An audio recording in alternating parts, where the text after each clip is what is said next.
HarperCollins presents The Fifth Guest by Jenny Knight. Read by Sophia Engstrand. For Shell. Thank you. Excerpt from the London Gazette. Most middle-class injury ever. Just as doctors call for avocados to come with a cutting injury warning, there's a new health hazard to panic middle-class suburbanites, the humble cheese plate. At a dinner party in the leafy southwest London suburb of Barnes, a guest was allegedly stabbed in the stomach with an elaborate silver cheese knife, normally used for nothing more harmful than slicing a good brie. Chapter 1. Caro. Caro was on her way to the gym when the invitation arrived. The postman handed it to her along with a bill and a clothing catalogue. They exchanged their normal pleasantries about the glorious weather and the noise of the builders 3 doors up. Normally, Caro would have got in the Lexus, sweated her way through Body Pump, and then spent an hour in the cafe sussing out the hierarchies of the post-class cappuccino group and made chat accordingly. Now, however, she found herself back in the house, sitting on the staircase, 3rd step from the bottom, holding the expensive envelope in her hands, while her eyes honed in on the family crest embossed on the 140 GSM stationery. Her upper lip was sweating. She turned the envelope over in her hands, thought about leaving it on the sideboard and heading outside to carry on with her day, but she would be too consumed by morbid, itching curiosity to do anything productive. So, she opened it quickly and without ceremony, tearing the thick paper deliberately irreverent. Lady Charles Bellinger desires the honour of the presence of Mr. and Mrs. Brian Carmichael at the unveiling ceremony of the Sir Charles and Henry Bellinger Memorial on Sunday, 15th of July, at number 6 Riverside Gardens, Chiswick. Note, this card must be presented to ensure admission. Caro stared at the fancy black font for an indeterminable amount of time. It could have been seconds or half the morning, her eyes going in and out of focus. A memorial unveiling. She could imagine nothing worse than standing on the manicured lawn of the Bellinger family home, listening to speeches while waiting for a life-sized likeness of Henry to stare down at her from above like Jesus. Caro stood up, exhaled slowly. Henry Bellinger seemed to follow her everywhere she went, existing in her peripheral vision. She saw him in faces going past on the bus or at the airport. She'd see the broad shoulders, or maybe the laughing eyes and the dimples. But then he'd stand up and be too short, or he'd smile and his teeth would be wrong, and that Henry would morph back into just a stranger getting onto an aeroplane. Caro leant against the banister, the carved handrail digging into her back, and read the invite again. Riverside Gardens. It was just up the road. She wondered who else Lady Bellinger had invited. If Caro was on the list, then surely everyone was. The old witch would never have afforded Caro special privilege. She imagined the Bellinger private secretary having his work cut out, tracking them all down. For a second, she considered politely declining, inventing a prior engagement, and felt a moment of relief. But she could never give Lady Bellinger that satisfaction. The front door opened. It was Mary Ann, Caro's cleaner. "Oh, Mrs. Carmichael, I didn't expect to see you," she said, startled by the sight of Caro in the hallway. No, I was just leaving. Sorry, Mary Ann." Flustered at having been caught unawares, especially by her cleaner, as if spotted by the boss asleep on the job, Caro rushed to gather her gym bag and keys and dropped the invitation. "Is everything all right, Mrs. Carmichael?" Mary Ann asked, moving forward to help. "No, fine, absolutely fine." Caro scooped up her things. She caught a glimpse of herself in the hallway mirror. She looked completely fine, a little paler than usual, but not a scrap of agitation present on her face. "I'll get out of your hair, Marianne. Let you work your magic." Caro slipped out the door. Outside, the river air and traffic fumes did the trick. She would not be cowed by this, she thought, as she strode to the car. She would face it head on. "Caroline, detachment is easy. Just imagine yourself in a play, acting the part of yourself." It was a technique handed down by her mother as a way of sealing off one's emotions. Just one of the many nuggets of how-to advice to secure a wealthy husband. But in this case, Caro felt she might need more armour, something to cocoon her from the furtive looks of other guests, the murmured pity, the sadness of what might have been, or at least the haughty disregard of Lady Bellinger. As Caro bleeped the car, she thought maybe she could host a dinner the evening before, recruit some of the key players as reinforcements. She could invite them to stay the night. Her house, after all, was the closest to the Bellingers, and that way they could turn up en masse. She checked her diary. Saturday the 14th of July. Her husband Brian and their eldest daughter Bethany would be out at the Barnes Rugby Club dinner. Perfect. She got into the Lexus, settling herself in the cream leather interior, pleased that a plan was coming together. It suddenly didn't seem so bad. A glorious dinner with old acquaintances reliving their youth. It made her think of humid afternoons spent punting on the river, honed, toned athletic bodies, sweet, sticky cocktails and sweat-soaked dancing at college bops, adoration, eager, carefree faces filled with hope and idealism, nights when she didn't wake up staring blankly at the ceiling. All that promise. Scrolling through her phone, she found George Kingsley's number. Last Caro heard of George, he'd just moved to Henley-on-Thames. His wife, Audrey, was expecting a baby, and he was working at a middling asset management company in the city. He used phrases like, "Going great, guns!" He was everything she would have expected him to be. George was the type who kept in touch with everyone. Caro rewrote the WhatsApp 5 times before she hit the right level of casual. "George, long time no see. Thinking about a dinner before the memorial. A chance for you to prep me. I've never been to one of these things before. Let me know. I'm in Barnes, so you can stay if you want. Caro, kiss." She felt better already. She checked her watch. She wouldn't make it to Body Pump, but she could still get to the coffee afterwards. Perhaps she'd suggest a glass of wine. Caro tried not to drink during the week, but as one of the mums at the school gate had quipped earlier that morning, Thursday is nearly the weekend. The Lexus purred along the road. The message from George came back within minutes. The robot voice of the car speaker read it out for her. "Caro, heard you were back from Switzerland. Dinner sounds great. These things always sad but good. Gets very messy afterwards. Travis meant to be staying with me night before, so can bring him. TBH, would be good to have drink and catch up and not have to worry about baby waking up. G, kiss." Caro pulled into the Virgin Active parking lot, considering her guest list. Travis Lawrence Dixon wouldn't be Caro's first choice, but that was fine. She could squeeze him in. She opened the car door. The sun was shining. She put her sunglasses on, grabbed her purse from her gym bag, and noticed that in her haste she'd brought the invitation along with her. Suddenly, it seemed like Henry Bellinger was in the car, his upturned, smiling eyes watching from the soft leather seat. Caro felt her throat tighten. Her skin prickled. She didn't want to be forced back into the past. She had a new life now, one she had pushed and pummeled herself into.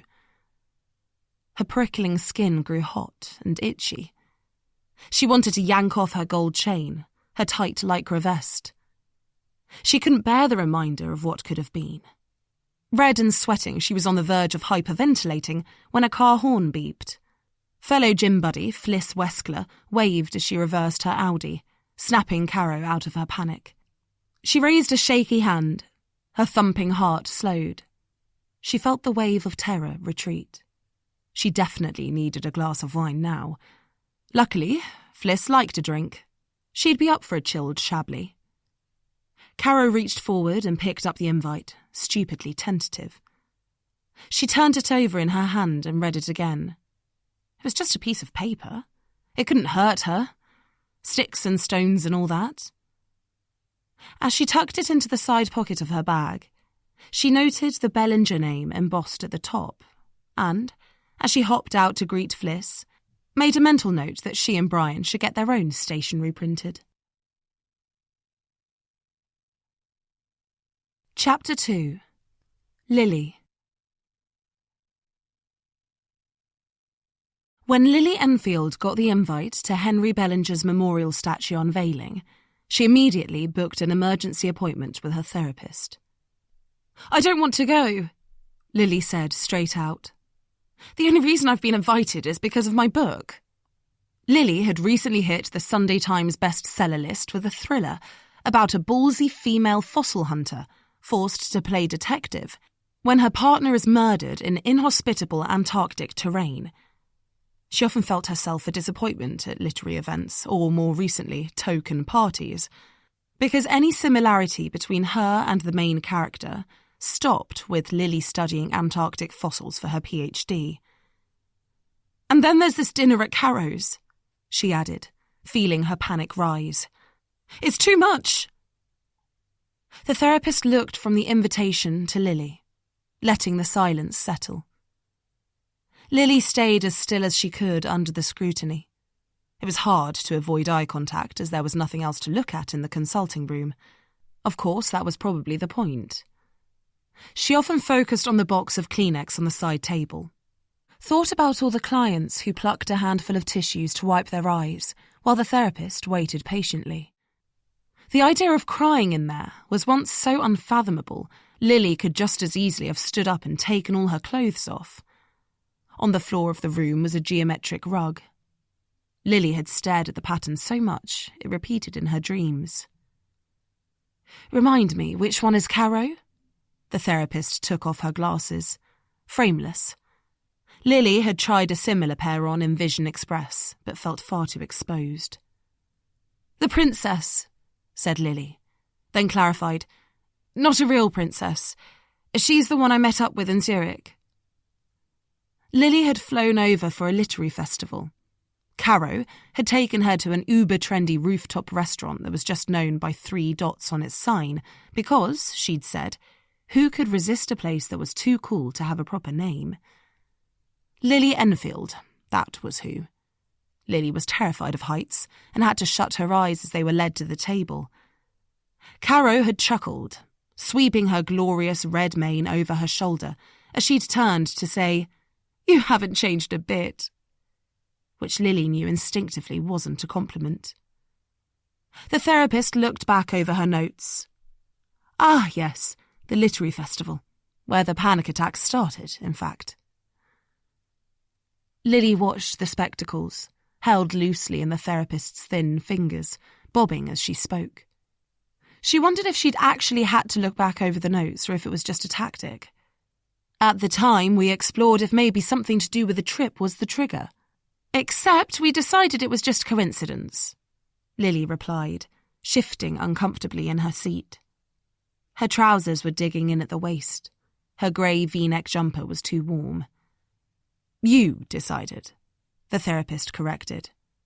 "I don't decide, Lily. I suggest avenues for you to explore." Lily tried her hardest to sit completely still, avoid the all-seeing eyes. But that in itself probably told her something. "And she's hosting a dinner the evening before you go to the memorial," the therapist checked. "Yes," said Lily. "She must need more girls at the table. Carrie's not the kind of person who has close girlfriends. I said girls just then because it feels too formal to say women. I don't want you thinking I think I'm still a young girl." Lily sometimes felt she was handing over her neuroses on a plate. "I thought she only invited you because of the book." "No, that was why I've been invited to the memorial. The dinner is different." Lily's neck started to blotch. She was hot and stressed. "Or it might be the same. I don't know. The therapist neatened her papers. I think we're moving away from the point. What do you want to do, Lily? I don't know. But Lily did know. She wanted it all brushed under the carpet and forgotten about. She wanted to live in the quiet anonymity she always had.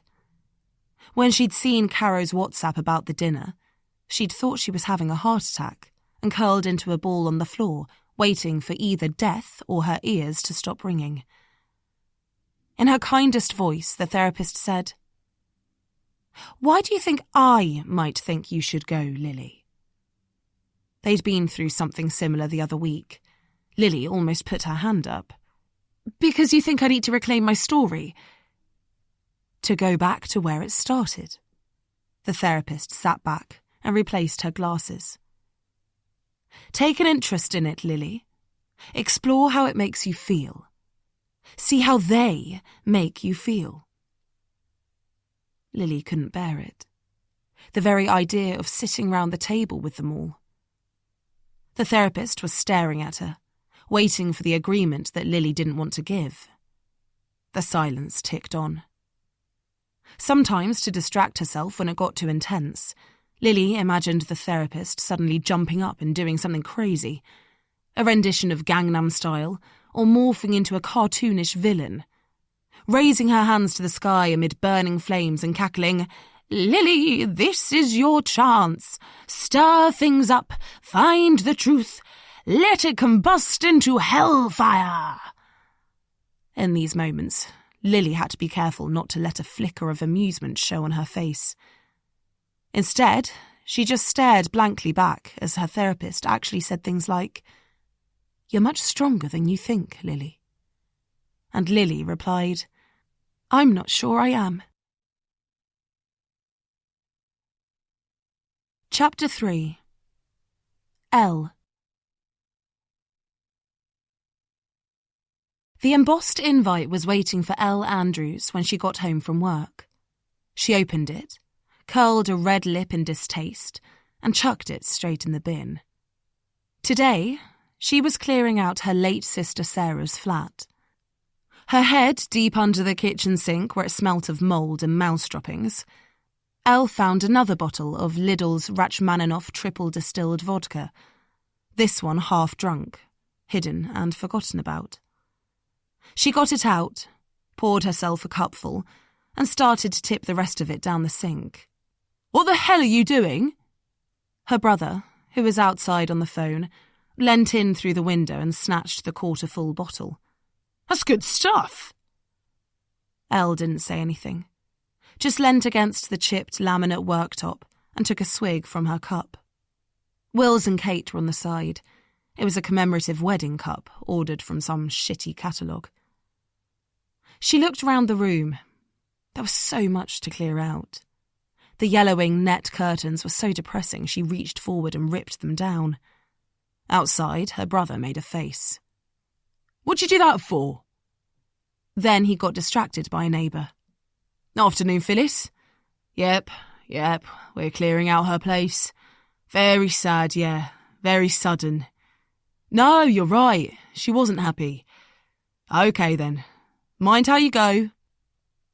Elle rolled her eyes. He could chat to anyone but did nothing to help. She went to poke her head into the living room to see how her mum was getting on. You haven't done anything? Elle couldn't believe it. The room was exactly as she'd left it. Piles of papers on every table. Cups, glasses, detritus of life. Mum, we need to get this sorted. But her mum wasn't listening. She'd found an old photo album, was staring at pictures of them as kids. Her face was all wet with tears when she looked up at Elle. Oh, it's awful. I just can't. Your child's not meant to die before you. Elle sat down on the sofa next to her, put her arm around her shoulders, squeezed her tight. I know.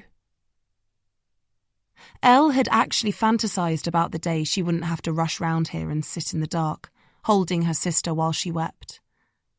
No more hours on the phone to the doctor. No more waiting for ambulances. No more cleaning, cooking, checking. But no matter how bad it was, how ill someone was, however much she thought she'd already grieved for her sister not being there was still a shock. She looked between her brother, who was now glued to his phone in the corridor, to her lank-haired mother, staring obsessively at the old photos. It was all down to Elle now. The pair of them were useless. But perhaps she should give in to it. Did it matter if the place got cleared out or not? None of it belonged to the sister she knew. It was all just a depressing reminder of the person Sarah had become. Elle sat back, rested her head on the threadbare sofa, lit a cigarette, and got her phone out. She opened the email she'd received from Lily Enfield. "Hi, Elle. Just wanted to check if you're going to the dinner at Caro's before the memorial. If you are, I was hoping we might be able to go together. Look forward to catching up. Hope you're well. Lily. Kiss." Elle scrolled through Instagram, her mother quietly weeping next to her. She stayed behind the scenes on social media. She watched, a detached yet addicted observer. She had an account under a false name, belinda.bakes.cakes, with a photo of a smiling woman holding up a batch of cupcakes. Everyone accepted her follow request. She was very non-threatening. She clicked on George Kingsley's page. He didn't post a lot, but what he did was all selfies and humble brags. Him on a yacht in the Med, damp hair slicked back, mirrored Ray-Bans reflecting the iPhone. "Lucky enough to take this little beauty out.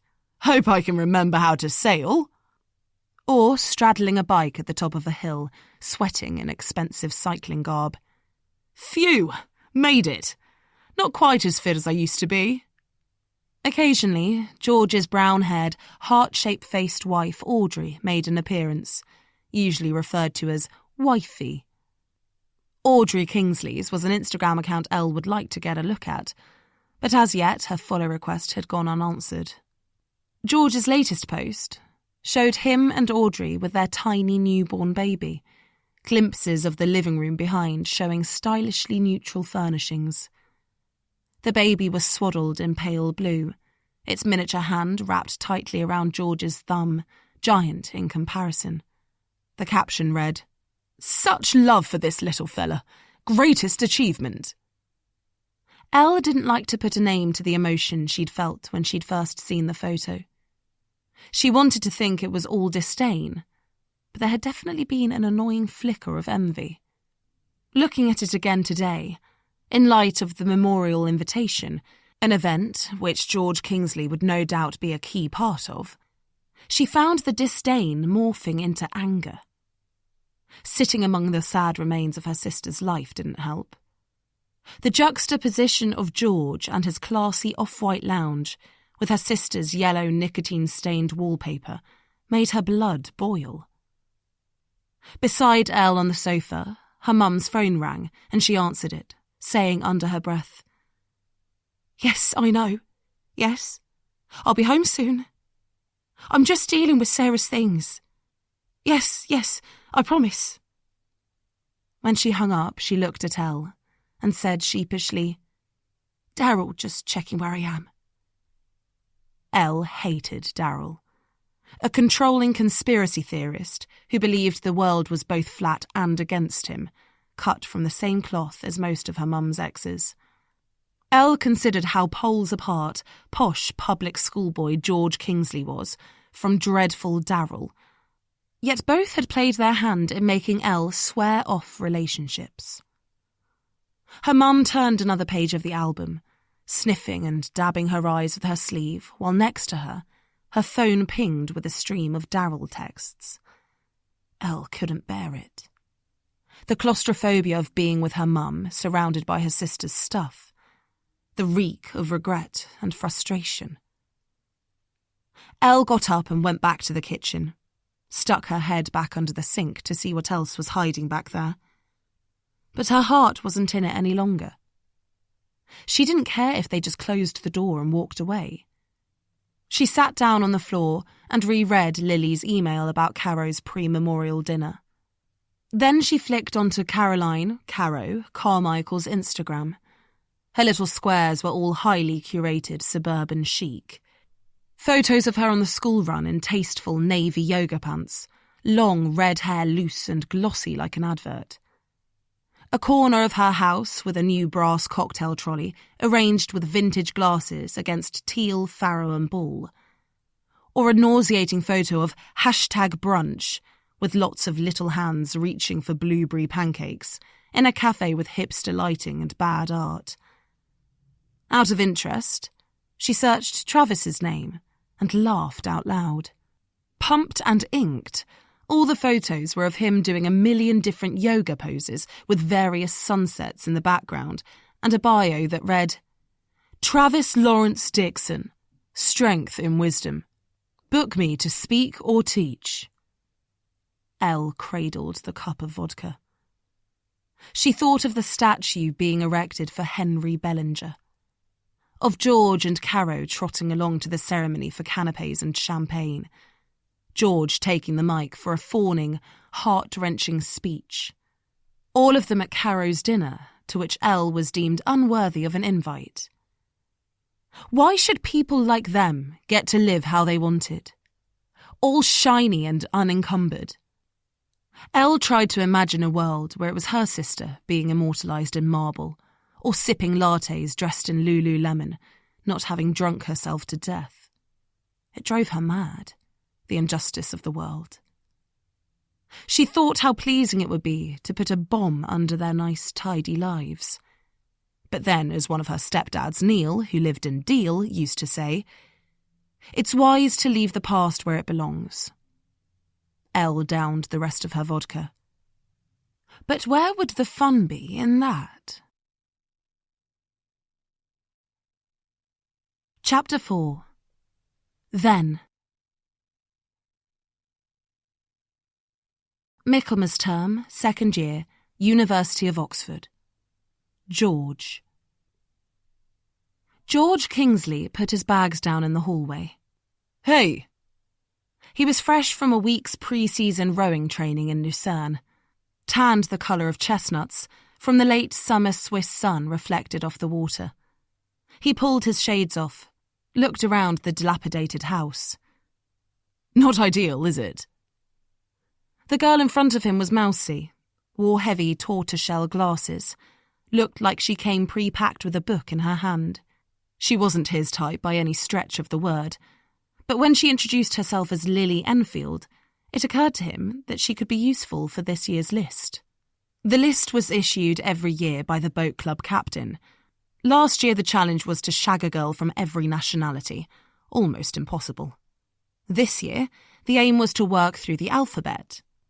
George was on the fence when it came to the list's moral reprehensibility, and had rarely chosen a girl for the sake of it, but he did find it pleasing to strike his conquests off against it nonetheless. Term had only just started, and he'd already ticked off J, a nice girl called Jessica from the women's rowing team, and V was looking promising, after he'd flirted his way out of a disagreement regarding his privilege with a girl called Vicky in the junior common room earlier. So, has everyone already picked a room? George asked, taking in the sparse furnishings and hastily painted walls. As a fresher, he'd had a very nice room with an ensuite, almost a home from home. This place, in contrast, was shabby to say the least. Swathes of blue paint had peeled off the outside of the old Georgian building, the window frames were rotten, and the front room looked suspiciously like it might have been a shop when last inhabited. He peered down the end of the corridor and saw a minuscule kitchen with unappealing brown cupboards. Luckily, he'd eat most of his meals in the college dining hall. The mousy girl, Lily, shook her head. Only me and Travis. Her glasses slipped down her nose. Her cheeks pinked with embarrassment every time she opened her mouth. George could not believe he was sharing a house with this girl. He picked up a bunch of his stuff and followed her up the creaking stairs. As the boat club boys would say, nice arse, shame about the face. The corridor smelt of paint and damp. The carpet was splattered with white gloss. Slapdash brushstrokes covered the edges of the emergency exit sign. George passed an open door on the landing. "Hey, man," he said to a guy lounging on a double mattress, blowing smoke rings into the ether. The guy sat up, hair all on end, eyes bleary. He seemed to take in George's outfit, his international rowing kit, his massive Nike bag, his dinner jacket and a clothes bag over his shoulder. "You look way too energetic for me," said the guy, and lay back down again. His room looked to be devoid of possessions, except a laptop, speaker, and a box set of Harry Potter books on the shelf. "That's Travis," said Lily, hovering on the landing. "His room has a really lovely view." George peered across through the 6-paned window. Travis didn't strike him as the type to appreciate the picturesque courtyard over the road with its metal finials, the large horse chestnut tree, or the ornate Victorian street lamp visible through the mottled glass. George had met Travis before. He'd helped him out last year, when George had bought some steroids off one of the rugby players who'd sworn they were undetectable. But then the guy was kicked out after a mandatory drug test, and George had never felt terror like it. He'd sat up all night playing out his dad's reaction, were he to face the same consequences. In the end, having worked himself up into a 3 a.m. terror, George asked one of the stoner guys on his course if they knew anyone who might be able to help him. They'd directed him to Travis, who charged him 50 quid for some hydrochlorothiazide, a prescription diuretic to mask the drugs in his system. George took it, then passed out from dehydration and dizziness the next day at training, and was never drug tested anyway. Now, somehow, he was living with this waster. But did he care? Not really. George was at Oxford for one reason only: a seat in the Oxford and Cambridge boat race. That was his destiny. The Kingsleys were Oxford. He'd grown up listening to his father's and grandfather's stories of boat race glory. Victorious against Cambridge, they had both been granted the honour of becoming Oxford Blues. Their framed certificates hung one above the other in the hallway of the family house in Devizes. A space for George's was ready underneath. In his first year, the competition had been stellar, and George hadn't made the cut. In a way, it was a blessing. Meant he could learn the ropes while having a little bit more fun on nights out. Enjoy being a fresher without quite so much pressure. Getting used to the workload was hard enough. This year, though, it was different. No more niceties. Most of the old guard had graduated, and there was everything to play for. This was George's year. He was going to get a place in the blue boat if it killed him. The front door slammed, making the windows rattle. A redhead marched up the stairs in jeans and a cropped top, and a cloud of sweet perfume. "This just isn't right. I don't understand how this is happening. How can they just throw us together? We've paid money for this. My room is meant to have an ensuite. What's this place got? Like one bathroom? They're ruining our experience." She was very pretty. Long, flaming hair, perfect hourglass figure, pale limbs, blowjob lips, oozed confidence from every pore of her being. The quiet one, Lily, said more dryly than George would have expected from her, "I think it was the subsidence that caused half the student accommodation to collapse that ruined our experience." On the bed, Travis smirked as he lit another cigarette off the previous one. George wondered when the best time was to tell him the accommodation was non-smoking. The redhead didn't seem to have heard Lily's comment. She pouted, hands on the exposed skin of her narrow waist. She was directing her attention at George, which made his chest puff on instinct. "What is this place? It's a dump. Hardly habitable. They've just splashed paint on the walls of some random old building. Why is it us? Why does everyone else get to be together in the main building?" George chucked his kit bag and suit into the first available room. "I don't think they do. I think it's all a mess. From what I heard, the college had to scrabble together as many extra rooms as they could find. Some people are miles out, so we should count ourselves lucky." The redhead did not look like counting herself lucky would ever be a viable option. George changed tack. They're saying it's temporary. Once they've assessed the structural damage, we'll be out of here and back in the main building. Dude, have you seen the damage? Came Travis's mocking voice. George stiffened. No, not exactly. Travis rolled over on the bed, hollow-cheeked, grinning. You'd better start unpacking your chinos. We aren't going anywhere. Out of the corner of his eye, George saw the mousy girl giggle. The redhead seethed. I'm going to speak to the dean. It's so unfair. I can't live with you people. The sound of a low whistle made them pause, then an amused drawl. Bloody hell, what a shithole. The deep, delighted laugh that followed seemed instantly to elevate the stature of the house. George moved to look down the stairs, drawn to the effortless confidence of the voice. He almost gasped when he saw it was none other than Henry Bellinger kicking the front door shut and navigating his way past the redhead's stack of matching luggage that was blocking the hall. Slinging his giant duffel bag over his shoulder to climb the stairs, Henry's eyes crinkled with delight as he surveyed the cracks in the ceiling and the woodchip wallpaper. Love this place.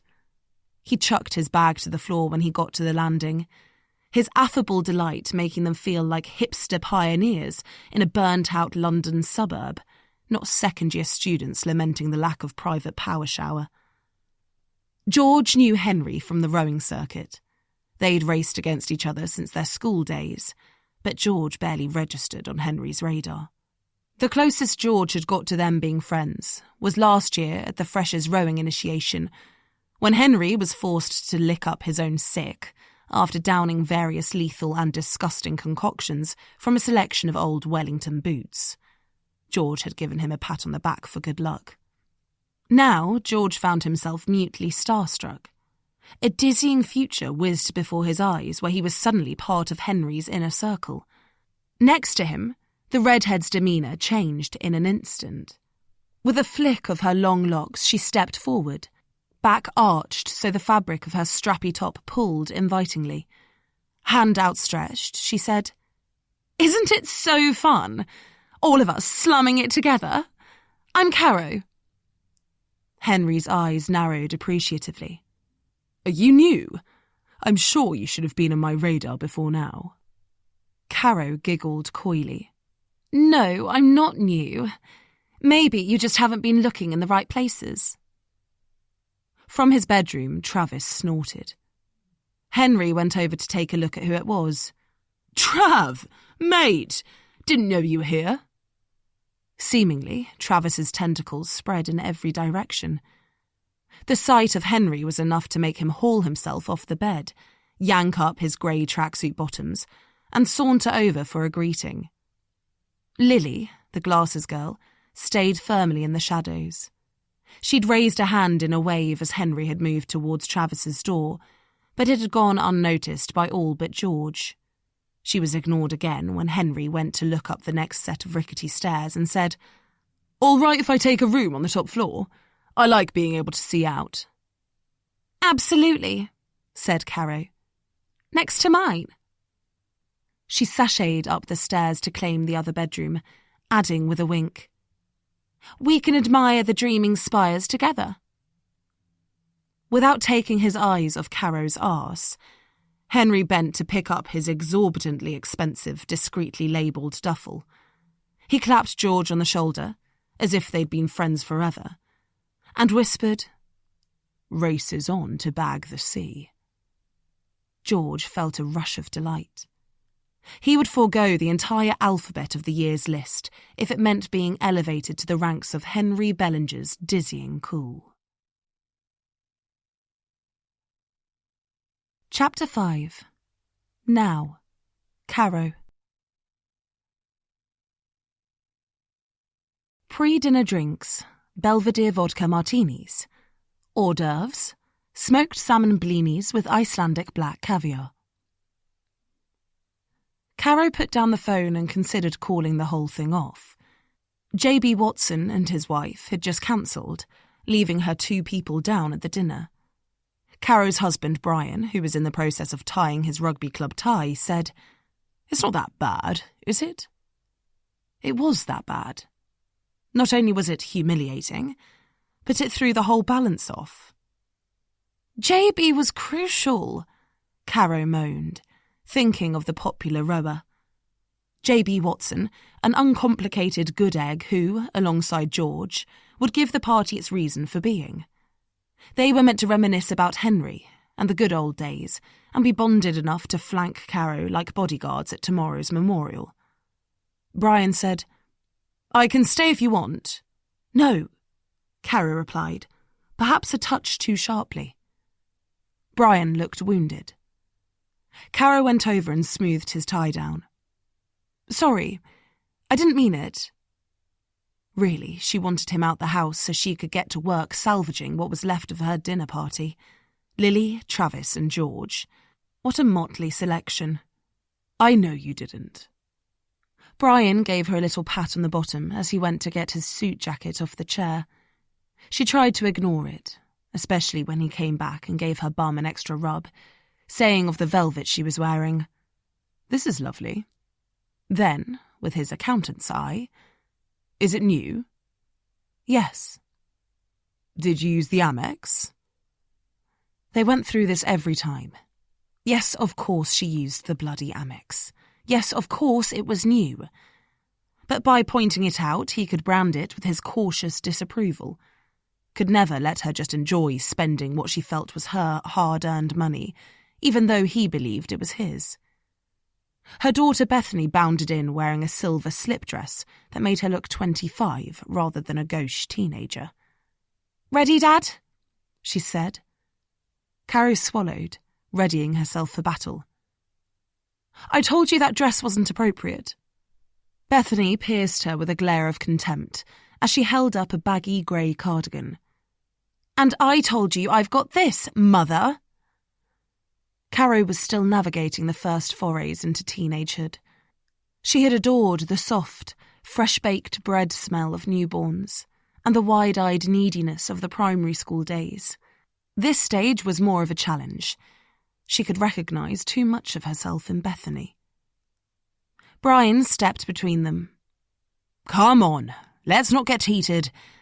I think she looks very lovely." Caro rolled her eyes. "Oh, Brian," she thought with pity. "What do you know about teenage girls?"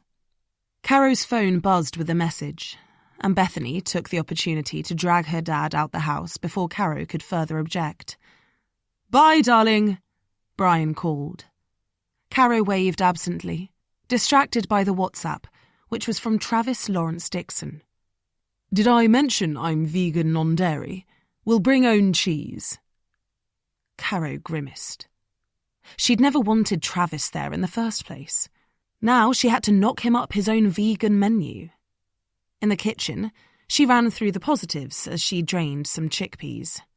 Luckily, it wasn't raining. They could have drinks on the terrace. She could show off the lawn. The 3 youngest children had all been packed off to Brian's mother's house. Edward, her second eldest, was at a sleepover with friends. They were all out of the house, which was good, and she'd made up the beds for Travis and George to stay. An hour later, the doorbell chimed. Act natural, Caro told herself as she walked from the kitchen, plucking a wedding photo from the hall console table and tucking it into the drawer. She didn't want the details of her life on show. These were just old friends. It was fun, a boost to the ego. She'd be effortlessly in command. Think of all those drinks and parties she'd hosted while they lived in Switzerland.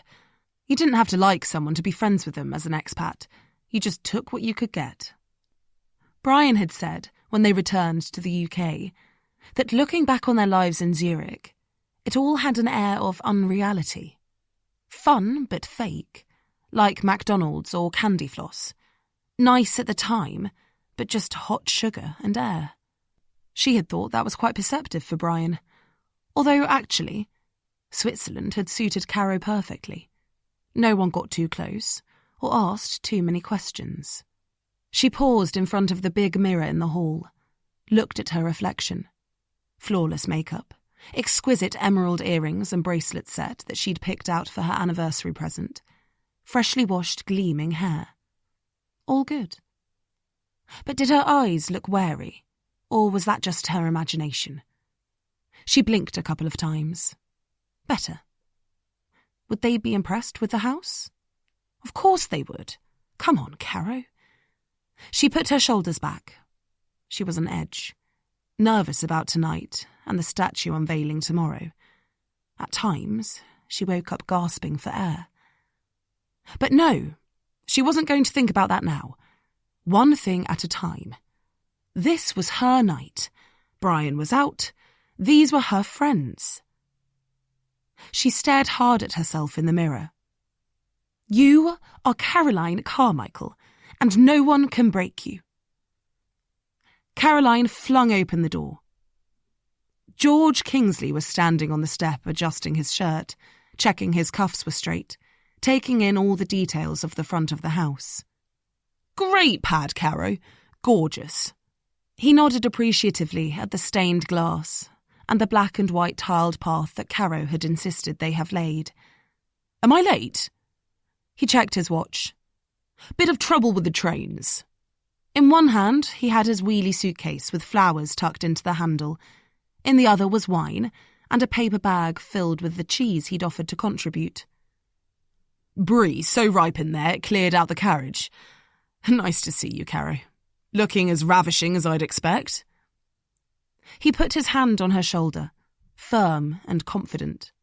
You could always count on George, schooled from birth for compliments and easy chit-chat. Hello, darling George. Caro lent him for the kiss. He smelt of something expensive, musk and sandalwood. Intoxicatingly refreshing when compared to Brian, who couldn't wear any scent because it aggravated his eczema. However, he did look exhausted. He was still a good-looking guy, but he certainly wasn't in peak shape. The crisp Paul Smith shirt couldn't hide the small paunch. His hair was definitely thinning, and the line between his eyebrows was etched in place. How are things? How's the baby? Spawn of the devil, George laughed. Just kidding. He isn't too fond of sleep. Caro ushered him in. Oh, it's horrid when babies don't sleep. I was lucky. Mine were always great sleepers. Straight through from almost week 1. It was a lie. Both Bethany and Alice, her youngest, had been terrible sleepers, but the nerves were making her overcompensate. George blew out a breath. I hate you. Caro laughed.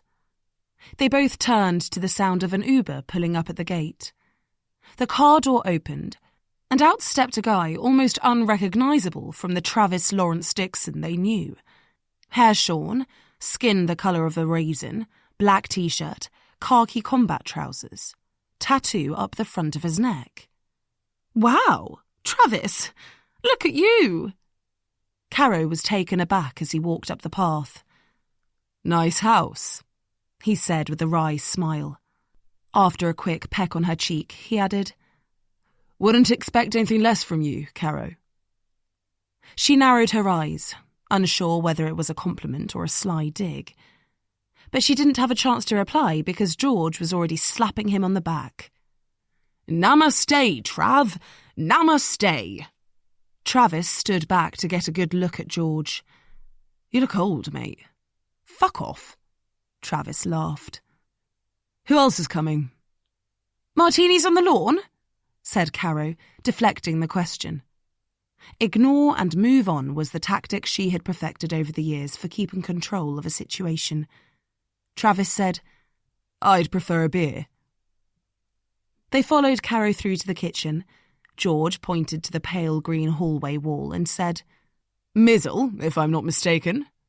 Spot on. Caro paused to stroke the fresh paintwork. It was actually called Whirlybird, but, as her mother once instructed, men like to feel they know things. My life is consumed with paint charts, George said as they entered the kitchen. That's suburbia, mate. Travis's derision appeared to suck the air out of George. He countered by peering forward and saying, "What is that hideous thing on your neck?" pointing to the giant tattoo of various twists and lines that snaked from Travis's collar to his jaw. "It's the unilome," Travis replied unfazed, taking a beer from Caro. "The symbol of the journey to enlightenment. I had it done in India." "Then came home and realised you'd made a massive mistake?" George mocked. "There is nothing wrong with a daily reminder of the twists and turns of life, George. I have enough reminders of the twists and turns of life, thanks." Travis shrugged. Caro mixed the martinis. "Go explore."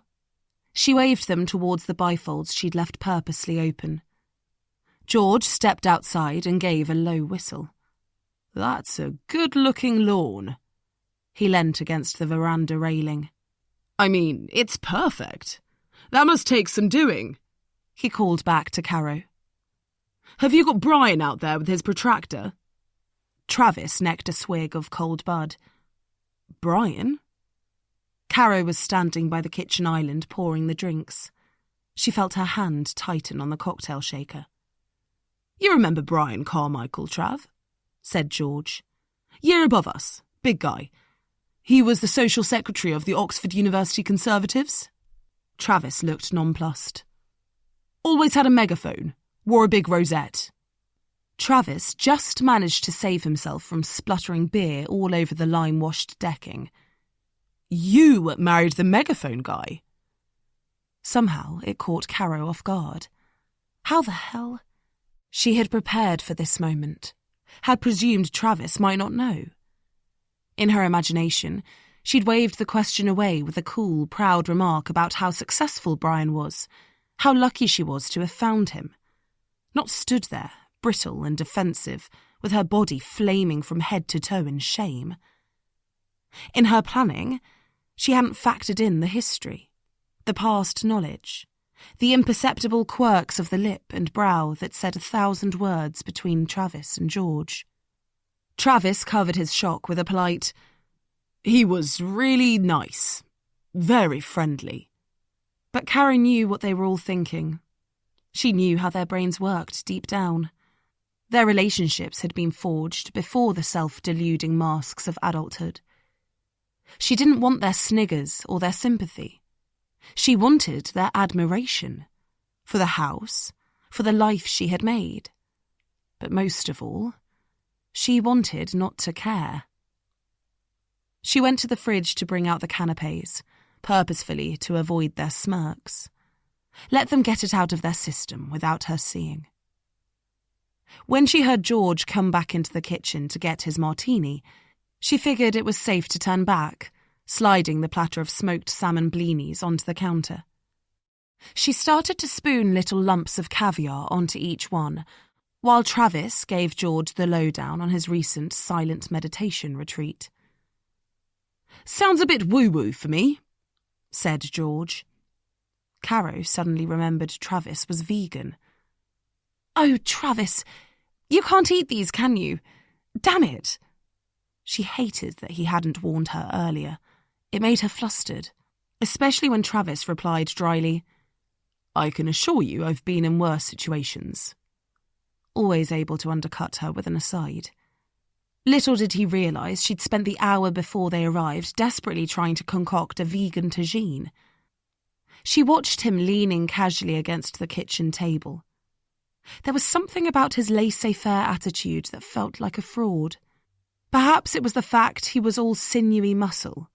You didn't get that strength from mindfulness and meditation. She'd seen what the guys lifted in the gym to look like that. Caro smoothed down the top of her velvet jumpsuit. "Well, maybe I could rustle you up some crudités." "Honestly, don't bother on my account. But that reminds me." He went into the hallway and retrieved a pack of 2 free-from salted caramel pots from his rucksack. "Brought my pudding." Caro inspected the packaging. "I read somewhere the other day that veganism is so popular right now because it's the only way people can take back control. We're so inundated nowadays with everything that's happening with the world and social media. It's less about saving the animals and more about not going mad." Travis shrugged, non-committal. Or maybe that's just what the meat-eaters say to alleviate the guilt. George popped a blini in his mouth. I don't have any guilt. Steak for me, the rarer the better. Caro was satisfied that she'd seen the muscles in Travis's neck tense. Her little dig had hit its target. He would hate to be thought of as controlling. Insouciance was his raison d'etre. He couldn't fool her, though. The doorbell rang. Oh, that'll be Lily. Lily's coming. For the first time, Travis looked ruffled. Caro felt a naughty kick of pleasure at his surprise. Perhaps she might enjoy the evening after all, watching Travis sweat. Yeah, of course. She almost jogged to open the door. Lily Enfield was waiting, hands behind her back, brown hair tied neatly in a low ponytail, minimal makeup. She was dressed in a grey blazer and the same floral shirt and navy trouser combo that she'd worn for their dinner in Zurich and had on in her author photo. Workwear. Lily, darling, come in. Caro was overdoing it, as much to rile Travis as to try to shake some life into Lily, who was as ramrod straight as she had been when they last met. Caro, I have a confession. I know I said I would make a dessert, but I didn't have time, so I bought this on the way. Lily sheepishly handed Caro a taste the difference box along with a bottle of wine. Caro didn't even flinch. That's fine, honey, no problem. As long as it's sweet, it's fine with me. Sicilian lemon tart. Sounds delicious. Sainsbury's. She could have at least gone to Waitrose. Or more importantly, why hadn't she just texted? And Caro would have rustled up her Nigella Pavlova. That was the problem of relinquishing control. But Lily had insisted she help in some way. Lily! George walked briskly into the hall. God, you look exactly the same. He put a hand on her shoulder, kissed her on both cheeks while adding, Aren't you the dark horse? Best-selling author. Brilliant. Don't know how anyone writes a book. Caro said, Lily, don't let me forget. I've got a stack of books for you to sign for my book club, while ushering them through to the kitchen. So, what happens when you hit the bestseller list? George asked. Do you get a badge or something, like Blue Peter? Lily shook her head. It made Caro smile that while Lily's appearance was all neat, plain and impersonal, the shirt, the loafers, the small stud earrings, however hard she tried, she couldn't stop her cheeks pinking at any form of attention. No badge, she said. Just lots of talks, interviews, that kind of thing. And then on to the next one. George nodded, only half listening as he topped up his martini. Fascinating. Caro stood in the doorway, watching with a flicker of glee as Travis and Lily came face to face. But Travis put down his beer and, smiling, said without any awkwardness or hesitation, Hey, Lily, how are you? And Lily replied, Good, thanks. You? Her cheeks were already flushed from George's questioning. Good. I'm good. And that was it. How disappointing. But who knew what was going on underneath? The pair of them always baffled Caro. Their quirky little in-jokes and ways of silently communicating. George had stationed himself next to the kitchen island and was steadily devouring the bellinis. I have a friend who deals in caviar. What type is this? He asked. Caro bit her lip. It's actually Lidl, she said with faux embarrassment. Gotta love Lidl, George grinned, popping another one into his mouth. Lily said, I bought a tennis skirt there the other day. I didn't know you played tennis, Lily, George replied. I don't, but it was only £2. Travis laughed. Lily looked coyly down at her drink. Caro watched with burgeoning pleasure. One of her friends at the gym had said there was nothing that united a dinner party like a Lidl bargain. George, could you top everyone up, please? Feel free to move on to champagne. Also from Lidl, she added. They laughed collectively. Caro could finally relax. It was all going to be okay. Chapter 6. Then. Trinity Term, 2nd year. Lily. Standing by the bar, struggling to bite through an oversized roast beef and Yorkshire pudding canapé, Lily overheard someone say, "The big question is who Caro will choose out of George Kingsley and Henry Bellinger." One part of Lily thought the conversations at Oxford would be much more highbrow than this. The other part looked over at Caro in her sparkling dress and wondered the same thing. The flirting in their house had reached a painful peak recently, and Lily wasn't sure how much more she could bear. George's dad had thrown a party at the Kingsleys' Knightsbridge flat in honour of his son's participation in the boat race. For the 2nd year running, George didn't make the main race. He and Henry were in the reserves crew, ISIS, and had schlepped about the house in dark fury at their failure. Lily watched them race. It was very boring. It had been a close race against Goldie, the Cambridge reserves, but they went past where she was standing in seconds, and she couldn't really see anything anyway because the people in front were too tall. Sport was not really her thing. At school, they could choose Latin grammar or PE. Lily's conjugations were sublime. The party wasn't her thing either. Too intimidatingly flash. The fact they called it the Knightsbridge flat baffled her for one thing, presumably because they had so many addresses it was hard to keep track. Lily's family had one address, Tresors Hill Farm. She thought she'd be used to it by now. Since her first day at Oxford, there had been talk of bops and JCRs, tabs, sconces, tutes, and pigeon post. Their own language to set them apart, give them their elite standing. But it took more than words to fit in. The self-assurance that came with money and breeding, a school people recognised, an innate understanding of society conventions. None of that could be written down and revised under the heading Oxford jargon. Sometimes she just strung random words together to see if anyone corrected her. So far, no one had. And while it amused her, it hadn't helped on the making friends front. A string quartet started up in the lounge. She'd heard the party referred to as something very casual and a small soiree to celebrate the boys. But there must have been close to 200 people. Waiters served champagne, exquisite canapes of quail's eggs and king prawns. It wasn't black tie, but everyone was dressed the same. They knew the rules. George and Henry were sweating into the wool of their half-blue blazers, the white stripe on the top pocket letting everyone know they'd only made it to the reserves crew, the pair of them pretending they weren't in competition over Caro. Lily didn't fit in there, in her green cotton skirt and boots, nor did Travis.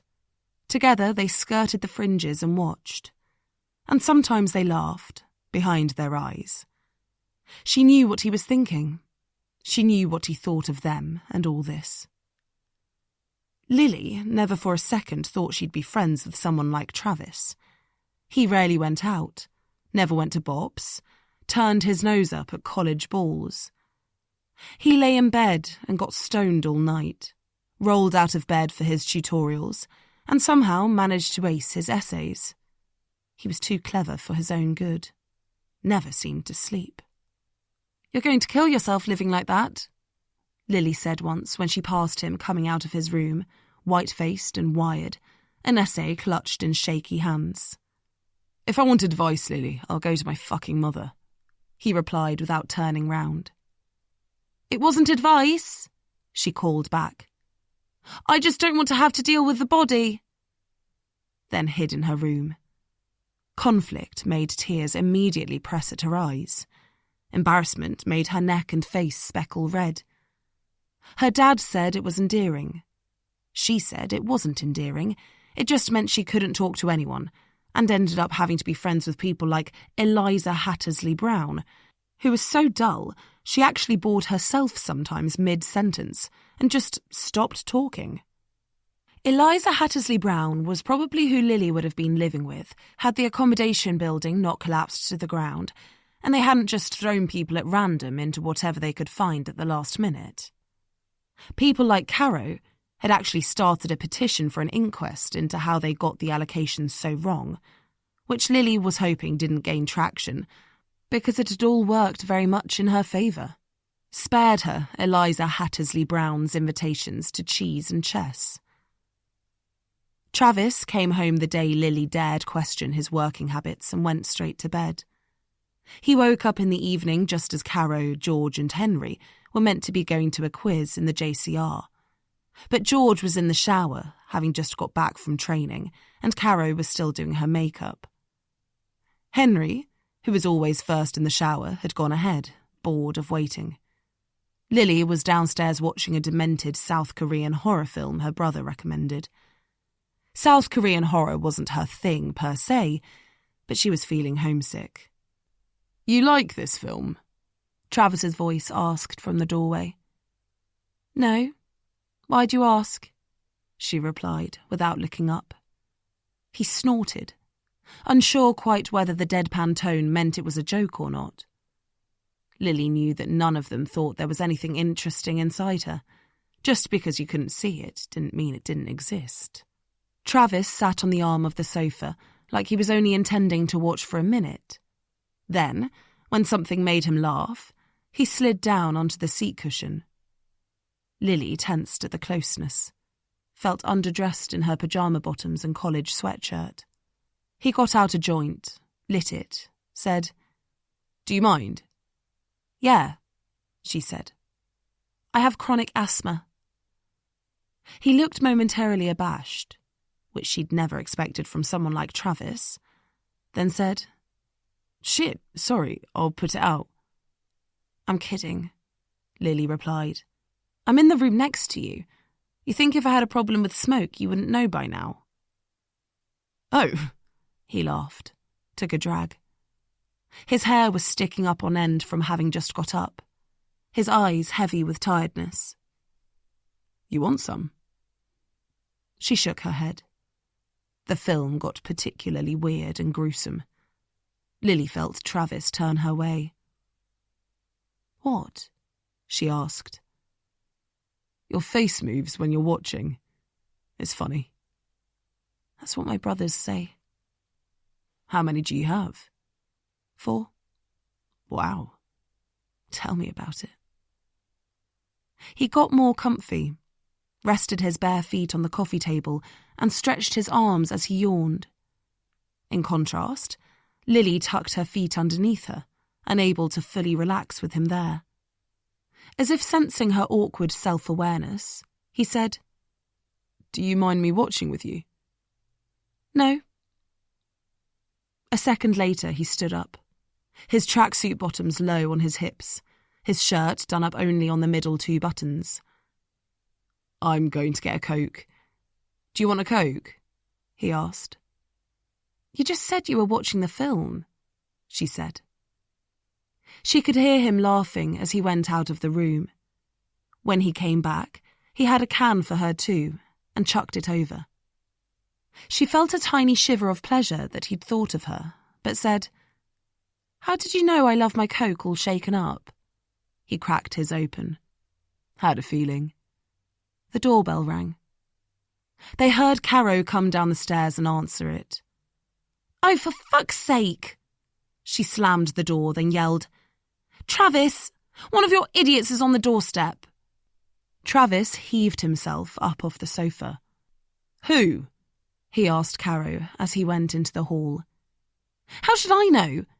But can you do your fucking dealing elsewhere?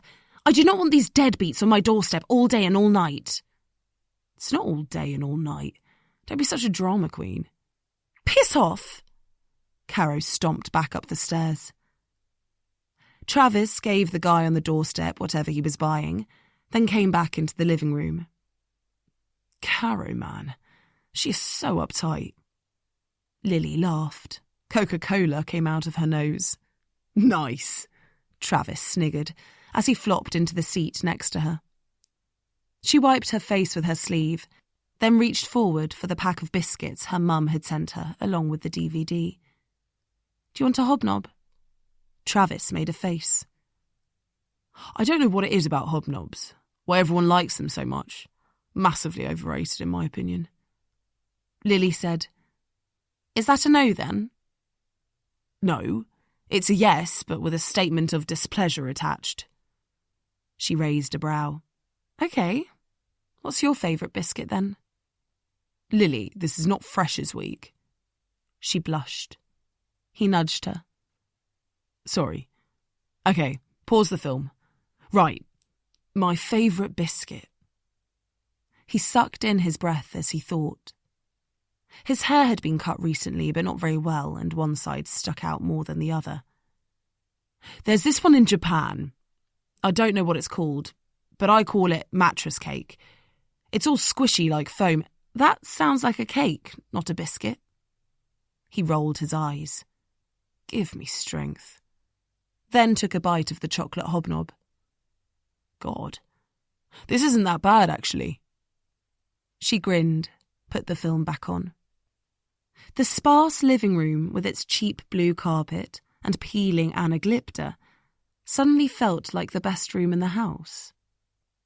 They watched 2 more films her brother had sent, back to back, till the birds were singing outside. The 2 of them, feet up on the table, drinking Coca-Cola, giggling at Korean New Wave. Travis had been forced to attend George's dad's soiree by his own father, the obnoxious banking supremo, Bernard Lawrence Dixon, who was friends with George's dad and felt his son should put in an appearance if he was going to attend. Travis did not watch the rowing. "Life's too short," he said, and got the tube to Brixton to meet a supplier. He turned up at the party, hardly able to stand up straight, and Lily had to walk him round the block while he drank a Starbucks triple espresso. Then he threw up round the back of Harrods and was good to go. Inside, George and Henry were both flirting with Caro, trying to outdo each other with witticisms. When some people interrupted to congratulate the boys on their rowing success, Caro swanned off and joined Lily and Travis at the bar that had been set up at one end of the lounge. "I just don't know which one to choose," she mused over a fresh flute of champagne. Unless Caro wanted something, Lily tended to pass under her radar, but the reverse was not the case. Lily saw Caro slobbing out when there was no one at home to impress. She had some disgusting habits, and her room was a tip. Lily's mum would be appalled. It was 24/7 on the farm, sometimes premature lambs kept warm by the Aga. Yet it was always clean hands and face at the table. Caro squeezed her spots in the bathroom and then called Lily to see the pus that hit the mirror. But on the outside, there was no denying Caro was beautiful. Statuesque, with her long, straight nose, high cheekbones, and hooded eyes. Her hair was her crowning glory, a sumptuous red glossy mane that she flicked like a disgruntled horse when she was annoyed. Sometimes Lily pondered the unfairness of how bold and striking Caro's features were, like she'd pushed to the front of the queue and taken more than her share. That night, in her sequined dress, Caro was like an Egyptian goddess painted in gold. It was quite something to behold. Travis had commandeered a whole hors d'oeuvre plate of prawns and was eating them without bothering to shell them, just pulling the heads off. Lily didn't eat shellfish. She didn't like the eyes. "They're both exactly the same as each other," he said, "so I wouldn't worry too much about it." Caro skewered him with her haughty gaze. "They are not both the same." The 3 of them looked over at George and Henry in their identikit blazers. George, brown hair cut short, solid, like he could lift up a car if you challenged him, with a face dominated by a Roman nose, the bridge bent from a childhood rugby break, and a wonky mouth and eyebrows that sloped like he was always sorry for something. Some days, it all worked together. Others, he looked like a bad Picasso. In contrast, Henry was blonde, tall, sinewy, with big white teeth, in a leonine smile, and eyes that tipped up at the corners to make it look like he was always laughing. He was also the alpha of the pair, George his trusty sidekick. Where one went, the other followed. "Henry is better looking by far," said Caro. "But George is sweeter, probably cleverer." Travis scoffed. "He does geography. No one clever does geography. It's only a subject that people like them," he nodded towards the rowers, "can go to Oxford." "That's not true," Caro pouted. "I found geography very difficult at school." Travis raised a brow. Lily looked away to hide her smile. Caro ignored them. "Well, I think he's kind of clever, and he's the better rower. But he's not as funny or as charming." Travis made a gesture of hanging himself and walked away with a prawn to join Henry and George. Caro didn't seem to notice. "Which one do you think?" she asked Lily, for want of her being the only person there left to ask. "I don't know," Lily said. Not because she didn't know. Henry, definitely. He was the best-looking guy at their college. But because she still found it weird that she was in the orbit of the likes of Caro, Henry and George. It was possible that she would have got an invite to this party simply because she lived with them, but it was her friendship with Travis that really sealed the deal. However much he annoyed them, they wanted to be friends with Travis. He had a certain cachet. "No, I don't know either," said Caro, with a shake of her flame-red curls. They went over to join the boys who were sniggering about the fact that one of the crew, J.B. Watson, was currently chatting up a guest called Quiana, who was in her mid to late 60s, because the rarity of the letter would catapult him up the ranks of their stupid list. "You're pathetic," said Caro archly. "You love it," goaded Henry. The laughing stopped abruptly when George's dad, Douglas Kingsley, strode over, proud in his old Oxford blue tie, clasped Henry and George's hands, and patting them both fondly on the shoulder, said, "Not bad, boys, but the first boat next year, yes?"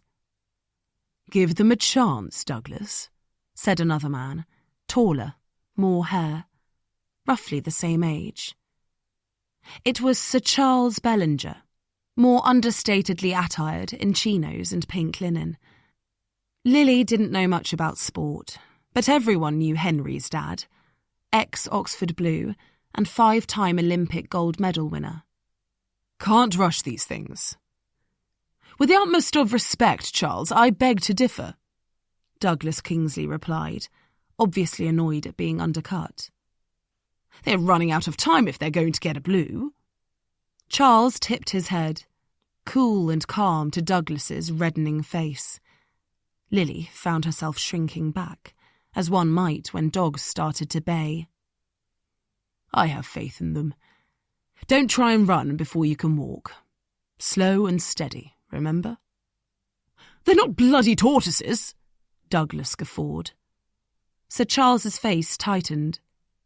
"Quite so. But a 3-line whip isn't going to make them win. Good food, good training and good discipline. It's the only way." Henry and George stood stiffly, uneasy about where their loyalties lay as their dads squared off as subtly as they could in polite company.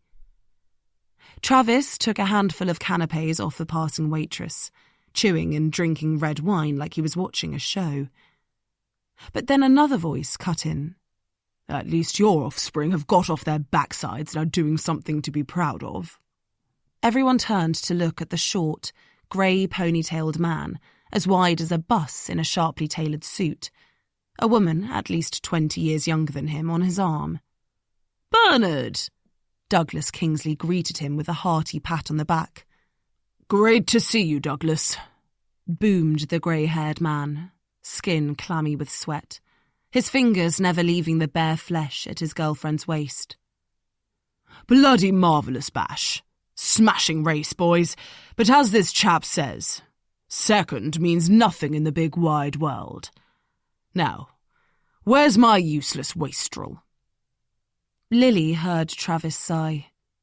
"Hi, Dad." Bernard Lawrence Dixon gave his son a quick distasteful glance. "You look fucked." "Nice to see you too," Travis drawled in reply. Lily suddenly understood better why Travis was the way he was. Sir Charles excused himself, clearly uncomfortable with the tone of the chat. Douglas Kingsley mentioned something about a share price to Travis's dad, who went off on a tirade as his girlfriend stood glassy-eyed with boredom. The boys dispersed as soon as they could, melting into the crowd, while Lily got trapped between the bored girlfriend and the grand piano, pushed into the corner by a swathe of passing guests. She eventually escaped and found George and Travis in the upstairs bathroom, Travis snorting coke off a marble shelf, George gulping down a pint, while comparing who had the worst father. George was all mournful, a terrible drunk because he partook so rarely. "I just wish that once he'd say he was proud." Travis made a face. "Don't be such a fucking cliché. He's never going to be proud. They're such repressed old fuckers, they can't show any emotion. Bitching at you is the best they can do." "That," Travis sniffed, smacked George on the arm, "is how they show you they love you." George looked up, all puppy dog eyes. "Do you really think so?" Lily had never seen George look so hopeful. Travis grinned. "Course I fucking don't. They're psychotic narcissists who despise everyone but themselves." George slumped. Travis hauled him up by the arm. "Come on, mate. You're allowed to get pissed about once a year, so you may as well make the most of it. And I've heard there's a Xenia on the waiting staff." George sighed, as though the pressures of their list exhausted him. Travis winked at Lily as she trotted close behind, desperate not to lose them again because she'd spent the last 10 minutes having to carry canapes when Mrs. Kingsley mistook her for a waitress. George went off to drown his sorrows in vodka shots with his crewmates.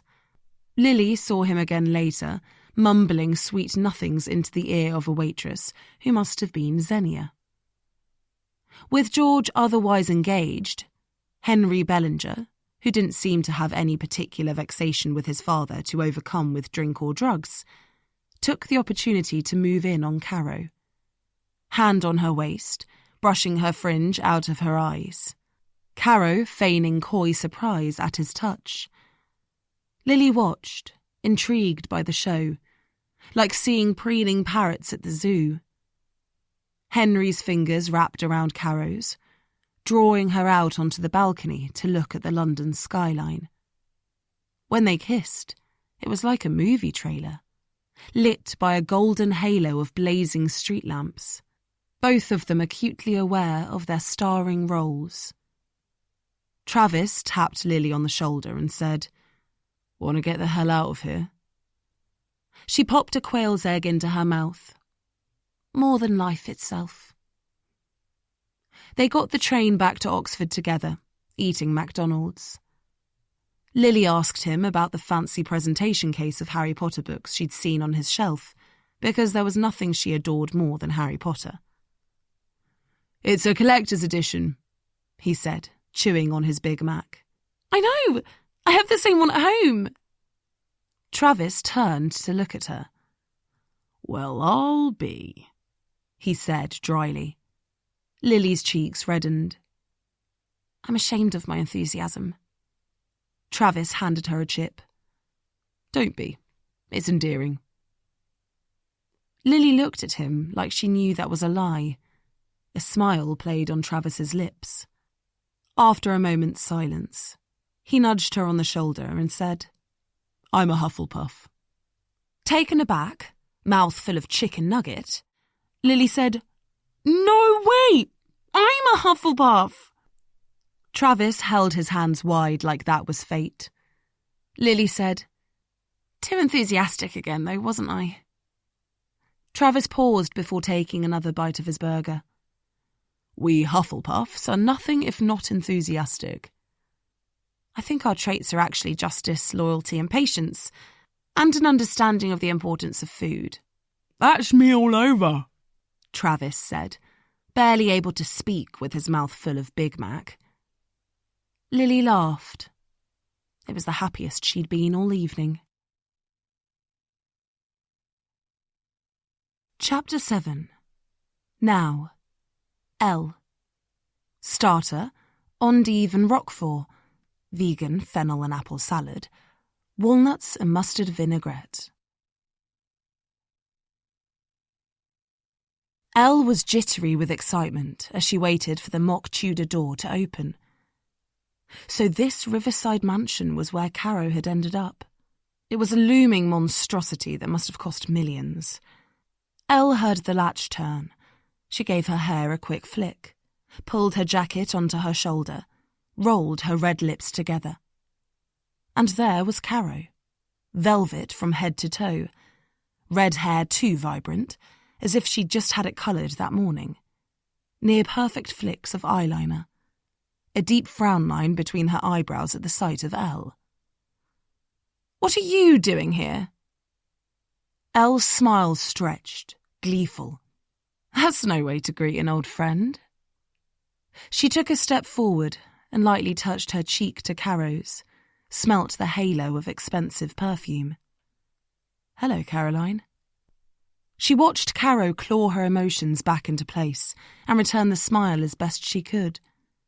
Elle could see her brain whirring, working out if she could send her away, bar her entry. But rather than cause a scene, Caro said, "Well, isn't this an unexpected pleasure?" "I thought you might think that." Elle laughed slyly, slipping past her so she was firmly inside the house. Caro closed the door. "Everyone's in the dining room," she said cautiously. Elle could sense her wariness, and it made her smile all the wider. "Great." The first person to spot her when Elle poked her head into the room with its slate-grey walls and glistening chandelier was Lily, who sat up straight with surprise. She was dressed like an admin assistant, but her smile looked like a child's at Christmas. "I hoped you were coming." "And here I am," Elle replied, casting her eyes over the others. A smaller turnout than she'd expected. But there was George Kingsley, standing up from his chair, face frozen in shock at the sight of her. Elle felt a buzz of satisfaction. She pretended not to notice him. Instead, she said, "Bloody hell, Travis, look at you," and stretched her arm over the table to run her hand playfully over his shorn hair. Travis gave a bashful grin. "Didn't know you were coming." "Neither did Caro." Elle winked. Caro, clearly simmering with fury at the unexpected guest, said sharply, "Can I get you a drink, Elle? Champagne?" Elle purred sweetly. Champagne would be wonderful. All the while, she could sense George hovering, visibly uncertain. Elle decided to put him out of his misery. With her smile stretched wide, she turned his way. "Georgie!" George's cheeks flushed crimson, visibly flustered. He held out his hand to shake. "I think you can do better than that," Elle said, sashaying over to wrap her arms around his neck and plant a giant red kiss on his cheek. "Long time no see," she whispered huskily into his ear. It took a moment for George to touch her, to rest his hand lightly on her back, replying formally like she was a client in the boardroom. "Great to see you again. Really great." Elle grinned.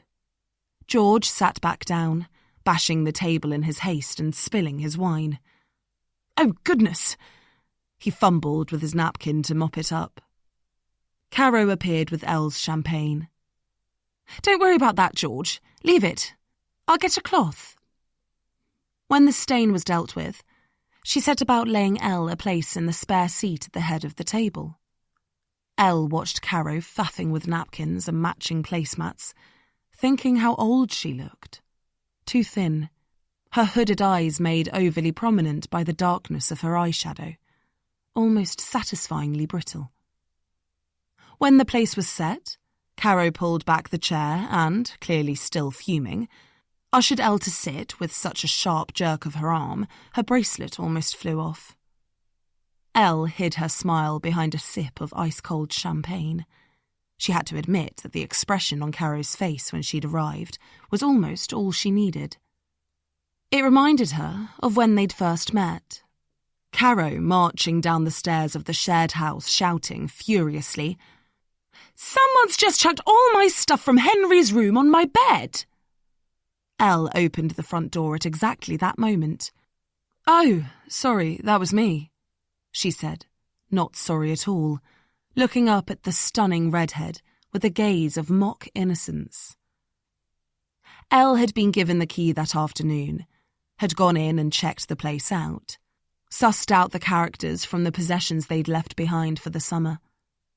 The kid whose room she'd taken, Henry something or other, had already moved out, but littered over every surface was someone else's detritus of makeup, clothes, shoes, coats. Elle had picked the things up one by one, smelt the perfume, tested the lipstick, slipped her arm into the coat. This was all nice stuff, good enough quality, but it wasn't the best. It wasn't a patch on the belongings in the room down the stairs, the exquisitely tailored dinner jacket in the wardrobe, the pricey yet functional desk light, the bottle of Bollinger on a shelf next to a stack of medals. No, this girl's stuff wasn't the real thing. Almost, but not quite.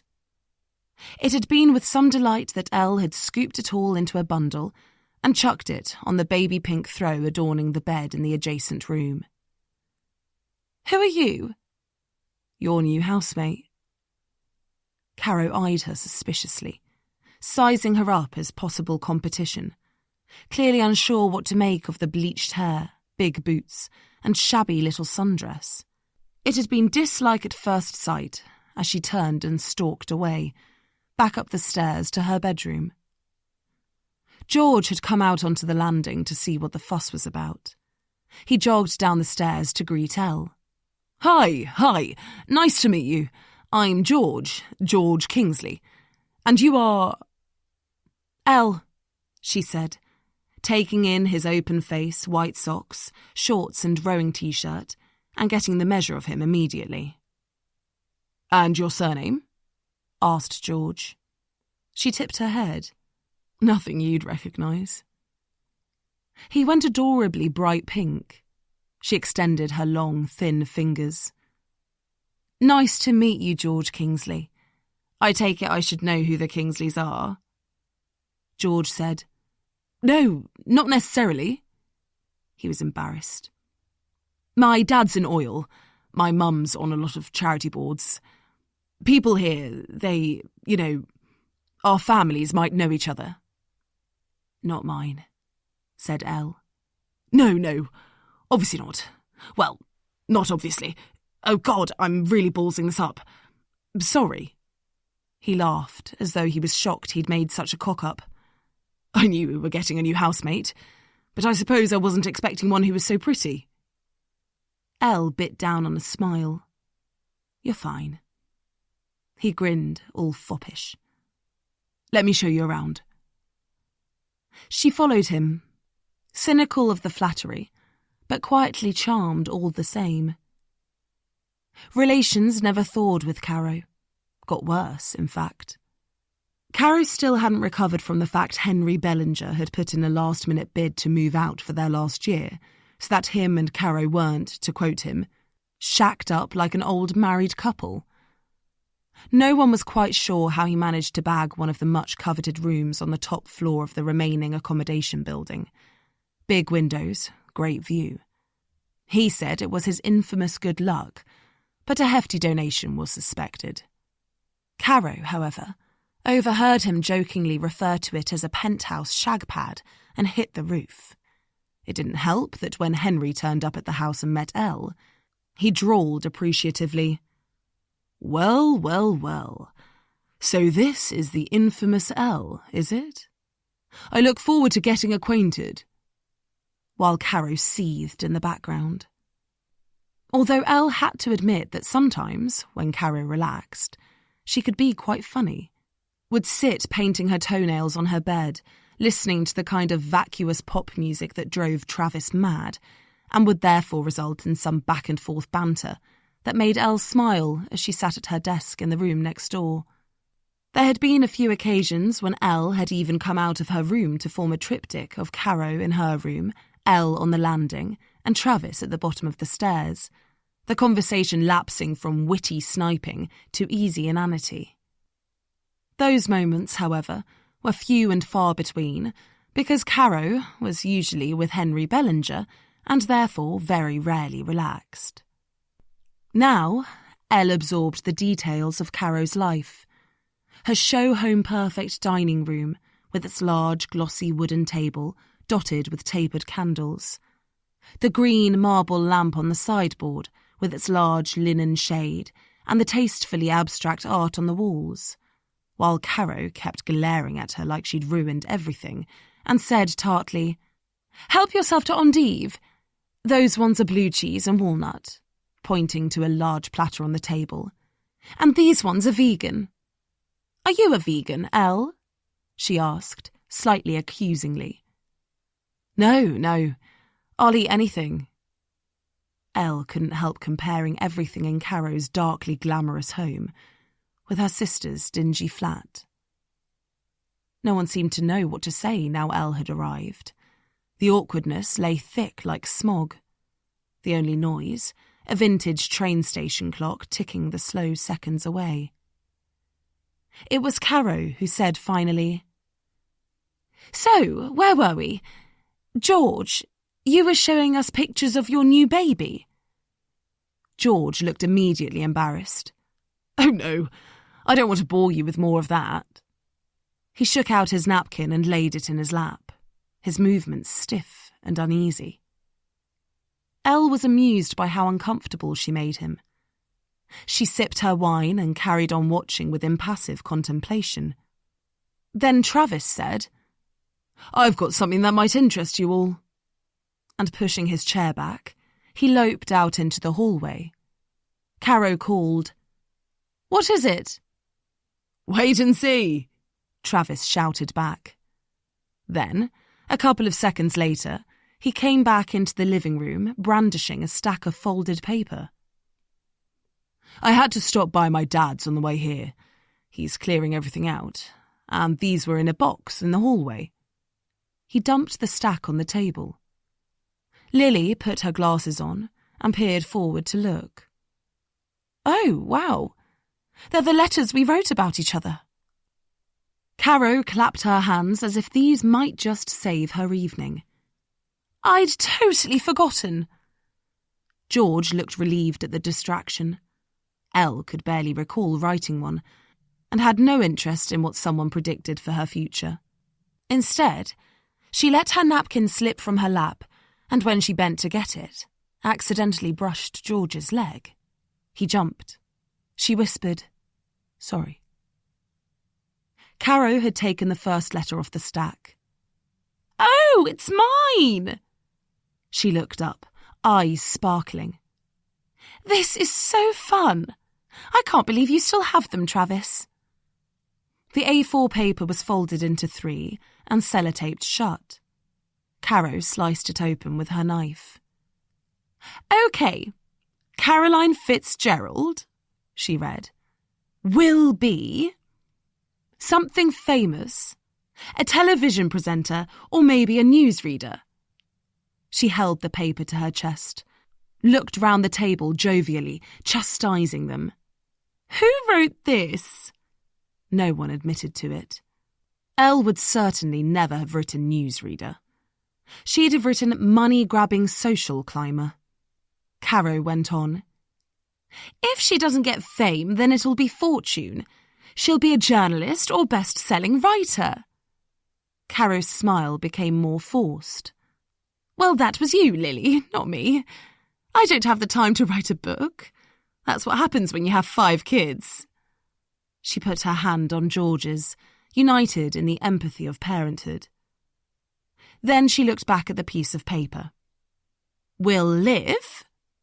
Caro will live in a huge manor house in the country with roses round the door, dogs and horses. She'll hold the most magnificent parties. Everyone will head down to Caro's at the weekend. Hers will be the place to be. Caro nodded. That's nice. Very generous. Nice to read, about yourself. She glanced around her dining room, then to the table. Have more endive, please. George scooped up a couple. Will marry Henry Bellinger, of course. Oh. Caro raised her fingers to her lips. Everyone around the table was quiet. George stretched over immediately and put his hand on Caro's shoulder, gave it a squeeze. Oh, God. Sorry, Caro. Elle crunched on her endive. Caro closed her eyes for a moment, then swallowed. She read on. The golden couple, and generations of little Henrys and Caros after them, will reign supreme. N.B. If Caro can prize him from the clutches of Mother Bellinger. Caro half scrunched the paper. Oh, for goodness sake! Lily took her glasses off and said quietly, Are you okay, Caro? Caro dabbed her eyes with her fingers. Yes. Excuse me, I've forgotten the white wine. She pushed her chair back and dashed to the kitchen to compose herself. George made a worried face. Elle rolled her eyes. I'm going to use the bathroom, she said, having no interest in Caro's histrionics. There was a cloakroom at the end of the hall, but Elle had no intention of using it. Instead, she climbed the stairs and went for a nosebout in Caro's house. On the landing, she peered round the first door and found a little girl's bedroom with a pink canopy over the bed and fairy lights. The next room had the names of Caro's twins, Tilda and Thomas, carved and stuck on the front. Elle thought of her own childhood bedroom. The patch of damp that she stared at on the ceiling as her brother snored and her sister wriggled, topping and tailing in the bed with her. Quite often, Elle slept on the floor, but then she could hear the mice under the floorboards. Across the landing, Elle found Caro's bedroom, river view, expensively furnished. In the centre was a giant wooden sleigh bed, dark furniture and heavy brocade drapes. It smelt of Caro's perfume. There was a selection of photos in gold frames on the chest of drawers. Elle picked up the wedding photo in the centre, showing Brian Carmichael nuzzling into Caro's neck. They were on a beach abroad, draped in garlands of lotus flowers. He wore a dreadful cream suit. Caro looked her normal, impervious self, smiling for the camera like a statue. Why did you marry him? Elle stared at the incongruous couple, then went over to the enormous bed, opened the drawers in the side table. On Caro's side of the bed, it was all neat and uniform, but on the other side, Brian's side, the drawer was chaos. Elle poked through his random assortment of stuff, found a bottle of diazepam. Yeah, if she was married to Caro, she'd need that as well. She considered how Caro had successfully packaged him up into this one little drawer. Downstairs, she heard the front door open and shut. Mum, just getting my inhaler, the voice of a teenage girl shouted. Chairs scraped. Elle listened to Caro's shoes tap on the parquet flooring. Oh, Bethany, how could you forget it? Quickly then. Yeah. Footsteps thumped on the stairs. Elle put down the pills and went to stand in the doorway of the bedroom to catch a glimpse of one of Caro's children in the flesh. A stunning redhead flew past her, wearing a skimpy silver dress. Elle waited to get a better look at the girl's face on her way back down from the very top floor. Apart from the blue inhaler clutched in her hand, it was like looking at a teenage Caro. From the landing, Elle watched Caro catch her daughter at the front door for a kiss. "Okay, bye, darling. Be good, yes?" The girl went, "Oh, for God's sake, Mother!" Elle went up to the next floor where there were 2 more bedrooms, both with en-suites.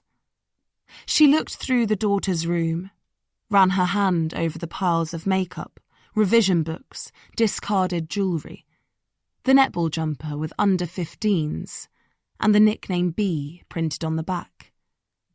She wondered if Bethany, B. Carmichael, knew how lucky she was to have this life. When Elle finally headed back downstairs, she found George standing in the hallway waiting for her. Still boyishly handsome, he gave the impression of looking casual, leaning against the wall. But as she walked towards him, and he pushed himself upright, she saw him checking over his shoulder that no one else was around. He ran his hands through his hair, then put them in his pockets as if unsure what to do with them. She knew what George looked like when he was nervous. "Are you all right?" Elle asked. "I said I needed the loo as well, but you weren't there." "I was upstairs," she said. He checked behind him again. She wondered if he was drunk. His skin was flushed. There was a splosh of red wine on his shirt. "I just wanted to, you know." He shrugged as though what he was saying wasn't that important. "With Caro reading that thing about Henry, I wanted to check you weren't going to say anything." Elle frowned. "About what?"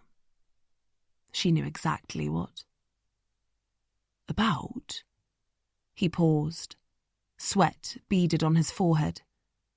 He checked behind him again and then, reluctant to spell it out, said in a low whisper, "What we did." She looked at him, into his sloping brown eyes. Same, but different. Worried.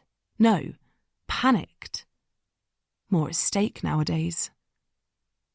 She reached forward, brushed her hand down his cheek. "No, Georgie, I would never say anything." Elle saw her touch throw him off balance. Unable to help himself, he seemed to inhale the scent of her. His breath trembled. When he caught himself, he was embarrassed. "We should go back," he said, turning abruptly away. "Yes," she agreed, following behind. "We don't want them thinking we've got stuck in the bathroom together." "No," he said quickly, pulling himself together. "Absolutely not." Chapter 8. Then. Michaelmas term, 3rd year. George. After Henley Royal Regatta in July, George spent the best summer of his life with Henry Bellinger and J.B. Watson in the Mediterranean villas and English country houses of various Oxford friends.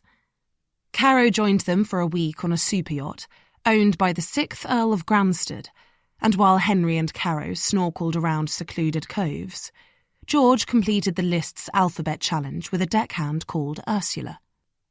They all kept up their training, hired bikes, and took part in a gruelling 5-hour cycle round Ibiza in the 40-degree heat.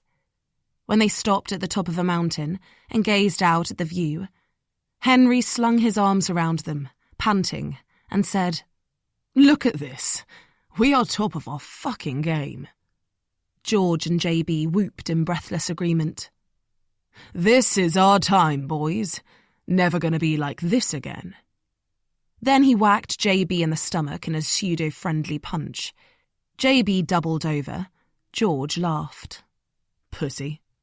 And they all raced down the mountain. They trained for an Ironman at Henry's Manor estate in the Cotswolds. The ruddy-cheeked housekeeper kept them well-fed and watered like a pack of overeager Labradors, while Henry's mother, the infamous Francesca Bellinger, an ex-fashion editor, imposingly tall with cropped white blonde hair, beckoned them into the drawing room for drinks at 5 p.m.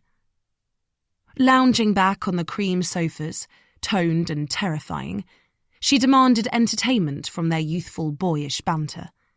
George enjoyed making her laugh, along with her waifish daughter, the beautiful New York socialite Ophelia, who was trying to make it on Broadway, but was home for the holidays, and spent most of her days stretched out like a cat by the pool, and nights getting high in the summer house with her old boarding school friends.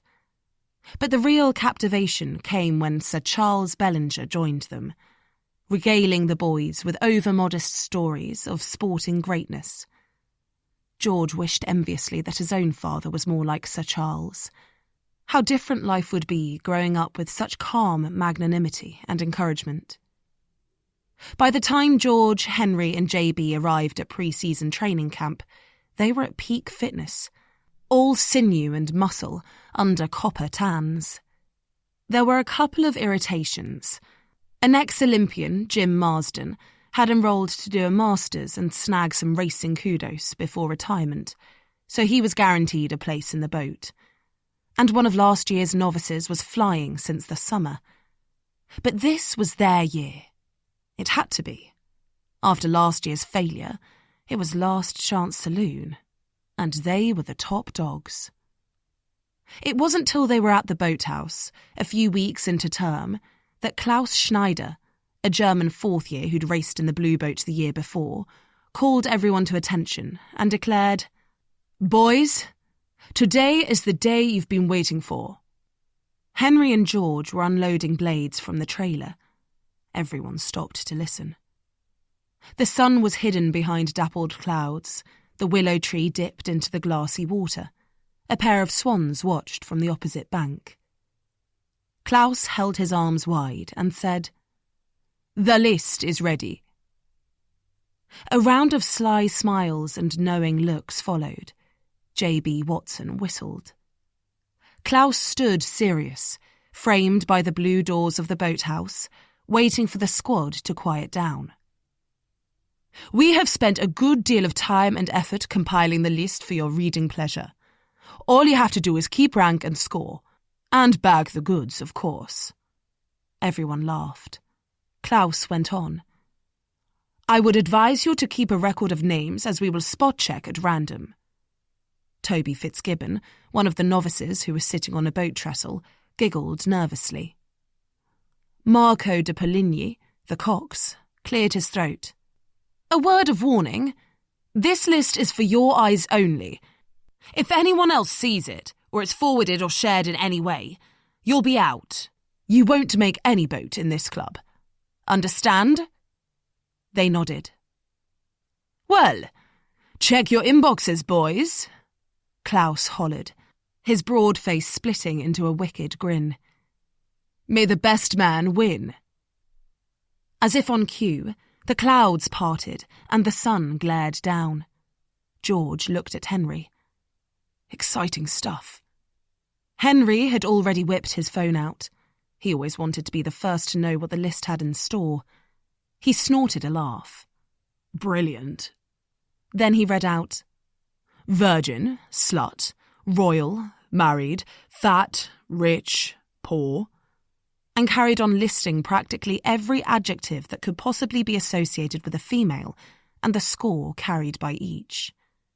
He looked to the bottom of the list and scoffed. "Threesome and orgy.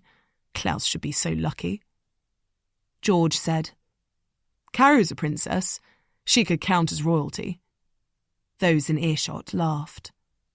Henry, who wasn't good at being the butt of any jokes, said, "Quite fancy my chances with that new girl in your house, actually. Elle, is it? Screw her and I could tick poor off the list." He laughed. "Maybe her and Caro together. That'd be 3 birds with 1 stone." When Henry talked about Ellen that way, George had a sudden urge to punch him hard in the face, to pin him to the ground and hiss, "Keep your filthy fucking hands off her." Because something had happened to George since Elle moved in. Their old Georgian wreck had come alive. The air sizzled.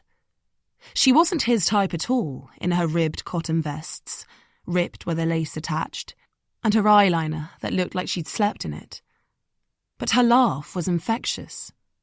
When George came home from training, he would look for Elle's bag in the hallway to know if she was home. He started to learn her timetable, knew when she had hours at the animal sanctuary where she worked on reception, knew when she had lectures, tutorials, went to the dining hall. At the college ball, she worked behind the bar, and he'd spent the whole time helping her collect glasses. For her, he could endure having his dinner jacket sploshed with other people's beer dregs. He no longer hung out in the JCR with Caro and Henry, looking enviously at Caro curled up under Henry's arm. Instead, George's jealousy came in the early mornings, when he'd head into the darkness for a training session, leaving Elle, who turned out to be surprisingly studious and was often downstairs getting coffee at 5 a.m, chatting to Travis, who was red-eyed and bleary after smoking in the living room all night. Nowadays, George found himself leaving later and later to eke out his time spent having a cup of tea with Elle and Travis. Where he used to be champing at the bit to get to the gym, he started to relish those calm, dozy pre-dawn moments. But on the day the list was announced, as he stood at the boathouse next to Henry, mouthing off about a threesome with Elle and Caro, George didn't punch him in the face. He didn't say anything, because not only was Henry his best friend, but also George knew you never told the boys here how you really felt about a girl, especially one like Elle, on whose radar he doubted he even registered. Feelings were weaknesses. They were vulnerabilities. And vulnerabilities were the death warrant of competition. So he laughed along with Henry instead. Things changed for George the day he missed a course deadline and got summoned to a meeting with his tutor, a trying to be down with the kids man called Redders, who was very sympathetic in his stripy scarf and natty purple socks. As George explained that life was incredibly stressful at the moment because of impending boat race trials. Redders understood, agreed that pressure affects us all, our bodies and brains are only designed to cope with so much, but still he needed that fieldwork report. That night, George was furiously trying to finish his overdue work, then get some sleep before his alarm went off for training, when he heard Elle coming up the stairs, back from wherever it was she went out to, dressed in a big furry jacket like a tiger and purple suede boots. "All right?" She paused on the landing, surprised to see him awake. "Fine," he said, silently praising the Lord for his poor work management as she strolled into his room and sat on his bed. He could barely move with the proximity of her, his senses alert to the smell of cigarettes and Chanel. "It's bad for a person, you know," she said, leafing through his textbooks. "What is?" "Not having any fun," she grinned, showing her crooked front teeth. George shook his head. "Oh, I have fun." She started unzipping her boots. "If you say so." He found himself transfixed, unable to concentrate fully on anything else except each boot falling to the floor and her fingers peeling off the long, glittery socks she wore underneath. When she sat back against the headboard and crossed her legs, he couldn't take his eyes off her bare feet, her toenails painted the faintest shade of peach. He watched her look round his room, take in the medals and crew photos. On the wall next to her was pinned his training schedule. She leaned forward to study it. "So if you make this boat, what then?" she asked, untying her hair and running her hands through the blonde waves. George swallowed. wanted to touch her hair. "Well, then I'm a blue." "And?" "And what?" "What? That's it?" Elle replied, her tone both confused and mocking. George almost scoffed. This wasn't something that usually needed explaining. "Yeah, that's it. It's a massive achievement." She nodded, unconvinced, all the while seemingly laughing at him, eyes sparkling. "It's something to be proud of," he went on, trying to make her understand, justify the choices she seemed to belittle with just a glint in her eye. "Something I'll remember forever. To tell my kids." She sat forward, wrapped her arms round her legs. Her perfume pervaded the room. "It all sounds very worthwhile." He felt like a fool. He wanted to kiss her, to press her down on the bed. "Whatever." He tried to shrug it off, act like she wouldn't understand. "It's just a family tradition." She moved her foot so her toes pressed against his fingers. "And you wouldn't want to let Daddy down, would you?" She rested her chin on her knees, her hair tumbling over her shoulders, and grinned, slow and mocking. George didn't reply. He'd never been around someone who could look so girlish and so knowing at the same time. His eyes were captivated by the coquettish tilt of her head, her rosebud mouth, the glinting fabric of her dress under her fluffy coat. Outside, it started to rain. Not a soft autumnal drizzle, but the sort of sudden, sleeting downpour that flooded pavements and overspilled gutters.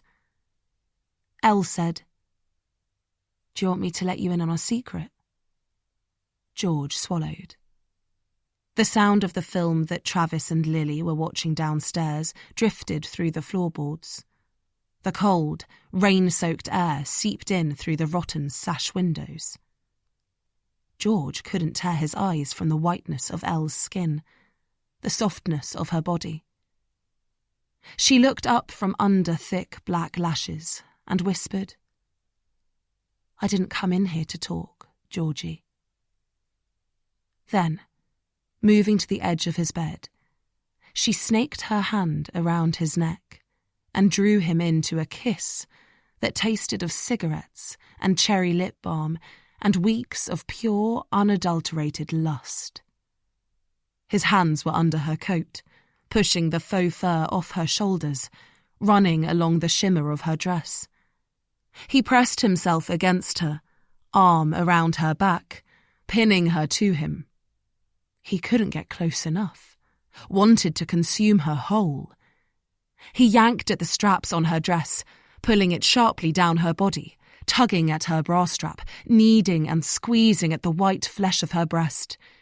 He tore his mouth from hers, kissing and licking her skin down her neck, across her chest while his hand fumbled to get into the lacy skimpiness of her pants. "George!" He heard his name in the furious haze of it all, calling him, crying out for him. Then suddenly, slightly sterner, "Georgie!" And he paused. "What?" She moved his head away, held him by the shoulders.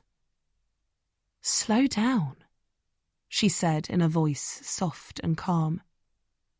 "Oh," he said, drawing back, his pride taking a knock as he'd assumed she was in the same intoxicated rapture as he was. Right. No other girl had complained, and he'd had the entire alphabet. Her mouth tilted up in its infuriating half-smile. "Don't get defensive." "I'm not," he said, suddenly wanting to be off the bed and in the gym, bench-pressing his way to victory.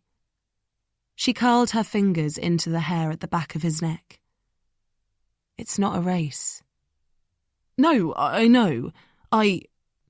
She cut him off with a slower kiss, reached down to draw his t-shirt up over his head. We've got all night. George thought, actually, I've got training in the morning, but didn't say anything. And, soon enough, when he was lying on his back and she was straddling him, taking her time to work her way down his body, he forgot all about training. And when they were locked together, George on a high greater than he'd ever experienced, the rain fogging up the windows, her cold fingers digging into his back, her warm mouth pressed onto his own, the taste of her, the feel of her. He couldn't believe what he'd been doing all these years. He wanted to draw the moment out to eternity, lose himself forever in the intoxication of her. The next morning, George raced to the gym, pedalling furiously, careening through red lights on his bike, breathless, exhausted, having overslept and missed most of the training session. The red-faced coach hollered, "What the fuck is wrong with you? There is no excuse good enough." No one missed sessions, especially not this close to trials. George could barely believe the direction of his thoughts. "Look them in the eye and tell them why you weren't here." The coach pointed to George's teammates. "Not me, them. Go on, do it." George couldn't. Because instead of dropping to his knees and begging forgiveness, all he could think about was Elle. "You think they want you in their boat? Can't be arsed? Unreliable? Is that what you'd want?" The rest of the squad had their eyes to the floor. George could smell Elle on his skin. "Answer me!" the coach shouted. His hot breath hit George's face. He saw the image of her tumbled hair on his pillow. "No, sir." He was a man possessed. That was why, as he was cycling home with Henry and JB, and they pushed for where he'd been, George made the mistake of boasting he'd been having the best sex of his life. He broke his cardinal rule of admitting how he truly felt, couldn't keep it to himself. "It was just... I can't describe it. It was mind-blowing."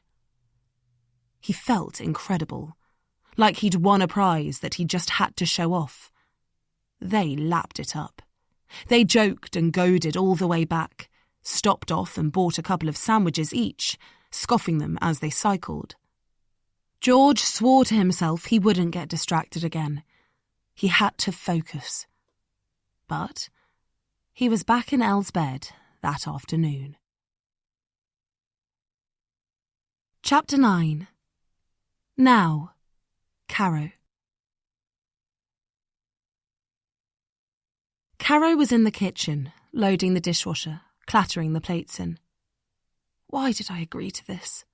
she muttered. The note predicting her future had completely thrown her. And suddenly, everything felt enormous underneath the scrutiny of damn Elle Andrews' patronising smirk.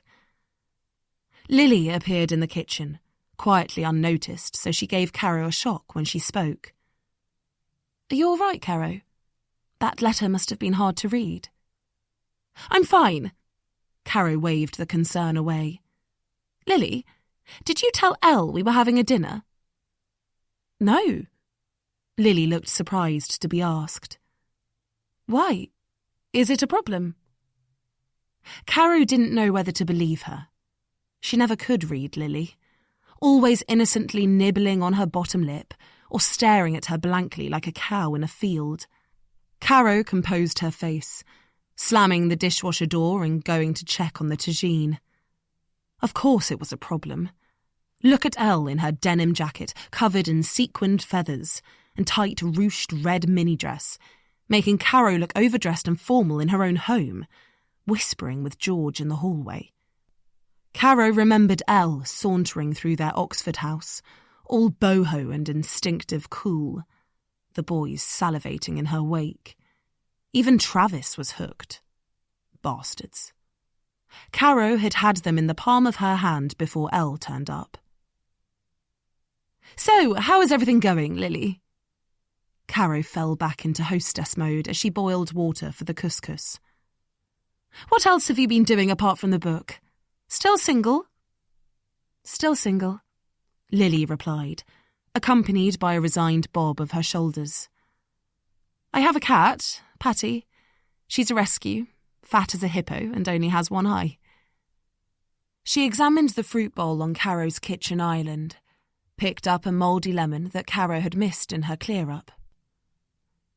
I'm slightly worried that the letter about me is going to say, lives alone with cat. That would be sad, wouldn't it? That was predicted for me. Caro wasn't listening. She reached to snatch the lemon and tossed it in the bin. Trust Lily to find the mouldy fruit hiding at the bottom of the bowl. She went back to her couscous while thinking of her own note. Images of her and Henry. Golden couple. King and Queen of Oxford. She tried not to think of what could have been.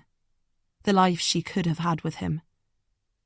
She remembered the pride of walking into a room on his arm, knowing everyone there was jealous. Her mother had said, the good ones are very rarely the lookers, Caroline. That's the thing with men. They're only good looking for so long.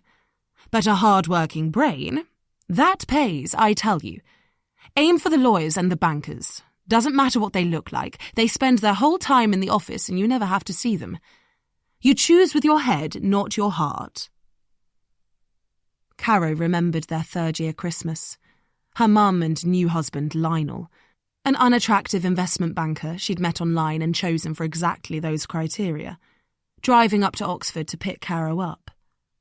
Lionel didn't like to waste petrol, so they were combining the journey with a trip to visit some ageing aunt. Caro had made Henry wait on the pavement with her. Lionel didn't like having to wait for the doorbell to be answered, just so her mother could catch a glimpse of him. She made sure they faced the car as it drove up, side by side, Caro holding tight to Henry's hand, presenting him to her mother in all his dimple-cheeked, blonde-haired, muscled glory. She knew better than to give Henry anything more than a chaste peck on the cheek, though.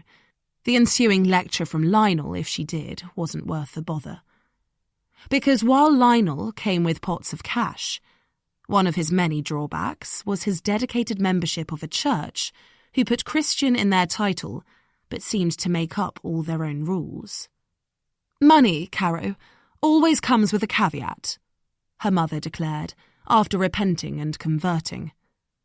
And while her mother was prepared to nod along to all Lionel's passionate tirades about the sins of the ungodly, while still keeping half an eye on Coronation Street, Caro found him too insufferable and always had to leave the room.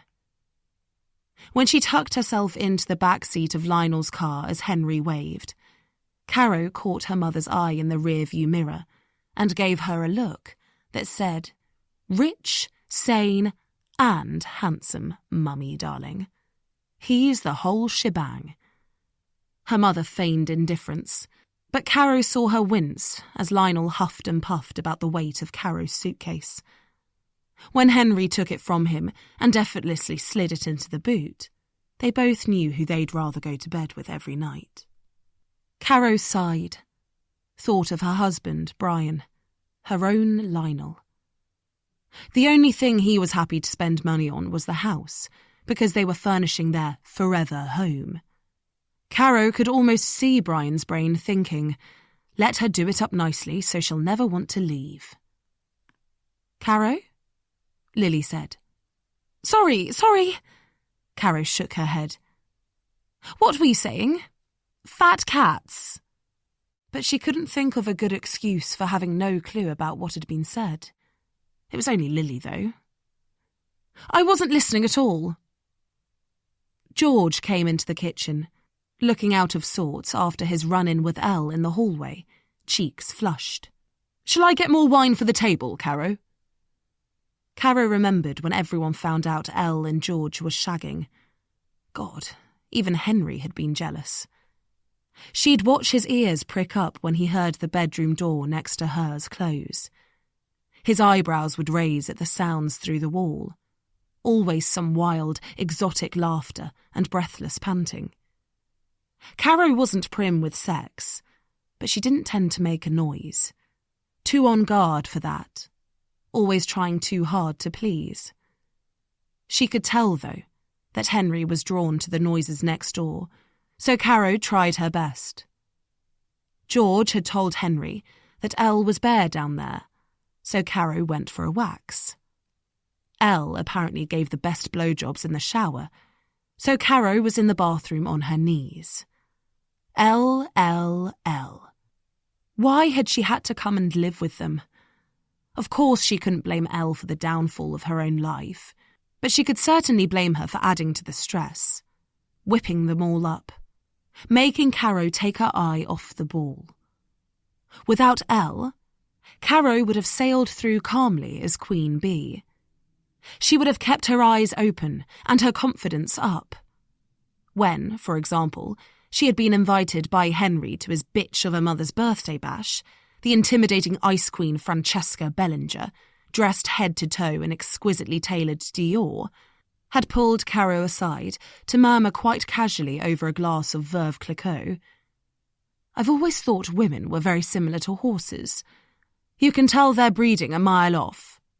Don't get your hopes up, darling. I know your game." Caro could have tossed her fiery mane and said, "I don't quite understand what you're implying." Instead, she allowed her shock to show, followed by a guilty swallow of acquiescence, as if she'd been caught out. Lady Bellinger's eyes tipped up as she smiled, the emotionless smile of the boardroom. Scrabbling for a reply that wouldn't make her appear the gold digger she'd been accused of being, Caro said, "We love each other." She still cringed when she thought of it. "Love?" Henry's mother had scoffed. "Believe me, young lady, you won't last. Don't even try." She gave Caro a disparaging once-over, seemed to know instinctively that her dress, while luxury high street, had been half price in the sale. "My Henry is destined for greater things than you." Francesca had swanned off to join her husband, Sir Charles, slipping her arm possessively round his waist as he entertained the doting boys with his stories of Olympic greatness, Henry and George lapping up every word of the heroic, gentle giant. It had taken Caro a calming splash of water in the bathroom to get her act together enough to join them. Stalking back out to the group, clutching Henry's dinner jacket-clad arm and laughing at his dad's jokes a touch too loud and shrilly, all the while avoiding Lady Bellinger's smug, all-powerful gaze. Caro's own mother would have groaned. Had she taught her nothing? Now, in the kitchen, Caro burnt her hand on the oven as she checked on the almonds toasting for the salad. "Ow!" Lily hopped off the bar stool. "Are you hurt?" "I'm fine," Caro replied too tersely, and Lily backed away. "Okay, well, I'll wait in the dining room." At the other end of the counter, George popped the cork on the Bordeaux as Caro sucked the burn on her thumb. "Everything okay, Caro?" "Totally, yes. Completely fine. You?" "Yeah," he replied. "Great. Smashing. Marvellous." Chapter 10. Then. Michaelmas term, 3rd year. Lily. "I've literally never seen you this excited." Travis was in the armchair in the living room, where he was most days. His head had worn away a patch of the already threadbare material, so stuffing poked through. "I give my deep hidden enthusiasms an outing at Christmas," Lily said. Then she leant forward to pick up her hot chocolate. "Come on, it's Christmas. How can you not like it? There's presents, Christmas trees, Home Alone." "I fucking hate Christmas," Travis huffed, shifting in his seat to pull his tobacco pouch out of the pocket of his jeans. "And I fucking hate Home Alone." "No one hates Home Alone." Lily looked out of the window. It was icy white. There had been frost on the railings for weeks. Travis moaned about the cold non-stop, commandeering George's fancy heater and sitting as close to it as he could bear. But Lily quite liked having to wrap up in a big jumper. Anything to add to the season's magic. So far, the lead up to Christmas hadn't disappointed. There had been carols and mince pies in the chapel, singing by candlelight. A masked ball at the college, that of course Travis had shunned, so Lily had gone with Eliza Hattersley-Brown, proving her theory that Caro and George only invited her anywhere when Travis was attending. The only thing she'd managed to drag him to was the unveiling of the giant tree in the quad, festooned with twinkling lights and shiny red baubles, with hot cider served afterwards in the JCR. Travis had only agreed because the JCR barman owed him money. Most of the students had already left for the term. Elle had stayed because of her job at the rescue centre, Travis because he had nowhere else he'd rather be, and Caro was only leaving now because George and Henry were heading off for Trial 8s in Putney, which, judging by the tension in the house, were vital to boat selection. Lily's dad had been held up because ice had frozen the pipes at the farm and was coming to get her that afternoon. She'd been all packed up, ready to leave for days, case stuffed with presents. "Oh my God, I think it's starting to snow." She pressed her face against the cold glass. Caro was standing outside with Henry, waiting for her lift, glued to him like they were on show for all the world to see. "Okay, maybe I don't hate Home Alone," Travis said, smoothing the paper of his roll-up. "But I hate snow." Elle padded into the living room and promptly plucked the cigarette from Travis's fingers, lighting it for herself. "I love snow," she said, flopping onto the sofa, wearing an oversized turquoise jumper and old black leggings, and still, Lily noticed, looking enviably cool. "I might go out and build a snowman." Travis had begun, uncomplainingly, to roll another cigarette. He looked sidelong at Elle. "I can't imagine you building a snowman." Elle, blonde hair tied in a knot on her head, shrugged and took a drag of the fag. "No, me neither, actually. I don't know what I'm saying." She laughed, husky and deep, and lay back against the sofa, head tipped to the ceiling as she blew smoke rings that fitted snugly inside one another. "What time are you leaving, Elle?" Lily asked, jealous that she didn't smoke, wanting to be part of their little ritual. "Oh, I don't know." Elle looked at her watch. "I have to check the trains." "Where are you going?" Travis asked. Lily knew where everyone was spending Christmas. She had listened as they all told her about their different traditions. Who had turkey, who had goose, who still put up a stocking. Only her. Elle was going to her mum's new boyfriend's for Christmas Day. "He's okay, actually. It won't last, but it's nice for now," she said, stretching her legs out, putting her furry-socked feet up on the coffee table. "Lives by the coast, Dover or Hastings, somewhere like that." "Check before you get the train," Travis said dryly. "Thanks." Elle raised a brow. Travis roughed up his hair with his hand and lay back in his chair. "I'm going to stay here." "What?" Lily tore her eyes from the snow. "I thought you were going home." "Yeah, no." Travis exhaled a plume of smoke. "I'm going to stay here. My dad rang last night. He's going on a cruise with Christabel." "What about your mum?" Elle asked, shaking a Coke can on the table to check it was empty, then flicking her ash into it. "Can't you go and see her?" "No." Travis shook his head. "She lives in Mallorca.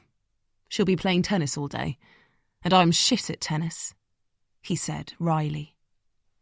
Lily said, "My mum made me play tennis. She heard it's good for shyness.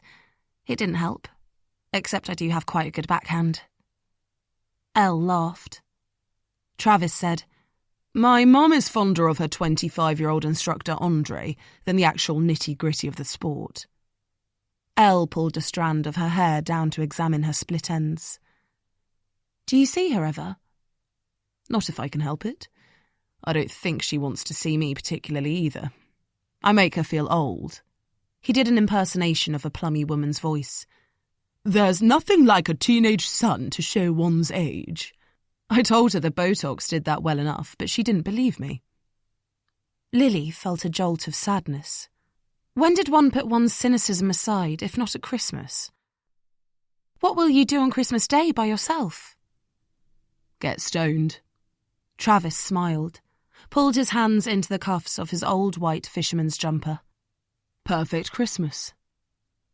Lily imagined herself at the farmhouse table, pulling crackers, her 2 little brothers yelping about Santa, her mum making mince pies, her older brothers forced off the Xbox to help. How could she enjoy it with Travis here? She knew if it was any other time of year, any other circumstance, she would not have the guts to say it. But there was something about Christmas for Lily that made her say, "Come to mine." The moment the words left her mouth, she blushed beetroot. On the sofa, Elle grinned like a Hallmark Christmas movie was unfolding before her eyes. Lily blushed more. Travis said, "Nah, it's okay, thanks." Elle gasped. "Shame on you, Travis. Who turns down an offer of what I imagine will be the nicest family Christmas I've ever heard of? Have you listened to her talking about it? People don't have Christmases like Lily's unless they're in a book. I'd come." Lily cringed. Had she gone on about it that much? She felt like the child in a room of grown-ups, unsure of the inflections on the words. Were they laughing at her? Never had she wanted to rescind an invite more. "No, seriously, you don't have to come. It was silly of me to ask." She backtracked, turning towards the snow, pressing her face back on the glass, this time to cool her flaming cheeks. It was silent behind her. She imagined Travis glaring at Elle on the sofa for pushing it. Lily forced herself to sit with feigned nonchalance. She could see Caro out the window, kissing Henry on the cheek, while a miserable-looking old man with a grey moustache heaved her suitcase off the doorstep. She heard Elle get up and leave the room. Lily turned back to Travis. "Sorry," she said. "I didn't mean to make you uncomfortable." He shook his head. His hair was long and shaggy over his eyes, needed a cut. "You didn't. I'm not very good with other people's families." "No one's very good with other people's families." "I bet George is pretty good," Travis said. Lily made a face at the idea of George at her farm. "Well, look, there are so many people in my family you can just kind of blend in," she said. "That's what I do. You could probably get away with no one actually knowing you were there." She paused when she saw the look of strained humour on his face. "Sorry, I'll stop going on about it. I just don't want you to stay here alone. Maybe it's selfish. Maybe I don't want my day ruined worrying about you." She reached for her hot chocolate again because it had suddenly sounded like she cared far too much about him. Travis looked down at the pouch of tobacco on the arm of the chair, turned it over in his hand. "That's probably the nicest thing anyone's ever said to me," he said. And Lily replied, "I think that says less about me and more about the other people in your life." Travis snorted an unexpected laugh. Then he looked up through his too long hair and said, "Okay, I'll come. Thanks." It was the most magical Christmas of Lily's life. Her mum cooked a turkey and a goose because the neighbours came round too. She and Travis helped her dad get the sheep in off the hillside in the snow, trying to drive the quad bike through drifts, Barney the dog shivering. Lily had never seen Travis out and about in nature, snow-burnt cheeks and wrapped up from the cold. When they trudged back in, frost on their eyelashes, Travis said, "I just don't get that thing about Eskimos having hundreds of words for snow. Snow is snow." "I don't get that thing about every snowflake being different." Lily bashed her hands together to keep warm. "How are there enough shapes?" Travis said, "All these lies about snow." Looks good though, doesn't it? She pointed towards the ice-white hillside ahead of them and the woodland that encased one edge of the farm, where, as a child, she'd disappear for hours until her name was shouted to help. It must have been pretty nice growing up here, Travis said, wiping the falling snow from his eyes with his glove. She nodded. It makes me jealous, he said. I'd have loved this as a kid. Lily said, "What was your childhood like?" Travis said, "That's another fresher question." Asking someone about their childhood is not the same as asking about their favourite biscuit. It's third-year appropriate, Lily replied.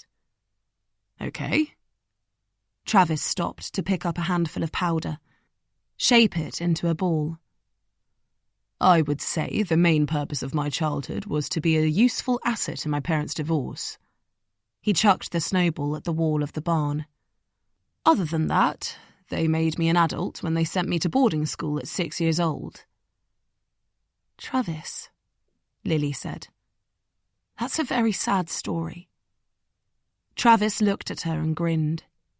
I know. Then he bent down to scoop up more snow and, backing away a few paces, hurled the ball straight at her. She shrieked in surprise before making her own to throw back at him. Then her brothers came out, and it descended into a full-on fight. It was the youngest Lily had ever seen Travis act. No bravado, nothing. He even allowed himself to be dragged by her younger brothers to snuggle under a blanket on the sofa with hot chocolate and watch Japanese anime. At mealtimes, Lily would catch her mum watching the two of them, all chuffed and trying to disguise a smile. Lily would glare at her to stop the dopey-eyed look. Travis would catch her glare and grin down at his plate. It was both painful and exquisite. Then Travis got a text. Cruise cut short, bad weather. Expect you home for New Year. He changed before Lily's eyes. Like the light inside him, lit from being at the farm, went out. His face greyed. He went silent. I'm going to have to go, he said. Lily nodded. Yeah.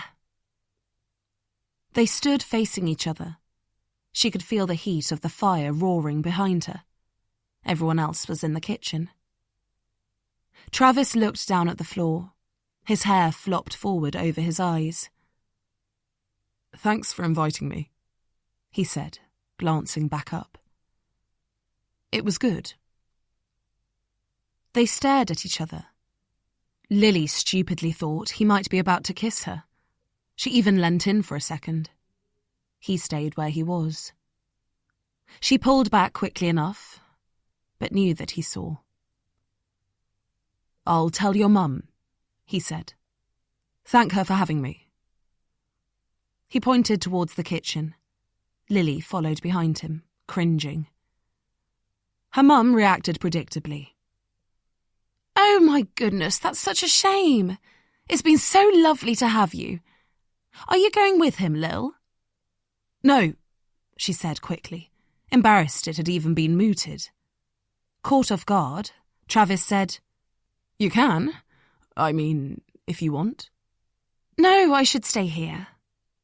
Lily's whole family was in the kitchen listening. She could see her brothers nudging each other. Oh, don't worry, Lily. Don't stay for us. You go. It's fine, urged her mum. Her dad said, Let her do what she wants. Travis said, He wouldn't want to come to mine anyway. She would? Lily thought she might actually kill her mother. Come then, if you want, said Travis. It would make it more bearable. They left the warm coziness of the snow-covered farm, Lily's mum squeezing her into a hug, kissing Travis on the cheek and saying, You look after her. I will, Mrs. Enfield. They sat closer on the train, their legs touching sometimes, either by accident or on purpose. Lily couldn't tell. Travis got noticeably tenser the closer they got to London. At Paddington, Travis got a text from George. You around for New Year? Party at Henry's if you want to come? Travis ignored it. He just wants Coke for his friends. Lily wondered if he'd have said the same if he'd got the text while still at her house. Instead, it felt like he was armouring himself up, sarcastic, defensive shield in place. She knew the feeling.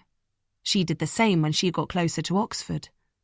The cab dropped them off outside one of the white-columned Georgian houses in Belgravia, the kind she'd only seen in movies, on a crescent with a private garden. This was wealth she could only imagine. His father answered the door. You need a haircut. No hello. No welcome hug. Answering the door yourself, Dad? Travis replied without pause. That's not like you. Had to give Williams the night off. Bloody employment laws. Who's this? His dad looked Lily up and down. No question from the expression on his face that he found her wanting. A lap dancer I picked up last night. Lily looked away. His dad glared, sweaty-faced and mean-lipped. He and Travis squared off against one another in the characterless hallway. All Lily could think of was the huge New Year's Eve dinner her mum would be preparing. The spiced rum and the neighbours coming over to sing Auld Lang Syne. From the best few days of her life came the worst. Travis's dad put him down every chance he got, needling nastily. For a man with so much money, he had very little taste. Lily couldn't spot a single period feature left in the house. The furniture was angular and uncomfortable, the pictures garish, the lighting stark and unhomely. New Year's dinner was miserable. When Lily made an attempt at a joke, Bernard visibly sneered, and she felt like a snail pulling back into its shell. When Bernard's girlfriend Christabel's tiny dog started yapping at her feet, Bernard slammed his hand down on the table and yelled, "I'm going to strangle that damn rat!" Christabel fled in tears. They ended up sitting silently in the giant dining room, lights blazing overhead, the scraping of knives and forks echoing over plates of gravad lax. "Travis, I've lined some work up for you with the bank over Easter," Bernard said, glugging his white wine. Travis said, "No thanks." Bernard paused with the drink midway to his fleshy lips. "Excuse me." Lily felt herself tense. She was terrible with conflict. "I said no thanks." Travis didn't look up from the cured salmon. "I don't want to work in a bank." "You damn well will," said his dad, starting up on his meal again, as if that were the end of it. "No, I won't." Bernard clattered his fork and knife down. "You bloody will! You'll learn some responsibility." Travis gave him a sidelong stare. "You're a lazy little shit. You know that." Lily flinched. "Well, anything other than turning out like you is fine with me, Dad." There was silence. Bernard's face went red. "Get out!" Travis got up and left the room, tapping Lily on the arm to follow. Lily hesitated for a moment, then fled after him. Out of the house, she finally felt like she could breathe. They crossed the road and stood in front of the gate to the private garden. "I'd let you in, but I don't have the key." He leant against the railing and looked back across at the magnificent white arc of houses. "Glad you came?" he asked. Lily shivered against the frosty sleet. "Best night of my life." Travis laughed. It was the first time his face had softened all evening. "I warned you." "I know," she said. "I think I just thought you were trying to put me off." She stopped. "Not that I mean... not put me off in that respect," she said too quickly. Travis pulled his sleeves down over his hands. "Don't get involved with me, Lily." The sleet was turning into snow, giant flakes falling, blurring vision, settling on their eyelashes. "Why not?" she asked. He stomped on the edge of a frozen puddle. The ice splintered into shards. "Because I'll never care enough. I'm like a vacuum, Lily. Completely absent of feelings." "That's not true." She stamped her foot too, shattering the shards into crystals. "No one's a vacuum." You are if you're a product of that. He gestured towards the house. You can't love if you've never been loved. Ruthless destruction. It's all I know. He grinned, self-deprecatingly. Lily kept cracking the ice with her foot. Her eyes were watering with the cold. "I don't believe you." He took a step towards her. Don't look for the good in me. She glanced up from under her snow-damp hair. "I can't help it." Then she reached forward and with her finger dabbed a tiny snowflake off his jumper. "Look, there's no other snowflake like this one." Travis brought her finger closer to his face to inspect it and said, I thought we agreed that was bullshit. Lily said, "Everyone's different, Travis. You're not the same as him." The snow was dusting their cheeks, settling on their fingers where they linked. It took all the courage Lily had, but she leant forward and gently, softly brushed her lips against his. She felt him give way. For 1 second, felt the spark and tingle that she dreamt about. But then he pulled back. Don't, he said. It won't end well. Chapter 11. Now, Lily. Main course: ottolenghi lamb tagine with apricot, harissa and olives, served on a bed of couscous with hispy cabbage and colette slaw. Vegan: chickpea tagine with mushroom and butternut squash. Caro marched into the dining room, brandishing her tagine aloft as if it were the saviour. "We got it in Morocco," she said, placing the coned dish proudly down in the centre of the table. "Shipped it back along with a couple of rugs. They do it all for you. Amazing.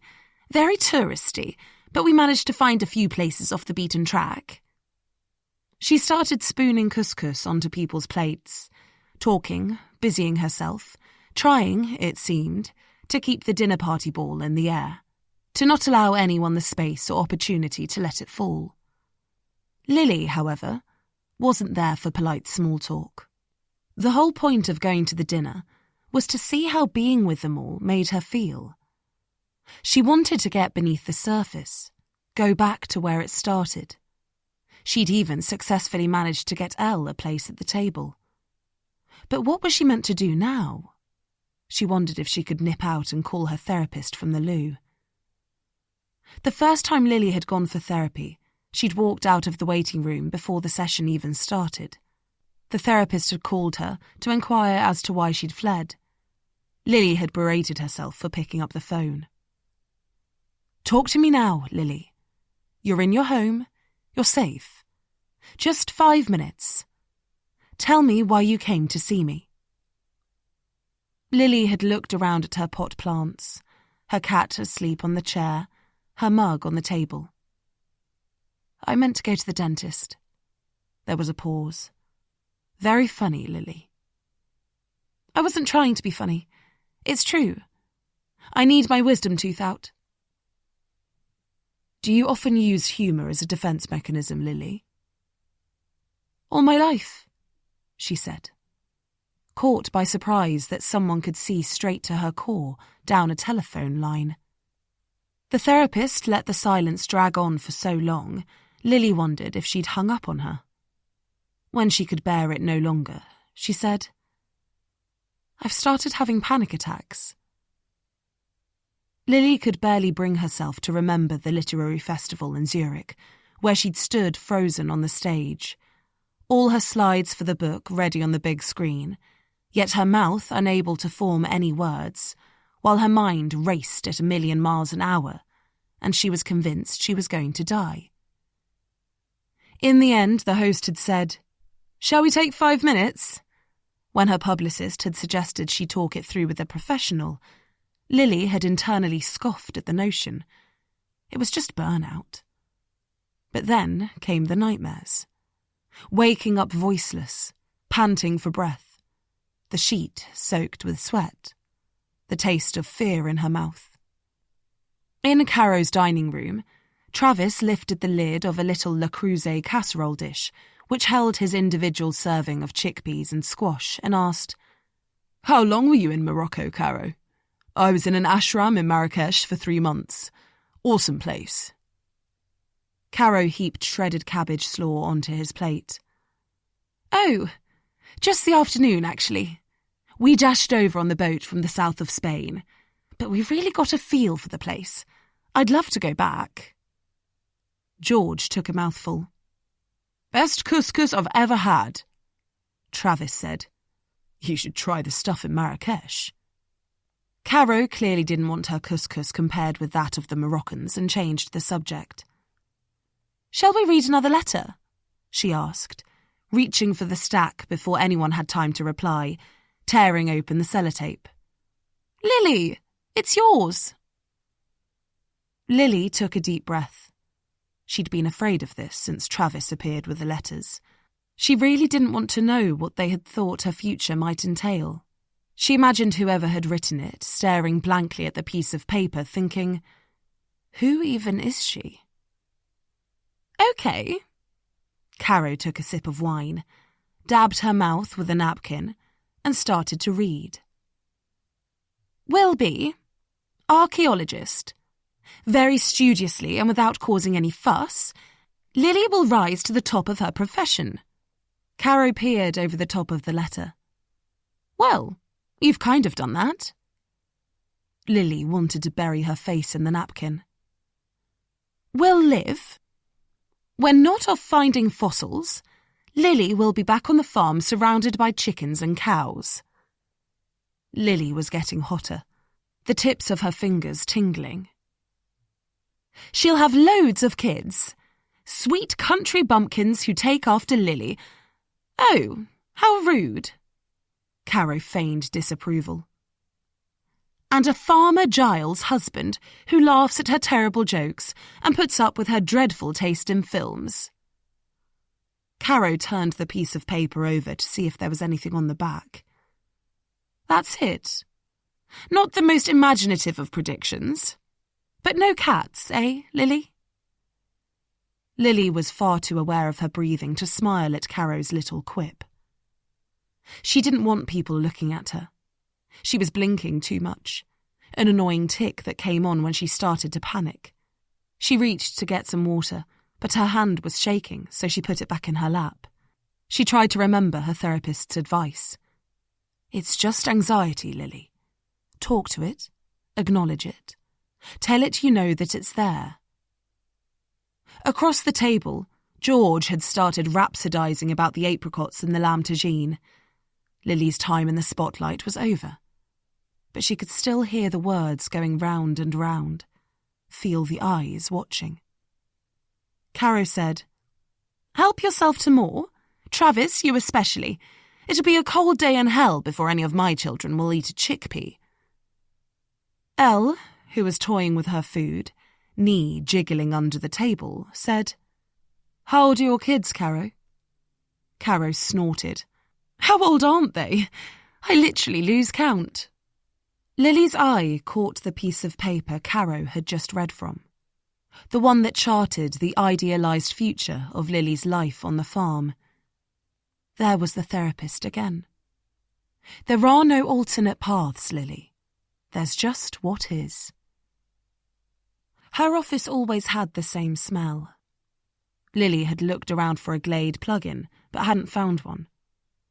She spent a lot of time looking at things in that office, to fill the silences that the therapist let run until Lily cracked and had to speak. Like when she said, "Tell me about your childhood, Lily. And Lily said, "It was good. Happy. Lots of brothers. I think I'm pretty typical middle child. Nice parents. Yeah, good. They've all got kids now. 7 girls, 2 boys. It's a girl power generation." "And how do you feel about all your nieces and nephews?" "I love them. Couldn't eat a whole one."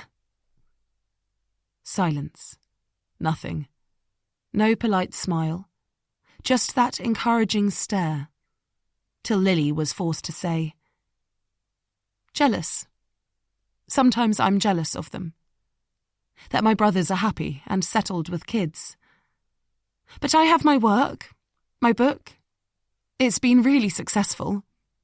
And my cat. She's not successful, but I love her anyway. So no, actually, I'm fine. Happy." That was the first time the therapist had said, "You know it's okay, Lily, to feel things, even envy." Right now, Lily just needed a break from being at the table. She wanted to screw that piece of paper up and hurl it over to the other side of the room. It was all overwhelming. The harissa in the lamb was too strong. She could feel the presence of Travis next to her, stronger than before. His smell, the nearness of him.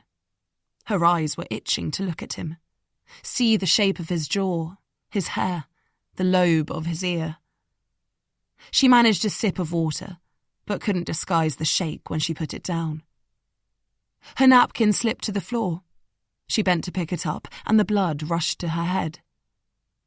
She didn't want to be there. Didn't want to take an interest in how being with them all made her feel. Didn't want to feel anything, in fact. Coming here was a terrible idea. She sat up, felt dizzy, swayed in her seat. Travis's arm reached out. "Are you about to pass out?" She touched his hand to steady herself. "No, I don't think so." "Are you all right, Lily? Is it the food?" Caro asked. "No, I just need some air." Both Elle and George stood up to help. Lily waved her hand to try to get them to sit, not make a fuss. Her shirt felt too tight. "I'll be fine." "I'll come with you," said Travis. "Do you need anything?" asked Caro. "Are you on any medication?" Lily laughed. "No, honestly, I just need some air." The others watched as Travis led her out of the room. He held her steady as they went into the kitchen and walked towards the bifold doors. She could probably have managed by herself, but the feel of his arm around her waist was quite seductive. "That was dramatic," he said once they were outside. Lily sat on one of Caro's garden chairs, sucked in a lungful of cooler air. "That's what I was going for. Thought the evening could do with some spice." "Fine by me," said Travis, lounging comfortably. "Good excuse to get away. I'm with her kids. I can't stand chickpeas. Or endive, for that matter." "For a vegan, you don't like much," she said, the shooting lines of panic in her vision calming. "I know." He ran his hand over his shorn hair. "Partial to the McPlant." She laughed. This was Travis. He said, "I've missed making you laugh." "Shut up." "It's true." She sat back, unbuttoning the cuffs of her blue flowered shirt and rolling up her sleeves. "I can't believe that just happened. How embarrassing. I just need to get my breathing back." "Here, look. Breathe with me." Travis started to deep breathe through his nose, gaze fixed on Lily. "I do this for a job." Lily knew how to breathe properly. She'd learnt via an app. She'd done everything she could to try to solve the panic by herself. "Travis, I can't sit here breathing with you. It's too weird." "Just try it," Travis urged. She pretended to follow his breath, when actually she was examining every aspect of him. The designer stubble, the veins on his arm muscles, the various designs inked onto his skin. It was him, but it wasn't him. She recognised his hands and his blunt fingernails where they rested on the table, but he wasn't there in half of what he said. She wanted to reach over and pull off his skin so the real him would pop out. Travis rolled his shoulders and on a deep exhale said, "So, are you seeing anyone? Is that part of the breathing?" Out on the lawn, the sprinklers clicked on. A sudden burst of rat-a-tat-tat that made them jump. Travis laughed. God, only Caro would have her sprinklers on a timer. Lily watched the nozzles move back and forth, no rest. She wondered whether to tell him about Peter, a guy from her local bookshop who she had coffee with once, and it led to a few dates, just to make her life sound more interesting, or Travis jealous. But it felt like talking about Bookshop Peter now would sully what she had actually really enjoyed. It would be a waste anyway, because Travis wasn't the kind of person to get jealous. "I'm not seeing anyone," she said. "You?" Travis said, "No one special." A moth darted into one of the candle flames, then lay motionless in the wax. "I've thought about you loads." "No, you haven't." "I have." She could feel a warming tingle rise up from her feet. "Really?" He nodded. She said, "That's a long time to be thinking about a person." She thought of her therapist again, those silences ticking on and on. "Can we talk about relationships, Lily?" "No!" Now she wanted to go rushing into the stark white office and say, "I'm sitting here with him. I've laughed at his jokes. What now? I don't know what it means." Travis tipped his head, studied her. What did he see with his spiritual healer eye? "How's your family?" he asked. "Oh, fine. Same as always. Busy. How's yours?" "As dysfunctional as ever. My dad openly mocks what I do. Wouldn't let me in the house when he saw the tattoo." "I'm not sure I would." He laughed. "You love it." Lily peered round to examine it. "It's certainly very bold." Travis sat back in his chair, stretched his legs out in front of him. No socks, tanned ankles. "I think my dad's actually still waiting for an apology for the shame I supposedly brought on him when I got arrested." Lily wondered if he brought his arrest up every chance he got, or just because he was with her. She could imagine him beefing it up in his motivational talks, how he hit rock bottom and was saved from rotting in jail by the healing power of breath.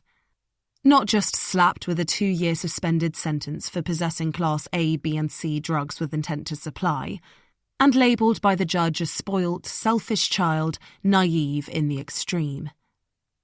The sprinklers paused.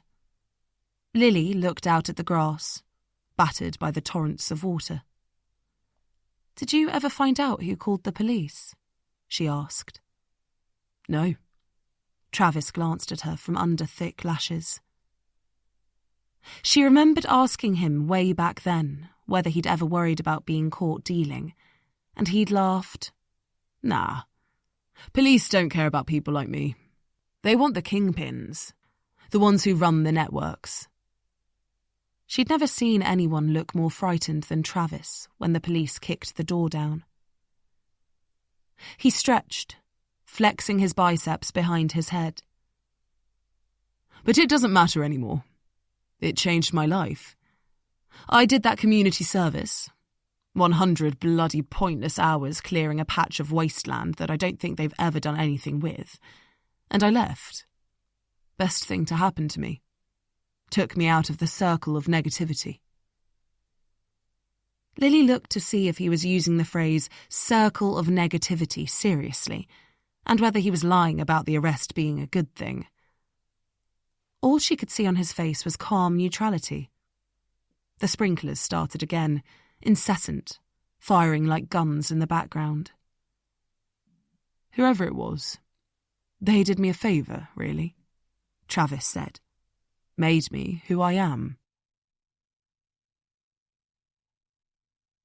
Chapter 12. Then. Hilary term, 3rd year.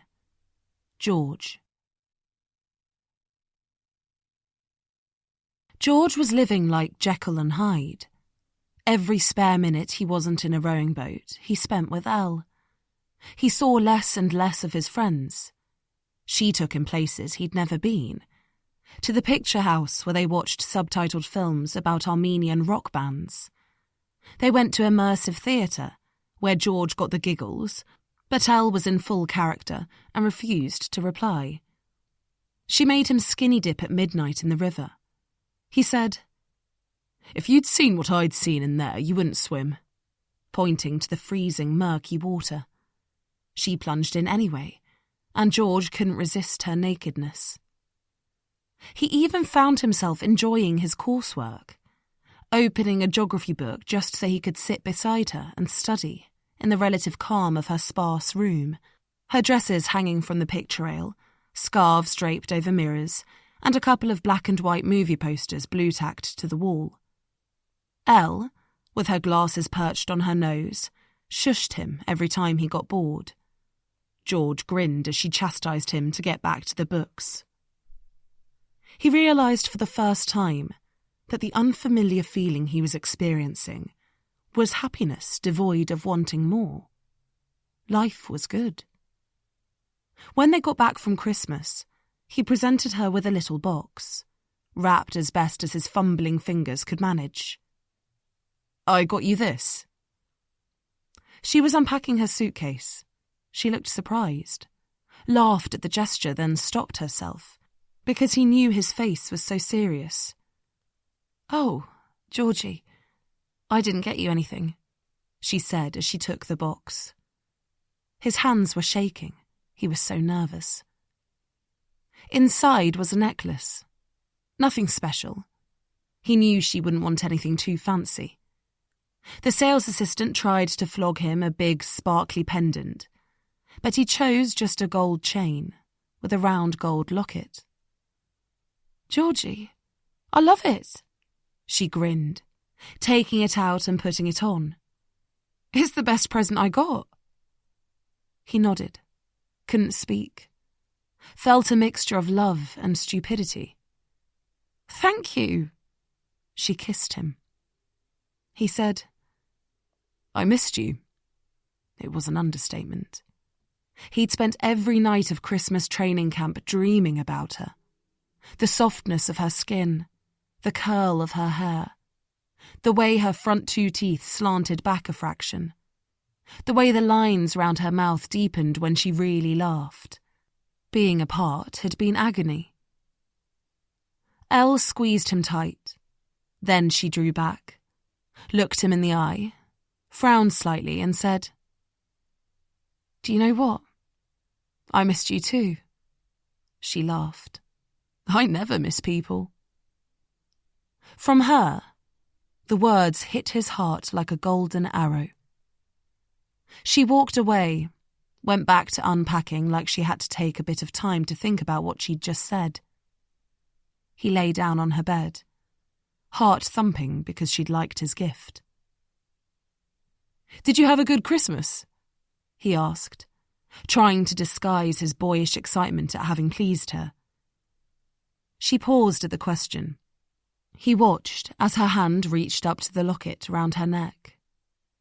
Then she came and lay down next to him, on her side, hand tucked under the pillow. She said, "My life's not really like yours, George.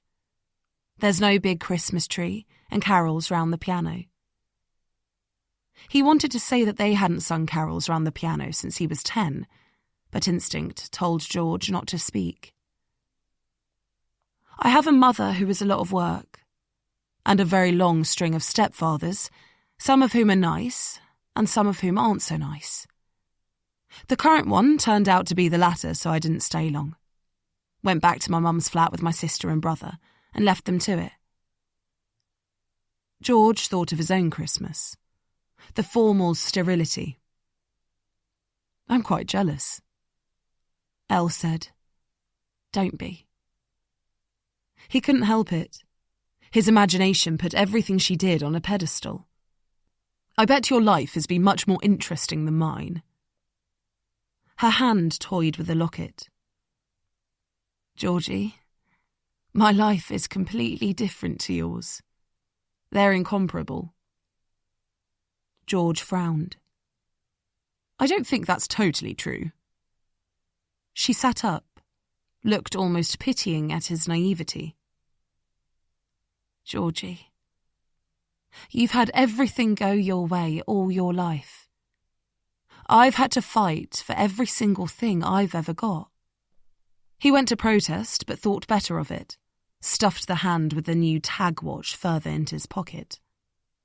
That's why I get really cross when you don't do your work, she said, sitting up, hair falling over one eye, impassioned now. Because I've just had to try so hard to get here. I don't have a rich dad who donates to the boat club. George blushed. On the one hand, he felt shamefully privileged and lacking in world weariness, but on the other, couldn't get enough of her exotic juxtaposition, like a butterfly he'd caught in a net. But, Elle went on, the one good thing about my mum was that she didn't let up on the value of education.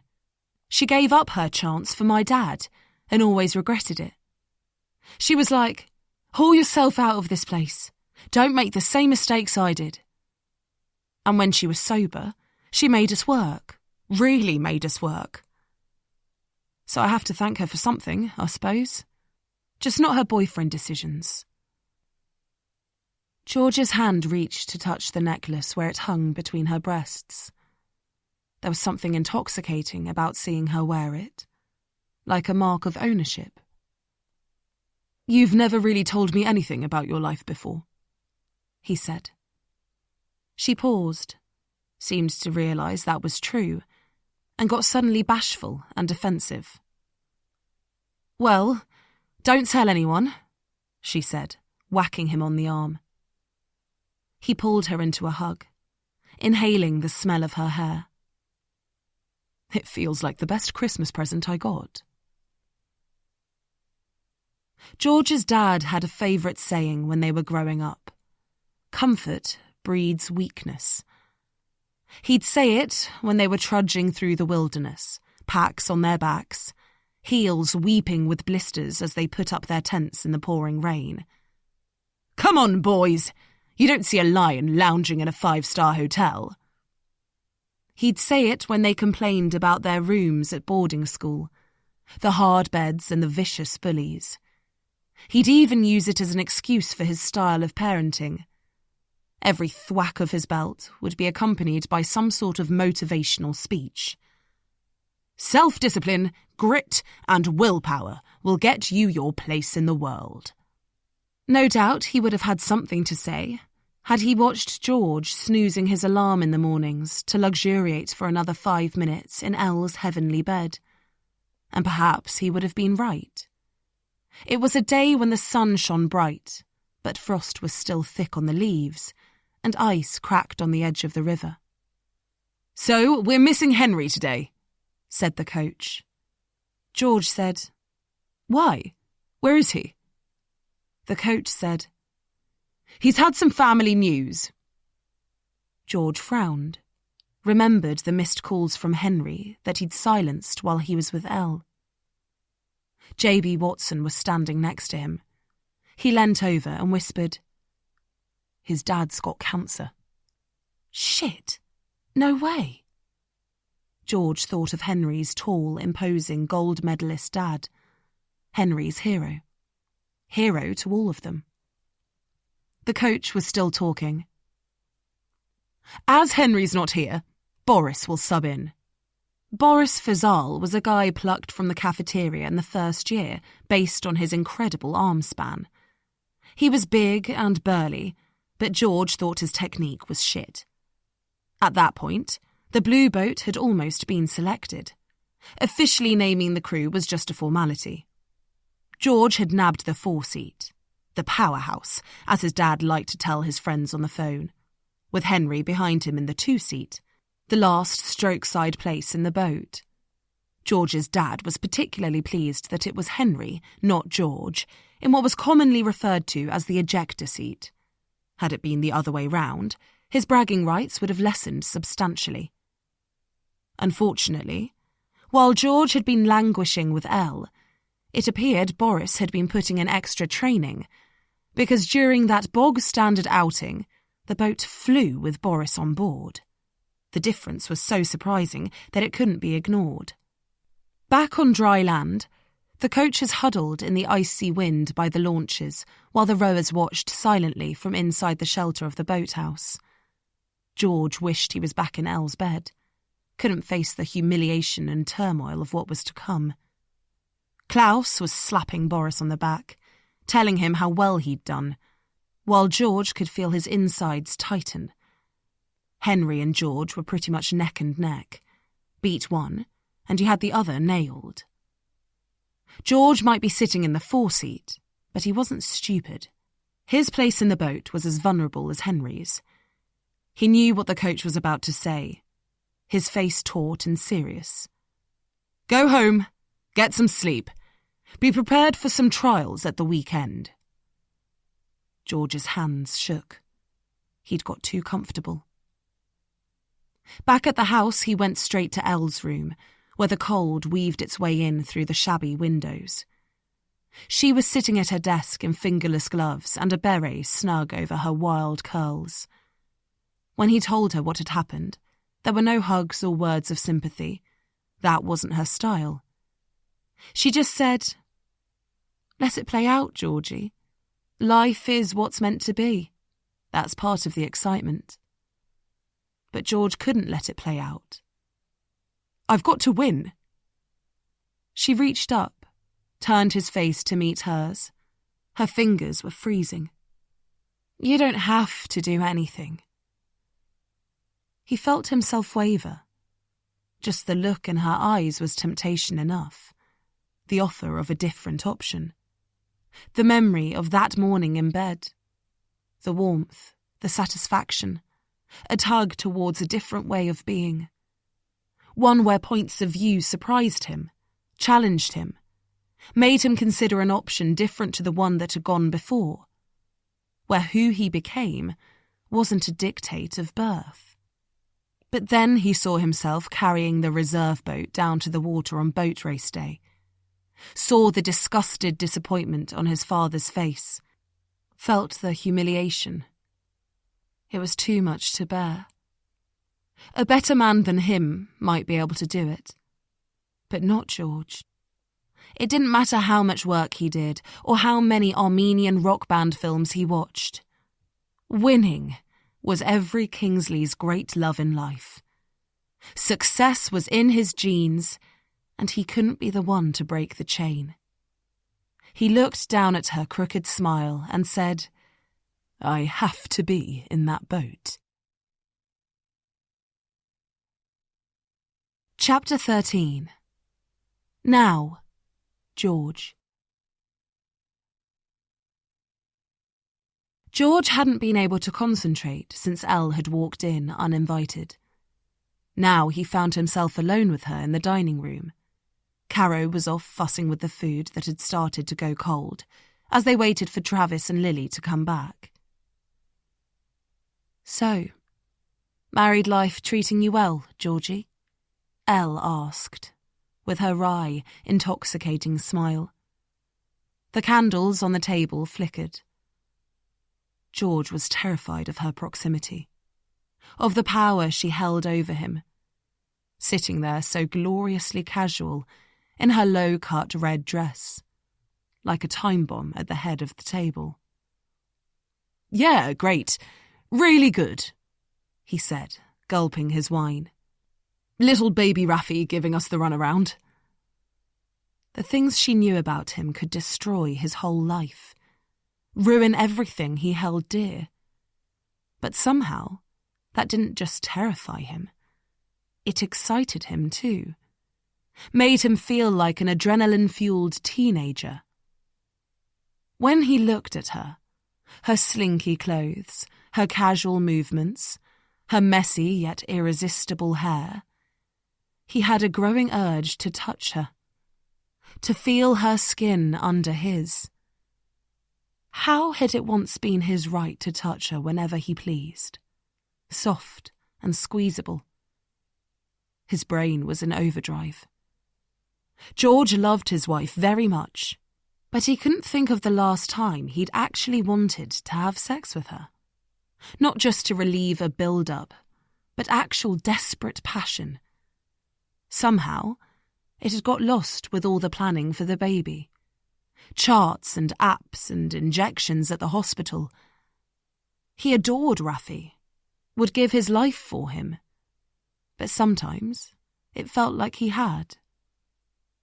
Just the other day, George had passed a hooker in a doorway in Soho, wondered if he should pop in, for the excitement of it, for the shock.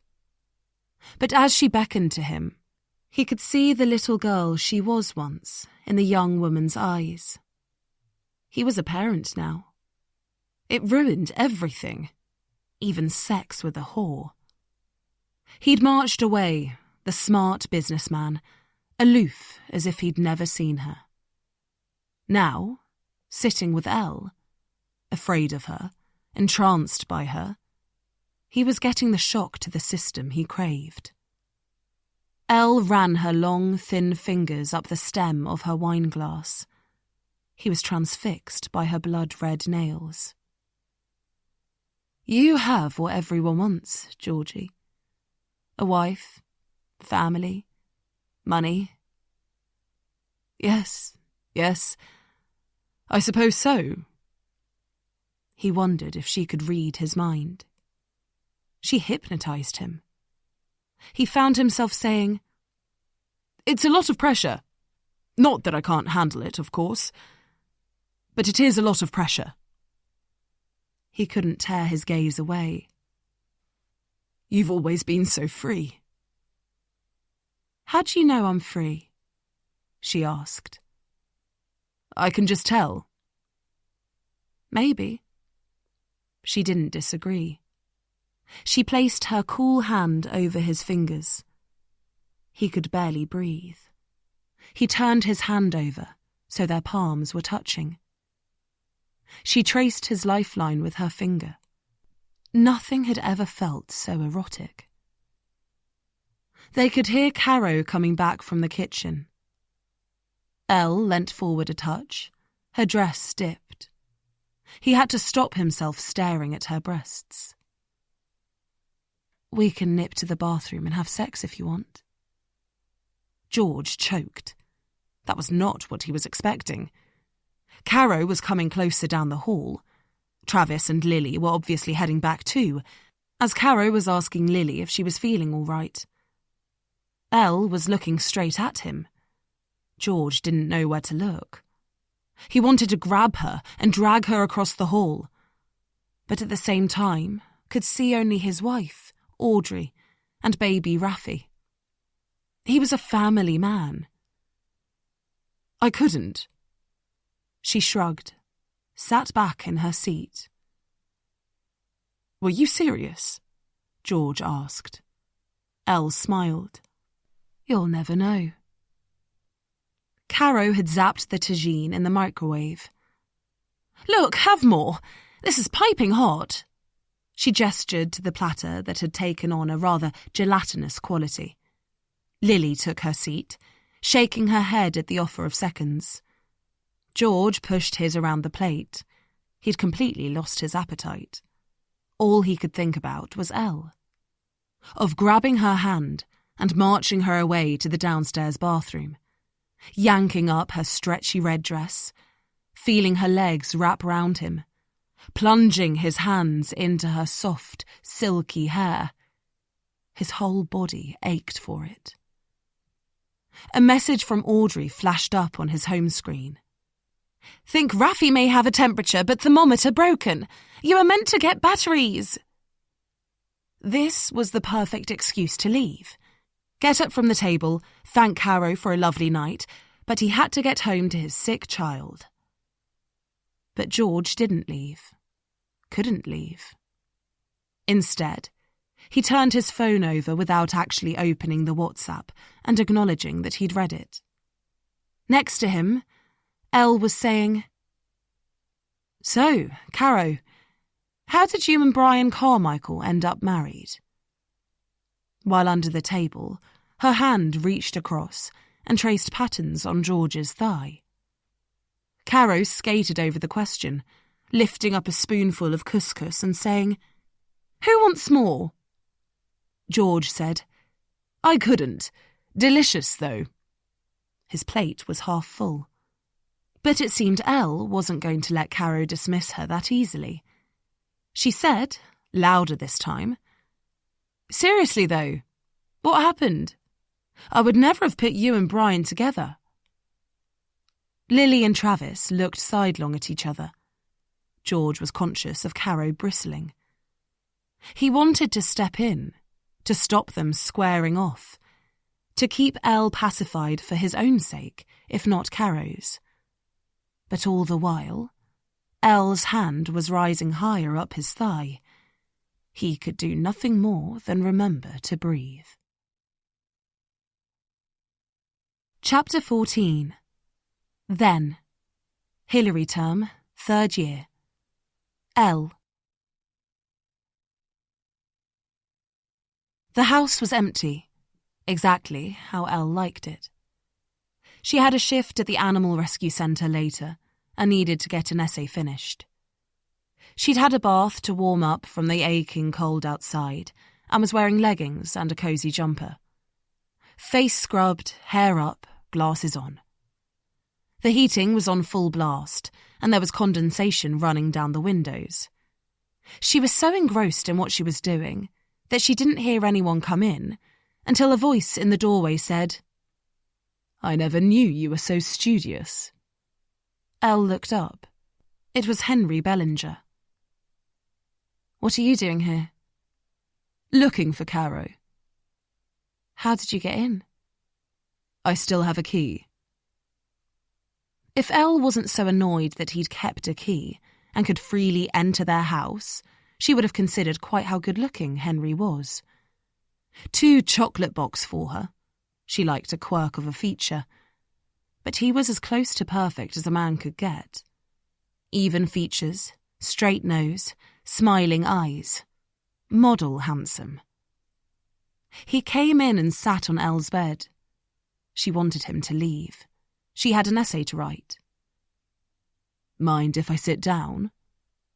"Seems like you already have," she said. Henry laughed, dimple-cheeked. "Sorry." "That's okay." He was difficult to be annoyed with. It always amazed her how much good-looking men got away with. His life must be so easy.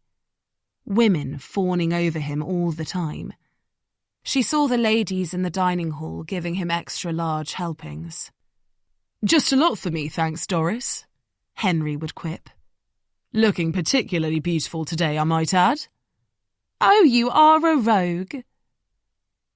One of Elle's mother's boyfriends, Cyril, who looked like Richard Gere, would slam her mum's head against the table one minute, then dance with her in the living room the next. He got away with anything just on the charm of his smile. "We've never really spoken, have we?" Henry said. Elle realised she was not going to get her essay written. She put her pen down, swung round in her chair. "What do you want to talk about?" He laughed, deep and easy. She smiled. His laugh was contagious. She wondered what he saw in Caro, with her brittleness and distinct lack of a sense of humour. "I've had a shit day." Henry lay back on the bed, legs stretched out in front of him, but his feet in his trainers politely hanging off the edge. "This is comfy. Nice pillows." "Thanks." She twirled her biro. "Why shit?" "My dad is dying." He said it to the ceiling, semi-flippant. "Oh no." She got up. "I'm really sorry." She sat down again. What had she been thinking of doing? She didn't know Henry well enough to hug him. That's tough. "Tell me about it. And now there's all this with the boat race crew. Man, if I don't race, I just want him to see me." Why was it that all these boys thought their prowess on the water was so important? Elle said, "I think you should focus on your dad." "I am." He sat up on his elbows. "Seeing me race would make him happy. I just want him to be happy." His voice cracked. "Shit, sorry. God, I've literally never cried." He pushed the pad of his hand into his eyes. "Sorry." Elle said, "Don't apologise."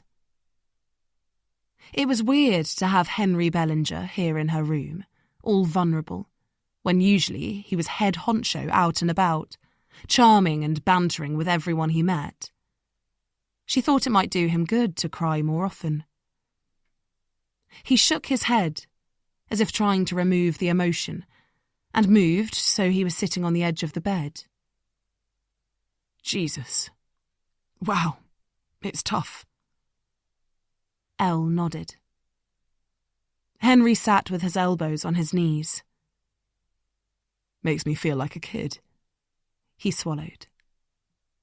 "I'm scared. It feels too big for me." She said, "I've had that feeling." She didn't share when. Her absolute favourite of her mum's exes, Eric, leaving them when it all became too much for him to handle. Elle grabbing hold of his coat to keep him in the house and refusing to let go. Calling 999. Trying to stop the bleeding when her mum slit her wrists in the bath. Henry closed his eyes tight. "Sorry." He stood up, came to stand by her desk. "What are you working on?" "Zoology." "Blimey. Clever girl." "Everyone here is clever." Henry was looking at her. "You look different with no makeup on. Like a child." She scoffed. Not sure that's a compliment. Her instinct was to edge her chair away, protect her space. "No, it is." He was adamant. "It's good. You look nice. Fresh-faced. Pretty." "Less threatening?" Elle said with a quirk of a brow. "Easy, tiger." Henry acted like she'd said it more forcefully than she had, raising his hands in defence. "It was a compliment, promise. You look lovely." Elle let it go. The guy had been crying a second ago. She didn't want to be too standoffish. Then suddenly he was massaging her shoulders. The strange inappropriateness of it almost made her want to laugh. "What are you doing?" She jerked away. "You just looked a bit tense," Henry said, confused by her reaction. He tried again, hands on her shoulders.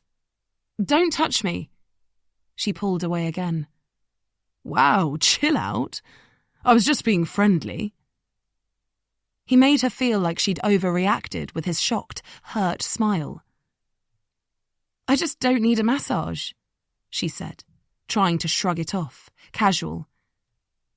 "Anyway, I've got to write this essay." Henry stayed where he was. His smell, his size, suddenly more acute. "What?" "Nothing." When she turned away, back to her laptop, she felt him run his finger down her neck. Jesus! She jumped up this time. You can leave now! Come on, Elle. He looked put out, offended by her reaction. Let's not pretend. Go! She pointed to the door, at the same time realising that she couldn't get past him. The desk, chair and wardrobe penned her in. A minute ago she hadn't even thought about it. He was just Henry. We all know you love it, Elle. He closed the gap between her and the wardrobe, corralling her like stray cattle. She ducked to the side. His hand shot out. Get your fucking hands off me! She whacked his wrist. Henry's fingers tightened. He laughed, the dimples less endearing now. I think you like it like this.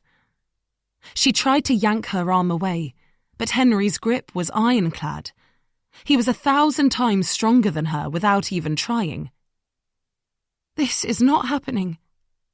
It still felt almost like a joke. Unreal.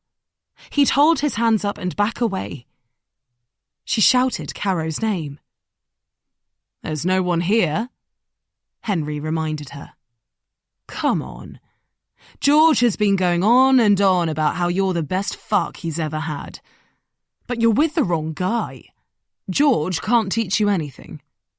Will you get the fuck out of my room? She pushed against Henry's chest, but it did nothing.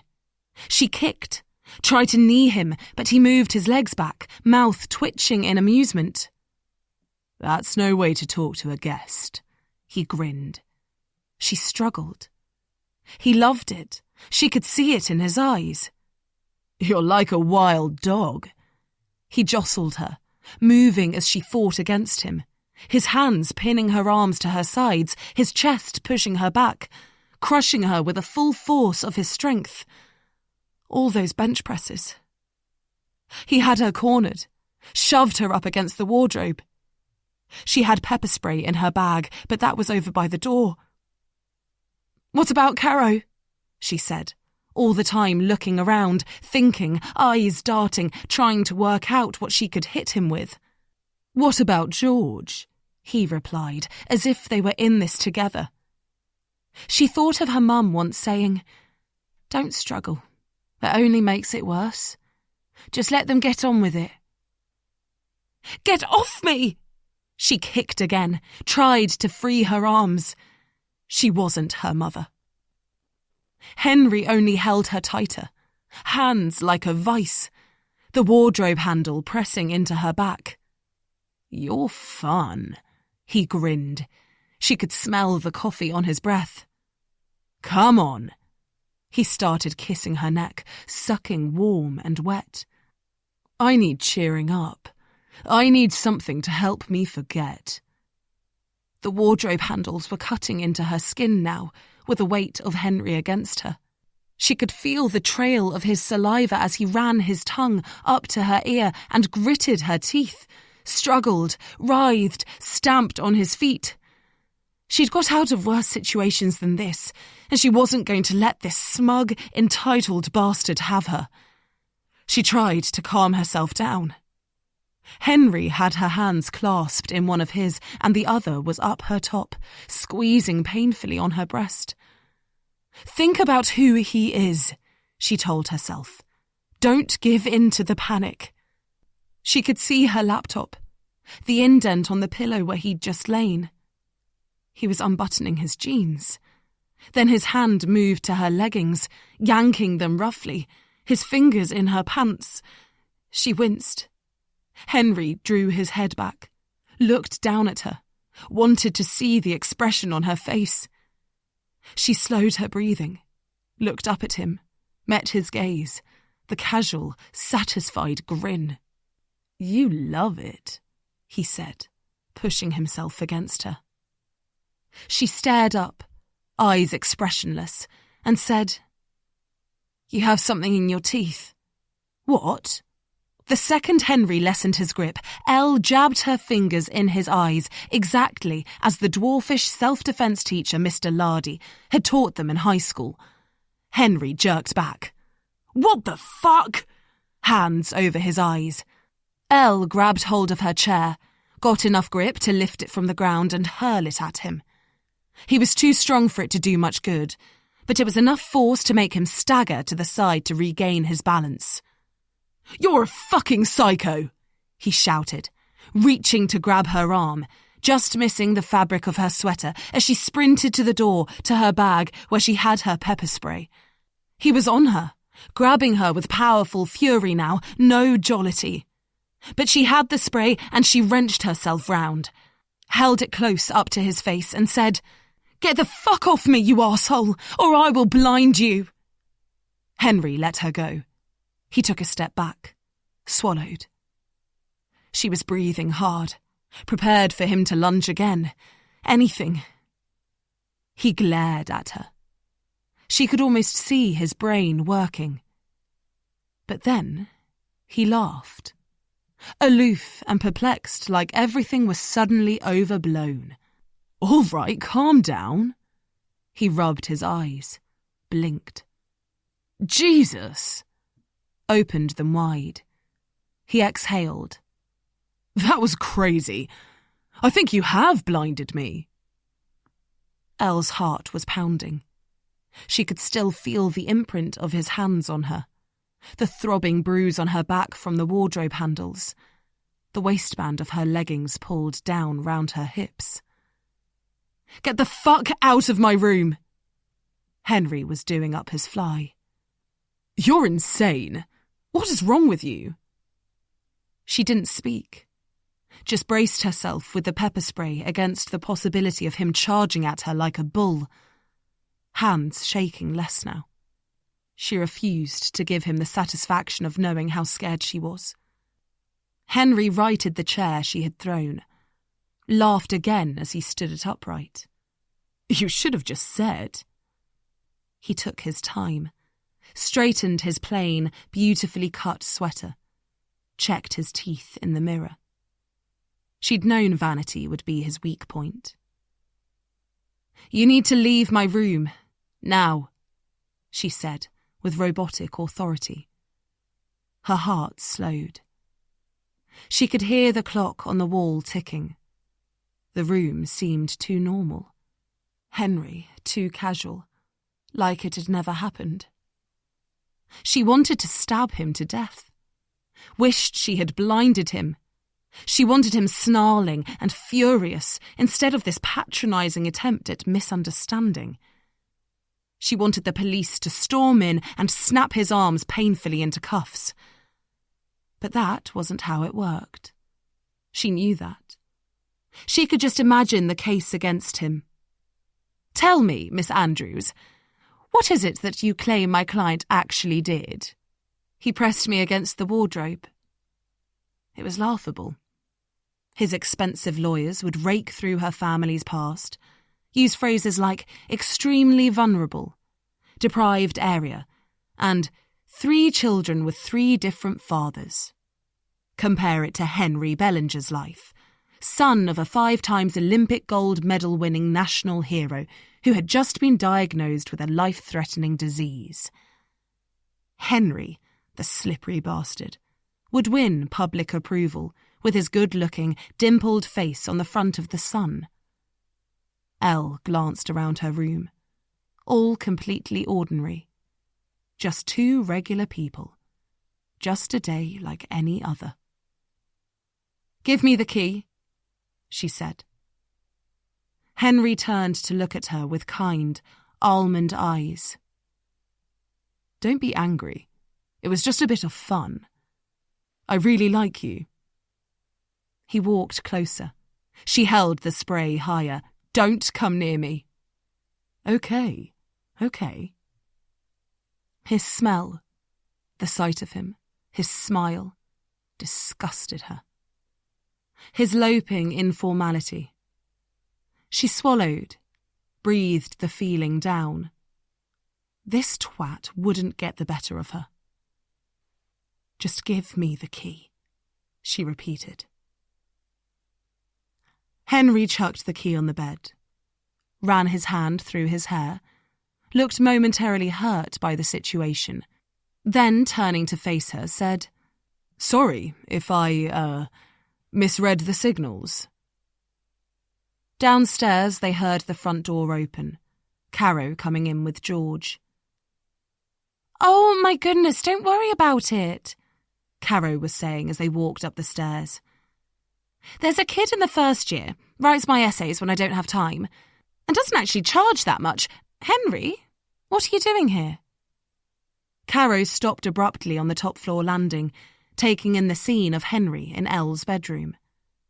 Henry turned on cue, his big, white-toothed smile in place. Came to see you. He strode out of Elle's room with unfettered ease and took Caro's face in his hands to kiss her.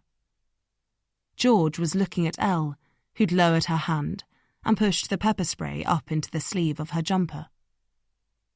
Elle? Yeah? What's going on? He asked. Nothing. She retied her hair. Next to George, Caro bristled. She looked at Henry. What's wrong with your eyes? Henry shook his head. Just upset. He rubbed his eyes. About my dad. Oh, darling. Caro wrapped her arms round his neck. Elle needed some air. Adrenaline was making her shake. She'd beaten off the pawing advances of her mother's exes before, so why had Henry's attempt riled her so much? She grabbed her bag. I've got to go to the library. George looked confused. I thought you had work. Elle didn't reply. The three of them merged into one being in front of her. As she pushed past them, Henry said, Thanks for the chat. I appreciate it. Elle threw him a look of disbelief. That was why it riled her. That lazy entitlement. The cocky swagger. The ease with which he could turn on the charm. This was his turf, where he was comfortable. He hadn't had to scratch and claw his way here, carve out his own niche. He belonged without question. He took what he wanted in life and knew exactly what he could get away with. That power would follow him wherever he went. She jogged down the stairs, shaking with fury. George came down after her. Elle, what are you doing? Why are you leaving? He caught her arm. She whipped round, yanked herself away. Sorry! George stood back. When she looked at him, all she could see was Henry. The same injustice of his entitlement. All their pathetic rowing crap, their demeaning lists, their cocky banter. She forced her expression to soften. She couldn't let the venom infect her relationship with George. She should just walk away from them all. That's what she'd always told her mother. But she couldn't. She liked it here. She deserved to be here. She had worked damn hard to get here. George had got under her skin with his exuberant naivety, his puppy dog adoration, his amazement at what she could show him, teach him. She'd got used to being loved by him, addicted to how she looked in his eyes. Maybe was even a little bit in love with him herself. I'm just going to pop to the library. She tried to make her voice sound normal. I won't be long. Within those seconds, she pulled herself back together. She was stronger than this. She had hauled herself through worse. George looked uncertain, thick brows drawn together, wary that perhaps she was holding something back. He said, Do you want me to come with you? No, it's fine. She took a sip of water from the bottle in her bag, put her shoulders back, smiled. It's all fine. George said. Okay. Well, I'll see you later. He kissed her on the cheek. She had to stop herself recoiling. Yep. Then, unwilling to let her leave, George drew her into a hug. Elle felt like she might cry. She didn't want to be touched, but at the same time, there was part of her ready to crumble into his arms. For a second, she squeezed her eyes tight, wondered whether to just give in to it. But when she opened them, she caught sight of her reflection in the hall mirror, hated the tinge of fear she saw on her face. She took a deep breath, stared into her own eyes, and thought Henry Bellinger would fucking rue the day. Elle pulled away from George. "I have to go," she said. He nodded, reassured but still puzzled by what had just happened. Outside, the icy air immediately cleared Elle's head. The fear became red-hot fury as she pounded the pavement. She crossed the road without looking and nearly got run over by a bike. Sorry, she muttered, stepping back, and took a moment to lean against the honey stone of the nearest building, look up at the carved chimneys, the all-seeing gargoyles, the stained glass of the church at the end of the narrow road, and ground herself. Her brain pulsed with should-have scenarios, furious that she hadn't pepper-sprayed him, hadn't smashed him over the head with her bedside light. She berated herself for not doing him some serious damage when she'd had the chance. But she knew it was impossible. His strength, her fear, would always make it flight rather than fight. And then he'd somehow normalised it all with his casual attempt at crossed wires. Elle stared into the blank stone eyes of the gargoyle above her, its mouth open in a silent scream. She clenched her fists, face set. He would pay for this. She had never hated anyone more in that moment than Henry Bellinger. Elle was 2 streets away when she heard the sound of running, high heels on the pavement. "Elle! Stop!" It was Caro, breathless. "What's going on? What happened up there?" Elle paused, wondered if she saw beneath Caro's over-made-up face a genuine whiff of concern. Panic, even. But then, without waiting for a response, Caro ordered, "Whatever you did, keep your hands off him, okay? Henry's mine!" Elle almost laughed. Of course, any concern of Caro's would always be for Caro herself. She curled her lip and said, "You're fucking welcome to him." Chapter 15. Now, Lily. Sitting quietly at the dining table, Lily was suffering. It was killing her not to step in and try to change the subject, as Elle needled Caro about her marriage. She saw everything. She felt everything. All the egos that needed quieting. She could feel it all on her skin like spiders. But she had to sit back and let it collapse around her. As she told anyone in the audience who was listening at her book tour speeches, the truth always lies behind the facades. At the head of the table, Lily could sense that Elle was up to something, eyes darting this way and that, flicking her hair, fingers drumming the table. Fussing over the gelatinous tagine, Caro looked about to blow, so wound up she was practically twitching. Lily wasn't sure Caro had recovered from being handed the Sainsbury's lemon tart. Lily had been intending to bake. But then she'd sat on her bed in her pyjamas, her brain refusing to move as it ran through various directions the evening might take. Across from her, George was clearly on edge, drinking too much, flinching every time Elle spoke. Caro was heaping more couscous on his plate, even though he'd said no to more. Only Travis was keeping his cool, sitting next to her, calm and detached, a walking advert for his own brand of mindfulness. Lily glanced at the stack of letters and, seeing Travis's name on the top, said, "Maybe we should read the next letter. but no one listened. Status, she'd heard, could be determined on whether people stopped when you said something. She cleared her throat, said louder, "Shall we read another letter?" On the opposite side of the table, Caro glanced over in acknowledgement. "Yes, let's open another letter. Come on, everyone, let's read another letter." Taking the idea and twisting it as her own, she reached over to the pile. "Travis!" She read the name with a big smile, as if holding all the secrets of his life.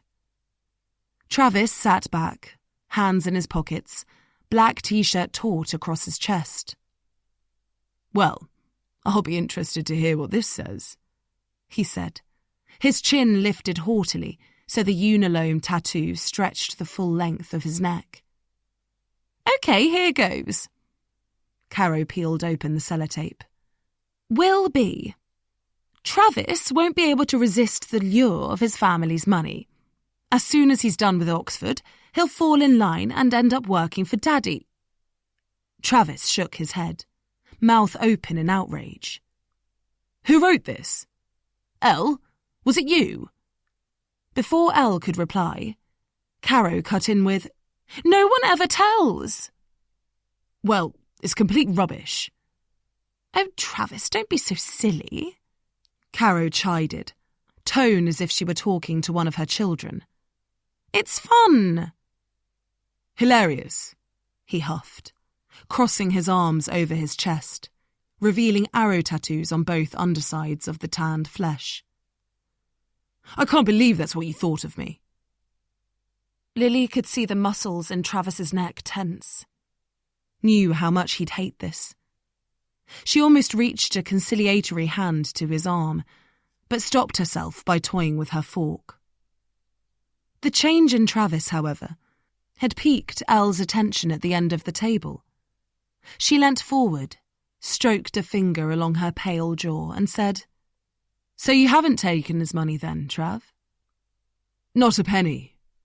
I renounced my possessions in Tibet," Travis replied, humourless and aloof. "I want for nothing, and no one has a hold over me. I'm at peace in my own company." George was quick to joke. "Christ, I'd go mad stuck with just myself and no possessions," desperate to keep the tone light. But then Elle turned her hawk-eyed gaze to him, resting her chin in her hand and saying, "So you don't like being alone with your thoughts, Georgie?" George swallowed. "No." He tried to laugh it off, but it came out thin and forced. "I just really bloody love my BMW." Polite laughter resonated round the table. Elle waited a beat to watch George squirm before turning her attention back to Travis. "So you're saying that when your old man carks it, you won't take a penny?" "I don't even know if anything will be up for grabs," Travis said, arms still crossed defensively over his chest. "The bastard's probably written me out of the will. But, as I said, possessions mean nothing to me. Consumerism is based on want, not need." "You keep telling yourself that, Trav," Elle joked. Caro bashed the table, making Lily jump. "Can we please not interrupt the letters?" Elle reclined languidly, satisfied that she'd disrupted the peace while also making Caro look sufficiently uptight. Lily bit her lip, waited. It intrigued her how much she wanted to see Travis lose his cool. Caro smoothed down the velvet of her jumpsuit and carried on reading. "Travis will lie atop his millions in tax haven luxury." Travis cut her off. "I don't need to hear any more, that's me done." Caro said, "I have to finish it, Travis." "No, you don't," he replied, standing up and reaching forward past Lily to snatch the paper from Caro's hand. Lily flinched, could smell his scent of lemons and sweat. Goosebumps trailed over her skin. Deep in her belly, she felt an unexpected rush at his annoyance, a delighted thrill at seeing him mad, his emotions fired up. She wanted to stand up and shout, "Aha! That's where the real you is." "It's complete bullshit." Travis ripped the letter into pieces and stuffed it in the pocket of his khaki combats. "Very zen," quipped Elle, tipping back on her chair. Lily sat silent, basking in a momentary high, wondering if maybe all she'd ever wanted to do was unmask the fraud, prove he did have feelings hidden somewhere deep inside. Chapter 16. Then. Hilary term, 3rd year. Lily. Lily never wished for anything more than not having to get the train back to Oxford with Travis after the disastrous New Year. She had tried to kiss him. The memory made her insides curdle. Travis acted like nothing had happened. His focus seemed to be on getting away from his father. When he announced he was going back to Oxford early, all Lily wanted to do was scurry back to her parents' farm. But then they would worry the trip had been a disaster, so she went with him. "No slacking this term, understand?" Travis's dad said when the taxi to Paddington arrived. Travis replied, "You know, when you ask me to do something, it makes me want to do the exact opposite." For Lily, it was too much like watching her little brothers bicker. When Travis got into the cab, muttering, "He's such a dick," she said, "Does it ever occur to you that you're playing into his hands with this stuff?" "What stuff?" he asked, deadpan oblivious. But she knew he knew. Nothing. She couldn't be bothered, too tired and deflated. Instead, she voiced it in her head. How it would take more courage to be a success rather than a constant source of irritation. How she knew that underneath all the bravado, he was afraid. That his petulant act was the only way he knew to get attention from his dad. Lily would never say anything like that to Travis's face, but she knew, as they sat silently side by side in the taxi, there were other ways of communicating. She was pretty certain her every thought was radiating off her rigid body. They didn't really speak on the way home. Not when the train pulled into Oxford and everything was covered in a layer of frost so thick it was like a city wrapped in cotton wool. Or when they walked through town, past the glowing shop windows, snow teetering on the intricate carvings of the Gothic rooftops, and the delicate spires shimmering as the late afternoon sun hit the ice. When they got to the house, Lily went straight to her room. She didn't cry. She never cried. She clicked on her old fan heater, sat at her desk and worked. It filled her brain like a balloon, squishing everything else to the corners. Her mum would say, "Lily, I'm sure it would help you to get all that emotion out." But she found it preferable to push it right down inside herself. She was more like her dad, out in the fields from sunrise to past sunset. The only time she'd seen him show any emotion was when foot and mouth struck, and he had to burn all their cattle. Nothing wrong with any of them, but the farm next to theirs was infected. He stood watching the pyre all night, the smell of death engulfing the air. In the morning, Lily watched him from her bedroom window, doubled over, retching by the barn. He didn't speak to anyone for a week after that. Occasionally, if it got too much, Lily too made herself sick. But other than that, work was the answer. It took over a week for Travis to knock on her door. She'd avoided him as much as she could by hiding out in the library, or when she was in her room, keeping the door firmly closed. She heard all the noises of the house. The others arriving back from their holidays, Travis getting up from his bed when the doorbell rang, muttering about the cold. George ranting and raving about his stupid race. Lily could tell who they were just by their footsteps. Caro always paused on the landing to check her makeup. Elle sometimes called to see if Lily wanted a cup of tea. But Lily knew, when the knock came, it was Travis outside her door. She knew he would come. He was like one of the stray cats on the farm. Act like she didn't care, and it would eat out of her hand eventually. "It's me," he said, like she didn't know. Like she hadn't been waiting for that knock for days. "I'm going somewhere that I think you might like." She rolled her eyes. That was as close to an apology as Travis would ever give. She opened her door a crack. "Where?" she asked. "You'll see," he said. To her annoyance, the sight of him made her go a bit giddy. His hair, still a little too long, 3 days of stubble, cigarette behind his ear, dark circles under his eyes, green woolen jumper, frayed at the cuffs. All the feelings about the brief kiss that she hadn't allowed herself to think about came flooding in at once, like a tidal wave inside her head. She looked at the floor to stop herself staring. "So, do you want to come?" he asked. "No," she said. He laughed. "Please?" She sighed.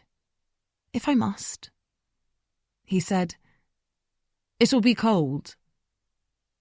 The idea he worried about her getting cold made her smile inside. She got her coat off the back of her door. "Okay, let's go." Lily had to do her best to remain aloof and not skip after him. Outside it was bitter. A glacial wind stung her cheeks and made her eyes water. Bikes had frozen to the railings. A leaking drain coated the pavement with a river of ice. Next to her, Travis turned up the collar on his coat. "Nice weather for it," he joked, looking her way through eyes slitted from the cold. Then he said, "Are you talking to me?" She said, "Only if it's an emergency." He nodded, pleased, she thought.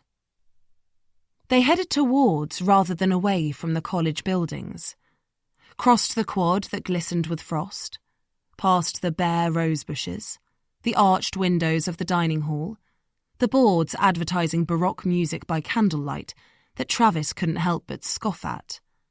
Then, up one of the paths that led to the accommodation building which had collapsed from subsidence at the start of the second year. Lily had been quietly pleased when only Henry put in a request to leave their house. They all had their reasons to stay. George didn't need the distraction of moving on top of the stress of the boat race. Travis, a combination of laziness and the ease for his clients. Caro, the fear that she'd be relocated to the rooms on the far edge of town that had been hastily leased to make up for the lack of accommodation. Lily, simply because they all stayed, but mostly because of Travis. Travis stopped beside a wire security fence that circled the fallen building and, flicking his cigarette onto the frost-tipped grass, said, "In here." "We're not allowed in here," she said. He grinned. "I thought you were only talking to me if it was an emergency." Lily read out the sign that said, "No unauthorised entry, unsafe structure, danger of death." She looked at Travis. "I think that could count as an emergency." Travis laughed. "It's fine, I promise. I've done it loads." He pushed through the slashed gap in the fence, his jacket snagging on the wire, then beckoned her to follow. "The sign's just a deterrent." Lily shook her head. She couldn't believe she was even considering it. She didn't want to get caught and jeopardise her course. But when he smiled at her, half reassuring, half daring, She followed him inside, because it was Travis, and she found she couldn't not. They picked their way past the building site detritus, the ice-encrusted stacks of wood and giant bags of sand. They ducked under scaffolding and ignored more signs that forbade entry to climb in through the newly built frame of a lower-floor window. In the dark and the gusting wind, it felt like a haunted house. Lily was torn between being terrified and wondering if this was a date. Inside, the ceilings were held up with a maze of steel props. Travis had a torch, and the beams skated over ladders and cables and piles of rubble. Fun, eh?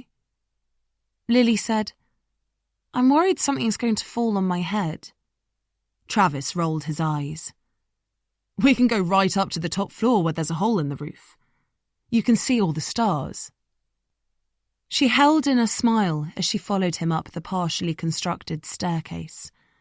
It was the most romantic thing he'd ever said to her. It really felt like it might be a date. She wondered if he'd been thinking about their brief, almost kiss. Had he realised that she was the one to thaw his frozen heart? Travis, said a voice when they reached the landing. Everywhere the joists were held up by scaffolding. Lily stepped unsteadily on floorboards that creaked under her feet. Hey. Travis nodded to a couple of guys skulking in the shadows, dressed in their suits ready for a formal, out of place and awkward, but trying not to show it. In comparison, Travis looked like some mafia don. Lily's heart deflated. He'd just brought her along on a deal. Travis said, I'll be one sec, and left her at the top of the stairs like a lemon as he went with the boys into one of the rooms off the landing. Lily stood against the wall, shivering, wishing she wasn't there. Or rather, wishing those boys weren't there. And Travis had thought only to take her to look at the stars. What a pathetic, lovesick fool she was. She deserved to be standing there alone as punishment for such outright idiocy. They were ages. She wanted to leave. She would never leave. She tried to take her mind off the cold by using the torch on her phone to look around. Under a layer of dust in the corner, she found an old poster for the Speleology Club, a remnant from previous residents. She thought about her dad looking at it and saying, "Why don't they just call it caving?" And her saying, "That's just semantics, Dad." He'd say, "What semantics?" And she'd glance to check that no one had heard. That was why she never let them visit her here. Shame did funny things to a person. It was shame that kept her on the landing. Shame at daring to think she was the main event, when really she was the afterthought. Someone like Elle would have left. It was so cold. Finally, they appeared in the dark doorway. The guys were laughing, trying to play it cool, gloved hands pulling up the collars on their smart black overcoats, their shiny shoes incongruous in the dust. Travis had a fag in his mouth and was stuffing a fold of 20s into the back pocket of his jeans as he watched them go. "Thanks, Travis," one of them said. He tipped his head. Lily kept her eyes on the floor as they hurried away. Trav said, "Sorry about that." She wanted to say, "It's not okay." But the disappointment was so huge inside her that she didn't think she could speak. She wanted to be back in her room, back to the moment when he knocked on her door and there was still all that anticipation to play for. So she said, "I have to go. I've just remembered I have an essay." Travis looked perplexed, but she didn't give him a chance to say anything, just turned and ran down the stairs. It was the 4th step from the top where, in her hurry in the darkness, she missed her footing She lost her balance, thwacking backwards, trying to reach for the temporary scaffolding handrail, but already bouncing down the stairs. Her head bashed against the steps, her shoulder jarred. She heard Travis shout as she landed bruised and ungainly in a painful heap, wondering if she might be dead. Travis was there in a second, crouched beside her. "What the fuck? Lily? Are you okay? Do you need an ambulance?" She pushed her hair back, looked around, dazed, checked that she could feel all her limbs. Her ankle was throbbing, her head ached, her palms were cut and bleeding. "I'm okay," she said, shaken, embarrassed. Travis exhaled. "Fuck! I thought you were going to die." She winced as she tried to move her ankle. Travis sat on the floor next to her. Lily tried to ignore the different aches and pains ricocheting through her body. Didn't want Travis to see the blood on her hands. He shook his head. "I honestly thought you were going to die. My God. I just..."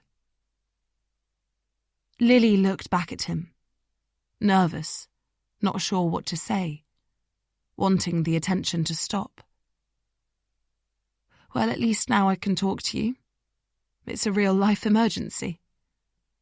She tried to smile, but it hurt. He pushed his too long hair back from his face, said, "Lily, I'm so sorry." And then he did what she least expected in the world.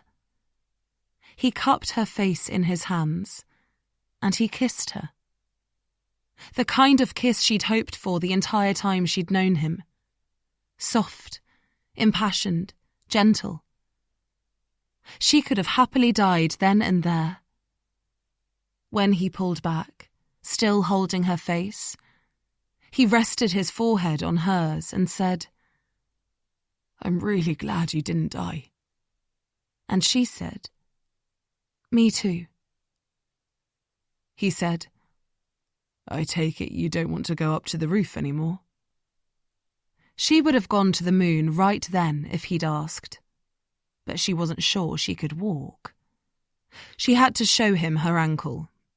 He winced at the swelling. Then he turned around and said, "I'll give you a piggyback." "Really?" "I'm stronger than I look, Lily." "I'm not quite sure how to take that," she said, feeling suddenly quite self-conscious. "You're ruining the moment. Just get on my back." It transpired he could only carry her up one flight. The rest she limped, holding onto his arm like a crutch. But she thought less about the pain and more about the fact he'd referred to this as a moment. "That's the room with the view." Travis pointed to the far end of the top-floor hallway. Inside, the room was an obstacle course of scaffolding, but, as he promised, if you stood in the half-constructed shell of the new dormer window and looked up, above the lights of the glowing city, the bare trees, the icy rooftops, the spires and the domes, all you saw were a million stars in the dark, navy sky. Travis disappeared into the hallway and came back with an armful of old packaging from the building works. He piled it in a heap on the floor under the window and said, "Lie down." "Travis, Lily felt suddenly nervous, lying on the makeshift bed with him. He grinned. "It's just to look at the sky." She lay down, too hyper-aware to relax. He lay next to her, nudged his arm under her neck and curled her in towards him. "For warmth," he said. And when she let herself be drawn into him, her cheek pressed against the soft wool of his jumper, she thought she felt him kiss her hair. "Travis," Lily said, "what are we doing? What does this mean?" He lay back, eyes fixed on the sky. I'm not sure.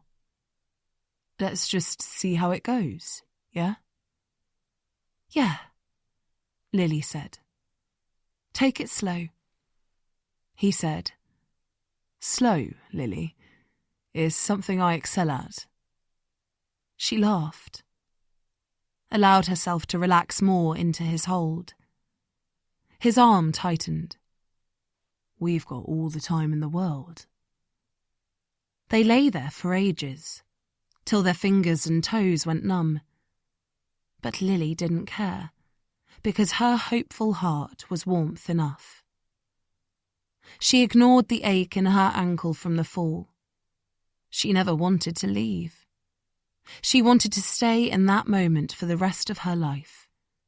No one else, no expectations, no disappointments.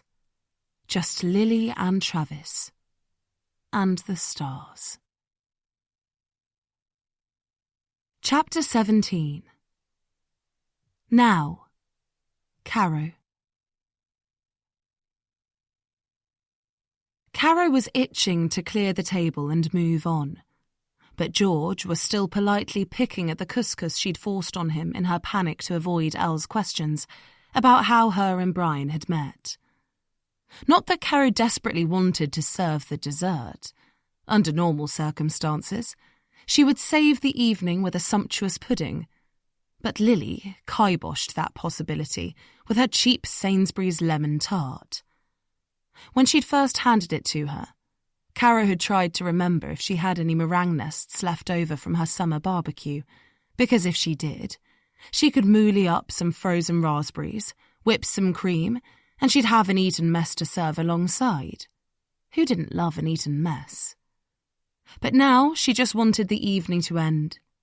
Travis had ripped up his letter like a petulant schoolboy. Elle was still asking bloody questions about bloody Brian. Who wanted to talk about Brian? Certainly not Caro.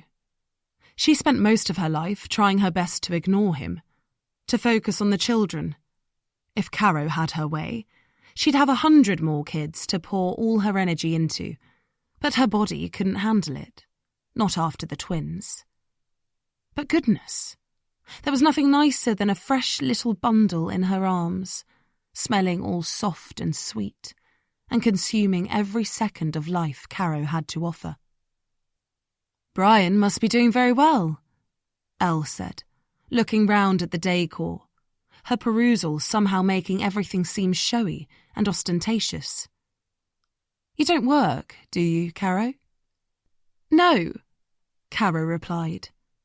Just the tone of Elle's voice put her back up. Don't let her get to you. The last person Caro wanted to get into whether she worked or not with was Miss Self-Sufficient Elle. It was too complicated. Caro couldn't explain that if she worked, then she wouldn't be able to pick the children up from school, make their packed lunches, volunteer with their clubs, be chairwoman of their school PTA, sit with the little ones at the kitchen table as they learnt their times tables, or try to persuade Ed and Bethany to revise as they stomped up the stairs glued to their phones. Her children were the only thing that gave her life meaning. You met Brian when you were in Zurich, didn't you? Lily asked, straightening up her dessert spoon and fork. Caro wanted to shout, Can we please stop talking about Brian? But instead, she sipped her white wine and said, Yes, it was so fabulous in Switzerland. Expensive, of course, but an amazing lifestyle. So much to do. Hiking, swimming, and literally a couple of hours from the best ski resorts. And such a lovely community of friends. I find the expat life really strange. Travis shook his head, disapproving. Living somewhere and having no part in it politically or culturally. Well, aren't religion and politics the two subjects to avoid at dinner parties? Caro quipped. Deflect and move on. Yes, it's much more fun talking about you, Caro. Elle purred, annoyingly saccharine. What made you go there in the first place? She leant forward like she was really interested. How did you and Brian meet? Shut up. Shut up. I got a job offer I couldn't refuse. Marketing for a luxury department store. Very high-end. You know the kind of thing. Just the best there is. On the back foot, Caro knew she had a habit of going too far. Really? Said Elle, eyes widening impishly, wisps of hair falling free round her face. That sounds amazing. Caro narrowed her eyes, unsure of what Elle was up to. It was really amazing. My perfect job, actually. They offered it to me and I couldn't refuse. Elle ran her finger round the top of her wine glass, stopping just as it started to sing. So it wasn't because you were pregnant then? I beg your pardon? Caro sploshed her wine in shock. Across the table, Travis drawled, This might go on the list with religion and politics. Elle lounged back in her chair, glass dangling between her fingers. No, I was just curious. Because I was upstairs and I saw your daughter as she was leaving. What were you doing upstairs?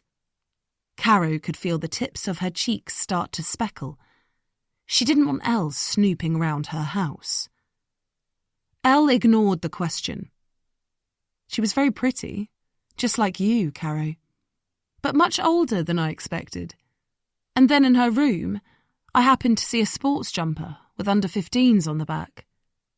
You must have had her very soon after you left Oxford. Made me wonder, that was all. Travis leant forward, one tanned finger tapping against his lips, enwrapped by the accusation. Are you serious? Caro was incensed, her brain boiling with self-righteous indignation. She glared at Elle. How dare you?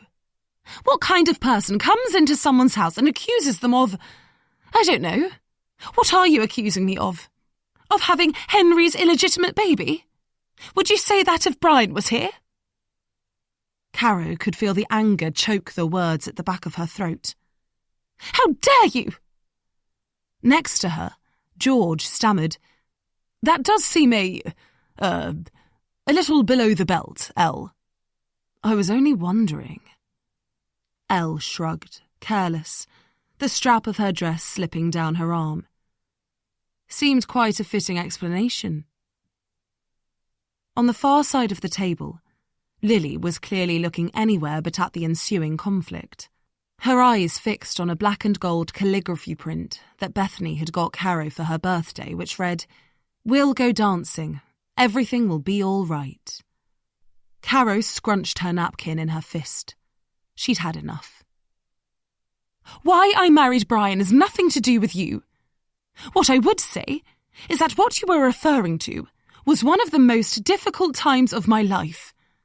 My eldest daughter Bethany was born premature and with pneumonia. She had less than a 50% chance of survival, and I spent almost 2 months in the hospital with her hooked up to different machines and tubes, and it was awful. Caro struggled to get the breath in through her nose, while holding back the tears that sprang to the surface without fail every time she spoke about the trauma of Bethany's birth. Awful! The worst time of my life. At least Elle had the decency to look a little abashed. So next time you want to drop in one of your attention-seeking little quips, have a thought about what else might have been going on at the time. Caro threw her napkin on the table, pushed her chair back, and stormed out of the room. Chapter 18. Then. Hilary term, 3rd year. George. Today, George Kingsley and Henry Bellinger would race for the last place in the Oxford Blue boat that would compete against Cambridge in the boat race. Best friends, arch enemies. For 2 years they had both missed out on the top boat. They had one more chance to achieve their dream, and they would go head-to-head that day. Rain pummeled the water like hammers beating iron. George had never been so psyched. Henry was in the changing room, swapping his top to a dry one, before heading out on the water. "Good luck, mate." George nodded. "You too." He walked to the door on legs shaking with adrenaline. "George?" Henry stopped him. "Yeah?" Henry shook his head. "Nothing." But George could tell he had something to say. "What?" "No, seriously, it's nothing." Henry's eyes were red. He looked like he either hadn't slept or was about to burst into tears. George stepped back into the damp, sweaty room. "What is it?" "It's nothing. It's just..." Henry took a breath. "I spoke to my mum this morning. They think my dad's got weeks. That's it." "Oh, mate, I'm really sorry." George reached out, put a hand on Henry's shoulder. "It's fine," Henry said, but his chin wobbled. George couldn't imagine seeing Henry cry. Henry sat down. "Fuck." He put his head in his hands. "I don't know what to do. I'm a mess." "You'll be all right once you get on the water." Henry shook his head. "No, I know I'm going to lose." He wasn't being overdramatic. It was a valid fear. While Henry and George were pretty even, George had a maverick quality on race days that, if he was on form, meant Henry was beatable. George was itching to get outside. He didn't want to be having this conversation standing among discarded wet kit, the acrid smell of stale sweat choking his throat. His crew were about to put the boat on the water. "We need to go, mate." Henry nodded, but didn't move. Above them, one of the lights flickered. "Come on," George beckoned. Henry said, "Would you do one thing for me?" "What?" "Would you let me win?" George laughed on instinct. "Are you serious?" Henry squeezed his eyes shut. "I'm really sorry to ask. I know I shouldn't. I know it's unfair. But my dad's dying, and all he's ever wanted was to see me in that boat." George felt his whole body tighten. "I can't, Henry. You know what it's like. This is my..." He couldn't find the words. "This is everything." "I know. And I wouldn't ask. But he's dying, George. He's fucking dying." Tears rolled down Henry's cheeks. He was a big guy, formidable usually. But weeping, he looked like a schoolboy. George didn't know whether to stand firm in outrage or go over and put his hand on Henry's shoulder in the hope he might wipe away his tears and apologise.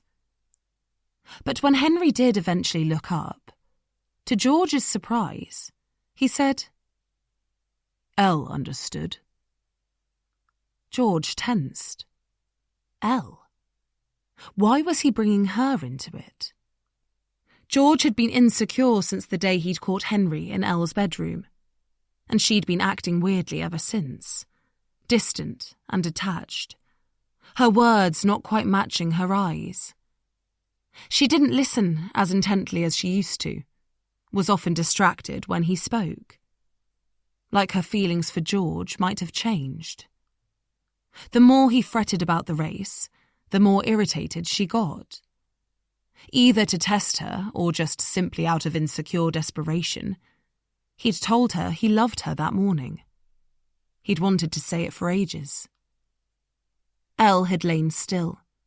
The sound of the rain filled the silence. Then she'd rolled over to face him, put her hand on his cheek and said, "Good luck, George." He'd felt his stomach drop with disappointment. It felt like a slap in the face. George had nodded.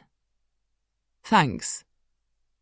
He took a breath, psyched himself to leave her bedroom and not let the disappointment affect him. Elle lay watching, mascara smudged under her eyes, cheeks pale. Then she sat up too, holding the duvet tight against the cold. "I will never love anyone, Georgie." He shook his head. "Why not?" he said, sounding plaintive and boyish. "Because it's who I am," she said. "No. It's just self-protection. I know people have hurt you in the past, but I won't." She lit a cigarette, movements languid, hair piled in a messy blonde bun on the top of her head. "Georgie, everyone lets you down in the end." "No," he said, adamant. "I won't." She had turned away. The rain battered the glass. He wanted to get back into bed with her, bury his face in her skin. She looked back, kissed him on the shoulder. "Have a good race." George couldn't bear the idea of losing Elle, especially not to Henry Bellinger. Yet here was Henry, sitting in the sweaty changing room, implying Elle supported the idea of George throwing the race in his favour. Had she said that because she was under Henry's spell, or because it was the right, moral thing to do? Or was this mind games? George wouldn't put it past Henry. He always knew which buttons to press. George stared at the changing room floor, befuddled. He couldn't imagine throwing the race. What would his dad say? His grandfather? What was right? Should you let the friend with a dying father win? Throw away your ambition? He wouldn't even have considered it before. But what would Elle say? Would she think sacrifice was better than self-interest? Or was she the most self-interested of them all? Oh, God. He was so confused. He felt the giant weight of unfairness on his shoulders. He wanted to shout, to smash the wall. "Henry, I don't know. I'm sorry." Henry held up a hand. "No, it's fine. I'm sorry. I should never have asked." He wiped his eyes on the damp t-shirt he'd just taken off. Then he stood up, gripped George's shoulder. "I shouldn't have said anything. Shouldn't have put friendship over competition. I'm sorry. Good luck, buddy." He sucked in a breath. "Let's do this." They jogged out into the sheeting rain. "George, let's go!" Klaus shouted. George's mind was spiralling, his hair plastered to his head like a drowned rat. His killer instinct replaced by a desire to crawl back under Elle's soft white duvet. He looked over at Henry, wondering if he would have asked the same were the roles reversed. The trials went on and on. George's muscles burned. The copper tang of blood filled his mouth. His body struggled with his lack of focus. His brain kept chipping in, upsetting his concentration, reminding him how much this hurt. Finally, the coach called, "That's it. Take it home, boys." George was too exhausted to look up from the changing room bench when the results came in. Henry Bellinger had beaten George Kingsley to the final seat in the blue boat by just over a second. George didn't know if he could breathe. He saw sparks in the corners of his eyes. It felt like his world had ended. Henry took a seat beside him, slapped him hard on the back. "Sorry, mate. Good race." George stared horrified at the floor. "Apologies for asking you to throw it," Henry added, giving George's shoulder a squeeze. "Glad, actually, it was a fair race. Makes it more real." George didn't reply. Just grabbed his bag and bolted.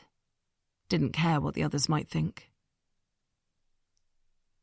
It was still raining, never-ending cascades of water. Elle watched, smoking, from the bed, as George kicked the bedside table, making a cup fall to the floor and smash. Shards of cheap ceramic littered the carpet. "Oh! Fuck!" The action of kicking the table had done nothing to relieve George's fury. Instead, he felt momentarily embarrassed as Elle stubbed out the cigarette and silently got off the bed and started clearing up the broken cup. George bent to help. "Sorry." She climbed back on the bed, long, creamy legs tucked underneath her. Looking round the room, she said, "Are you going to break anything else? Because if you are, tell me now and I'll put the good things away." George felt like a fool. He moved to the bed, crumpling in on himself. She put her hand on his head. He felt like a small child, stripped bare and hopeless. He squeezed his eyes shut. "What am I going to do?" She toyed with her lighter, turning it over and over on the bedside table. "Do you know that animals rarely compete against one another, especially if they suspect they are going to lose? Even stags. They don't want to fight. It's a waste of energy." George stood up, started pacing the floor again. "I don't see what that's got to do with this." She stared up at him, all dishevelled and beautiful, calm. "Well, if you'd let me finish." He lay on the bed on his back and stared up at the ceiling. "Go on then. What do animals do?" "When they don't want to fight," she said. "Well, they adapt. They find another way. So one lizard developed sticky feet so it could feed higher up the tree when another bigger lizard came along and invaded its territory. Or there are bats that agree to eat different food from one another so they don't compete. It's amazing what animals do." "Sticky feet are not going to get me in the boat." He screwed up his fists. "I can't actually believe Henry asked me to throw the race. And then he was such a smug twat afterwards. All supercilious." George couldn't control the sense of impotence, of injustice. He felt tricked and manipulated. "I fucking hate him." Elle uncurled her legs, shimmying down the bed so they lay side by side. "Maybe you should kill him," she said. "Elle!" George recoiled. "You can't say things like that." "That's what meerkats do to get rid of the competition. The females eat the babies of other meerkats." George made a face of disgust. "Well, luckily I'm not a meerkat." Elle laughed, pulling a pillow down under her head, tucking her arm underneath it and getting comfy. They were face to face. George could see the flecks of dark blue in her eyes, each individual eyelash, the tiny freckles like a flick of paint that smattered over her nose. "Do you know I've been worried there might be something between the two of you? You and Henry," he said. "You know, because of him in your room that day. Before the race, he said you'd think I should let him win." Elle stared at him. He knew her well enough by now to know she was deciding whether or not to tell him something. "What?" he asked, dreading that admission of an affair was coming. He didn't want her to answer. He wanted to draw her in tight, smother her against his chest so she couldn't speak. Elle licked her bottom lip.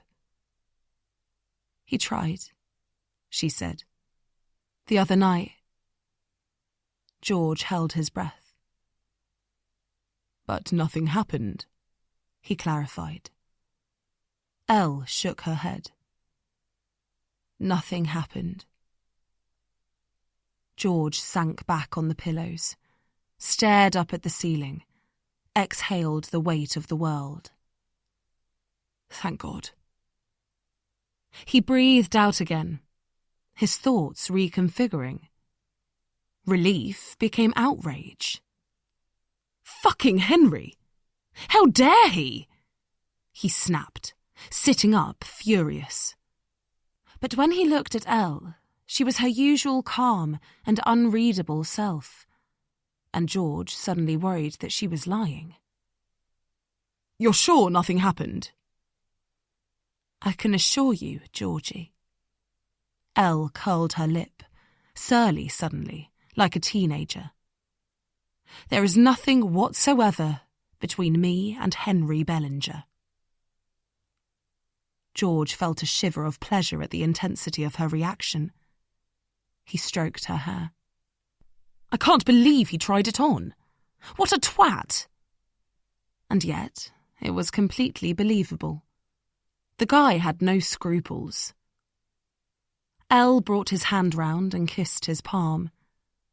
George wanted Henry to see, wanted to have him by the throat up against the wall and spit in his face, "She's mine!" Instead, he shifted down the bed so he was right up next to her, could smell her skin and perfume, and sighed. "Well, now I do want to kill him." Elle smiled. "Even though I know it was just a joke, we're not going to kill him." She raised a perfect arched brow. "I mean, it's ridiculous," George reiterated. Because now the seed was planted, there was something strangely exhilarating about the idea of wiping the slippery bastard off the face of the earth. And to think George had worshipped the guy. Elle grinned, her face so close their noses were almost touching. "Georgie, you can't fool me.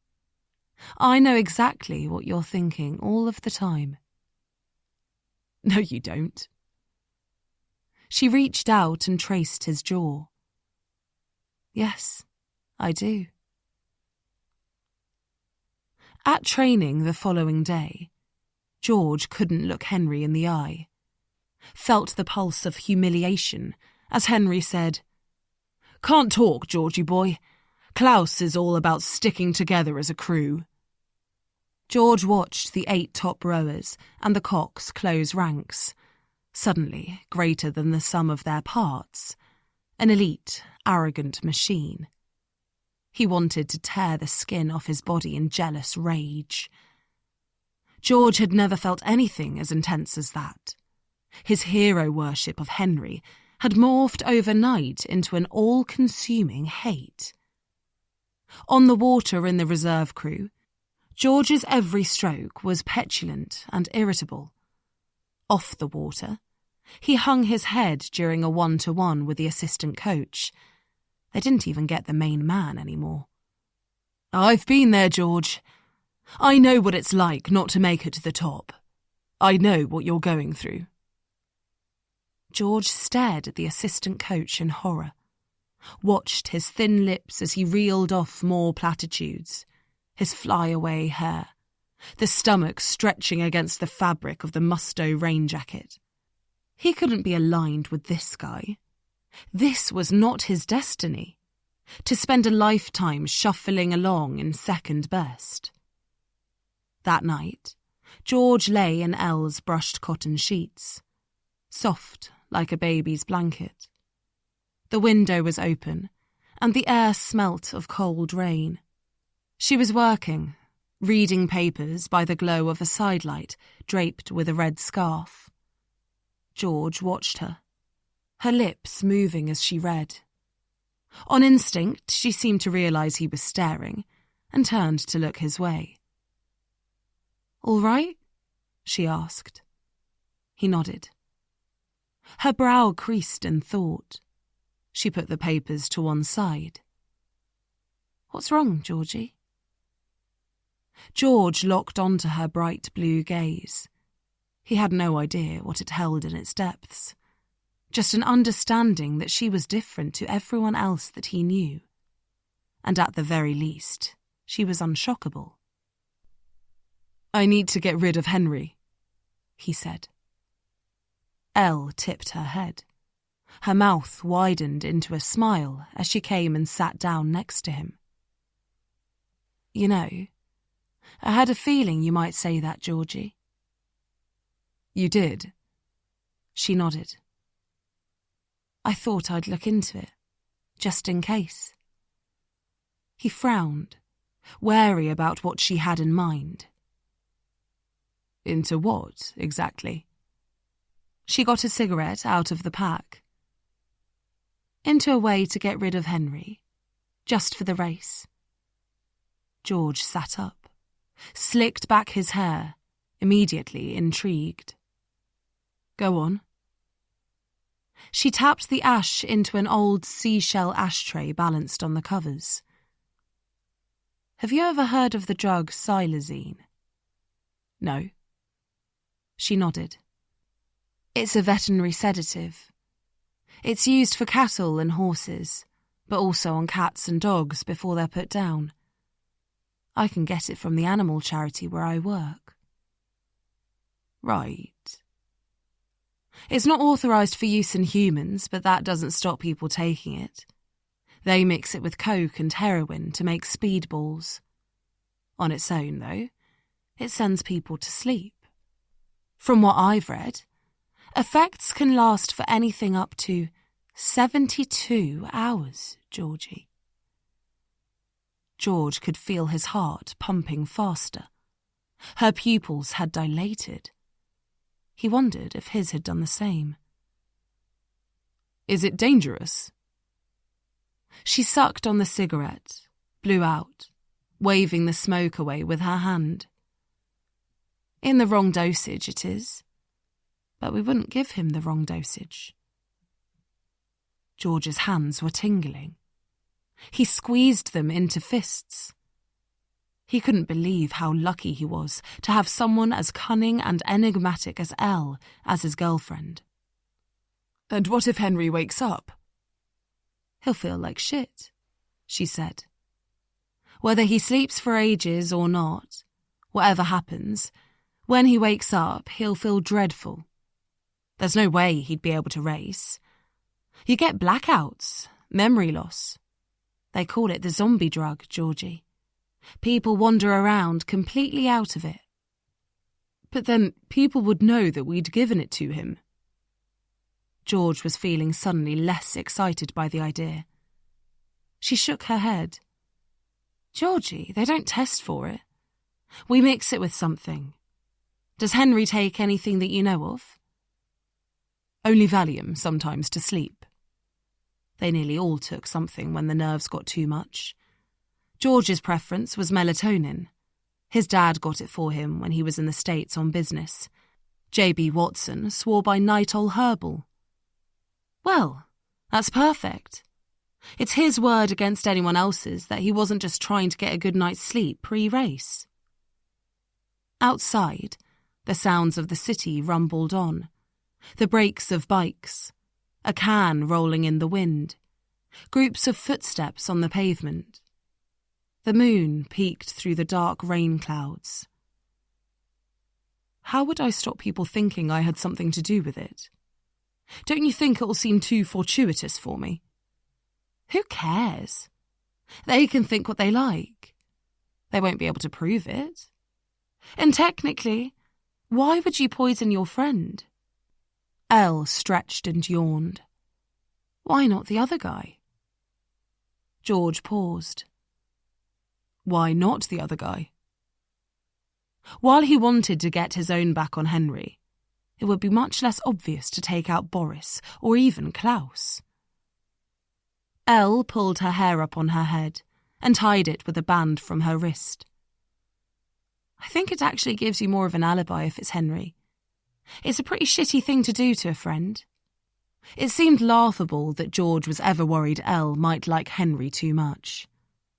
Yeah. He nodded. It was equally unimaginable that until so recently, he'd have called Henry his best friend. You're right. Less obvious. But what about when he doesn't wake up in the morning? She blew out a smoke ring, then another. He'll feel rough, and they'll think it's a sickness bug. What if they test? Who's going to test? Elle stubbed her cigarette out, yawned again. Officials? What officials? She laughed. It's just a guy who wakes up feeling shit. At the very, very worst, Georgie, a test will show there's Valium in his system. He won't be able to prove he didn't take it himself. And by then, the race will be long over and done with. She lit another cigarette and relaxed back against the headboard. If he tried to blame you, you'd be within your rights to say he was trying to frame you for his own mistakes. You wouldn't be friends again. Not that I think it would get to that.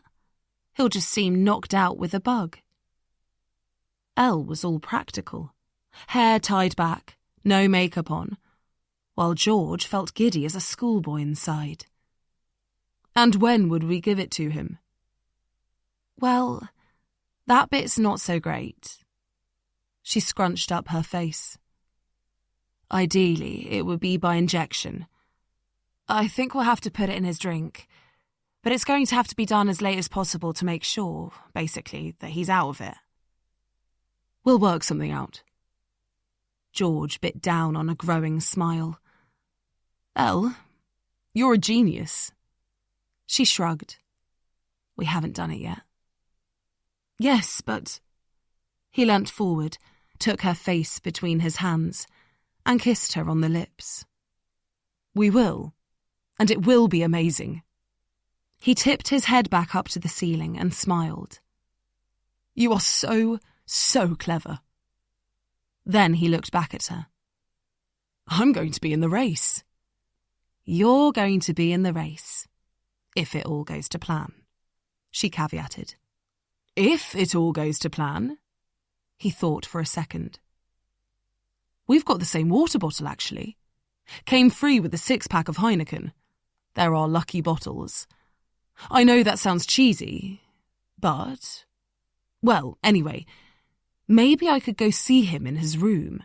Swap the bottles, swap them again later. That kind of thing. Elle frowned. No, because then you'd have been seen in his room the night before. That's a terrible idea. Oh. Let me work on the logistics, Georgie. He nodded. Right. Yeah, okay. Elle rolled her eyes. George grinned, felt a desire to punch the air but never would in front of Elle. He couldn't believe it. He would never have had the courage to do such a thing without Elle in his life. Yet now it seemed almost obvious. A game. The forehand thwacking the ball back to Henry's earlier backhand.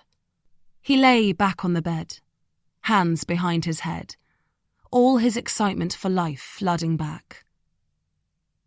I love you more than I can say, Elle Andrews. There was something in the coy look in her eyes as Elle stood up and said, I have to get back to my essay.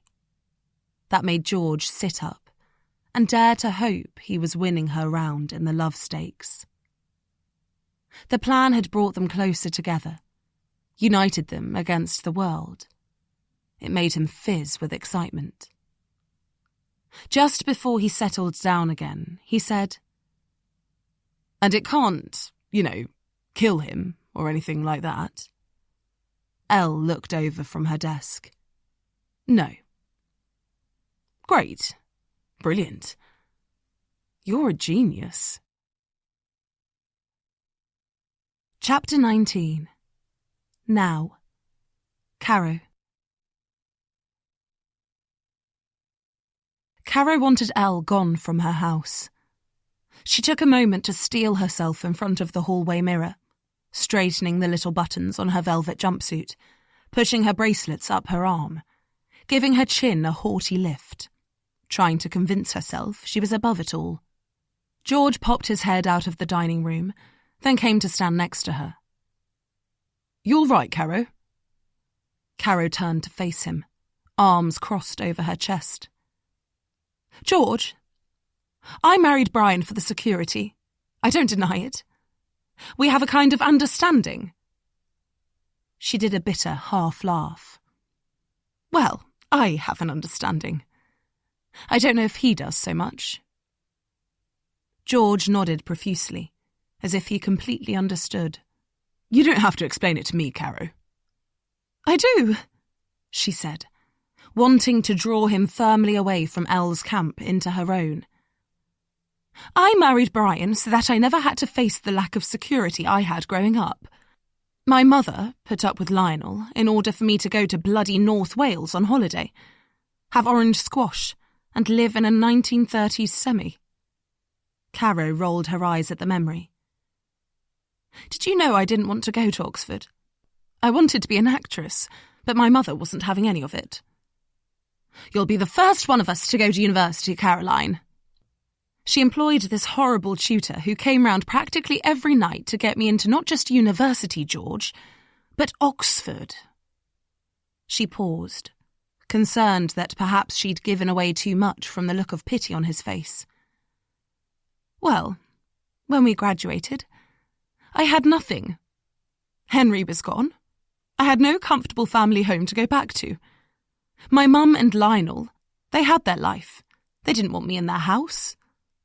My uncle lives in Switzerland. He sorted the job for me. Lionel paid for the plane ticket.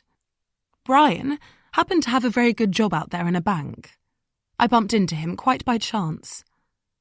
He's always been, how do I put it, very adoring. It's no more juicy or salacious than that." She looked up at the ceiling, then back to skewer George with a direct stare. "I won't be antagonised by Elle in my own home, George." No, I completely understand. I think she just..." Caro cut him off. Didn't want to hear any mumbled defence of Elle. "George, do you think you could ask her to leave?" George looked reluctant at the suggestion. "Just ignore her, Caro. Rise above it," he said. "You're better than that. You know it's not worth it." Ugh, he was so weak. Caro sighed. Fine. As always, she was on her own. With a flick of her hair and a quick check of her makeup, she marched back in. In the dining room, Lily was stacking the dinner plates. Elle was wandering round the room, picking up and putting down objects on the sideboard. Travis was saying, "Just say it is Henry's kid, and she's covering it up by playing the sick baby card. That's some seriously bad karma." "Excuse me?" Caro stopped in her tracks. Travis froze, mouth half open, looked immediately guilty. "Nothing. I was just saying..." "I heard what you were saying," Caro hissed. At the end of the table, Lily was trying to quietly carry on stacking the plates, not get involved. "You have no idea what I went through." Caro felt her hackles rise at Travis's karmic judgment bullshit. Him standing there all aloof with his tattoos and his tan and his absolutely no responsibility in the world. "We've all been through things, Caro," he said, tone irritatingly patronising. "It's how you choose to face them that sets us apart from one another." Over the other side of the room, Elle was watching, fascinated, one of Caro's delicate glass candlesticks in her hand. Caro snorted a laugh. "Is that the kind of smug judgment people pay you for?" Travis closed his eyes, as if rising above the petty playground slanging match with an inner mantra. "Okay," he said, raising a hand in the air, showing the tattoo of an arrow elbow to wrist on the underside of his arm. "I think there's a bit too much emotion in the room. Let's take a break." Caro scoffed. Too much emotion? She felt the others watching. She was not going to be the one called out for too much emotion. Uptight Caro, unable to keep her cool. "I'll give you too much emotion. You know why my baby couldn't breathe when she was born, Travis? Because I had chlamydia, which can cause pneumonia in babies in the womb. And you know who I got that off? You! You were fucking responsible for my baby nearly dying." Travis reared back. Elle placed the candlestick back very carefully. Lily stopped stacking the plates. Her cheeks prickled red like raspberries. Caro felt the instant satisfaction of a direct wound. "We all have fucking arrows, Travis," she thought. Over the other side of the table, Travis took a moment, silently flummoxed. Caro could almost see his brain working. Ditto Lily, both racing through timelines in their heads. She folded her arms, lips tight. She wanted to look over at Elle, all blonde, cool and self-satisfied, and raise a brow as if to say, "You didn't think I had it in me, did you?" Then Travis put his hands on the table, arm muscles tensed, and said, "I didn't have chlamydia. It was nothing to do with me." Caro narrowed her eyes. "No? You sure about that?" "So, hang on a minute." Elle cut in, voice laced with disbelief. "Let's get this straight. You and Travis were sleeping together." Caro tossed her hair. "I wouldn't quite call it sleeping together. But yes, on occasion we had sex. I know Henry wasn't a saint either." She glared pointedly at Elle. Elle narrowed her eyes. "Why are you looking at me?" At the table, Lily was staring fixedly at the pile of dirty plates. Caro took a moment's pleasure in watching Travis try to catch Lily's eye. That would teach him to judge her.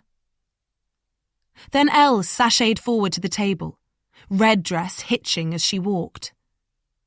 "So it could be Travis's baby." Caro slammed her hand on the table. "It's no one's baby but Brian's." "But you're happy to blame me for the STI?" Travis was visibly furious, lips thin, jaw clenched. He glared at Caro. "You are something else. As far as I remember, we used protection every time. You have no idea who gave you what. You just wanted to bring that up. To get at me. And Lily." Caro shrugged one shoulder. "We didn't use protection right at the beginning." She couldn't bring herself to say, "Yes, that's exactly right, you smug bastard. Don't think you can judge me without consequences." Sex with Travis had always been her grubby little secret. The antidote to all those moments when she'd come home from having to be perfect Caro for Henry. Avoiding questions from horsey rowing girls at socials about what school she went to, while trying to keep Henry's eyes off the gymnasts drunk on half a sherry. Dressed in the best labels she could find from hours scouring the rails of TK Maxx. Her barber she got from a charity shop. £7. For the weekend, Henry took her on a mock hunt with some of his course pals. Totally actually a real hunt, just don't tell the protesters. She'd had to feign a childhood back injury for the fact she couldn't get on a horse. Every Thomasina and Kiki trotting along on their palominos.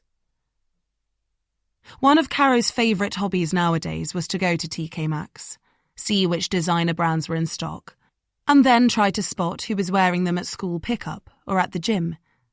See who wasn't quite as rich as they said they were. Who was passing off bargains as full-price boutique finds, as she used to have to do at Oxford. It was a little thing that gave her a thrill. Maybe she should get a job. Maybe she had too much time on her hands. But back then, keeping up the Caro that stood by Henry's side, the prom queen to his king, was exhausting. And she was already exhausted from doing battle every day with all those learned Oxford professors, all from the same entitled backgrounds as her peers. It took confidence and resilience to argue back if you didn't know the social codes, didn't have the blind self-belief instilled from birth. Just walking the hallowed halls, crossing the beautifully manicured lawns, donning her robe for 3-course dinners with ingredients she'd never heard of, knowing which hand to pass the port with. All of it kept her permanently on high alert. Caro was treading water the whole time, battling, gasping, fighting every single day. The days it became too much, she'd blow out an afternoon's work and walk home alone, fast along the cobbled streets, head down, the looming Yellowstone buildings solid and unwavering, oppressive in their perfection, and go straight up to her room. She'd put on her Primark pyjamas, put her hair up in a bun, and depending on what mood she was in, she would either slob out in her room and shove a whole packet of Maryland cookies into her mouth, or go and see Travis, who obligingly was nearly always at home. Caro remembered the days she'd caught Henry and Elle together in Elle's room. She was determined not to be made a fool of. When everyone had gone, she'd stormed into Travis's room out of anger. "Just do it," she'd said, hitching her skirt up before Travis had even hauled himself off the bed. She remembered the feeling, fury and humiliation. Then Travis had said, "I don't think I can." "Excuse me? What do you mean you don't think you can? What's wrong with you?" She didn't have time for this. She went over to the bed, started to straddle him as he heaved himself up. But he had the audacity to place his hand on her stomach, to keep her back. "It's just, I don't think we should." "Why not?" Caro would not be refused. Travis looked pained. "No reason, it's just, me and Lily." He winced, embarrassed, couldn't quite say it. "You and Lily what?" Caro snapped. "Oh, for fuck's sake, Travis, now is not the time to get a conscience. I have no interest in your little love affair." "It's not a love affair," he protested, rubbing his bleary eyes. Caro knew exactly what made Travis tick. "Fine, whatever. I won't tell your girlfriend anything." "She's not my girlfriend." Travis bristled at the word. "We haven't even done anything." Caro smiled slyly. "Well, you can relieve your frustrations now." She slapped his hand away, and this time straddled his legs. "Just get on with it." Sex with Henry Bellinger was all Caro contorted into whatever position Henry wanted. She was always scrubbed and buffed, made sure there was a pout on her lips, and made all the right noises. With Travis, she did not give a shit. It was always sweaty and fast, and the room smelt of weed and dirty sheets, and Caro never had a shower beforehand. She would dig her nails in his back, groan, really let herself go. He didn't care. And she could chat, say things like, "Elle the bitch. I think she might have shagged Henry, and he wants to have a threesome. Who do you think I should ask? Can you go a bit faster? I've got a lecture." When they were done, slick and exhausted, he'd light a joint, and she'd allow herself one puff, then trot off to the bathroom to shower and change, and put Oxford Caro back in place. Now, though, Travis did care. He was all holier than thou, glaring at her across the dining table, like she was sharing a sordid secret he took no part in. And more than anything, she realised, she wanted to break his whiter-than-white, possession-renouncing aloofness. She had struggled so much, given so much of herself away. And there was Travis, calmly having walked away from everything that Caro aspired to. That, she thought, was the luxury of privilege. The ability to renounce something simply because you had experienced it. To drift along as people like her clawed their way to just a glimpse of that flippantly relinquished lifestyle. Across from Caro, Lily had her eyes fixed firmly on the table, arms tight to her sides, shoulders curled inwards, as though she were trying to physically take up as little space as possible. When she reached for the remaining plates, Elle noticed and shifted them away to stop her, to make Lily look up. Caro was braced, ready for whatever Travis had to say. She wanted to hear it, wanted to fight. But his face changed to pity across the table as he said, "I feel only sympathy for you." And Caro felt herself instantly deflate. Then he walked out of the room, past Lily, touching her on the arm as he went. "I need some air." Chapter 20. Then. Hilary term, 3rd year. George. Elle had no problem securing the xylazine. "And no one noticed?" George asked when she pulled up on her bike and took the bottle out of her bag, a little too blasé for George's liking. He'd been waiting for her in a side street on his way back from the gym. "Christ, no. They've got bucket loads of the stuff. And if you saw the chaos there, you'd be surprised all the drugs hadn't been nicked. The amount of people who let their cats just wander off and get pregnant. It's just so irresponsible. And we've got all these sick kittens." George usually cut her off when she went into a diatribe about cat welfare, but he was more concerned about someone seeing the bottle. He pushed her hand back into her bag as he checked no one was around. For George, it still didn't quite feel real, like they were about to play a childhood prank. But Elle was very serious about it, trying to iron out the plan as they walked together, pushing their bikes. "Travis says it's easy to get into the condemned building.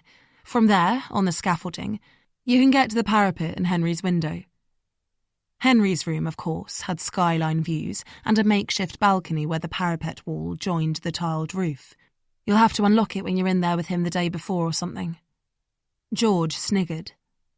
"Why are you laughing?" "It's exciting. It's like we're in a movie or something." Elle scowled and stopped walking. "It's not exciting, George. It's serious. We can't mess it up." "Sorry." Chastened, George gave her handlebars a little tug to make her start up again. They walked on in silence, over the Magdalen Bridge, tourists and punts being chauffeured along the water, trees reflecting in the stillness, until George said, "We're not actually going to be in Oxford, though. The whole squad moves to Putney in the lead up to the race." "Oh, Jesus Christ! George!" He made a suitably guilty face. "Sorry." Elle stopped abruptly under a chestnut tree and said, "Well, how will I get into a house in Putney?" George shrugged. "I don't know." She closed her eyes for a second in disbelief. George waited, feeling like a fool for not thinking to mention it, wondering if his boat race dreams were about to crumble before his eyes. But then, after a calming breath, to his relief, she started to push her bike again. "Right. What kind of house is it?" "They're really nice houses, actually," George said. "Victorian, big gardens. The owner cooks for us and does our washing, and last year her kid played PlayStation with us." Elle glanced across at him, brow raised at the luxury and pampering. "You lot. It's like you all think you're gods." "We are. Kind of," George said. Elle shook her head. "No, you're not." The plan, in the end, relied on an unconventional tactic the coach was trialling. Rather than the crew sitting together the night before enjoying a carb-loading dinner and the traditional glass of pre-race port, The coach wanted each rower to prepare based on a personally tailored psychological plan. Some liked being alone, blocking out the world completely. Some liked being together. JB, Henry and 2 of the other crewmates were gamers and would burn their nerves off on the PlayStation. George's plan came down to Call of Duty. More specifically, a new installment of the series that wasn't due to be released till later that year. Unless, of course, your father was Douglas Kingsley and had tentacle connections that stretched into every pocket of commercial industry. Through Douglas, George managed to secure an early prototype of the game. On the eve of the race, he messaged JB, who hated getting psyched up, and would willingly throw open the doors of the Blue Boathouse to anyone bearing such bounty. 3 of the reserve crew, including George, went round and were surreptitiously ushered upstairs so as not to alert moody Klaus, who was taking a nerve-calming bath. JB shared a room with Henry. Henry was sitting on his bed, a big TV on the wall in front of him, waiting to be immersed in violent on-screen enemy pursuit. His lucky Heineken water bottle was on the carpet next to him. The same water bottle as George's. The same one that Elle had so defiantly pooh-poohed when George had suggested the idea of a swap. A memory that, when George successfully switched the bottles, made him feel all the more triumphant. The moment was short-lived, however. George was so desperate for Henry to drink that he could barely concentrate on anything else. But Henry was entrenched in the game and didn't sip his water once. It was on the tip of George's tongue to say, "Stay hydrated, guys." But even he knew that was too obvious, having never said it before. When JB yawned and said, "Reckon I need to hit the sack," the Call of Duty spell was suddenly broken. George knew they had to leave. "Yeah, we should go," he said, hesitant, irritated, knowing he needed to swap the bottles back before he walked out of the door. "Just going for a piss," he added, to kill a bit of time. George stood in the bathroom trying to work out how he could force Henry to drink. Fear traced up his spine. What if it didn't work? What if he would still end up racing in what his dad now referred to as the loser's race tomorrow? But then it occurred to him that of course it wouldn't work. What was he even thinking? How could he possibly have considered this plan? It was utter madness. He suddenly craved the order and regime of school, his parents' Sunday dinner table. Oh, to have old George back who didn't question, just did what he was told and sat in whichever seat he was allocated. He had to rest his head on the cool bathroom tiles just to get his breathing back to normal. "Calm down, you dickhead. Calm down. Just get the bottle and go. It's over." It felt almost a relief. The shutting down of the insanity that had overcome him. This wasn't the way a Kingsley behaved. Face up to the fact you lost your seat. George walked back into the bedroom feeling a little more himself, only to be confronted by the sight of Henry glugging back his water from the Heineken bottle. The only vague reference that anything might be amiss was the look on his face as he replaced the cap. "The water here tastes like shit." George was momentarily paralysed. Was this good or bad? He could hear Elle in his head saying, "Just get the bottle." That was the easy bit. He'd dumped his bag and sweater next to where Henry was sitting, so, as he collected his stuff, he switched the bottles back quicker than one could say, "Fuck, I've actually just poisoned my friend." Chapter 21. Now, Lily. Outside on the veranda stood one of the martini glasses from earlier. A wasp had drowned in the alcohol. Lily watched its floating body as Travis spoke. "I'm really sorry," he said. "I know it was years ago, but I feel like you've just found out I cheated on you." Lily couldn't take her eyes off the wasp. You did cheat on me, she said. It was a fact. Her therapist once said, You like facts, don't you, Lily? And Lily said, Is that a trick question? Surely everyone likes facts. They're what keep the world working. Undeterred by Lily's deliberate obtuseness, the therapist replied, Absolutely. I'd just like to see the same interest devoted to your emotional self. Travis was pacing, clenching and unclenching his hands. Christ, Caro can be a bitch sometimes. Lily didn't want to hear about Caro. She wanted to hear about Travis. About the times Caro had gone to his room or vice versa, or wherever they had their liaisons. Probably in a bed underneath the stars. She wanted to know if they'd laughed about her, mocked her inexperience. If Travis had said things like, God, it's so much less hassle with you, Caro.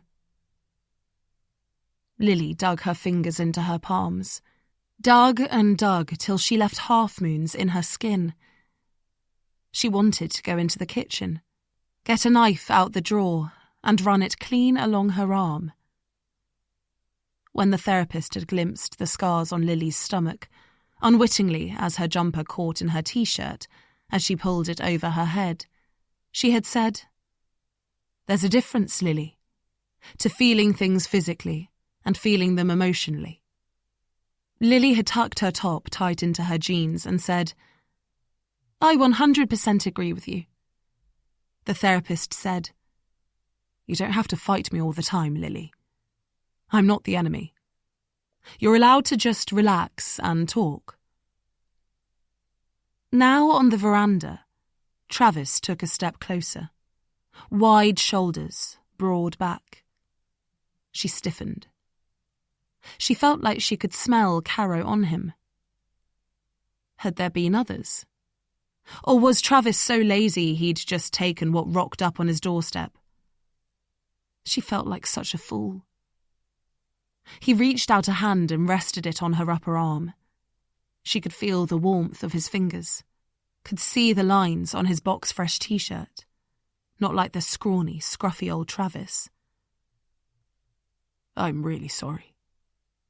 I should have told you at the time. That wasn't the way I wanted you to find out. No, it certainly wasn't optimum.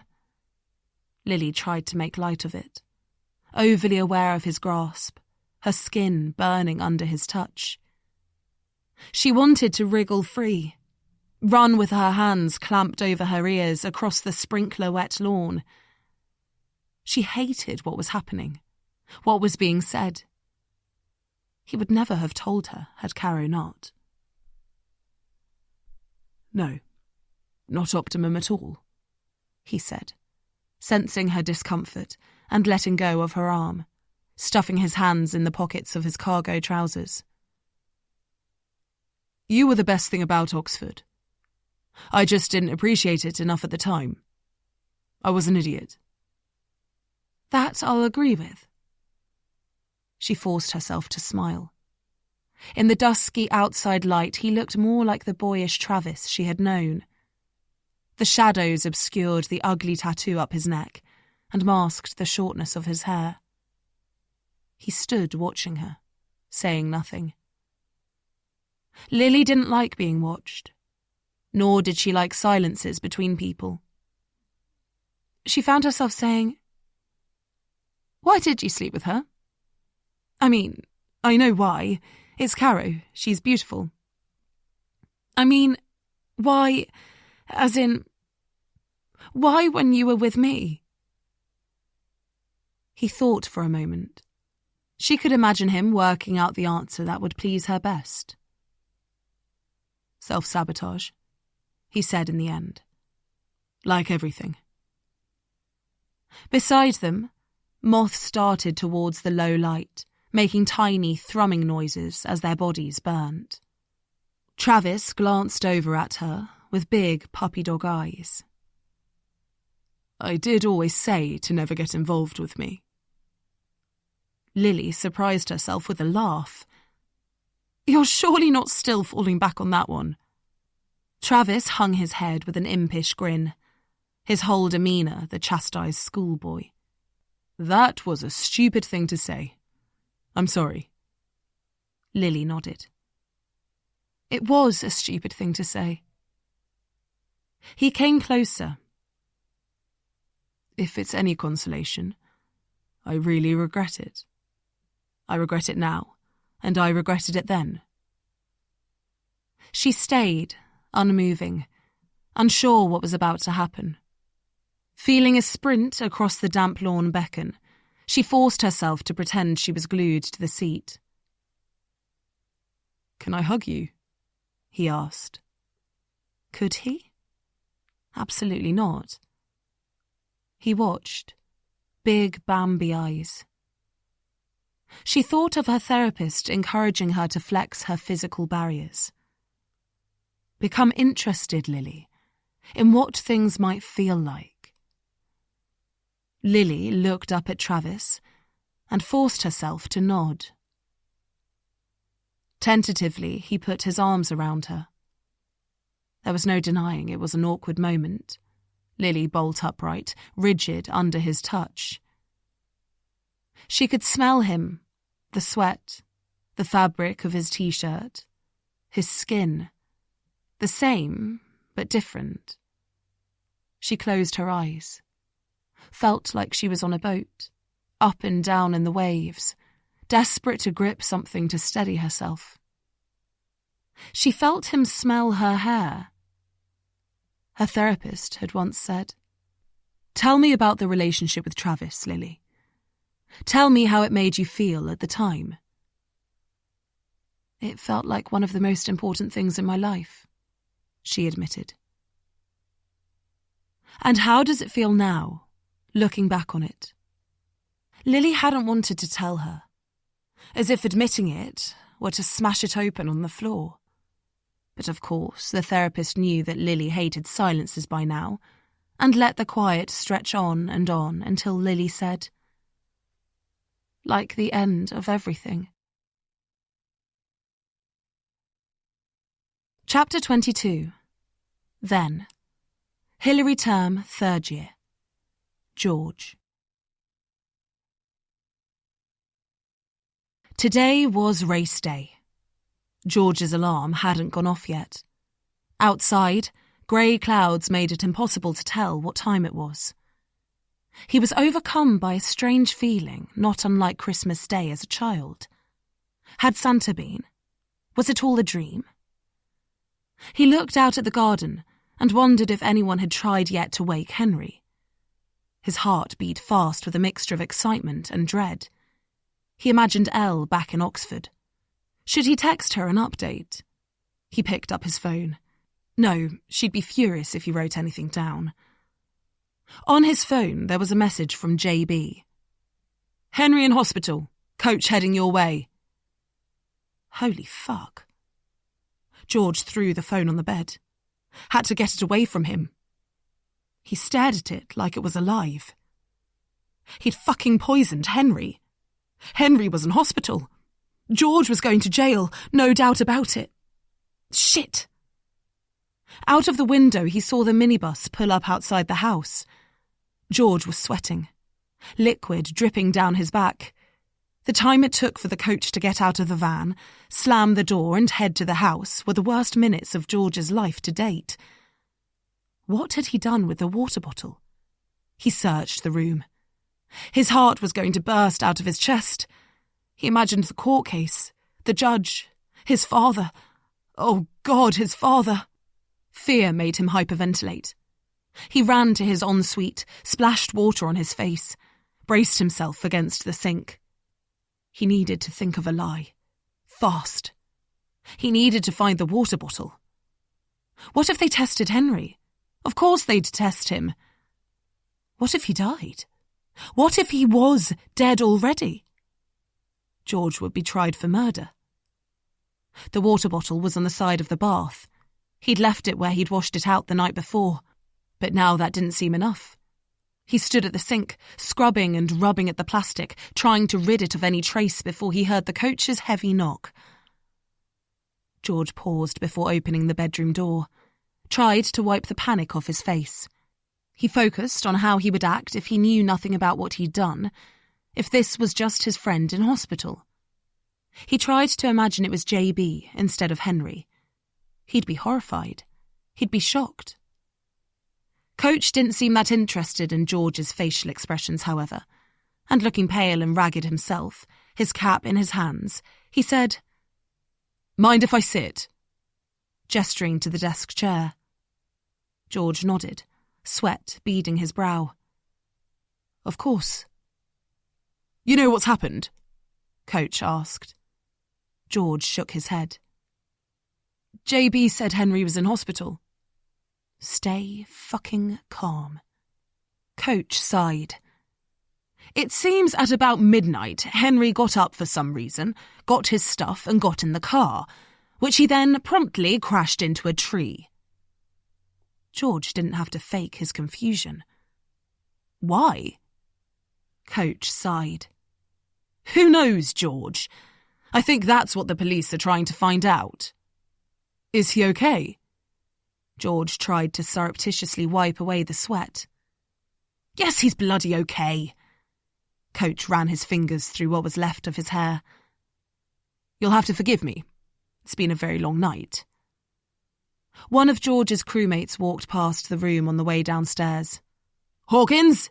Coach shouted. "Get someone to bring me a coffee, would you?" The pulse pumped in George's neck. "Just finish the story," he urged silently. What was going on? It was too much. He wanted to shout, "I did it! I poisoned him!" Coach turned tiredly back to George. "The doctors believe Henry's confusion was possibly caused by one too many sleeping tablets. There was a packet in his bag." He shut his eyes momentarily. "Also in his possession, George, were a variety of other banned substances, Winstrol and Trebolone to name but two." Disappointment was writ large on the coach's gnarled, weather-beaten face. George leant fractionally forward. Sorry? Had he heard that right? "Steroids, diuretics, and amphetamines, George." Hawkins came in with the coffee. George watched as the coach sipped gratefully from the steaming mug. George almost smiled, almost laughed, but stopped himself in time. "Suffice to say," the coach sighed, "you'll take his place." George nodded, head hung, went through the motions of solemnity the situation required, as if he was stepping up to the task purely for the good of the team. This was no time for whooping and cheering. Even though his body was fizzing with so much adrenaline, his arm almost jerked of its own accord as they ran through the logistics of the day. But as soon as the coach was out of his room, George closed his eyes, raised his arms to the sky, and allowed his brain to rejoice in a hallelujah chorus. Henry Bellinger had been taking steroids. Of course he was. That's how he'd won the trial. The cheating bastard. They'd all been slyly doing what they could to make it. "Well, well, well," George muttered. "Not such a hotshot, eh, Henry?" George grinned as wide as the Cheshire Cat. He lay back on the bed, experiencing a strange euphoria that lifted him out of his body. The plan had worked better than he had ever hoped. Not only was Henry out of the race, he was exposed as a sneaky, doping cheat, and George could take his place in the boat race fair and square. He wasn't the substitute. Oh, no. He was the rightful owner. He didn't even have to feel guilty about what he'd done, because in doing it, he had exposed a much worse crime. One that robbed an innocent man of his place in the boat. One could argue that George had been forced into wrongdoing to preserve the fairness and integrity of the race. Now, justice had prevailed. George wanted to hold on to the moment forever. Victory like rolling waves on a warm beach. Race day was majestic. George was in his element. TV cameras, interviews, posing for photographs with his serious race face. Striding down to the water's edge like a hero. Women cheering, calling his name. He was a celebrity, and he lapped up every second. It was everything he ever dreamed it would be. The two crews raced from Putney to Mortlake, an hour and a half before high tide, when the current was at its fastest. Oxford raced on the Middlesex side, Cambridge on the Surrey side. The clouds had vanished, and the weather was glorious. Bright, crisp sunshine that bounced off the water in glimmering starbursts. The tideway was a mill pond. The tang of river water infused the air. Spectators jostled on the banks. George was so pumped he was on the cusp of delirium when the umpire's starter gun went off. The crews were side by side the entire race. It was a gruelling, hellish barrage of effort that didn't let up for a second.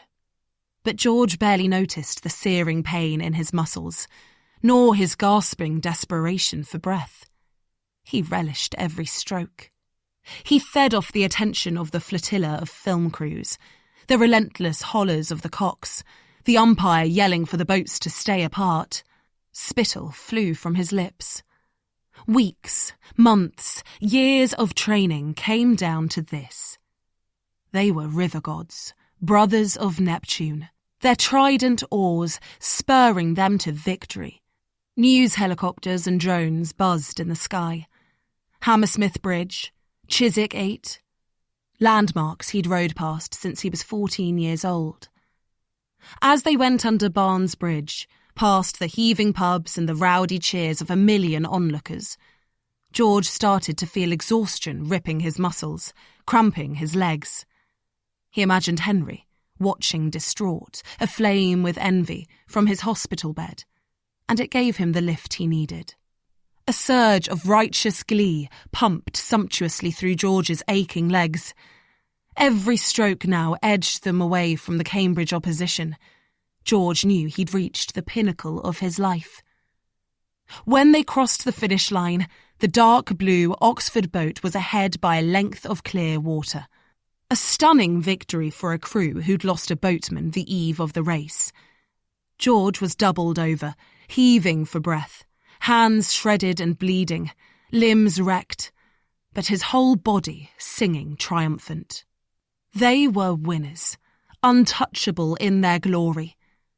On the bank, they were sprayed with champagne as they hugged and backslapped knee-deep in the river. With microphones thrust in his face, George briefly wondered if he was the star of his own film, the plan having come together so beautifully. He didn't think life could get any better. Then his dad stepped out of the crowd, accompanied by his grandfather, the eminent tycoon Piers Kingsley, slower on the slipway with his walking stick. It was the first time in his life George had seen a smile crack the lines of his grandfather's imperious face. Douglas Kingsley pulled his son into a hug, thwacked him on the back, and while happily posing for pictures said, "Bloody good work out there. We're proud of you, son." That was it. That was the pinnacle. Chapter 23. Now, Caro. Dessert. Sainsbury's Taste the Different Sicilian Lemon Tart, creme fraiche and raspberry coulis. Vegan. Goo, free from salted caramel cheesecake. They reconvened for dessert. Tension trailed through the room like the smoke from Caro's snuffed-out Jo Malone candle. Elle had gone for a fag. Travis didn't look at Caro. Neither did Lily, for that matter. Caro didn't care. Leave him to sulk into his vegan goo pot. She'd pimped up the Sainsbury's tart with icing sugar, slices of fresh lemon, and a quick raspberry coulis. Nigella always advised having frozen raspberries to hand. She served it up now with brisk efficiency. Anything but succumb to the squirming chill in the air. Ever the well-mannered guest, George opted for politeness. "Did you make it, Caro?" "No, Lily bought it from Sainsbury's," she replied frankly. Lily blushed. George said, "Well, it's a lovely tart, Lily." Caro almost laughed, felt on the edge of hysteria. It was funny how someone could blush about bringing a mediocre dessert when the host had just said they'd been shagging your boyfriend. Elle sauntered back in, blonde hair swept casually to one side, reeking of Marlborough Lights. "Next letter?" George suggested, mouth full of lemon curd. Caro leapt on the idea. "Yes." She snatched up the letter on the top of the stack. "Oh, Elle, it's you." Elle raised a brow with faux delight. "Can't wait." Caro ripped it open, her emerald bracelets clattering together in her excitement. "Elle Andrews," she read, hoping for something that might wipe the smirk off Elle's face. "Will be something much less quirky than you'd imagine." Caro paused to let the words settle. Couldn't resist an amused purse of her lips. "After graduation, Elle will succumb to the path of convention. She won't be able to help herself. She'll do an MBA or take up a place on a graduate scheme at PwC and go on to marry someone you'd never expect, like Miles Saunders Clark." "Sounds like I got your one, Caro," Elle quipped. Caro's momentary satisfaction vanished, and she glared at Elle over the paper. How did she manage to reroute everything so it became a nasty little dig at Caro? To prevent another spat, George cut in with, "I bumped into Miles Saunders Clark the other day." "Oh yeah? How was he?" Caro asked. Miles Saunders Clark was the kind of ex-Oxford guy that everyone remembered and everyone knew. Larger than life, in size and personality. Went to every party, knew everyone, loudest voice in the room, craziest on the dance floor, geekiest in the tutorials. "Did you know he got done for plagiarism? Never graduated?" Across the table, Travis said, "He can join my club," while digging into his little pot of salted caramel. Elle declined dessert.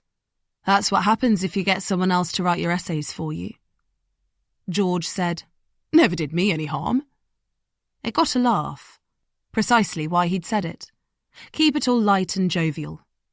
But Elle's scorn was apparent in the expression on her face. Caro rolled her eyes. "Oh, for God's sake, don't be so sanctimonious. Everyone did it." Elle scoffed. "No, they didn't. Some of us actually did the work." "Well, weren't you perfect?" Caro replied, relishing the opportunity to goad Elle for a change. Elle sat back, arms crossed over her red dress, like her outfit no longer suited her mood, shaking her head with clear disapproval. Caro wondered whether to say what she was about to say. She'd never told anyone. But the chance to be the reckless one in the face of Elle's priggishness made her blurt out, "They hauled me in after Henry died, actually, because of similarities in essays. I was petrified." "They didn't." George paused, his fork of lemon tart at his lips. Elle's curiosity had been piqued enough for her to cock her head and listen. "They did?" Caro was feeling smug now at the attention, puffed up with pride that she had the ears of the table. "I almost got away with it. Played the sympathy card. Told them everything I knew. Thought a bit of quid pro quo might get me off with a warning. But..." She made a guilty face. "I didn't graduate either. They didn't let me take my final exams." George frowned. "But I remember you taking them." "Well, I went through the motions, George, because I didn't want anyone to know. But I didn't actually sit the exams." Caro felt positively impish. George sat back, stunned. "I can't believe it." Caro slapped her own wrist playfully. "Naughty Caro." Elle's lip curled in a sneer. "And you're proud of that?" Caro shrugged like she couldn't care less, fiddled nonchalantly with her earring. She felt great at having subverted their expectations. She was the cool, rule-breaking one now. "It's never done me any harm. I tell everyone I got a first from Oxford. No one's ever challenged me on it." They all laughed, except Elle, who sat disgusted at the head of the table, twirling her wineglass, and said, "I suppose that's what happens when you marry for money and never have to get a job." Caro made the kind of fuck you face she told her twins off for making. Elle arched one icy brow in return. The room fell silent again.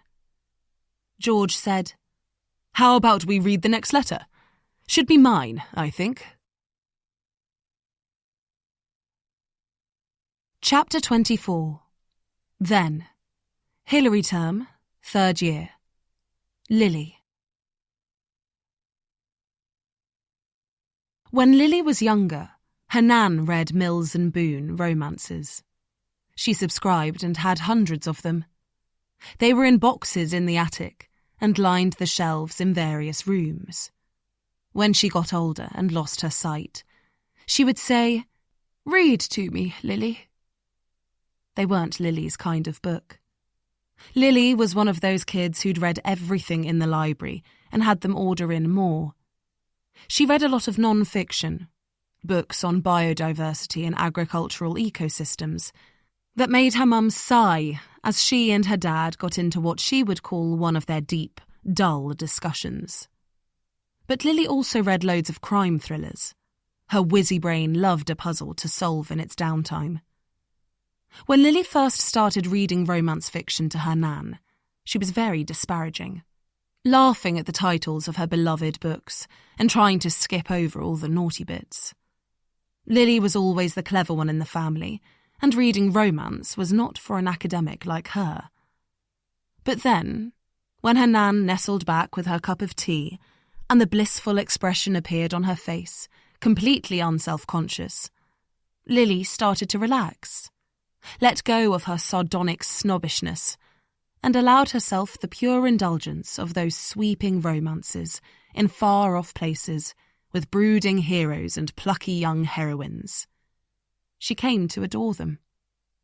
Whether it was the coziness of the house, her nan's exquisite happiness, or just the escape from her frenetic brain, those reading visits became the best time of her week.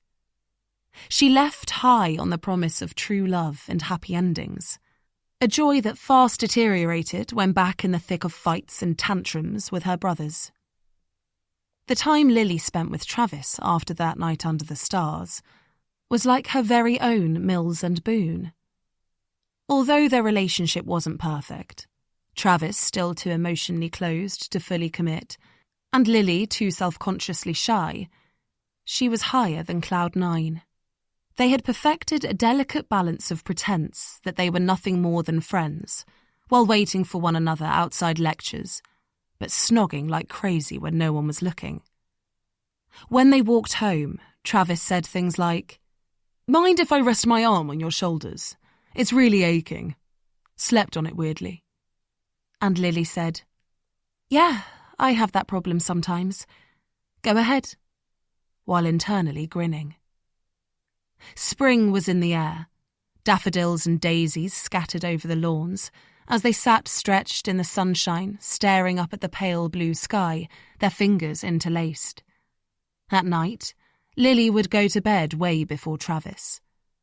The first time they slept in the same bed, she came out of the bathroom in her pyjamas, and he was hanging around on the landing. "I was just..." And then he grinned, and Lily went bright red. But then he came into her room, and he kissed her, and it was like in the books, except he tasted of cigarette smoke and smelt of weed, and whichever one of their shower gels he'd nicked in the bathroom. His lips were soft and gentle. His hand pressed the base of her spine. His fingers threaded through her hair. Sometimes Lily wondered if he'd read the same romance books to his nan. He knew so perfectly what to do. And he lay next to her, their bodies pressed together, the beat of their hearts as one, until Lily fell asleep and he went back downstairs to get stoned. A calmness settled over the house while George was away for the boat race. It was Easter vacation. Caro had gone to London a couple of days beforehand to stay with friends. Lily loved it. Just the three of them. Her, Travis and Elle.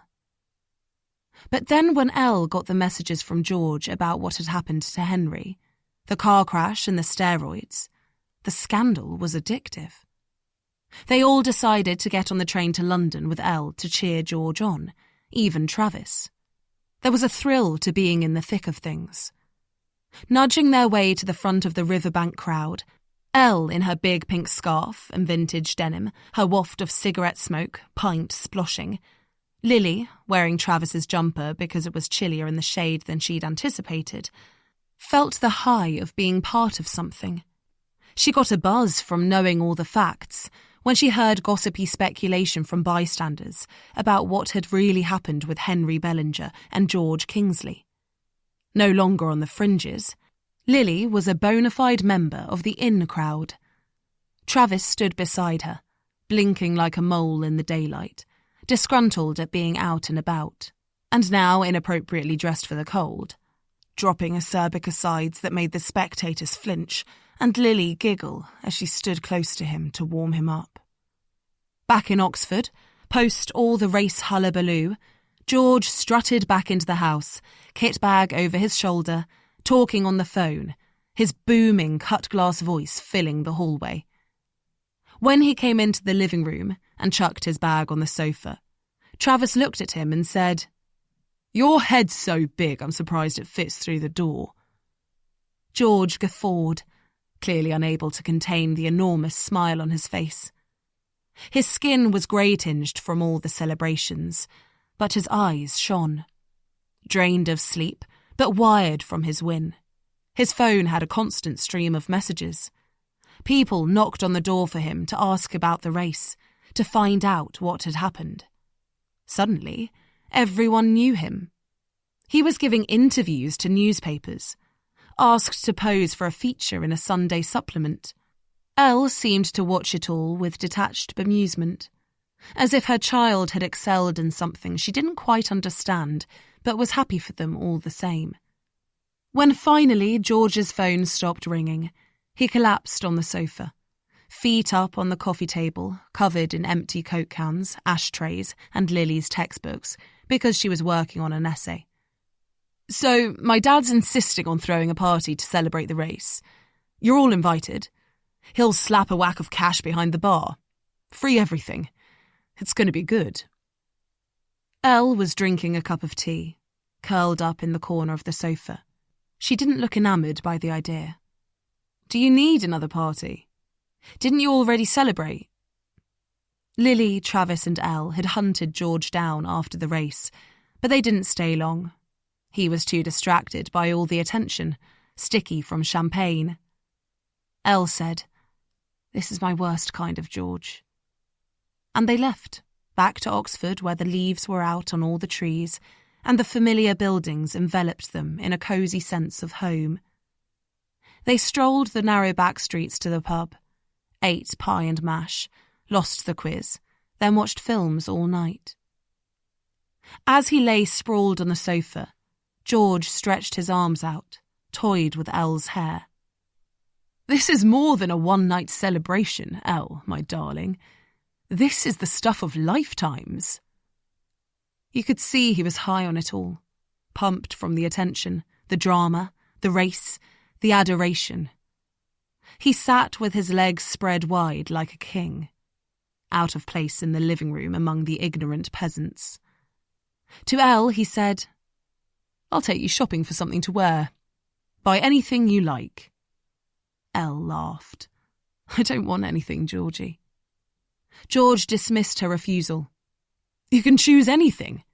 Anything you like. Money no object." Elle thought for a second, then said, "There is actually a pair of leather leggings I quite like." George said, "What about a nice dress?" Elle raised a brow while finishing off her tea. I think you might have got me confused with someone else, Georgie. Travis, who was sitting in the armchair, absorbed in pulling a loose thread on his shirt till the button fell off, laughed. Lily was on a cushion on the floor at his feet, pretending to work at the coffee table, but distracted by the chat. She could feel the laughter vibrate through him. George looked momentarily put out, his machismo and adrenaline-fueled arrogance finding no place there. Lily listened, considering the strange juxtaposition that existed inside herself. The idea of someone offering to buy her a dress for the ball, something exquisitely expensive that might make the whole room stop to whisper, "Who's that girl?" was so bang on the fairy tale, she felt a ball of envy tight in the pit of her stomach.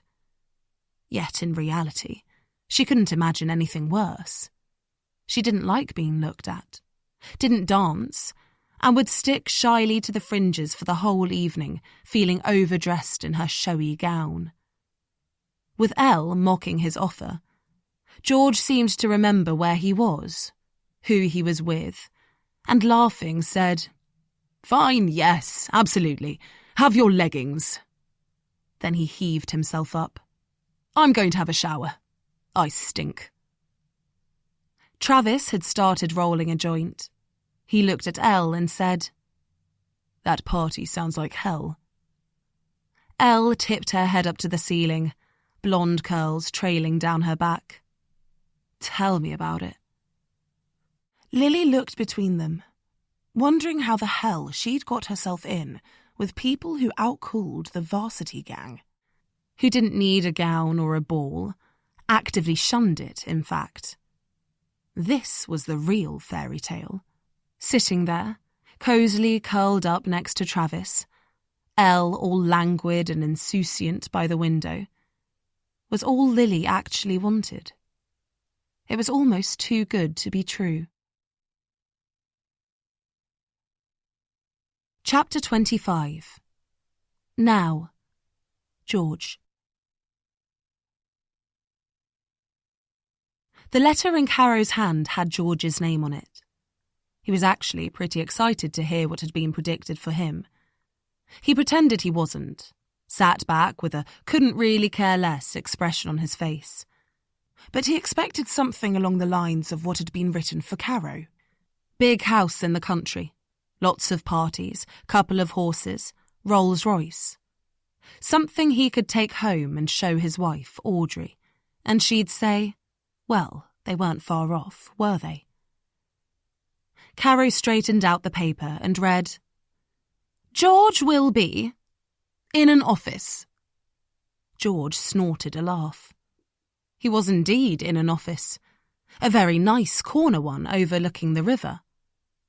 Caro flicked her hair back off her shoulders, took a sip of sparkling water, and carried on. "One of those ones in films where everyone has their own grey booth. A photo of their wife and their own mug that says something like, 'I'd rather be playing golf.' He hates his job, despises his colleagues, and wishes he made more money, but his boss has said he's perfect middle management material." Caro snorted a laugh, didn't seem to be able to help herself. George tried to maintain his relaxed lounging pose, but it was a struggle. He was middle management.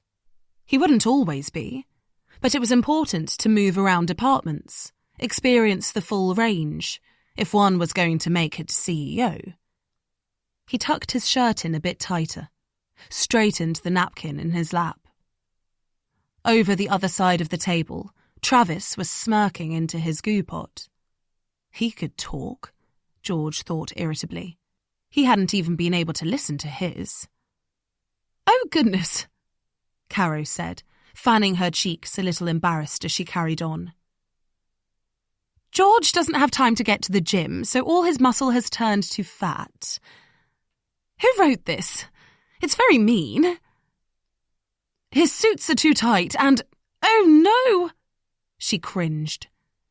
"He's thinking about shaving his head to hide the fact he's losing his hair." George's hand went immediately up to his head, but he stopped himself just before he could touch the thinning bald spot at the back. He wanted to tell Caro to shut up but couldn't. Thought of the Peloton bike he'd wanted to order but hadn't got round to. He was so tired from broken nights with the baby that the idea of cycling and not getting anywhere was too much of a mockery of his former life. One where him and a bunch of mates chose a scenic cycle route every weekend, with a good little gastropub along the way. Caro went on, casting George a sad glance and a sympathetic pat on the leg. George will live in suburbia. Any one of those places at the end of the train line. He'll have 2 children, a dog, a mortgage, a pension. He couldn't look at Elle. Couldn't bear that she was sitting alongside him listening. There was nothing wrong with any of those things, for goodness sake. Yet why did each word feel so damning? So average? Was that what they thought of him? Average George? Was that who he was? Audrey was already talking about baby number 2. A guy at his work, Frank, had told his wife that she could have as many as she liked as long as he didn't have to do anything to help, which she'd apparently been fine with.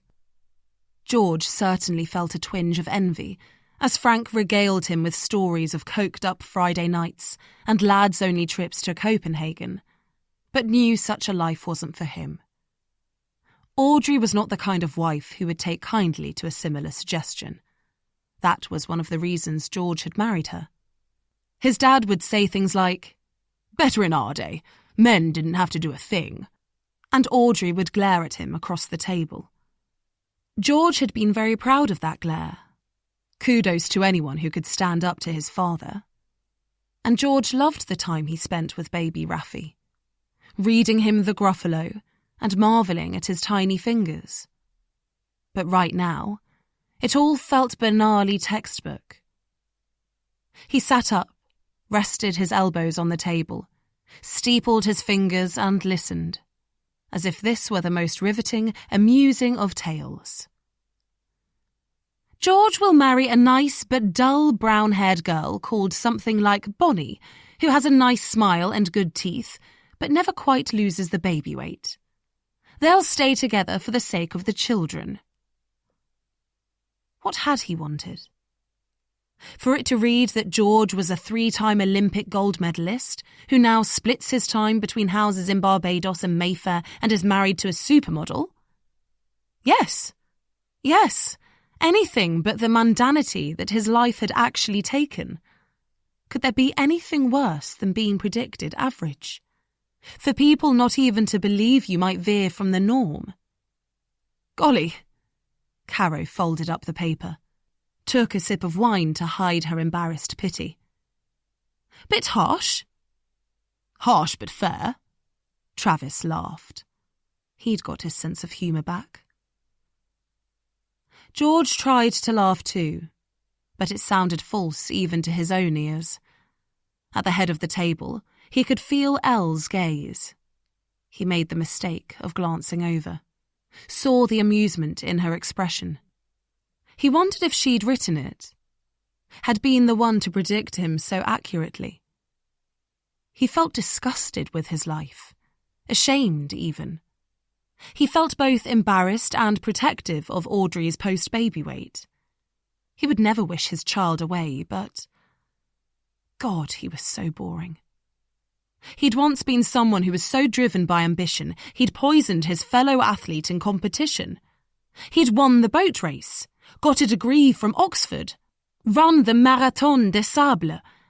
None of these people had done that. Where was that George? The one who took risks, dated women like Elle, lay with his head on her breasts and inhaled skin that smelt of cigarettes and Chanel. He found himself having to control his breathing, steady in and out. The others were talking. He didn't know what about. He had zoned out entirely. Elle was staring at him. She hadn't joined in the chat. Her eyes were locked on his, enticing, daring. He felt his lip draw back, his teeth bare in annoyance.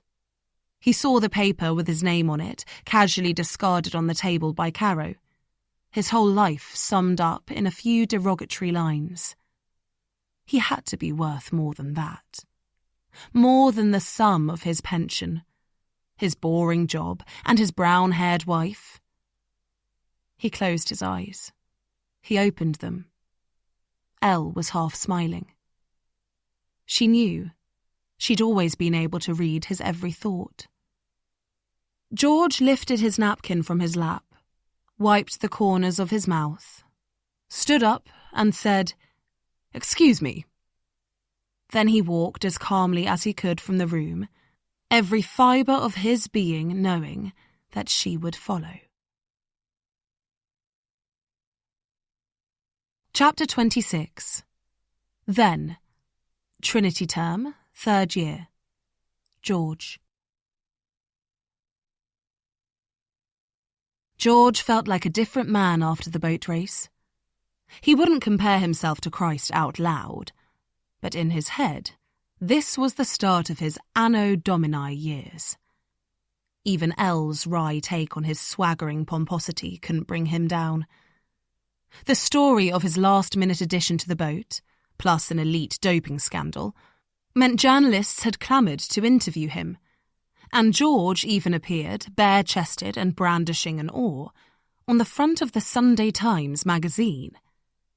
There was nothing more exhilarating than walking down the high street, seeing his own golden muscles gleaming back at him as people relaxed with a cappuccino and the paper. His father had a framed copy in the Knightsbridge downstairs loo. Henry Bellinger was discharged from hospital with bruising to his face and chest. Apparently it hurt to breathe and laugh, but he wasn't doing much laughing. Back at Oxford, he stalked about like a newly caged tiger, awaiting his fate. If George was honest, seeing Henry brought him down. The puffy face and the self-pitying sullenness. But his role as the victor meant he could afford to bestow magnanimity when Henry came to offer an apology, flanked by his dad, Sir Charles, who was mid-treatment for a particularly aggressive cancer and looked grey and thin as he waved away George's offer to come inside for a cup of tea. "Can't stay long," Sir Charles said. "Just wanted you to know that we are sorry." Henry looked at the pavement. Sir Charles went on to add that there was no place and no excuse for performance-enhancing drugs in sport. Said he couldn't apologise enough for what George had been through. George felt his face colour. Both boys, in the end, staring at the floor as Sir Charles spoke. As they were leaving, Henry muttered something about going on a bike ride later. Seemed to imply that he wanted George to come, but clearly the apology had taken as much of his self-respect as he was willing to sacrifice, and he couldn't bring himself to ask outright. It was the sad hope on Sir Charles's face that George bore them no ill will that led him to say he'd join him. He just hoped Henry's injuries meant they wouldn't go very far. They barely went a mile before Henry stopped cycling. He pulled over onto a grassy verge and sat with his head hung, shoulders moving up and down slowly. George had a horrible feeling that he was building up to something. Maybe an accusation in George's direction about what had actually happened that night. But when George got closer, he saw that Henry was crying. Great, racking sobs. George swallowed his own paranoia and reached out to rest his hand on Henry's shoulder. "Come on. It's okay, mate." He beckoned for Henry to abandon the bike and sit down on the grass. Henry wiped his face with his sleeve. "Fuck. This is embarrassing." George said, "No, don't worry. It's fine," quashing the little buzz it gave him to see Henry reduced to this. Henry pressed his hands into his eyes. "They stripped me of everything. Every medal. Everything." George knew Henry and Sir Charles had been at the disciplinary meeting that morning. "Coach just sat there. 2-year ban. Won't row here again. Nothing. Henry's jaw clenched. And my dad hearing it all. It was so humiliating. He squeezed his eyes shut. He's dying. I only did it for my dad, and he's dying. George didn't like to think of Sir Charles dying. How could such a titan shrink to nothing? Where would all that energy and strength go? It'll be okay, he said. He's having treatment. Henry shook his head, plucked handfuls of grass from the verge. He won't be okay. And I've let him down. He'll forgive you, said George, feeling quite uncomfortable about the fact that the party his own father was throwing to celebrate George's blue was later that evening. He loves you, and he's a good guy. Henry turned to look at George, expression doleful. He couldn't even look at me. George thought of Sir Charles's face when he'd stood on the doorstep. His thin, tired body emanating shame at what his son had done. Like Henry had shaken the very foundations of everything Sir Charles had worked for in his life. It'll be okay, George said again, but not with quite the conviction he'd hoped. Henry bashed the dry ground with his fist, then sat with his head in his hands. George focused on a ladybird climbing a blade of grass and tried not to think of the water bottle laced with xylazine and his own part in the debacle. Later that evening, as he was getting ready for the big party, George said to Elle, Henry should have thought of what the consequences of getting caught would be before he decided to cheat. Yeah? Elle looked at him and laughed. You're joking, right? George buttoned up his new shirt. I'm just saying... I know what you're saying, Georgie. She grinned. George was aware of an underlying tension at play between them since he'd made it into the blue boat.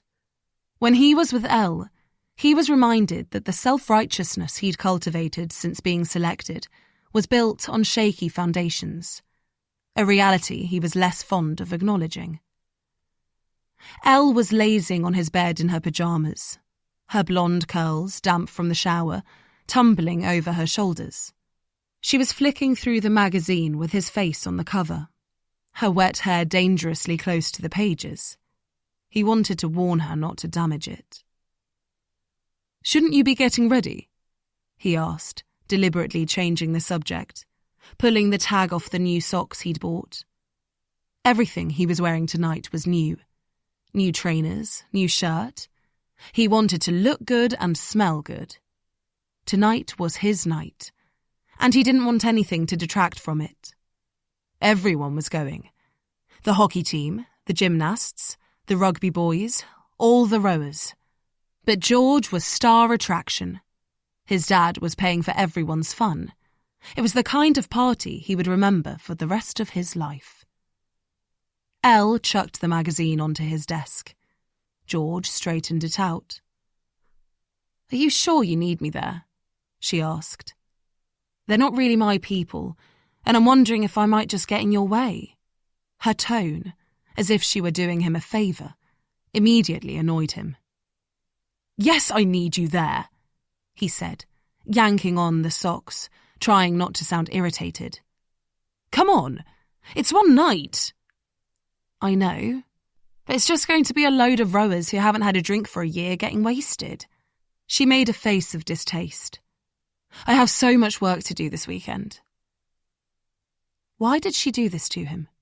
He couldn't go to his own party without his date. Elle was one of the best-looking girls in the whole of bloody Oxford. He wanted to show her off. People will think it's weird if you're not there. Travis isn't going, said Elle, by way of excusing herself. Travis doesn't go anywhere. Please, just come for me. It annoyed George that he had to plead. Elle slumped back on the pillows. Fine.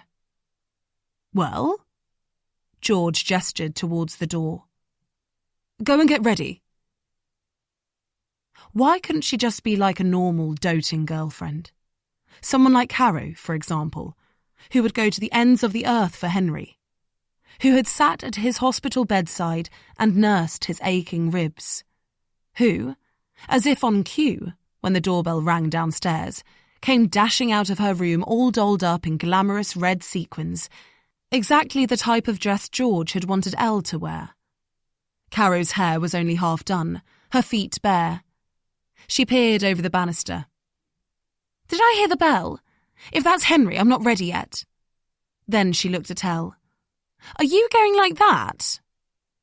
Elle gave Caro the same disparaging look. Are you going like that? Sorry, did you say something? Caro pretended she hadn't heard and went back into her room to finish doing her makeup. Downstairs, Lily came out of the living room to answer the door. George went back to finish getting ready and calm his irritation. He saw his Sunday Times magazine cover shot, held it up, and stared at himself in all his glory, and remembered whose night this was. George's self-adoration was interrupted by a sudden thump on his bedroom door which made him jump. Then he heard Henry Bellinger's voice shout, George, get in here. Trav's got a fucking medicine cabinet going on. George came out of his room to see Henry in Travis's bedroom next door. People had been coming all day to see Travis. One of the rugby boys, Paris Nicolaides, was currently snorting coke off the mantelpiece, while Anders Black, captain of the hockey team, was counting crisp 50s into Travis's palm. Got the best in, especially for you boys. Travis was sitting on his bed. His special edition Harry Potter box set had been taken off the shelf, and the doors of the fancy presentation case opened. Inside, rather than housing books, the case was divided up into smart compartments, each full of little plastic bags, beautifully categorised and labelled. Henry started riffling through the packets. You've branched out since I lived here, Trav. Travis shrugged. Supply and demand, Henry. People ask for it, I get it. Paris and Anders left together, Anders slapping George on the shoulder as he went. See you later, buddy. George watched as Henry took Anders's place on the bed to get a better look at the goods. George was more of a boozer himself, never could handle anything much stronger than a beer. But Henry had the constitution of an ox. Those years at Eton served me well, and was piling up little packets, as Travis calculated the tally with more mental alertness than he showed in any other area of his life. You sure this is a good idea, Henry? George asked, tentative, because this was not the weeping Henry of earlier, but a Henry hyped with nervous energy who already had a touch of mania in his eyes. Henry smacked him on the arm. Chill out, Mumsy. Travis snorted a laugh. George licked his lips. He didn't want Henry here. Already he was killing his buzz. Henry got his wallet out, checked how much money he had. He said, I thought about it, George. And well, like you said, my dad's a good guy. He'll get over it, won't he? What do you think, Trav? Reckon you'd forgive this face? Henry pointed to his own bruised, puffy features. In an instant, Travis drawled, eyes focused on the notes in Henry's hand. Henry laughed, then winced, held his ribs. His breath told George he'd been drinking already. Must have been in the bar all afternoon. I don't need this shit. Henry gestured to the house, the surroundings, Oxford in general. Who even cares? It doesn't fucking mean anything. George wanted to say that it did mean something, but knew better than to say anything. Henry went on, Reckon I might take up boxing. That's more my kind of thing. He grinned, came up closer to George. Boxing, George. What do you think? Henry lifted his fists, then punched George hard in the stomach before he had a chance to brace himself. Travis went, "Whoa!" George doubled over, coughing, wondering if he might be sick on Travis's carpet. Henry laughed. "Sorry, mate." George straightened up, hand on his stomach, wincing. "That's okay."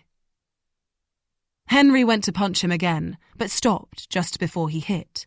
Still, George recoiled. Henry did it again, then again, goading. Eyes wild. Like with every hit, he was reclaiming his status, hauling himself up from the weak, weeping version of himself that he'd laid bare that afternoon, intent on showing George who was boss, who would always be boss. "Let me buy you something to celebrate your race," Henry said, flashing his big white teeth like a crocodile. "It all worked out for you, didn't it, George?" George didn't know how to reply. He swallowed, uncomfortable under the intensity of Henry's wild, darting eyes. Then Henry whacked him again, harder this time. "Lighten up, man." Laughing, he went back to the Harry Potter drug box. George could feel Travis's pity, could feel the echo of his own meekness in the wake of Henry's power, and hated it. There was a cough from the doorway. Caro appeared. She looked sensational. Skin-tight red sequins cascading to the floor like liquid, and a slit up her thigh that left little to the imagination. George had never seen her look so good, with her glossy hair slicked back, pouting scarlet lips.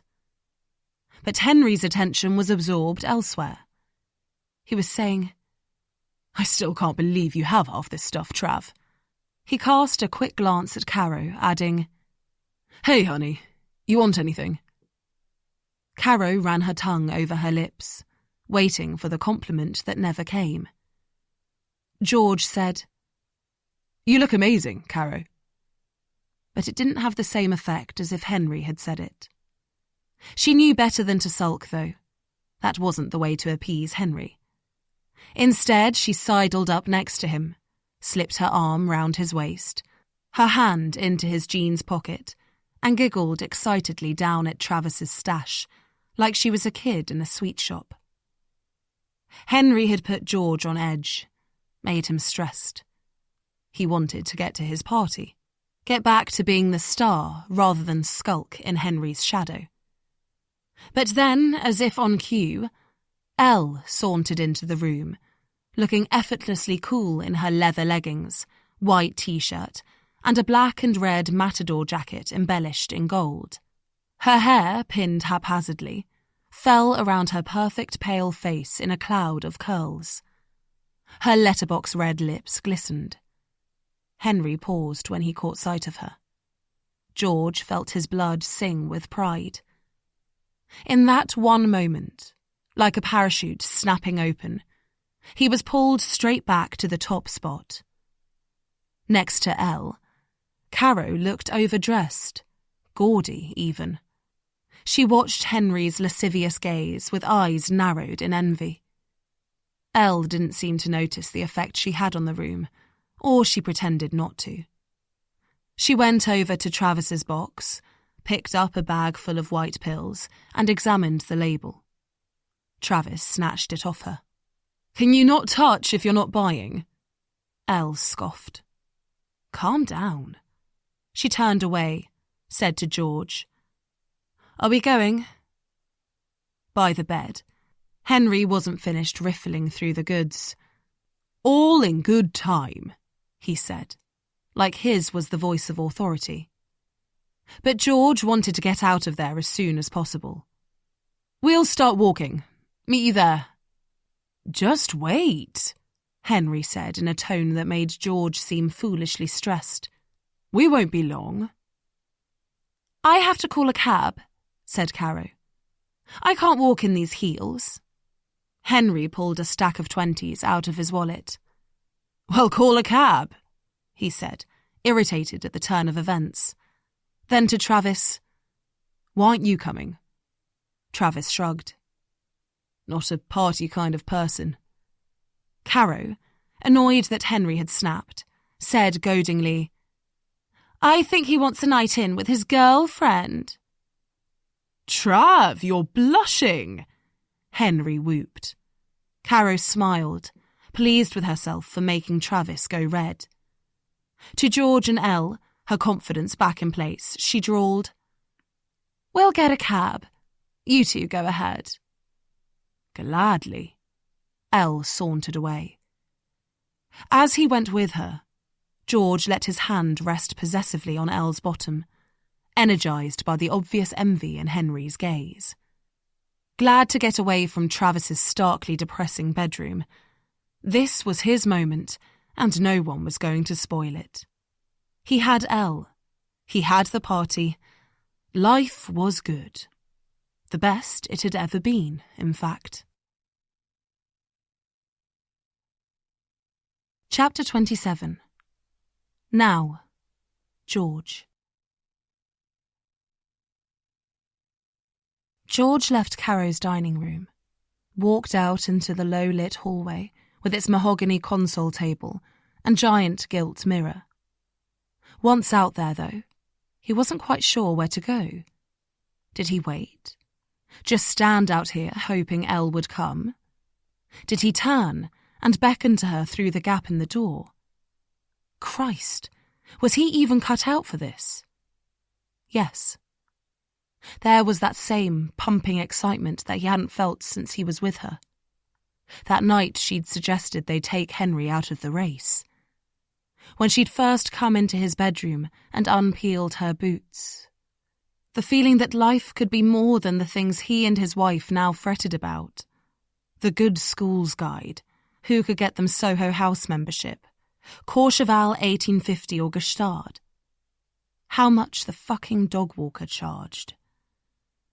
He leant his head against the wall. You can do this, George. It can't be that bad, said Elle's voice behind him, and George felt a rush through his body. He turned, and there she was, ruched red dress, messy blonde hair, thin, coltish legs. It was like he'd conjured her from his memory. Elle smiled that wonky, confident grin. She had her jacket over her shoulders and a pack of Marlboro Lights in her hand, fooling the others that she was going out for a fag, but instead put her hand on his shoulder and gestured to a room across the hall. He walked ahead of her towards a posh sitting room kept for special occasions. Dark teal walls, plush velvet sofas that weren't covered in sticky fingers. Expensive ornaments and a glass coffee table. George had one too. It was mainly where Audrey watched TV when they'd had a row.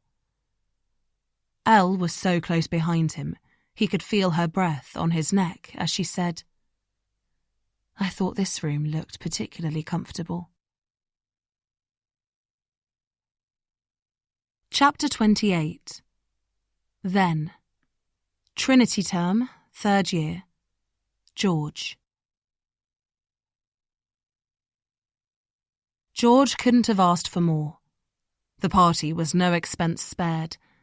A limitless tab behind the bar, achingly hip DJ, food that would either get eaten or hurled in drunken fun.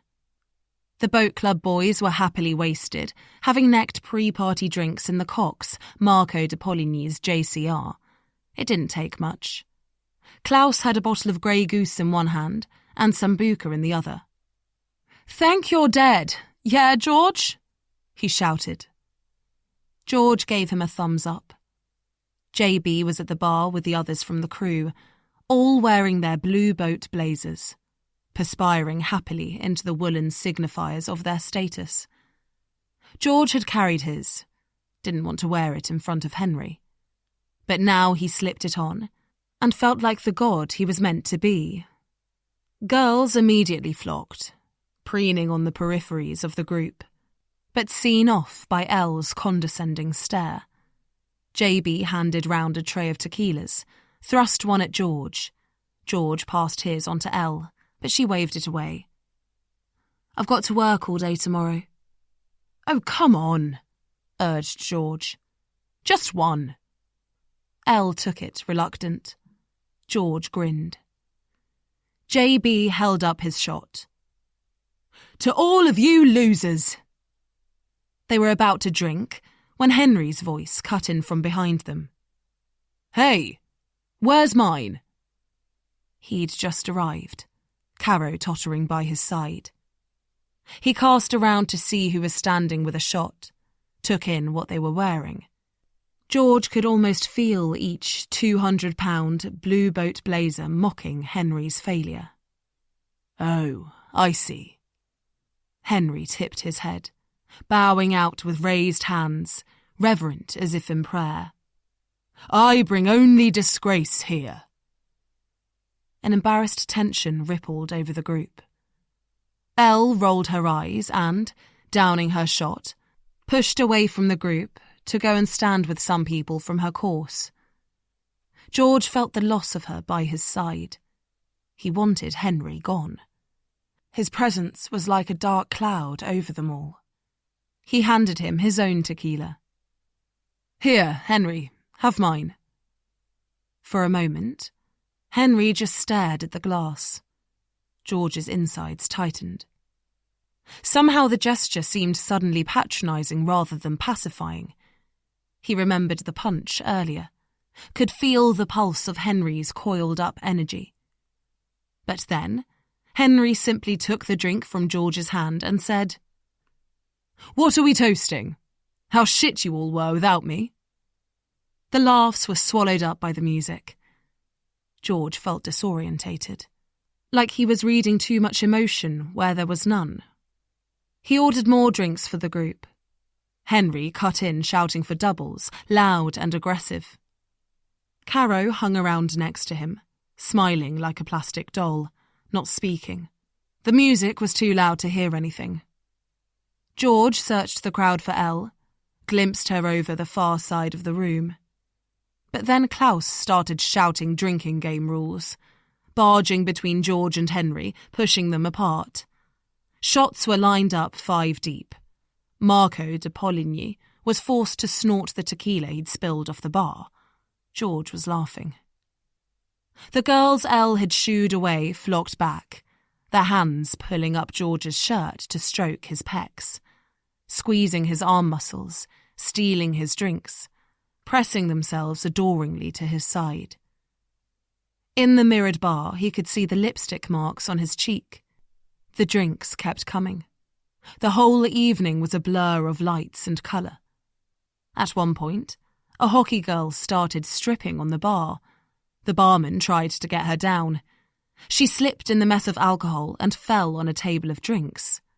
When they hauled her up, her front was lacerated by glass. Blood ran into the champagne on the table in a river of red. They carried her out, crying. George could only see the blood, everywhere. He thought he saw Elle in the corner, but when he pushed through to find her, he only came across the captain of the polo team getting a blowjob from the women's 8 cocks. "Sorry," he said, disorientated. The guy grinned. George was so drunk he could barely stand. The music thumped. The night had no end or beginning. Time jumped, got longer, got shorter. He wondered if his drink had been spiked. But it was more likely the shots, one after the other. It was a lot for a body that wasn't used to alcohol. He made his way back to the bar, the rest of the crew still there. Klaus welcomed him, arms wide. "You're a winner, George." George nodded, slurring with satisfaction. "I am a winner." Henry appeared. He was fucked. His eyes were huge, his hair a mess. All down his shirt was wet. "Where's Caro?" he shouted in George's ear. "I don't know," George hollered back. "Good," laughed Henry. Then he threw his arm around JB's shoulder and, beckoning Klaus inwards, created a huddle away from the rest of the throng.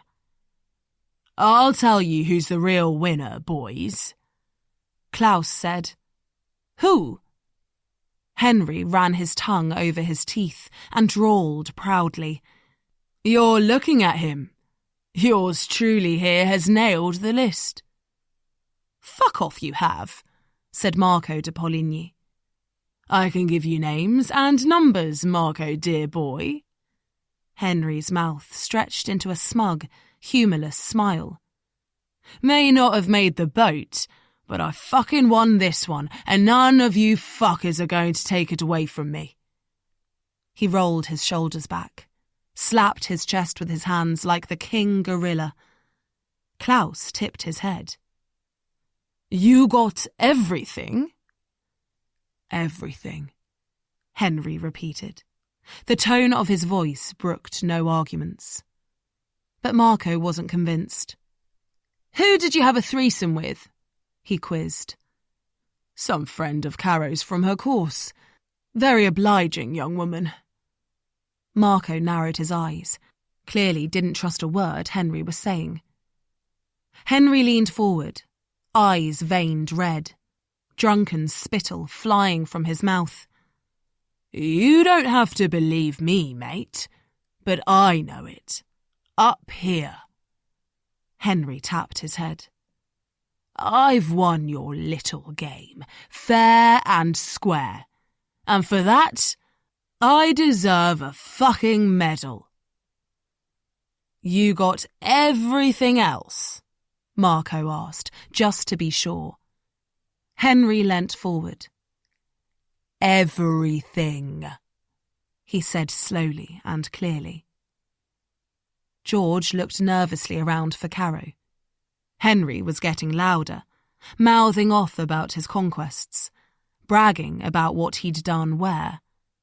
JB's eyes widened as he listened, hauling his inebriated body from where he was half slumped against the bar so as not to miss a word. Even Marco relented, giggling like a kid as Henry reeled off the contents of his list. George couldn't believe that Henry had managed to turn the tables, make himself the star of the party. He wanted to kick his legs from under him and go back to being the one heralded by Klaus. Instead, Klaus was patting Henry heartily on the back, saying in amazement, Bloody hell! You are a hero, Henry. Then he grinned. Barman, your best champagne. Henry grinned, wet mouth glistening in the spotlights, like he'd redeemed himself of every wrong that had gone before. I am a hero, he repeated. Chapter 29. Now, George.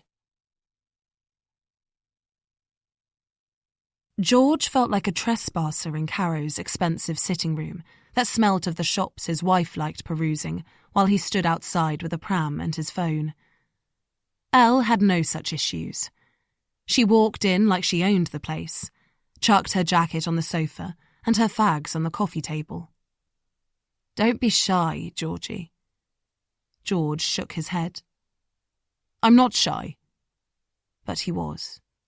He was polite and nervous. He'd thought this was a great idea, but inside he was quivering. He wanted to touch her, but didn't know if he could. She turned so she was facing him, open, inviting, looking up at him through lowered lids, an expression he knew so well, remembered in his dreams, woke up still with it burned on his retinas. He had never forgotten her. She lived in the back of his memory as the one that got away, who offered a different path, risk, possibility, excitement, exactly what was missing in his life. This was what he craved. She made him who he had the potential to be.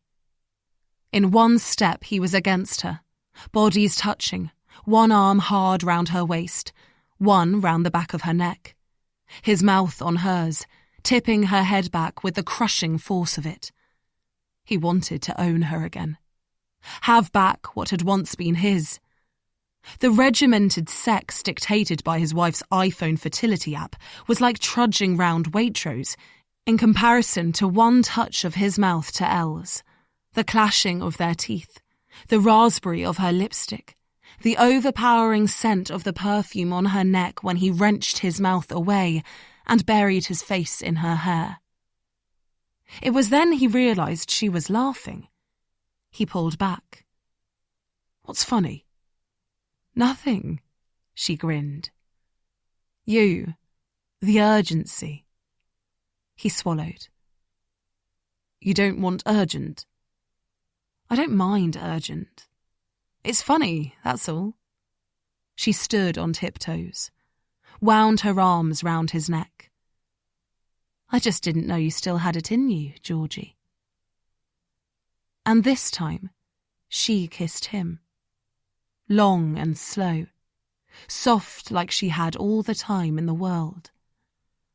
George started thinking about Caro and the others round the dinner table, wondering where they'd got to. "Stop thinking, Georgie." "What?" "I said stop thinking. They don't care. They don't matter." George nodded. She drew his head down again to meet her smiling lips. He pushed her back onto the sofa. Her jacket crumpled beneath them. "Hang on." Elle yanked it away to the side, then said, "Okay, carry on." The stop-start made it less carnal than George had imagined. Kept pulling him back into the present. Kept making him remember what he was doing. Remember his wife, where he was. But then he was lost again when he tasted her mouth. The red wine and the memory of her, of his youth, of his prime. Her body underneath his was taut and firm. No baby weight.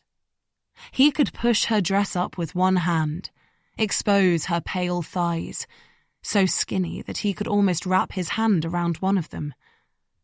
Her lace panties. Of course they were lace. He groaned, moved his hand away, wanted to savour it, reached up, pulled the strap of her dress down, the fantasy of the access. His wife wore layers, shirts, sweatshirts, bras from M&S. This fabric just fell away, taking the turquoise lace of her bra with it. And her breasts. He remembered those breasts. Nestled his head in them, the creamy white flesh. He had never been so consumed by the moment. In his head, he was George again, the honed, toned athlete, the Adonis. Not George the office worker, with the paunch and the thinning hair. This was who he was meant to be. Sex in someone else's house between the dessert and cheese courses. Face buried between pert breasts, licking soft white skin, groaning in ecstasy. Chapter 30. Then. Trinity term, 3rd year. George. George watched the bubbly liquid dribble down Henry's chin as he gulped champagne straight from the Dom Perignon bottle. All the rowing boys were bent forward, listening eagerly as Klaus pushed Henry for the details of his conquests. "Who was your fat girl?" Klaus asked. "Betty Berrycloth," said Henry between champagne glugs. Klaus winced. The others laughed. JB faux-retched behind Henry's back. George knew the list success would go some way to soothing Henry's ego, but his slurring brags grated. George wanted it to end so they could move on, go dance or get another drink. But he stayed put. Let him have this moment, George thought. As if the least he could do was throw Henry the scraps of the rowing boys' avid delight. Klaus was just saying, "And your slut?" when Henry's phone rang. loud and shrill into a break in the music. Henry looked around, confused. Is that my phone? What time is it? George looked at his watch. It's 2 a.m. Who's calling at 2 a.m? Henry asked, as if someone standing there might know. Fumbling in his pocket for his phone, he shouted, Hello? Henry the Hero speaking? He winked at the boys, all exaggerated. Then he stopped. Mum? Everyone stopped laughing. Henry said, What? He's what? No! And George watched as his face crumpled in front of them. The greatest high plummeted to the greatest low. No. He can't be dead. Henry swayed. Klaus and the others didn't know what to do. George was quicker, held Henry up as his knees gave way. Someone find Caro, George ordered, sobering up immediately. Henry was crying. With his arm round his shoulder, George said, Come on, let's get you outside. He dragged him through the crowds. Henry started to shake, his whole body trembling. I don't want them to follow, he whispered to George, frantic like a child as he shivered. George was trying to find a coat, something to keep him warm, to stop Henry going into shock. He grabbed someone's North Face jacket from a pile by the doors and made Henry put it on. It's okay. Let's go outside. George led him out through the main entrance into the cool spring evening. Henry stopped, looked left, then right, and said, I have to go home. I have to see my mum. But stood frozen with indecision. George said, Yeah, tomorrow. I'll drive you back tomorrow. Henry shook his head. No, I have to go now. No, mate. You've lost your licence. Fuck my licence. You can't drive like this. Come back to mine. George tried to get him to walk. JB came out of the club. George said, Find Caro, tell her I've taken him back to ours. He hailed a cab, tried to tuck Henry into the back seat, but Henry wouldn't comply. Come on, George urged. Henry shook his head and started to walk away. No, I want to be on my own. I don't think you should be on your own. George grabbed his arm, but Henry shook him off. Henry, get in the cab. Don't tell me what to do. Henry hollered. The cab driver pulled away, not wanting either of them in his car. Henry stumbled. George held him steady. They walked on till George found a bench round the back of the club, sat Henry down on it and said, Let's just sit here a minute. Henry put his head in his hands. He's dead. I can't believe my dad's dead and he hates me. He doesn't hate you. George put his hand on Henry's shoulder. Henry started to cry. George sat next to him, rubbed his back, felt like he was soothing a baby. He stared at the graffiti on the wall of the alleyway, the old barrels of cooking oil and plastic crates. This certainly wasn't how he'd envisaged the evening. Henry sobbed. His body juddered as the sadness coursed through him. He threw his head back up to the black sky and groaned. Why is this happening? It's okay, mate, George said, hand on his shoulder. Henry screwed up his eyes, his face, his hands. He stood up, paced the alleyway, kicked the wall hard with his foot, smashed his fist into the bricks, grazing his bare knuckles. He raged and tore at his hair. He punched the stack of old boxes, hurled an oil drum at the wall. And when all the violent energy was spent, Henry sat back down, white-faced, exhausted, shoulders slumped and drained. He wiped his eyes, took a deep breath and sat back. Seemed calmer. They sat in silence for maybe a minute, maybe 10. George didn't know. He just waited for Henry to speak. When he did, he didn't say what George was expecting.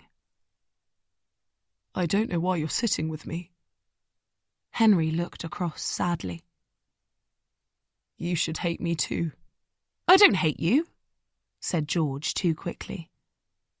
Henry shook his head. "I'd hate me if I were you. I was a dick to you.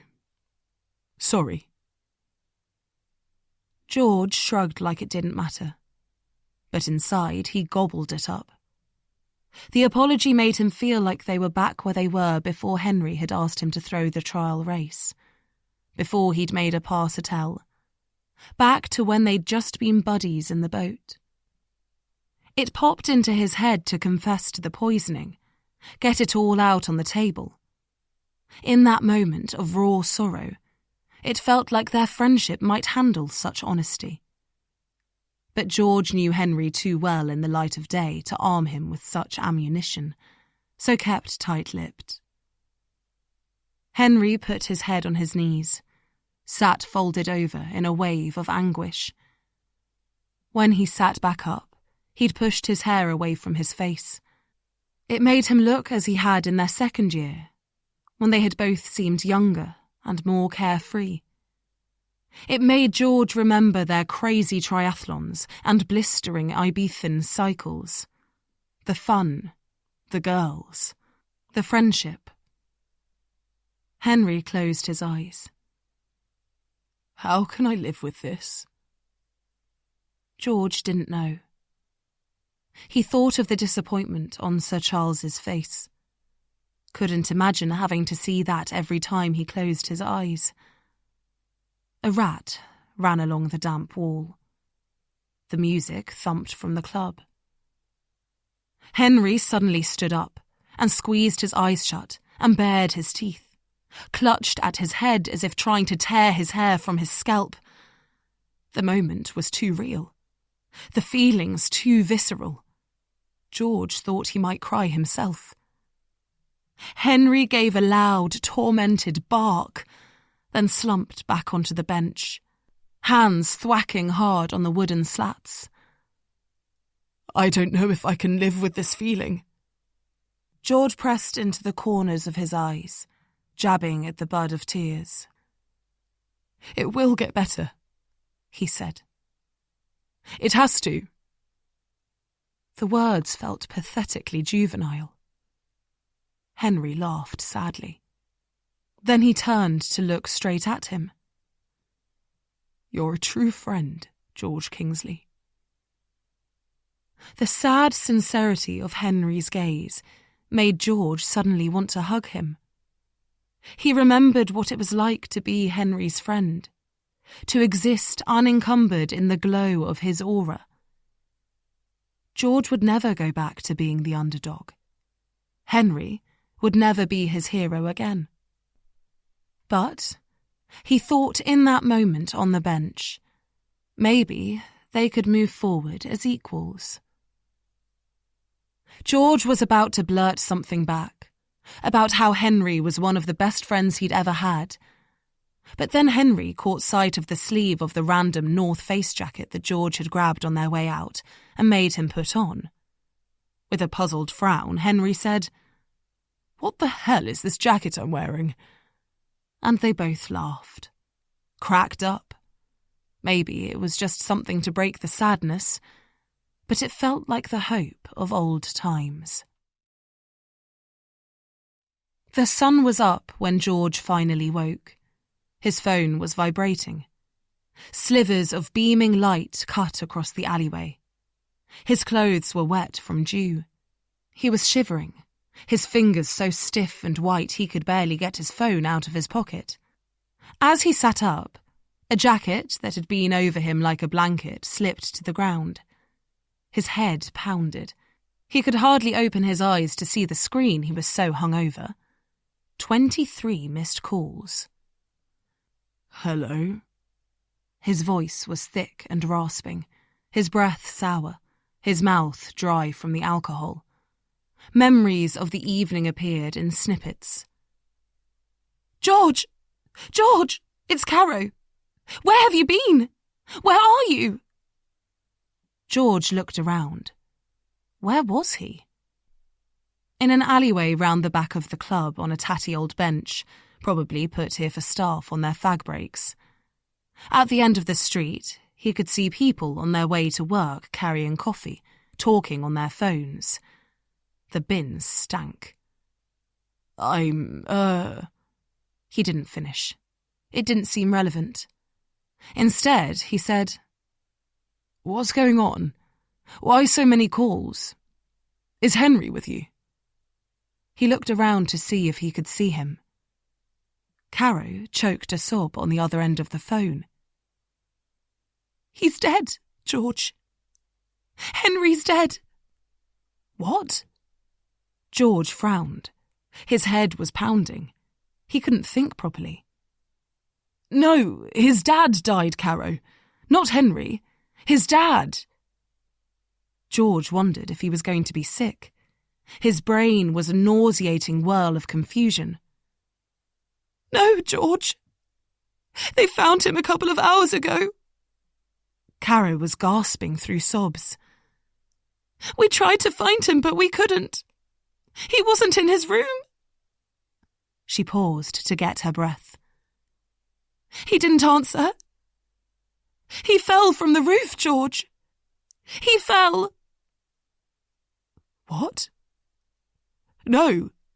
He was here. With me. George did stand now, searched the alleyway as if Henry might be hiding behind the wheelie bins. Caro was still crying, her voice choking. One of the night porters found him. George couldn't move. Are you serious? He reached a hand to steady himself against the wall. I'm serious, George, said Caro. I don't understand. Did he jump?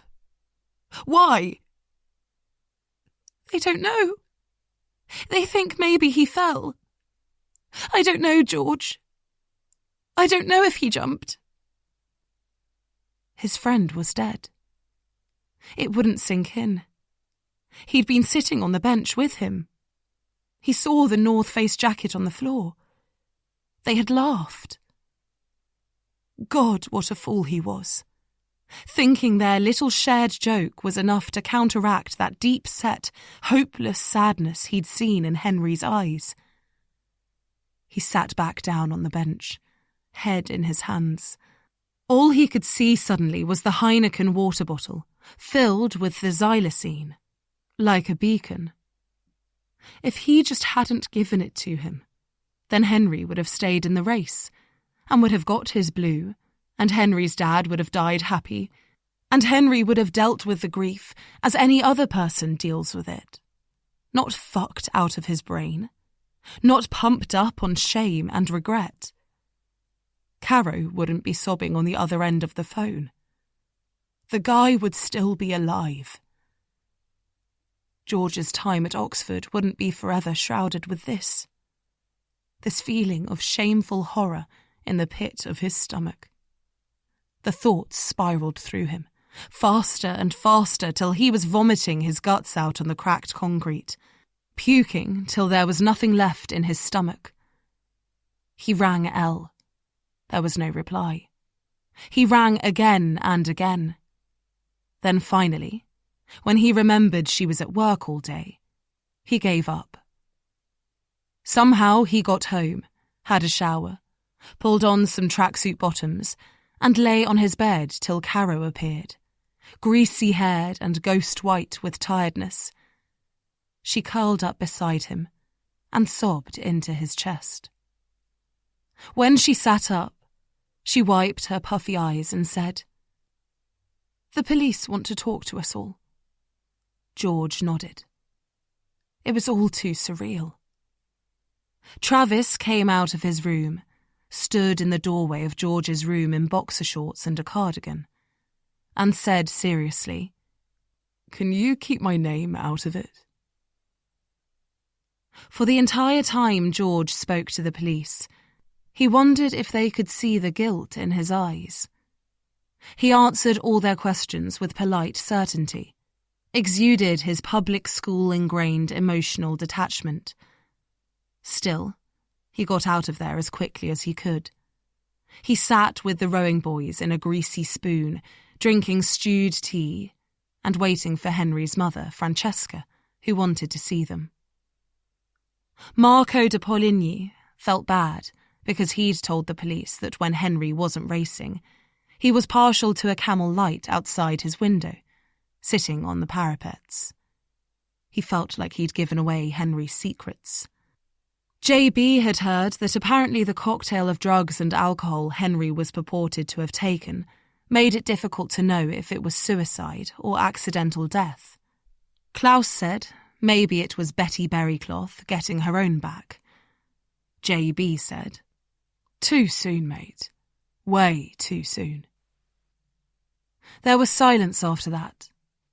By the time he came home, having briefly held Lady Bellinger's cashmere-clad body to him, felt the bones of her ribs as she gave a small, harrowing sob, escorted her everywhere she needed to go, recounted Henry's last movements, his last words, saw the grief on her face having lost both husband and son, George was so exhausted he could barely think straight.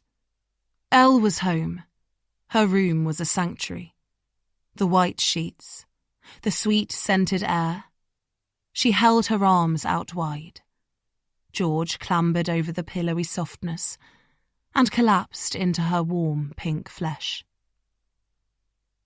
The next morning, however, Elle was gone. She'd left him a note saying she had to go home for a while, something to do with her sister. George read it, perplexed. She was his safe haven. How could she desert him at a time like this? Lady Bellinger's car drew up outside. There was more to do, more to help with, more questions, more freshly pressed handkerchiefs to pass around. Caro to soothe when Lady Bellinger was too dismissive. Henry's possessions to sift through. His sister, who'd flown in from the States to meet from the airport. More questions, more questions. George thought his head might explode. He could sense himself getting weaker, the desire to confess his own part in the tragedy bubbling up inside him. He wanted to retch up the guilt, spew it over the beautiful young Ophelia Bellinger when she stalked through arrivals in her camel trench and oversized sunglasses like a female Henry. Same dimpled cheeks, same haughty smile, and all-seeing upturned eyes. A willowy vision from the dead. He had to see Elle. The thoughts were crowding in, threatening to suffocate him. George searched Elle's room for her address, an action he knew she'd hate in itself. But when he turned up at the concrete block of flats in South London, he realised she'd probably hate his being there more. It was one of the most dismal places he'd ever seen, not that he'd seen many. The closest he'd got was when Matron watched EastEnders at school. He worried about getting his iPhone out to check the address in case one of the kids kicking a football against the wall jumped him for it. He tried to play it cool, but he knew he stood out like a sore thumb in his rugby shirt and chinos. The lift stank. There was no way Elle lived here. He found himself hoping she didn't anyway. Part of his brain had fantasized about marrying Elle. He couldn't imagine Douglas Kingsley being happy with whatever family she had who lived here being at the wedding. The thought of it made him cringe. He thought of Henry's nymph-like younger sister, Ophelia, how she had touched her cheek to George's at the airport, wiped a few quiet tears away with long, exquisite fingers, smelt of expensive shampoo and minty fresh breath, even straight off the plane. She was much more the Kingsley type. He hated that he was so much of a snob that he could consider such things, when just half an hour ago he'd had to lock himself in the train loo because he'd started hyperventilating, his brain fixated on images of Henry hurling himself to his death. George knocked on the door, worrying about who might open it. He could see a dead pot plant on the windowsill, glanced down the concrete walkway, had an urge to run away. A middle-aged woman answered. Blonde hair with dark roots, dressed in leggings and a sweatshirt. Would have been very pretty if she hadn't been so worn around the edges. She gave him a once up and down, and just as he was saying, "Oh, hello, I was wondering if..." She shut the door on him and shouted, "Elle, it's for you!" A second later, Elle appeared, breathless. She pulled the door open and reared back in surprise. "What are you doing here?" George swallowed. Coming here suddenly seemed so obviously a mistake. He paused under her frowning scrutiny, lost his words. In these surroundings, her skin looked somehow shiny rather than dewy. Her ribbed vest with its velvet trim, less trendy in its threadbareness. He wanted to pull her away from the door, grab her arm and march her to the hipster cafe he'd passed on the way from the station. She was waiting. He could feel his every thought on his face. He said, "This is where you live?" She made a face like surely that was obvious. "Yeah." "Oh." She turned back to glance into the flat. "Look, Georgie, I can't talk to you now." He could tell she wanted to close the door, but he put his hand out to stop her. "You have to. I'm really struggling. I need you." Elle sighed, slipped on some flip-flops and stepped outside, pulling the door to behind her. He felt stupidly overdressed in his collared and discreetly logoed shirt, while she had on a crumpled vest and stretched tie-dye mini. She started walking, lighting a cigarette as she went. Took the stairs rather than the lift. He tried not to wince at the acrid smell. She led him to a central playground with a basketball court and swing that had been wound round so many times the seat dangled up by the bar at the top. A kid played on a rocking elephant. Chicken bones and broken glass lay scattered around the hut built into the climbing frame. Elle beckoned for him to sit on the low brick wall. "So, go on," she said. He looked around, checked no one could hear. Elle blew smoke away from the direction of the playground. "I feel like it's all my fault," he said. She crossed her arms over her knees, thin wrists on top of each other. "It's not your fault," she said. He watched the kid going back and forth on the springy elephant. "We shouldn't have done it," he said, wanting to bury his face in the warmth of her, feel cocooned and safe. "Georgie," she looked tired. "We had nothing to do with what happened. Yes, we might have put something into action, but then it took a different path, like anything can. It's just really unfortunate." "It's more than unfortunate," he said in a desperate whisper.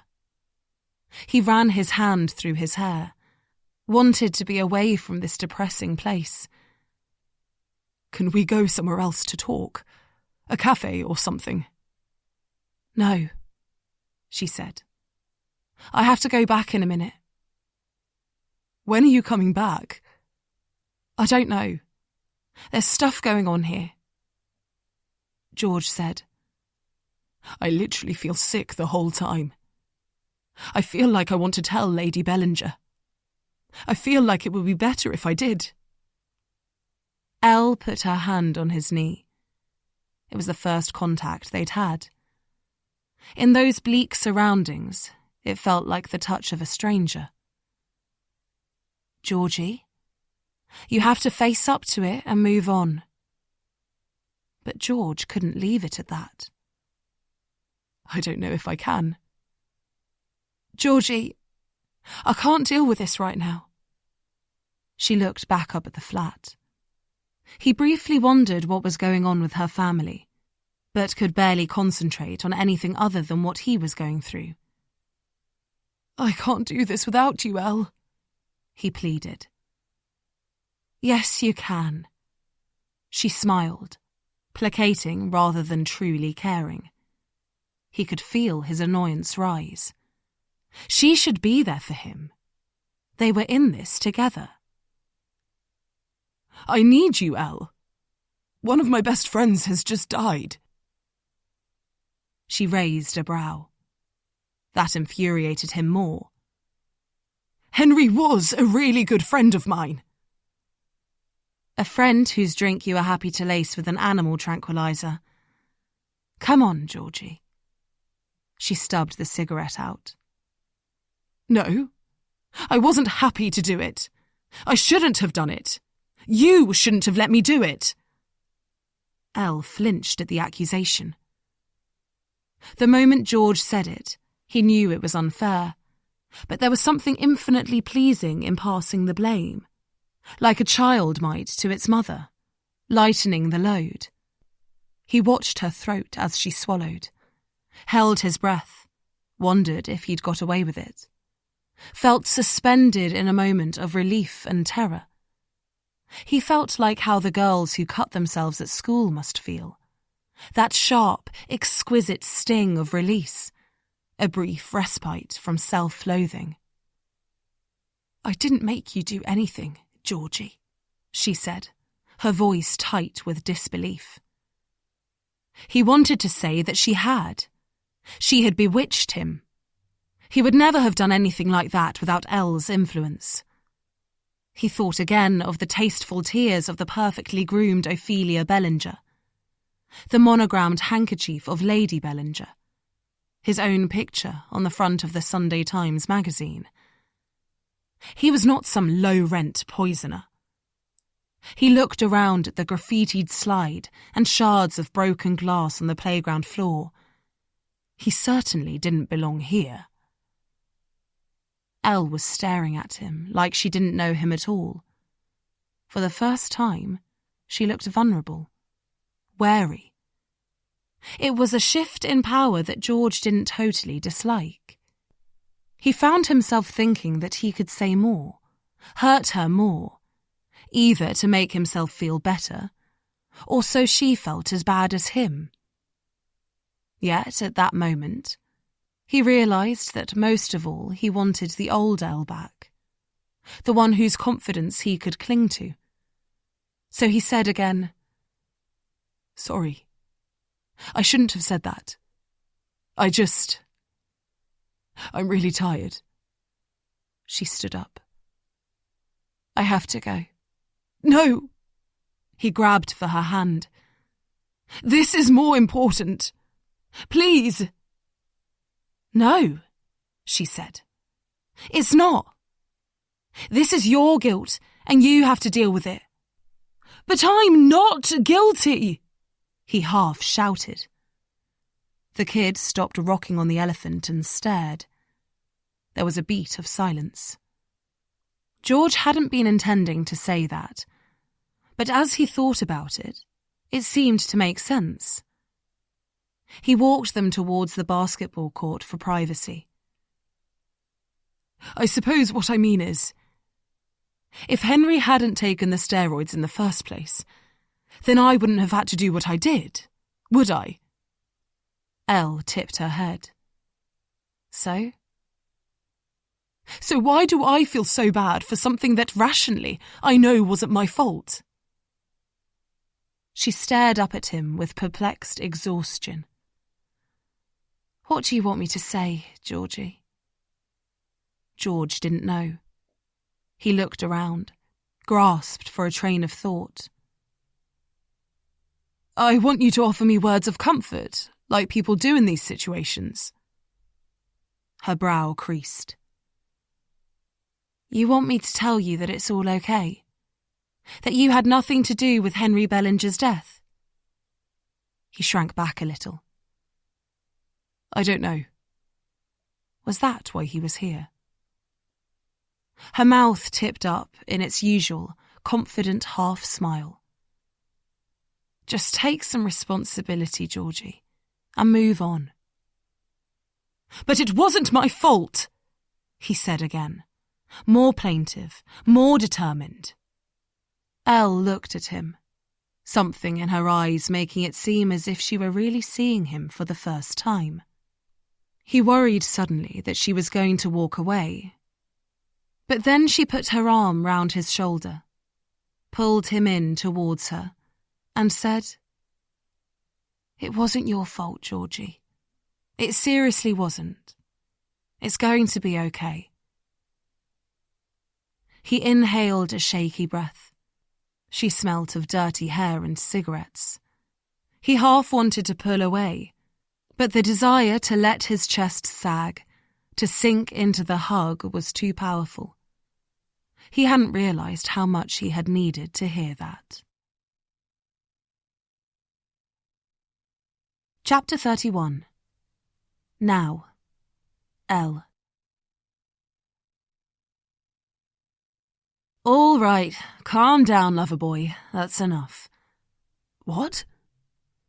Elle sat up, pulling the strap of her red dress up. George flailed on the sofa, bamboozled and perplexed against the velvet cushions. Then he saw her phone in her hand. What are you doing? Elle pulled her skirt down, shifted in position so she was decent, fluffed her hair, rubbed any remains of his frantic kisses off her chest. George almost fell backwards onto the glass coffee table as he tried to right himself. What? What's going on? Why is your phone... She got some gum out of her pocket, popped a piece in her mouth, and started chewing as she pressed the screen and turned the phone round to face him. He watched in growing horror the image of him, nuzzling and grunting in her breasts. He was undignified in his lust. Elle had made sure she captured herself, lying bored and repulsed, waiting for it to stop.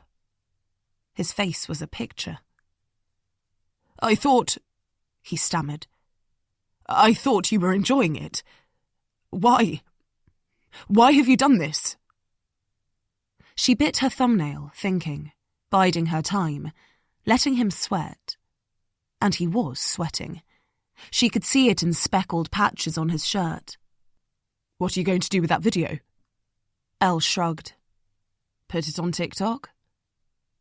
Elle knew George wouldn't have a clue how TikTok worked, but he'd know enough to realise that it could be the end of him. Teenagers would think this was hysterical. Elle got up to put some distance between them. She perched on the arm of the sofa, crossed her legs, stretched her arms in front of her, the phone held snugly between her palms. You haven't changed at all, have you? She said. But George was preoccupied with the phone, couldn't take his eyes off it. Elle said, Georgie, stop looking at the phone. The video's on my cloud already. There's nothing you can do. I don't understand why you've done this. He shook his head, sloping brown eyes indignant. Still trying to get the upper hand, even in his dishevelled emasculation. Is this fun for you? Are you just trying to cause trouble? Get back at me for something? She laughed. He looked so plaintive. No, Georgie, not to cause trouble. She paused, thought for a second. Yes, maybe for my amusement. And yes, maybe to get back at you. George's appearance matched his confusion. His hair was ruffled, his shirt loose and untucked at the waist. He said, I don't understand. I thought we were good together. So did I, Georgie. She stood up. wandered round the room, finger trailing over the books on the shelf. She slid a leather-bound tome out. "Do you think Harrow's read any of these?" George didn't answer. He looked very small, perched alone on the big velvet sofa. Elle smiled. "There aren't many people that I have loved, Georgie." She slotted the book back into place. "I find it very difficult to trust people." He snorted, like that had always been plain as day. She let it go, leant against the bookcase. "You, though. I don't know what it was, but there was something about you. Your sweetness. You were so eager, so kind." She walked closer, tried to see in him what was once there. He seemed to recoil from the scrutiny. She sat on the edge of the coffee table in front of him. "I don't know how you did it, but you got through." She could sense him, even then, leaning a little closer into her, thinking maybe she might still succumb. "But then I made the stupid mistake of trying to help you. I wanted you to achieve your dream. I wanted you to be as great as you thought you were. I wanted to give you something. That's what you do, isn't it, when you're in love?" The word sounded so childish, pathetic as she said it. "If we're being completely truthful, I was quite happy to get Henry out of the picture. He was a twat." George frowned at the insulting of the dead, opened his mouth to say something. Elle held up her hand to silence him. "The worst thing you could do now is defend him. Just shut up and listen." She carried on. "It was my mistake, really. In retrospect, helping you achieve greatness you weren't destined for. Fanning your ego." "He cheated! I was meant to be in the boat." He couldn't help himself. "Oh, Georgie, be quiet," she sighed. "Will you ever listen? Do you listen to your wife?" she asked, head cocked as she tried to imagine his home life. "I bet you don't, do you? I bet it's all George, George, George. Little tantrums that the baby's getting more attention than you." He looked at her with righteous affront. "See? That's the problem. It's always about you. Precious George Kingsley. I thought Henry was bad enough, but at least he made no qualms about who he was. You, though, you think you're entitled to everything. That nothing that applies to the rest of us should apply to you. That's unfair." He smoothed back his hair, adjusted his shirt, tried to regain his managerial authority. "No, Georgie, it's not." His mock innocent act still had the ability to make her blood boil. "I don't have to listen to this. I can't believe you're harbouring a grudge about something that happened so long ago. It's ridiculous. We all have to move on."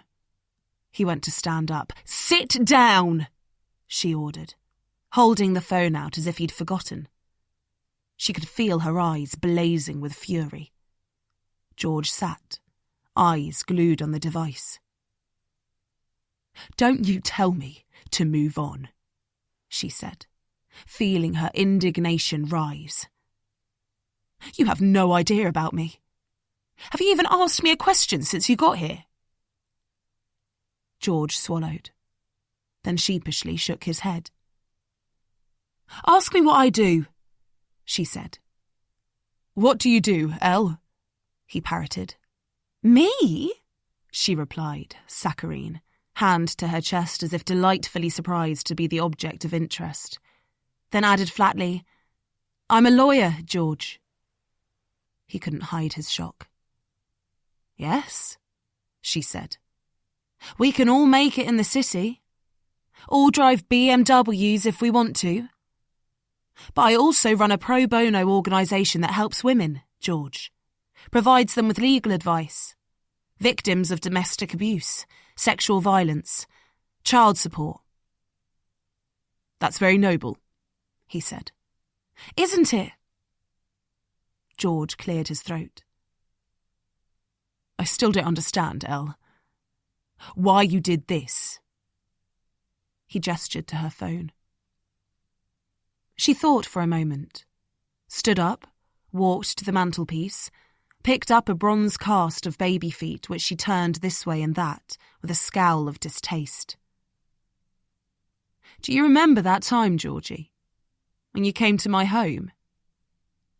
George paused, squinted as he thought back, clearly feigning lack of memory. Vaguely. I can tell when you're lying, Georgie, she snapped with impatience, putting the bronze cast down. There you were, all in a panic, all terrified that you were responsible for Henry dying. All you wanted was absolution. Desperate for it, you were. George watched her warily from the sofa. You didn't ask me anything then, either. Nothing about what was going on at my house. With me. She went back to perch on the sofa arm. Just thinking about yourself. All needy, wanting my assurance, and yet you still managed to look at where I lived and think that you were better than me. She saw the expression on his face change, watched him unable to mask an acknowledgement of the truth. Elle studied him sitting there, so run-of-the-mill.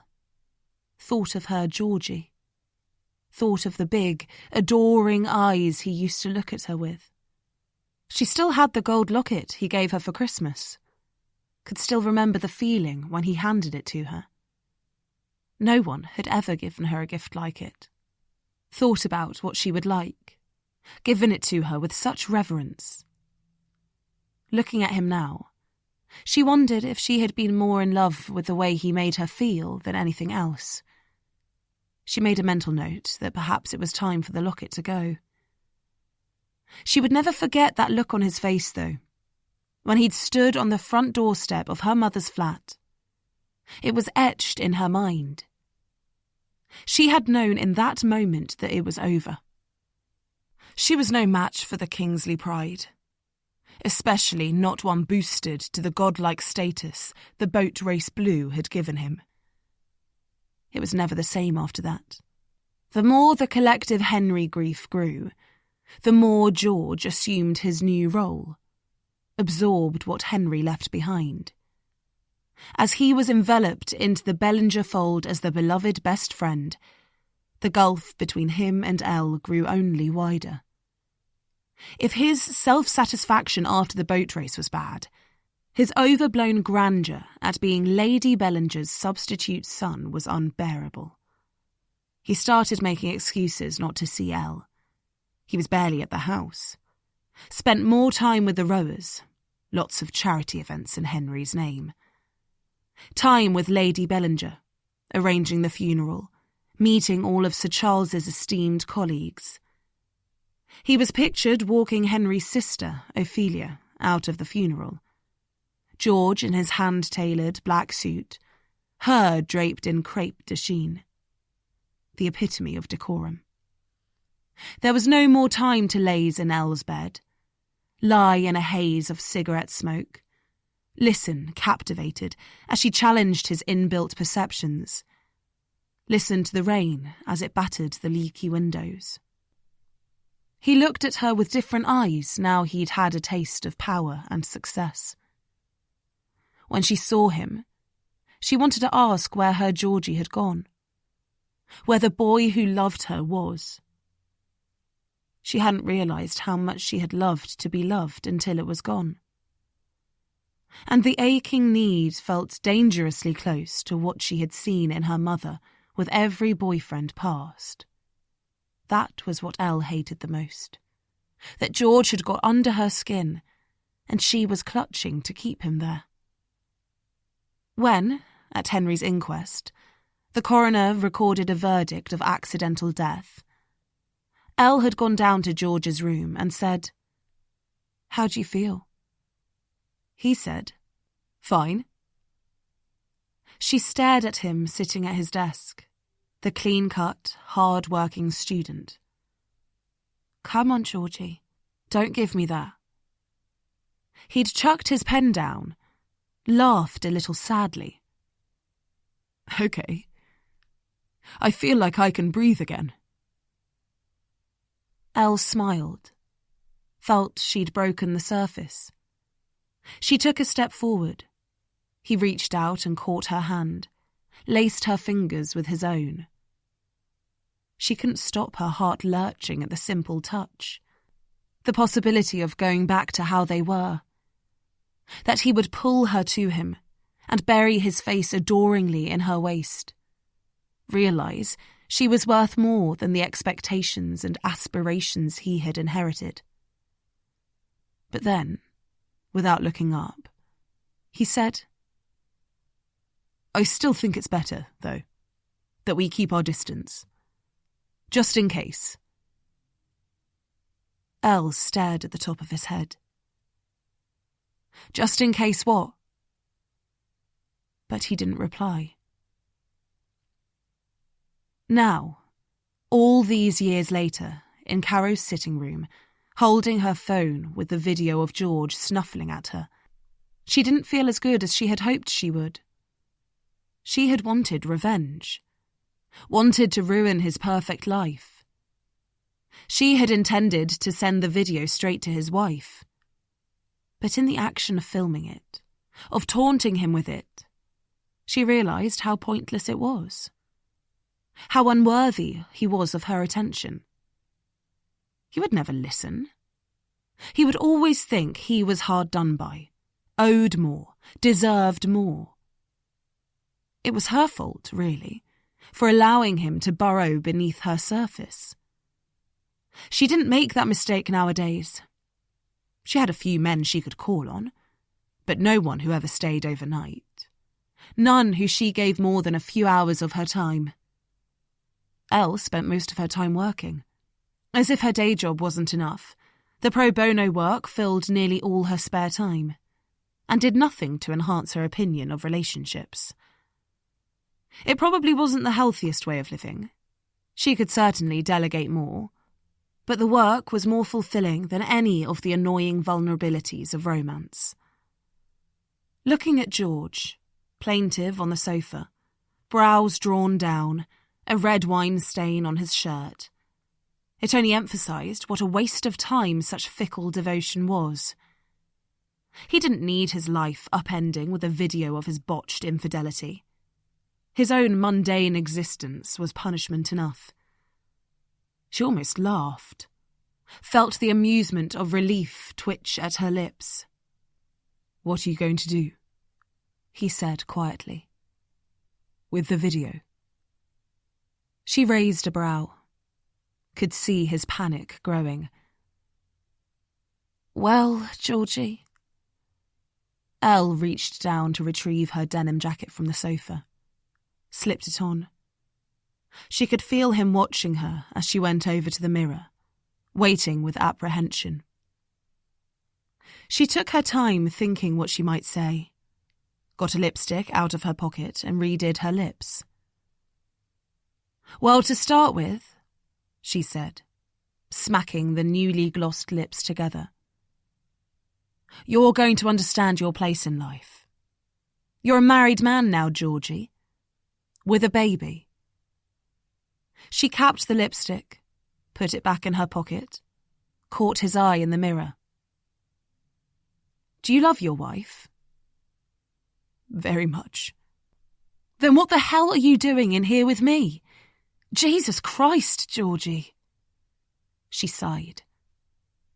Then she moved to sit on the edge of the coffee table, hands in the pockets of her jacket. This is what you're going to do. Every time you're tempted to go for something more, something that's not for someone like you, you're going to stop, and you're going to be pleased with what you have. George swallowed. Looking at him now, his pale office tan, crumpled shirt, the deep lines round his eyes from exhaustion, Elle couldn't believe she had thought his life was any better than hers. That was the danger of Instagram, she supposed. He went to speak, but she'd had enough of him now. She stood up to leave the room. But he said,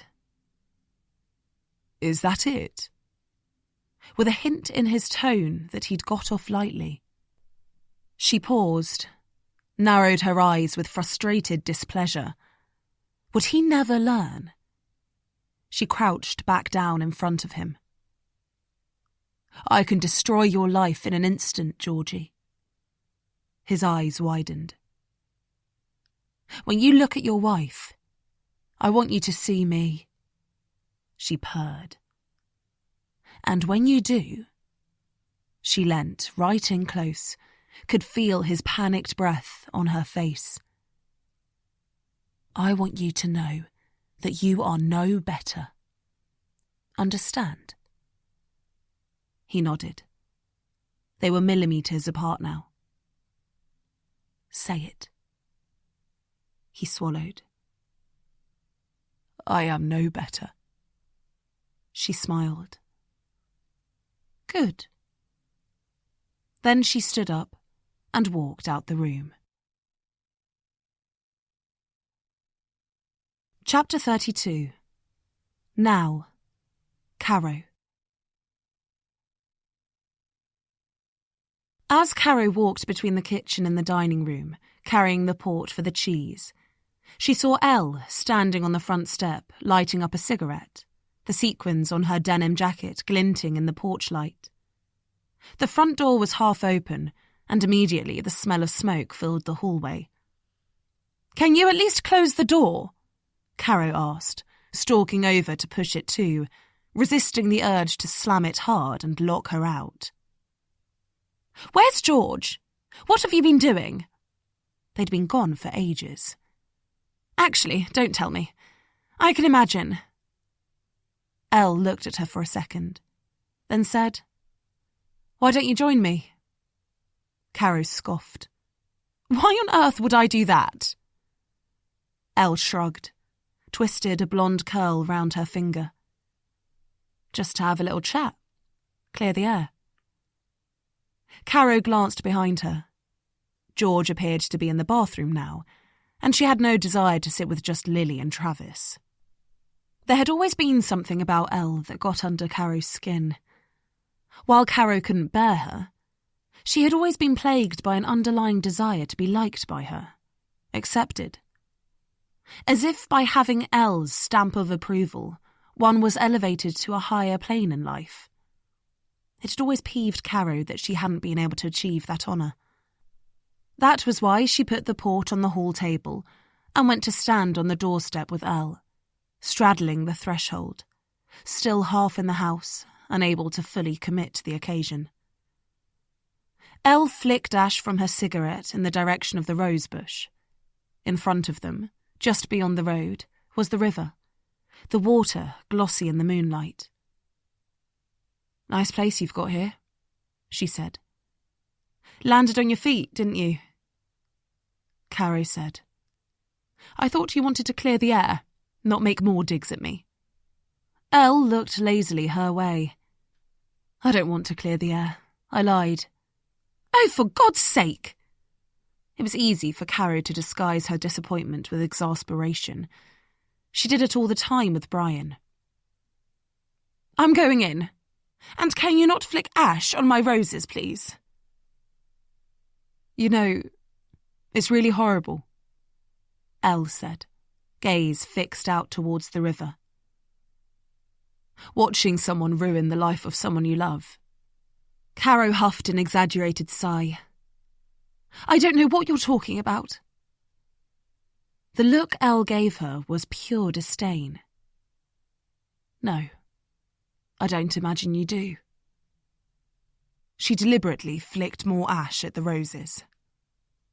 Caro wanted to snatch the cigarette off her and stomp it to the ground, but she stayed where she was, completely still, unsure quite what was going on. Elle said, "It was my little sister, you see." She exhaled a plume of smoke. Who wrote your essays? Got you your A's? Caro was confused. No, it wasn't. I'd have known if she was your sister. Believe me, Caro. She was my sister. Elle gave her a look like it wasn't worth arguing. But you didn't have the same surname. I think you, of all people, know that's irrelevant. Caro felt her stomach tighten. She looked out at the road as a black cab and a cyclist went past. She'd had no idea who the girl was. Just someone who made her life easier. Elle flicked the glowing fag onto the front path. We never knew who it was who gave the university her name. I knew she wrote for you, but I didn't think you'd been caught. Figured they'd have chucked you out too. And then there you were at the table. Just threw it in casually that you told them everything. Didn't sit your final exams. But it didn't mean anything to you, did it? Ruined someone's life to save your own pathetic skin. Elle ran her tongue over her bottom lip as she thought. She was much cleverer than all of us, my sister. Do you remember what her name was? Caro did not want to be in this position. Not at the mercy of Elle. The cool expression on her face made her spine tingle. Caro tried desperately to access the recesses of her brain for a name, but there was nothing. No memory of it. She had to shake her head. I don't, no. There was a flicker of fury in Elle's eyes. Sarah. Her name was Sarah. And she didn't graduate from Oxford. And she didn't know enough people for it not to matter. Didn't have anyone rich to bail her out. What was it you said? Quid pro quo? You really landed her in it. I don't think it was completely my fault. She should have known there would be consequences. Oh, fuck off! Elle sneered, walking away seemingly for a moment to calm herself, pulling her jacket tight around her. Don't give me your holier-than-thou bullshit. I'm not on your PTA, Caro. I know you. I know what you're like beneath all this bollocks. She waved a hand at the house, at the rosebush, at the newly laid Indian sandstone paving and black and white tiled path. She did it for the money, in the same way you prostitute yourself for whatever you can get. How dare you? Oh, I dare, Caro. Elle walked closer. Caro shrank back a touch. Elle's laugh was distinctly humourless. My sister wasn't like you, Caro. Wasn't the kind of person who could wrangle her way out of anything. She was very clever, but had exceptionally low self-esteem. She believed she deserved what she got. Didn't fight it. Didn't try another path. Some people aren't fighters. Some people give up when they're pushed down. Elle rolled her lips together, looked down at the creamy white paving for a second, and then walked back to lean against the wall and have another cigarette. She was very frustrating like that. Once she'd been chucked out, that was it for her. Got a job at some shitty accounting firm. All that knowledge and cleverness was spent trying to balance people's dodgy books. Went the same way as my mum in the end. Nasty men, crappy flat, zero self-worth, whatever anyone said. But she lit the fag and slipped the lighter into her pocket. We all have our foibles, don't we? What's yours? Not giving a shit about anyone as long as you're okay. That is not true. Caro was defensive, her fingers toying with the velvet of her trousers like her youngest with her comforter. I care about lots of people.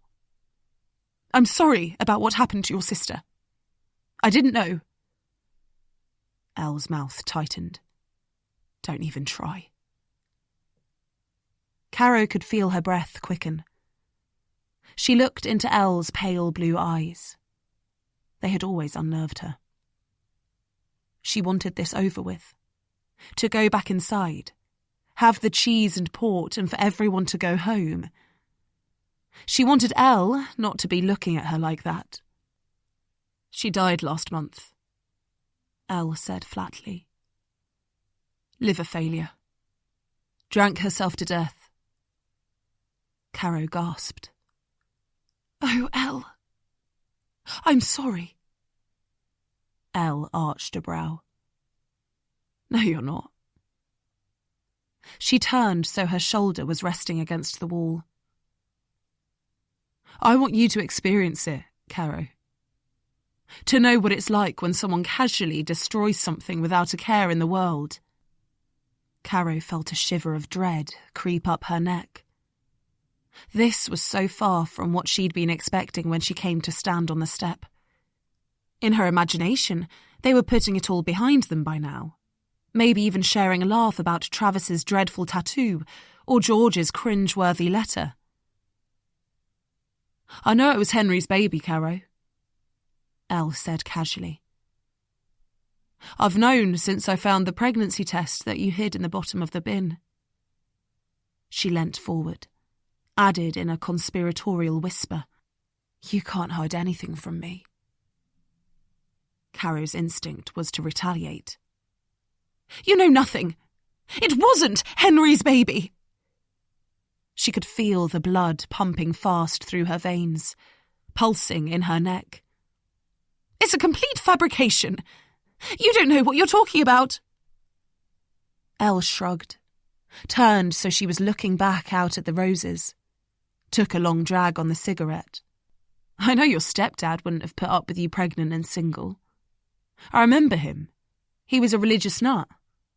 And I presume that someone like Brian would have stepped in, more than happy to take on a child that wasn't his, if it meant he got someone like you into the bargain. Elle rolled her head to study her reaction. Caro obviously wasn't the closed book she thought she was, or else Elle had superhero powers of observation, because she suddenly stood up straight and said slowly, He doesn't know, does he? Even Brian doesn't know. Caro couldn't deny it quick enough. Elle laughed, caught by surprise. Wow! How the hell did you pull that one off? Caro stood very quiet for a moment. She was struck by visions of certain moments in her life. Like when stupid fucking Lionel had lectured her on the disgrace of casual harlotry and fornication. He could not have her in the house if she was pregnant. Nor, however, could he condone an abortion. Children were a blessing. The catch-22 was solved by Caro's mother, who, refusing to compromise relations with her cash cow over something as trivial as a baby, packed Caro off to stay with her uncle in Switzerland. Out of sight, out of mind. Or when Bethany had sat on Brian's knee and said, I think I have Mummy's mouth and your eyes, Daddy. Caro had sloshed her wine down on the countertop too hard, but Brian hadn't even glanced over. She had wanted to shout, No, you don't. You don't have his eyes. Brian had squeezed Bethany tight. I think you're the best of everything. The pair were inseparable.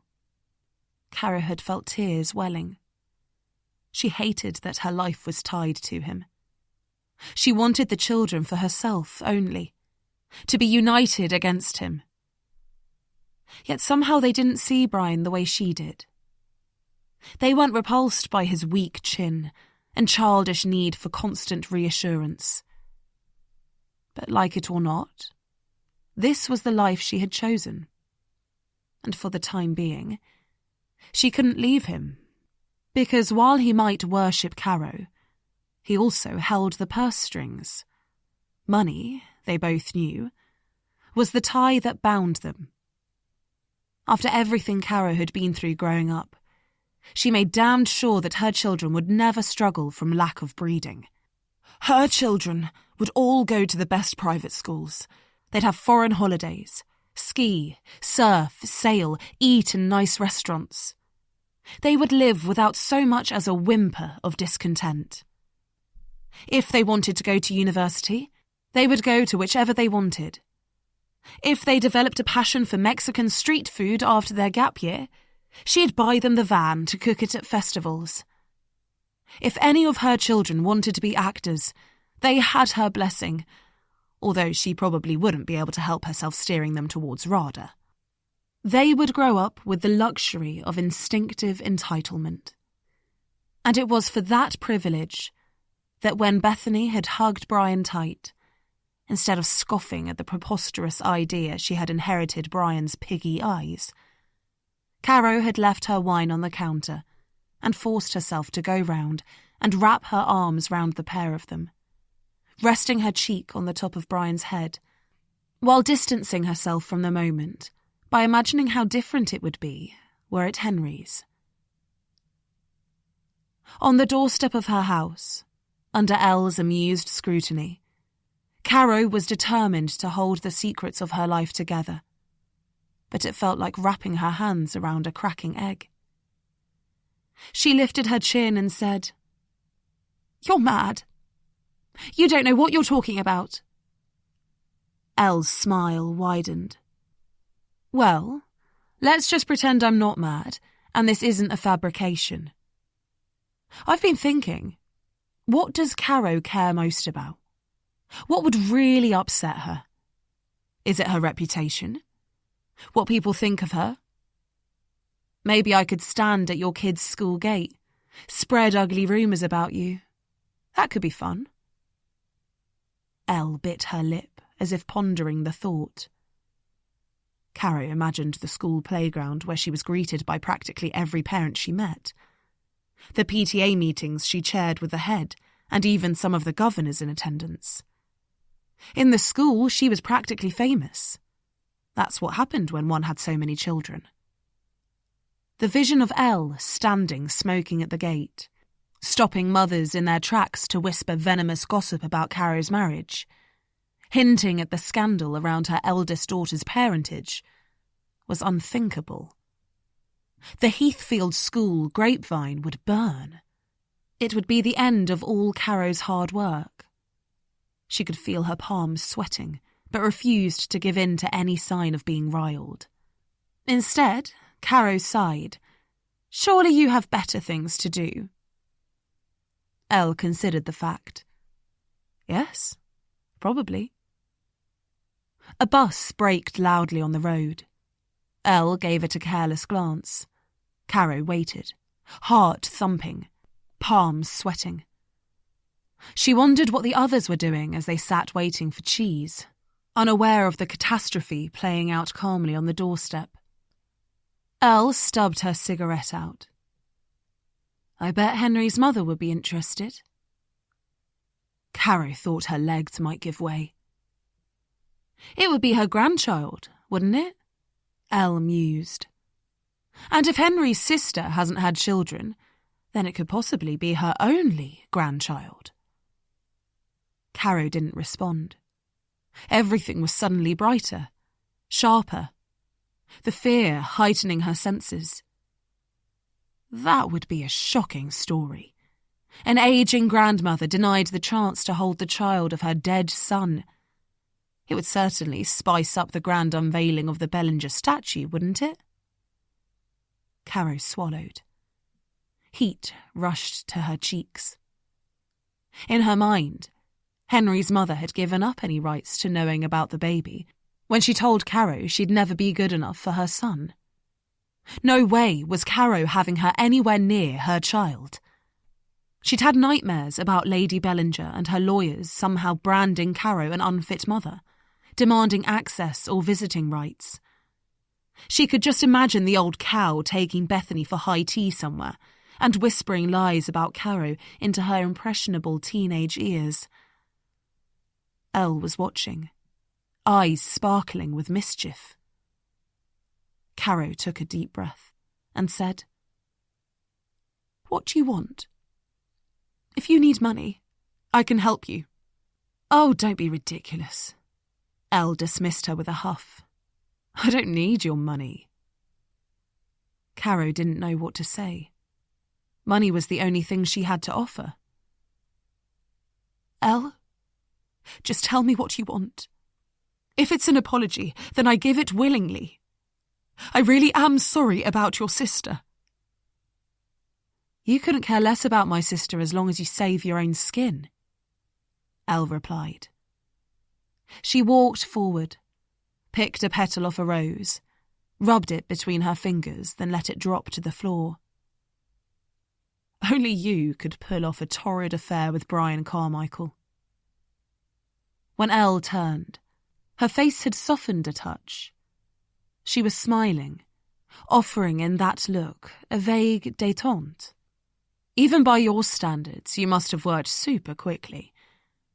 But I don't see how you got him to think the baby was his." Caro exhaled, suddenly exhausted. She moved to perch on the windowsill. "The chlamydia affected Bethany's birth weight. She was born tiny and with pneumonia." Caro shrugged. "I told Brian it was because she was premature." Elle laughed, a mix of respect and surprise on her face. "Bloody hell, Caro. Only you could make an STD work in your favour." Caro looked up at her. "What are you going to do? I don't want Henry's mum knowing about Bethany. I'll do whatever you want to stop it." Elle tipped her head as she thought. "I'd like you to get a taste of what it's like to watch some bitch destroy your life. That would make me feel better." Their eyes locked. For a moment, there was silence. Caro tried to force herself to feel something for Elle's sister. To feel for a fraction of a second an emotion about the mousy, nondescript girl that she had picked up a USB memory stick from every couple of months, in exchange for an amount she couldn't even remember. Though she did recall that she had often paid less than agreed when she came to collect it. Caro had a good nose for desperation. Did she feel bad? Not particularly. Had Elle succeeded in giving her a taste? Without doubt. "I felt it, Elle. I can feel it," she said. "I promise." Elle rolled her eyes at Caro's sudden earnestness. Then she bent and smelt the rose. "Don't worry. I'm not going to do anything to upset your precious family. Not tonight, anyway." "What do you mean, not tonight?" Caro gripped the windowsill. What did this mean? Could she relax? "It means I'll be keeping watch, Caro, with all your little secrets in my pocket," Elle said calmly. "And you, like me, can see what it's like to live with the consequences of someone else's selfish whim forever." Caro tried to keep it together, hold herself tall. "Okay," Elle said. "I don't need your agreement, Caro." "No, of course not." She hated this, being at the mercy of Elle's condescension. "So you're not going to tell Lady Bellinger?" Elle shrugged a shoulder. "No, not right now. But one day I might go to one of the memorial ceremonies, or pop in for a cup of tea." Caro pursed her lips. She could just imagine it. Elle sauntering past all the precious Bellinger heirlooms, delivering her bombshell over a cup of Darjeeling and a Scottish shortbread. Elle came and sat on the windowsill next to Caro. She smelt so familiarly of Elle. "There is one thing I'd like you to do." Caro eyed her warily. "What?" Elle grinned. "Be nicer to Brian, Caro. I liked him. He was in one of my zoology classes. He deserves better than you." Caro felt her insides contract. "What do you mean by be nicer to him?" "I mean," said Elle, hint of glee in her voice. Act like a loving wife. How do you know I don't? Come on, Caro. You've got escape fund written all over you. Caro swallowed. She had indeed been squirreling money away over the years with the intention of getting the hell out of her marriage as soon as the youngest was safely ensconced in university or a Mexican taco van. It was one of the main things in life she had to look forward to. She woke every morning aware the countdown clock was ticking. And now they had all started school, time positively whizzed by.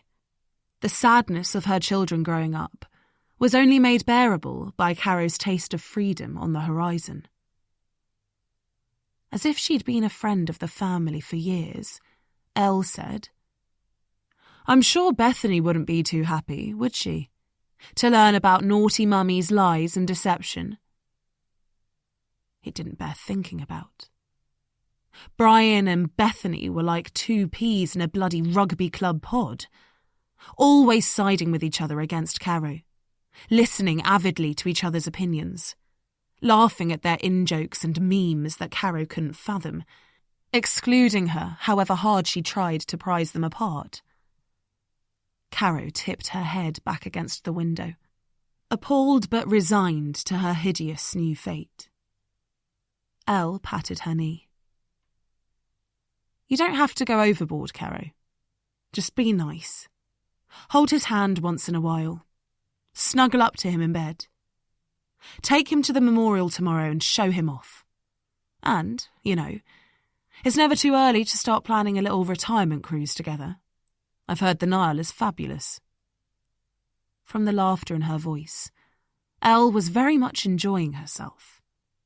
I think it might be time for me to look Brian up. Reacquaint myself with my old zoology pal. She stood up, brushed down the back of her dress. Don't look so glum, Caro. It could be worse. You could have ended up with Henry. She winked. Caro wanted to grab her, haul her back, pummel her face, bash her head into the Indian sandstone paving. Anything to keep her out of her life. Knowing that she'd bloody won, that every decision Caro made from now on would have Elle's laughing eyes in the back of it. Oh, hello, Georgie, Elle said as she went into the hall. Having a good listen, were you? Caro whipped round. Through the open front door, she could see George standing in the hallway, his cheeks red. Their gazes locked, but he looked away down to the floor and hurried off to the dining room. Elle turned back to Caro, grinning. Don't worry, he won't say anything. Doesn't have it in him. Caro had to steady herself with her hand on the windowsill, felt all her adrenaline draining away. Wondered if she might tumble forward and smash her own head on the Indian sandstone.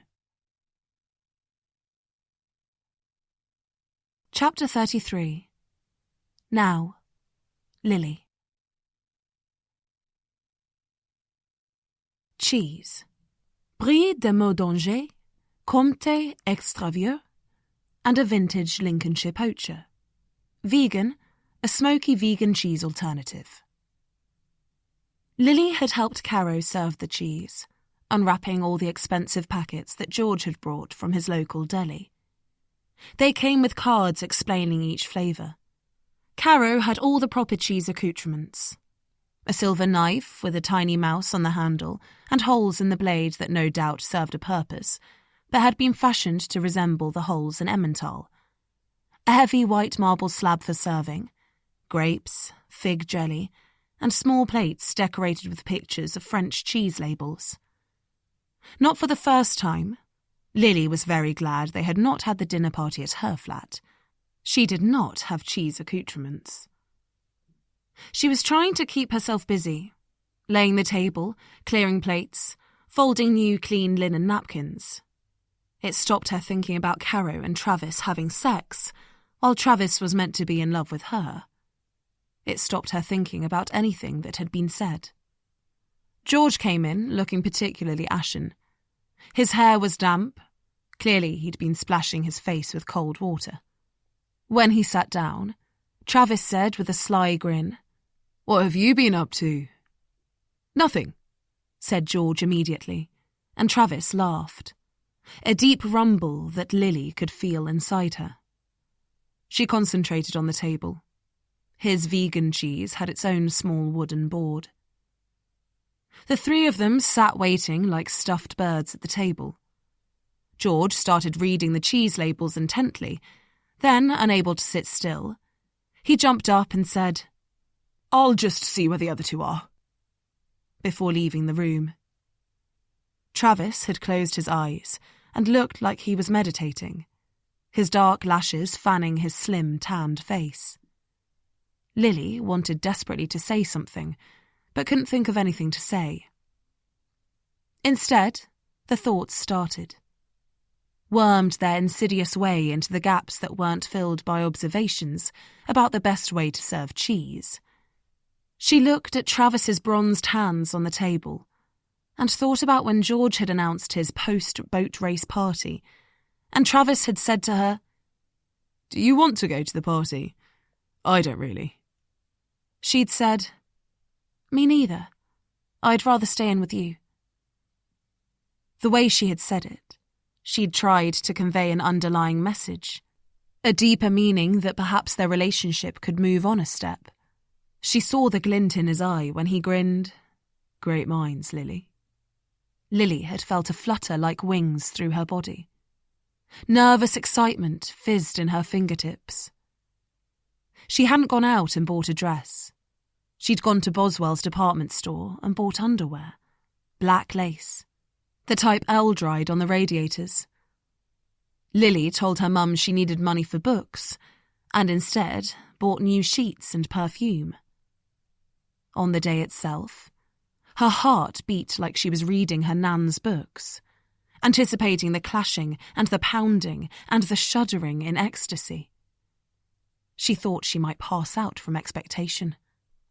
All the others made a big fuss about getting ready and leaving, while Lily waited. Did her makeup, shaved her legs twice, waxed, buffed, moisturised, poured herself into the frilly scraps of underwear. Travis strolled in wearing an old long-sleeved t-shirt with holes like laddered tights at the cuff. He looked around. "Smells nice in here." Lily tried for sultry, but nerves meant she couldn't keep a straight face.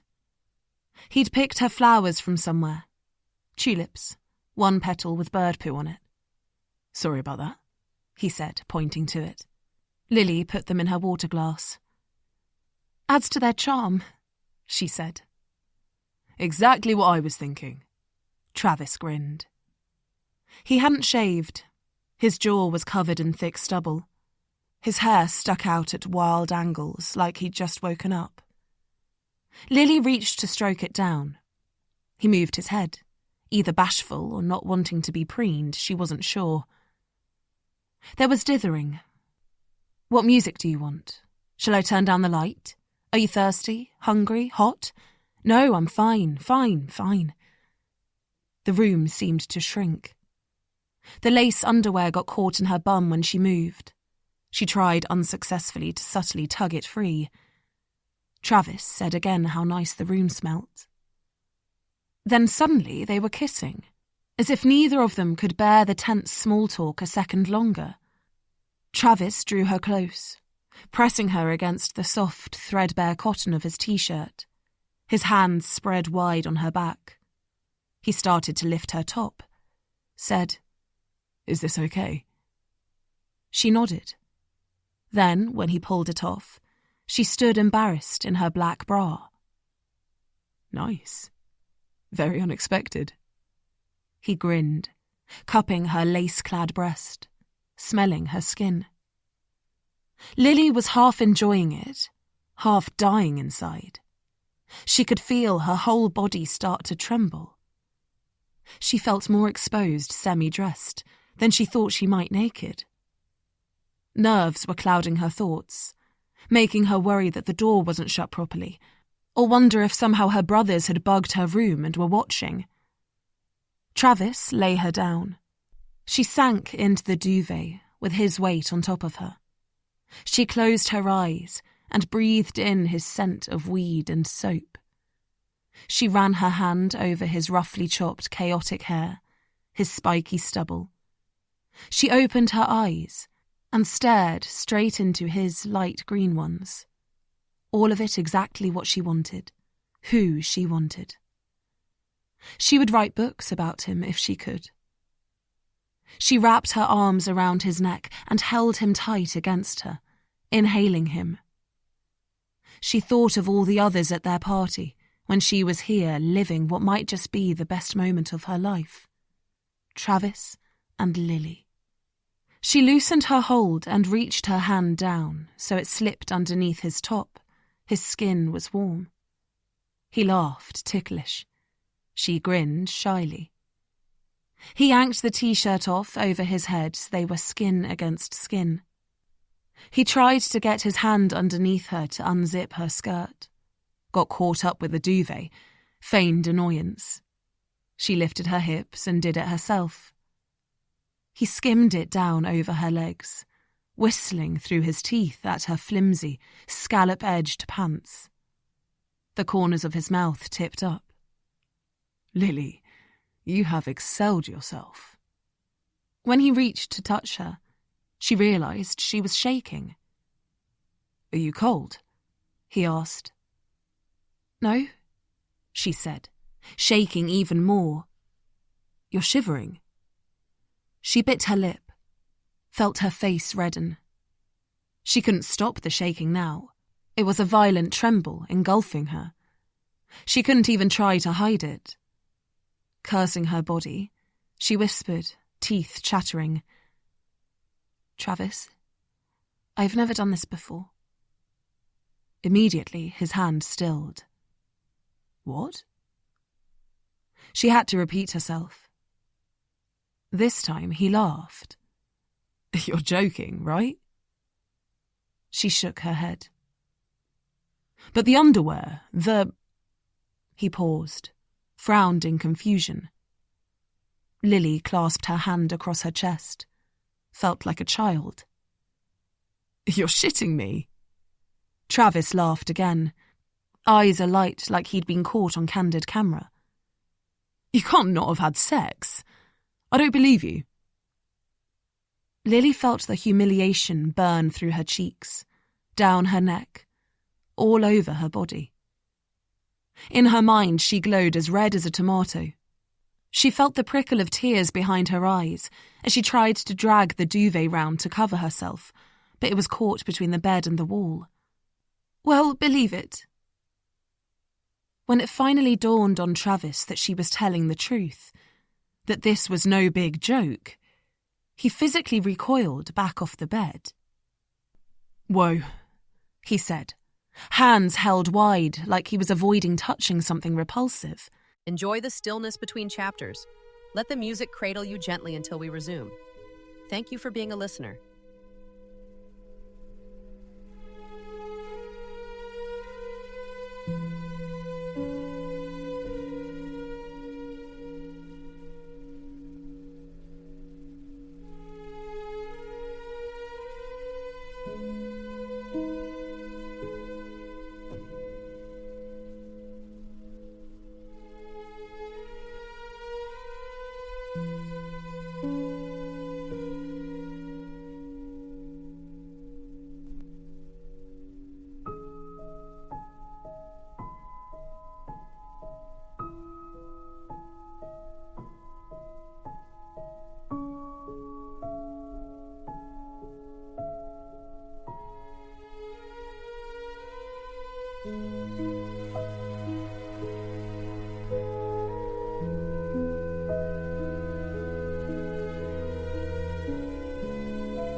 He laughed again, this time more horrified than amused, as he pushed his hand through his dishevelled hair.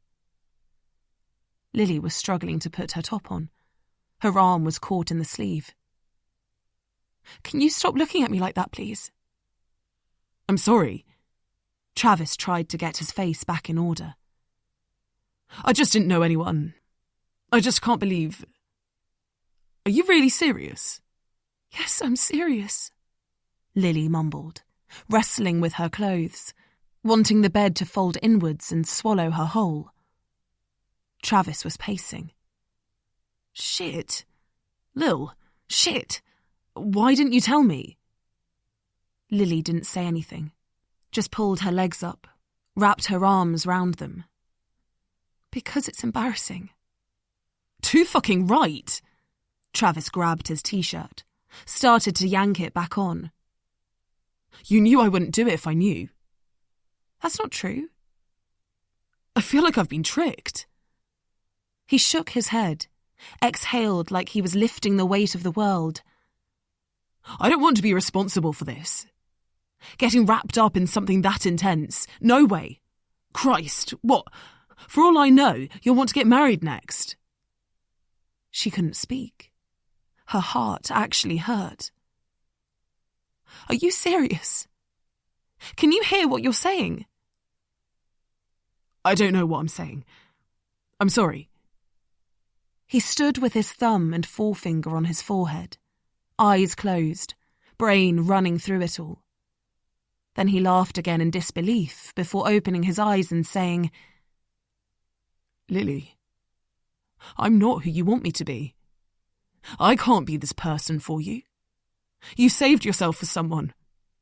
Me, it seems. That's a huge responsibility.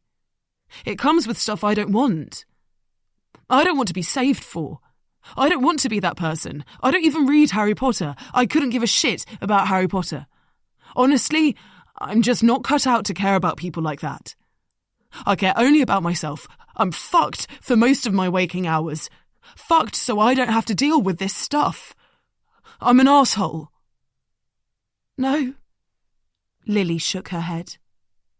"You want to be, but you're not. Not really." Her breath hiccuped. She just about stopped herself from saying, "You're a Hufflepuff," because she realised suddenly that he'd made that up. He sighed, looked at her like she was a wide-eyed child dressed up in her mother's underwear. "It's not Cinderella, Lily. This is not your happy family's farm. I have no blueprint for this. I promise I'm an arsehole. I don't want the responsibility of this." He gestured to where she was sitting on the bed. There was a pause.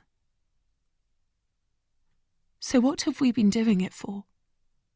she asked, her voice small in the cavernous silence. "I don't know, Lily. Just a bit of fun," he said, shaking his head, backing out the room. "Nothing this serious." In Caro's dining room, Lily tried to focus on her breathing. The smell of the cheese was overwhelming. She could feel the urge to vomit. The idea of Caro's face, if Lily was sick over all the beautifully laid out cheese, briefly made her smile. But then the dizziness got worse, and the room started to spin in a haze of artfully curated decor. George reappeared and silently took his seat. Something had clearly happened between him and Elle. Lily steadied herself, gripping onto the sides of the chair.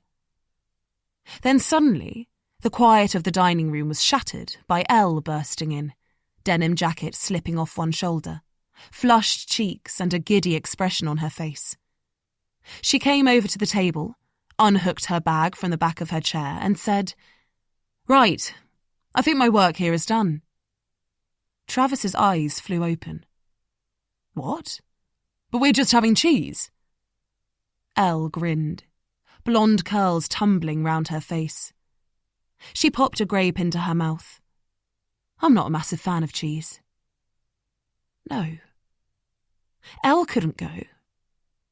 Lily's panic started to rise again, tunnelling her vision, heightening the sounds. "You can't go!" She wanted to talk to Elle, to try to get her alone. Her chest tightened. "You're stronger than you think, Lily." She was caught in the waves of nausea. She begged herself not to be sick on the table.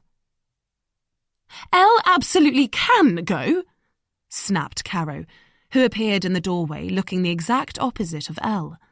Pale and tired, red hair now scraped back, makeup smudged.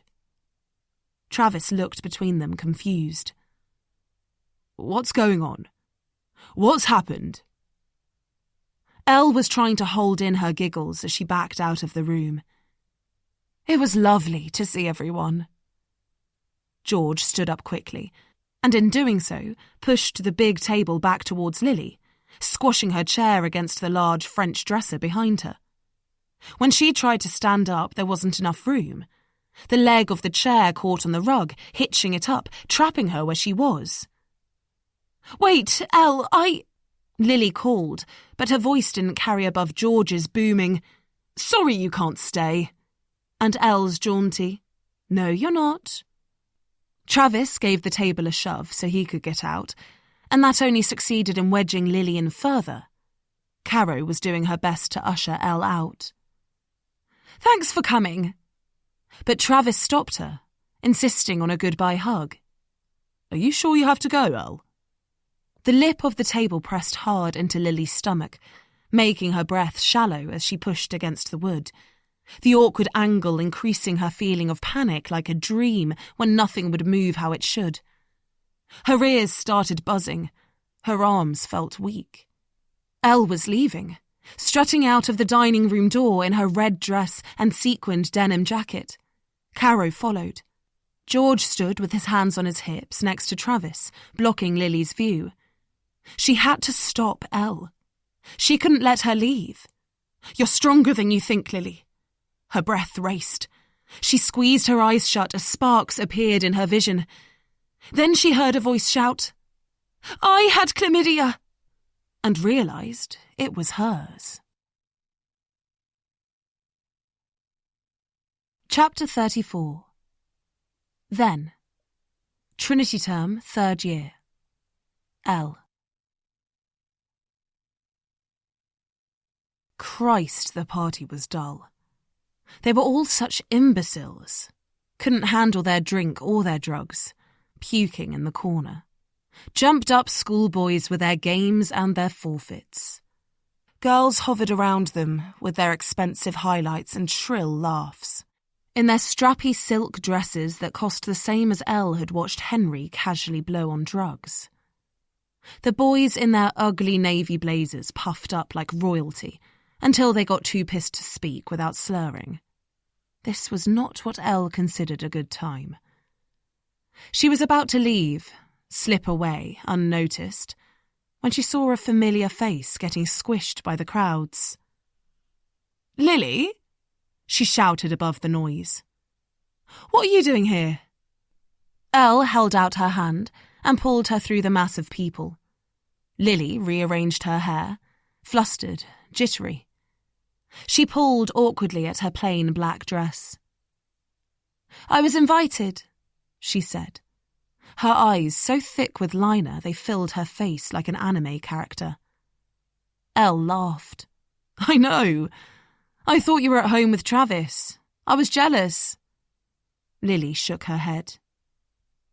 "No," she said, the music getting louder.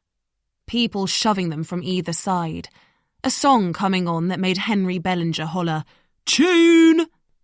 And Elle wince, and Lily say without, to Elle's disbelief, a hint of irony, "I'd rather be here." Chapter 35. Then. Trinity Term, 3rd year. Lily. Everything Lily wished she'd said to Travis ran through her head on a loop. She thought how the Japanese had a name for that. Or maybe it was the Germans. She couldn't remember. It was something she usually wouldn't have any trouble recalling. When Travis had stood on the landing and asked, "Where are you going?" when she came out of her room and ran down the stairs, she wished she'd said, "Anywhere that you aren't." She wished she'd paused, taken a step back and said, right up in his face, "There's a person inside here, Travis. It's not just for you to decide what happens to her. Can't take the responsibility. Can't love if you've never been loved. That's a pathetic excuse. You can try. You can learn. You can do anything if you want it enough." He would have said, "Maybe I don't want it enough," defensively glib. And she would have looked him straight in the eye and said, "Except you know you do." Then she would have spun away and stalked to the party, high on her own assertive self-assurance. She would feel how Elle must feel all the time, the certainty of having the upper hand. He might even have followed her to the party, grabbed her arm, spun her round and kissed her passionately in apology. And Lily would be the one to decide whether to kiss him back or push him away. As it was, she didn't say anything to Travis when he asked, just ran away down the stairs in her little black dress without looking up, out into the cool outside where it felt like a different world from the oppressive humiliation of her bedroom. She had to walk fast, outrun the thoughts, the look of horror on his face. "Don't think about it," she repeated to herself. But when she got to the party, pushed open the door of the dark, loud, sweaty club, she didn't need to think about it. The music pushed all thoughts out of her head. It smelt of alcohol, sweet and sticky. The lights, the noise, the rising chatter engulfed her, swept her up. She tried to find a place to hang her coat. Then a guy just grabbed it and flung it to the back of a booth full of people where it got thrown further, disappearing from sight. The crowd was out of Lily's league. Every jock from campus was there. Every radiant Verity and Finola, with their condescending stares, expensive blow-dries and figure-skimming, spaghetti-strapped dresses. She just needed to find someone she knew, hopefully Elle. She headed over to the bar, just so she could take a moment, get her bearings. The noise was crazy. She was surrounded by strangers, the athletes she could decipher from their sport emblazoned leisure wear. She could tell the rowers from their blazers. They weren't the best-looking bunch, but together they morphed into one being, greater than the sum of its parts, radiating success. In the midst of them was Henry Bellinger, Adonis-like. It was hard to take your eyes off him when he was near. He was so beautiful. Chiselled and aloof, while cheekily good-looking.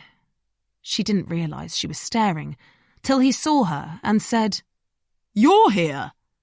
Lily turned, just to make sure he was talking to her, because even though they had shared a house for a year, she didn't think he knew who she was. He had never once registered her presence in the time she had known him. Once, when he'd bumped into her on the landing of the house, he'd said, "You here to see Travis?" And she'd said, "No, I live here." Henry had looked at her most perplexed. Now, in the club, when she glanced over her shoulder, she saw that the person behind her was looking the other way and realised with some bemusement that Henry was talking to her. Then, to make it completely clear, he bent down and gave Lily a kiss on the cheek. He smelt heady, of aftershave and tequila. "Hi," Lily said, nervous. She almost laughed because of all the people she thought she'd talk to tonight. Henry was not one of them. Maybe he had registered her presence in the house after all. "Champagne?" he asked. "Okay, yeah, okay." Lily was so bamboozled by his attention, she added, "Are you sure you've got the right person?" He laughed. "You're very sweet." Then ordered her a glass of champagne, which she gulped too quickly. Caro came over, enviably confident among the boys, and dragged everyone to the dance floor. Lily hung around by the bar, but then Caro grabbed her hand too. Lily didn't normally dance, but the rush she got from being included allowed her to be swept up in the throng, buzzing and light-headed from the champagne. That was when she saw Elle.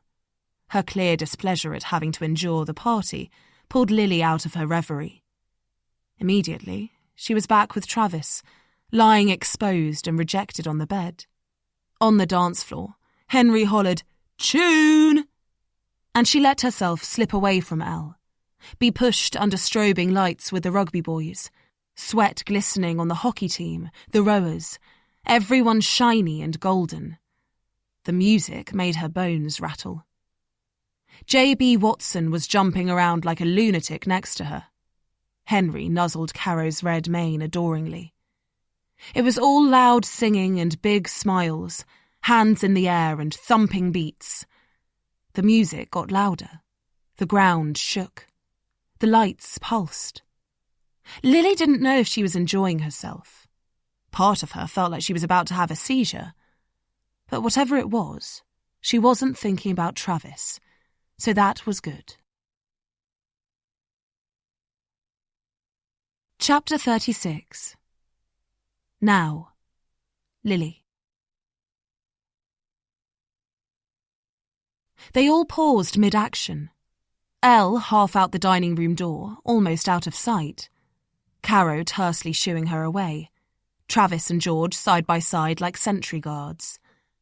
The collective gaze turned and fixed on Lily, trapped between the table and the dresser. George was holding in an embarrassed schoolboy snigger, the word chlamydia still echoing in the air between them. Elle took a cautious step back into the room, eyes firmly on Lily, expression wary of what might follow. In the doorway, Caro folded her arms across the velvet ruffles on her chest and said haughtily, "See, Travis, I knew you were to blame for the chlamydia. Don't try to wriggle out of it now." But Travis shook his head, said to Caro while pointing with dawning puzzlement between himself and Lily, "We never—" Caro huffed, "Oh, please." Lily gave the table a shove, freeing herself enough to stand up. The attention was smothering, made her legs wobble and bright sparks fleck in her vision. But she could feel a strange, out-of-body confidence wash over her.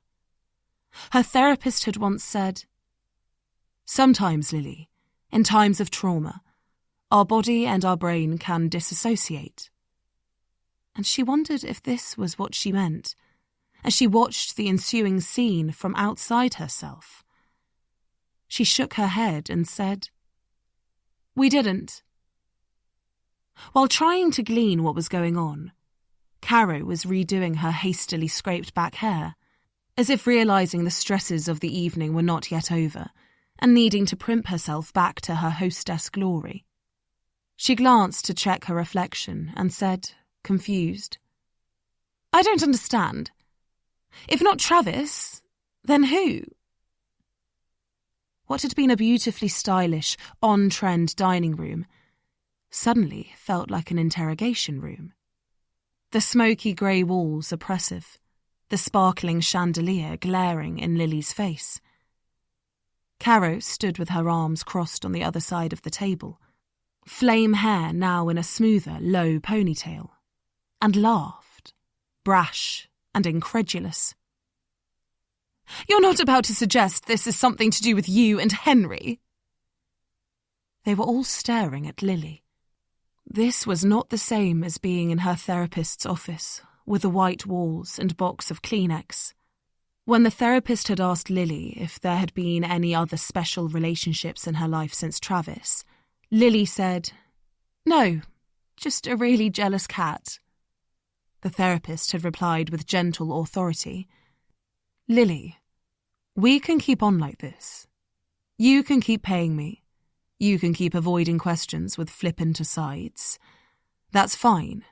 We can go on like this for years, in fact. But I want to remind you that you came to me for help. That's what I'm here for. To help. I'm not the one you need to try to evade." Lily had looked down at the floor, at her scuffed shoes on the rug. She wondered what she was trying to prove. That she was smart enough to outwit the therapist. That talking was overrated. That none of this would work anyway because there was nothing wrong with her. Or that, however hard they tried to crack her, she'd prove she was impenetrable. But who were they? She wondered. This was surely only a battle with herself. The therapist said, "I promise, Lily, all I'm here to do is help you." It was on the tip of Lily's tongue to say, "I really do have a very jealous cat." But she had a sudden picture in her mind of her childhood, running through the woodlands, feeding baby lambs with a warmed bottle, lying on the grass as a fat chicken pecked by her head, her dad's strong hand on her shoulder, her mum's soft kiss when she fell. She could remember that girl, her freckled face and unruly hair, but the happiness was unfathomable. She couldn't imagine the lightness behind the smile. To feel that safe, that easy with life, was a mystery to Lily. She wondered how it was possible to be jealous of yourself. The therapist said, "I want to talk about relationships, Lily. Relationships since Travis." Lily nodded. Silence. Lily said, "There haven't been many," feeling like her voice was not her own. "There's probably only been one person I've liked. There has only been one person. His name is Peter. He works in my local bookshop." "Tell me about Peter." Lily crossed her arms tight over her midriff. "There's not much to say. We got on well. I think we had the same sense of humour. He would have laughed, about the jealous cat." She herself laughed nervously. "We went for a few drinks, to exhibitions. He'd read my book." "And why are you no longer together, Lily?" "It's complicated." Silence. Lily brought her thumb up to her mouth, nibbled the skin by her nail. "He talked a lot about wanting a family. Kids, And, She paused, gnawed at a hangnail. "I can't have children, so..." The skin tore on her thumb. Hot pain seared like a knife slice. She tasted blood in her mouth. The therapist pulled out a Kleenex and handed it to her. "How do you know you can't have children, Lily?" Lily wrapped the tissue round the bleeding cut on her thumb, felt the calming throb of pain. "Because I had something called pelvic inflammatory disease, and I wasn't diagnosed early enough. It developed from chlamydia I caught at university." "I'm sorry to hear that, Lily." Lily shrugged. "It's okay." "It's not okay, is it, Lily?" Lily pressed hard on the tissue round her thumb. The wound burnt. The therapist said, "Can I offer you another way of looking at your relationship with Peter?" Lily nodded. "If you want." "Could it be that you removed yourself from the relationship in order to avoid physical and emotional intimacy?" Lily ran her tongue over her lip. That wasn't at all the focus she had expected. She had assumed they would move into a tangent about coping with infertility. "That is certainly another way of looking at it," Lily replied, uncomfortable with the new direction. "But I don't think it's true because I would have always felt guilty about the children, and him being stuck with just me. Firstly, there are other ways of having children and a family, Lily," the therapist said frankly. "It doesn't have to prevent you from having relationships. But more importantly, Lily, is your use of the phrase, 'stuck with just me.' You don't think you're enough on your own?" Lily laughed. "No." The therapist didn't laugh. Lily felt suddenly as though, while trying to do the exact opposite, she had exposed her innermost self. Her jelly-like core was on raw display right there in the room. She wanted to curl over into a ball, protect herself at all costs. Her eyes darted to the door. There was a pause. Lily's thumb was bleeding through the Kleenex. "Who did you catch chlamydia off, Lily?" Lily wasn't thinking straight. She was unbalanced from her stupid laugh, confused by thoughts about why she had ended it with Peter, wanting to go back and dissect that, yet still fighting the urge to flee. She had another vision of the little lambs with their bottles and their fast-beating hearts, her easy laughter and excited eyes. She couldn't speak. She felt unmoored, defenseless. "Who did you catch chlamydia off, Lily?" the therapist asked again. Lily squeezed her eyes shut and shook her head. "I don't know," she said, and immediately burst into tears.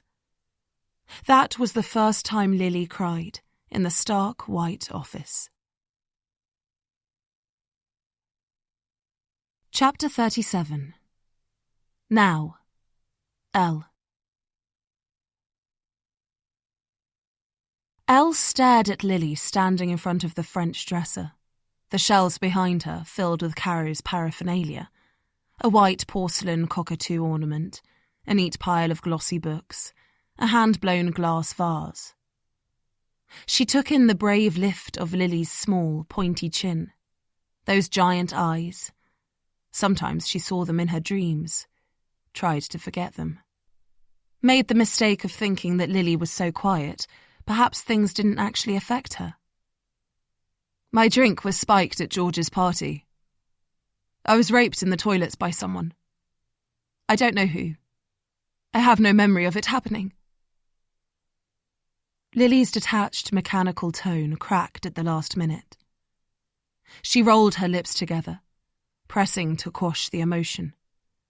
Picked up a napkin, dabbed her eyes, then stood staunchly, breath tightly controlled. Elle closed her eyes, unable to stop the memory replaying in her head.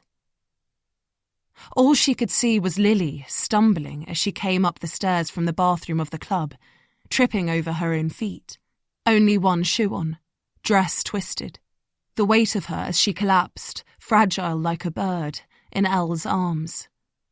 The normality of everything around them. The music, the laughter, the sweaty, drunk faces as Lily sobbed silently, barely able to breathe. "Lily, what's happened?" Elle urged, as Lily's weight got heavier, her legs buckling under her grip. "Tell me what's happened." Elle could taste her own fear. Eyes darting round the club, taking snapshots of the grotesque faces in the bright lights. But Lily just shook her head, pale and disorientated. "I don't know," she said, voice like a child.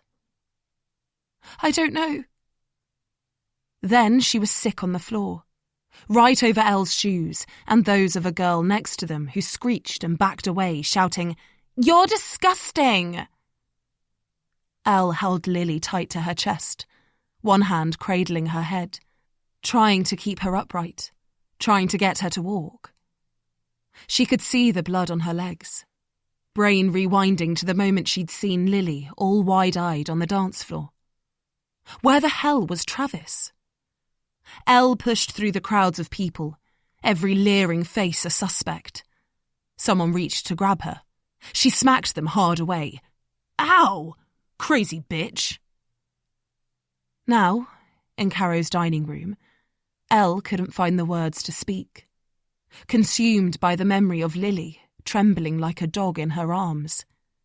That was how Caro swooped into the silence unfettered. Striding across the room to face Lily, she drew herself up to her full, imposing height and said with patronising faux sincerity, "I'm very sorry this happened to you, Lily. But I really hope you're not implying it was Henry. He is not here to defend himself. And, if we're honest, that whole place probably had chlamydia. Chapter 38. Now, George. There was something niggling George. He couldn't quite put his finger on it. He moved away from the dining table, into the portion of the room that had a couple of low leather armchairs, a sideboard with a collection of pastel-hued glass candlesticks, and a large green marble sidelight. He stood by the armchair, stared at the beaten lines in the leather. His memory of the party was hazy. He had never been good at drinking shots. Most of what he remembered of that night came after Henry had got the call from his mother, telling him his dad had died. George remembered vividly their time on the grubby bench together. A moment out of time that rekindled their friendship and made him remember the good in Henry Bellinger. But now he was reminded of something else. "I'll tell you who's the real winner, boys." George could see Henry's face, the jittery, coked-up eyes, the wolfish grin. He could smell the acrid dryness of his mouth when he spoke. "Yours truly here has nailed the list." "Fuck off, you have."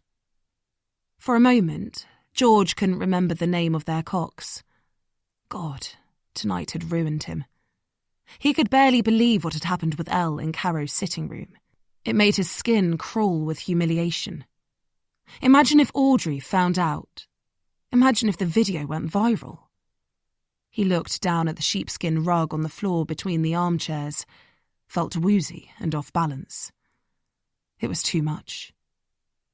Behind him, Caro was jumping to Henry's defence, bristling and high-pitched. Marco, that was the name of the cox. He remembered him clearly now, his small, neat features grimacing as he baited Henry over his claims. George remembered the smug, violent pride in Henry's voice when he bragged, "I can give you names and numbers, Marco, dear boy. May not have made the boat, but I fucking won this one, and none of you fuckers are going to take it away from me." George remembered when Elle had seen the criteria for the list on his phone. He'd dismissed it as a tradition. Just a little harmless fun. They'd had a massive row about it.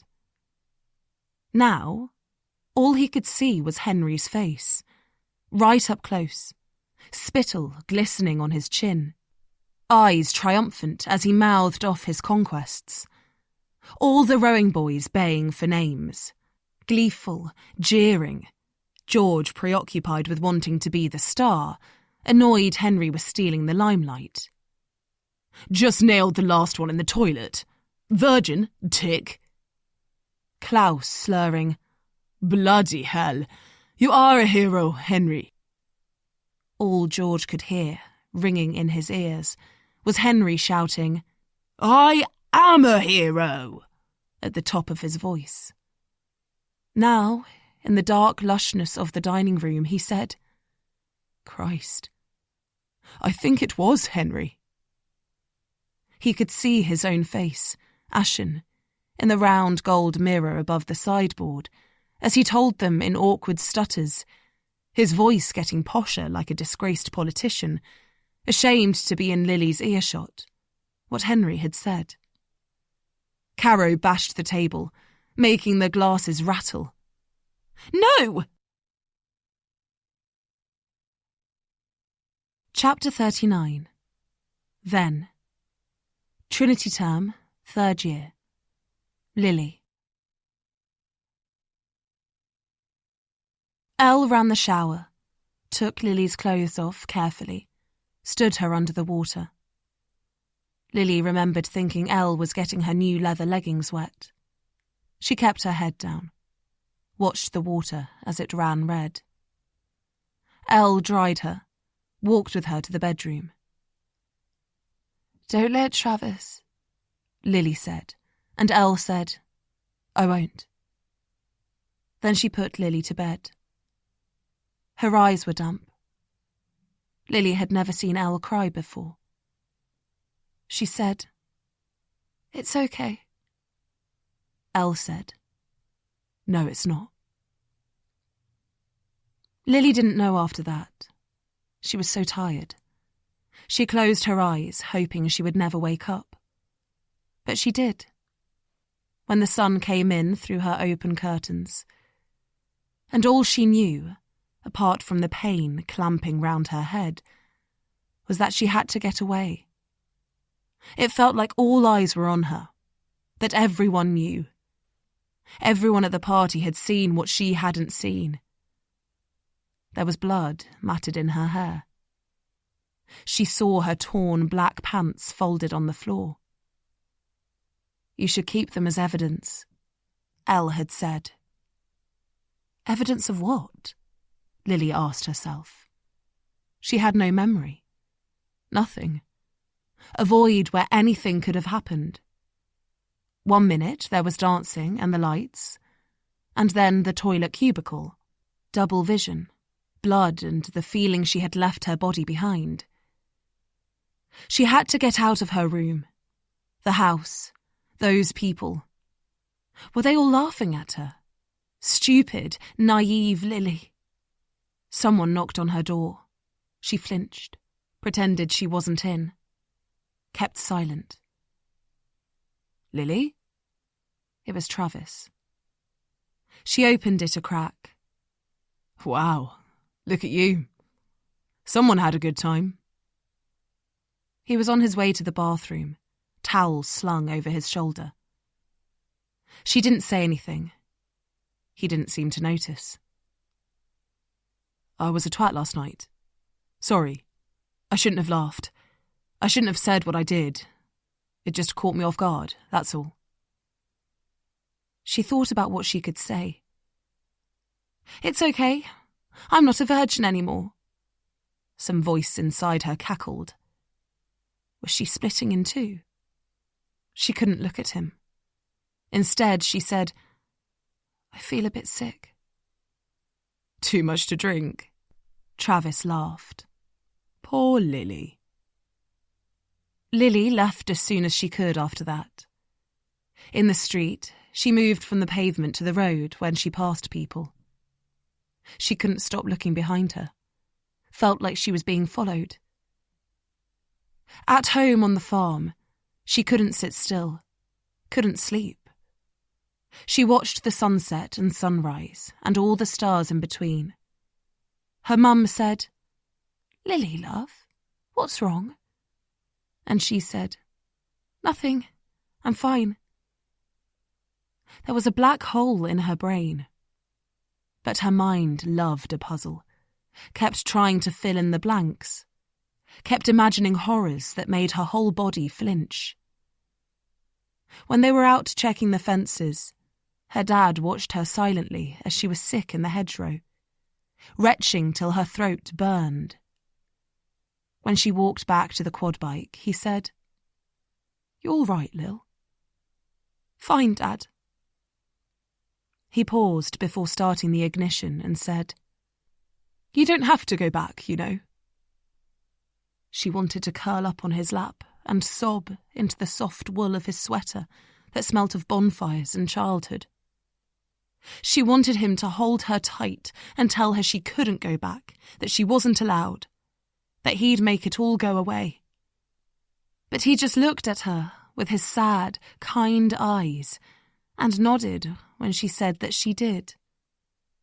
Lily knew she had to go back. The books were the only thing that would stop her going mad. She was so tired, she just wanted it to disappear. She reasoned that if she couldn't remember, she must be able to forget. She went to the doctor. He'd known her since she was a child. She asked for pills to sleep, pills to get her through the day. He prescribed exercise and meditation and suggested that if she was feeling anxious, she should see a counsellor. He said Oxford could be a very stressful place. She went back another time when the locum was prescribing. She gave Lily all the pills she needed. Lily stayed at the farm for as long as she could bear.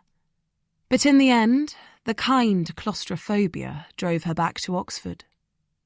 Thankfully, Elle wasn't there. She'd gone home for some reason. Something to do with her sister. Henry had died, and George and Caro were wrapped up in their grief. To them, Lily went unnoticed. Not them to her, though. She felt like they were looking and laughing, that they knew. She wasn't sad Henry had died. They could all die and Lily wouldn't care. She imagined her name on a list in some locker room somewhere. She felt people point and whisper when she walked across the quad. The library was the only place she could breathe, where she felt herself disappear into the books. She barely left. In the house, Travis tried to put his arm around her once, but she moved away so fast she smashed her leg into the coffee table. She wasn't having anyone touch her. Elle came back. Lily did her best to avoid her, but she caught her in the hallway really early one morning. Elle stopped and said, "Lily?" And Lily said, "Yes." "How are you?" Elle asked, reaching very tentatively to touch her shoulder. Lily moved away from her hand on the pretext of picking up her bag. "I'm fine." She felt Elle's eyes searching her face and stared blankly back. Elle said, "Do you want to talk?" "What would I want to talk about?" Lily asked, because already she wasn't sure herself, her brain filling in the past like cement. Then the police broke the front door down, and Travis was arrested for possession with intent to supply, which, in a way, was good, because it meant Lily didn't have to avoid him any longer. Chapter 40. Now, Lily. "Oh, God, Lily. I should have known." Elle came round the edge of the table, reached for Lily's hand, and held it warm in her own. Lily could smell the cigarettes on her skin. "Fuck. I'm so sorry," Elle said. "Henry almost did the same to me, and I should have reported him." "Oh, God. I could have—" "You're lying," Caro snapped accusingly from the other side of the table. But George was striding over, frowning as if this was information he should have been privy to. "What do you mean, the same to you?" "Rape, George," Elle said with a frankness that made George flinch. "That day he was in my room." She gave him no more than a withering glance before turning back to Lily. "Here, look, Lily. Why don't you sit down? Do you want some water?" Caro put her hands on the back of the dining chair, leant forward, readying for battle. "Why didn't you say anything then?" Elle poured Lily a glass of mineral water. "What was I going to do?" She half laughed, turning to face Caro, sleeves of her denim jacket pushed up. "Go up against Henry Bellinger? Please." She shook her head. "No chance." George was still looking hurt. He said, "Why didn't you tell me?" "Because I thought I could deal with it on my own." Elle retaliated, hand on her hip, braced and defensive. "Oh? And how did you deal with it?"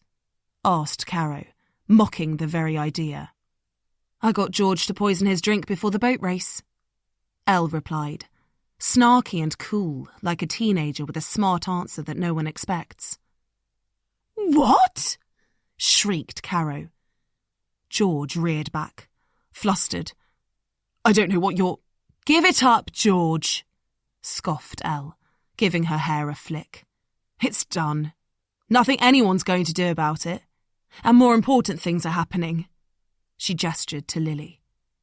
Caro was flapping, hand fluttering in front of her chest like she might be about to faint. "You poisoned Henry?" "No, absolutely not," George denied quickly. Elle took a few steps towards where Caro was standing and said, matter-of-factly, "Yes, George poisoned Henry, and it damn well served him right. The guy was a fucking bastard." Meanwhile, on the other side of the table, Travis took the opportunity of the furore between Elle, George and Caro to slip over to where Lily was sitting quietly sipping her water and crouched down to gently take her hand. He said, "Why didn't you tell me?" Lily didn't want this attention, didn't want him this close. She could see his tattoo moving when he swallowed. She wanted to push him away, but she was exhausted. It had taken everything she possessed to say what had happened to her out loud. The only other person she'd told was her therapist. Now she felt like her insides had been sucked out, and it was an effort to move her hollow body. Travis put his hand on her shoulder, his fingers warm and possessive. Lily wanted him to stop touching her. Travis was thinking back, running through events. "I knew there was something wrong with you," he went on. His face was close. She could see the piercings in his ear, the pores in his skin. She looked away, down at her plate, her eyes tracing the fancy pattern. "Lily, you could have told me. You should have told me," he said, in the annoying voice he used when he was talking about his meditation and life coaching. Patronising, like he could have told her the answer if only she'd paid to hear one of his talks. Across the table, George was blustering, justifying himself. "Can we please stop saying the word poison? It was just a sleeping drug. It was Henry who cheated." He made desperate eyes at Elle, who watched, hands on her hips, expression reeking of disdain. Caro was having none of it. She shook her head, emerald earrings flicking back and forth. "I'm going to report you both." "I don't think that's a good idea, do you, Caro?" Elle shot back, tone warning, eyes narrowed like a prowling cat. "You never know what secrets might come out." Caro's shoulders sank a touch. Her nostrils flared. George cut in, his fingers pulling uncomfortably at his collar. I think the focus now should be on Lily." Caro dragged out a chair, sank down defeated, her voice welling with tears as she said, "You're all just trying to blame Henry to make yourselves feel better about what you did. It's lies. All of it." She shuddered, starting to sob, head in her hands so all they could see was the top of her copper-red hair. "He would never have done anything like that." Across the table, Lily felt like her story was being taken and pulled in different directions, everyone making it about themselves. She wanted it back in its box, back to when the therapist had said with calm assurance, "Lily, you have been denied control of your own story all these years. You need to reclaim it. Make it yours to own." When Travis said again, "Why didn't you tell me, Lily?" she wrenched her shoulder from his touch, the patronising sympathy with which he looked at her, with the same eyes that had once dared be so simultaneously amused and horrified by her confession that she'd never slept with anyone, was like a match to the anger that simmered low inside her. She could feel her cheeks prickle. She thought of the therapist saying, "Do you ever feel angry, Lily?" And taking a moment to think, to put a name to the constant, gnawing tightness that lived red-hot in the pit of her stomach, Lily had looked up and said, "I feel angry all the time." The relief of admitting it out loud, labelling it, made her carry on and say in a breathless flurry, "It's there when I'm on stage and have to talk about my book. I sometimes get an overwhelming urge to scream. And sometimes when I'm in the supermarket, or when I'm lying in bed, it's burning so viciously inside me, I think I'm going to have to tear my hair out just to make it stop. It's not anger. It's more than anger. It's rage. It was this internal ball of ever-burning fury that led Lily to push back her chair so it banged hard against Caro's French dresser, toppling the white porcelain cockatoo ornament to the floor where it bounced on the rug, and shout, fists clenched, teeth bared, "You rejected me!" Travis paused, stunned. He almost stumbled in his crouched position, staring open-mouthed at Lily like a bomb had gone off. His tattoo and shorn hair looked suddenly ridiculous, like props for a costume. Everyone was quiet. Lily could hear her heart like a drum in the silence. No one moved. Only Caro's vintage wall clock ticked on regardless. Then suddenly, out of nowhere, Travis bashed the table with his fist and said with a laugh of resigned condescension, "I knew it was you." Chapter 41. Now, Lily. "What was me?" Lily looked to see if anyone else knew what Travis was talking about, but no one seemed to have a clue. Even Caro had forgotten her self-pity to stare, eyes wide like a startled chicken. "Don't pretend you don't know." Travis's fingers drummed on the table as he stared contemptuously at Lily. "I always suspected, but was never sure. I wondered when I saw you tonight if I'd find out. You called them out of revenge, didn't you?" "Who?" Lily was so discombobulated by the turn of events, she didn't know what was going on. She wanted to shrink back, but the chair was already pressed against the dresser. "The police," he said, emphasising it clearly like she was an idiot for not understanding. Lily swallowed. In the glinting chandelier light, Travis's eyes looked black. He stretched his arms above his head as if trying to escape his own frustration. "You messed up my whole fucking life. All just to get your own back because I wouldn't bloody sleep with you." Tears pressed against Lily's eyes. "You said it was the best thing to happen to you." "Yeah? Well, I was lying," Travis huffed.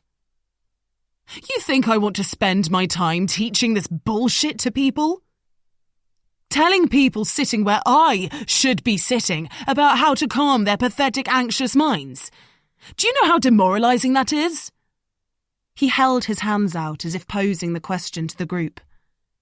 "All the while, my dad sits on millions that should by rights be mine now. I was owed that money." He jabbed the table.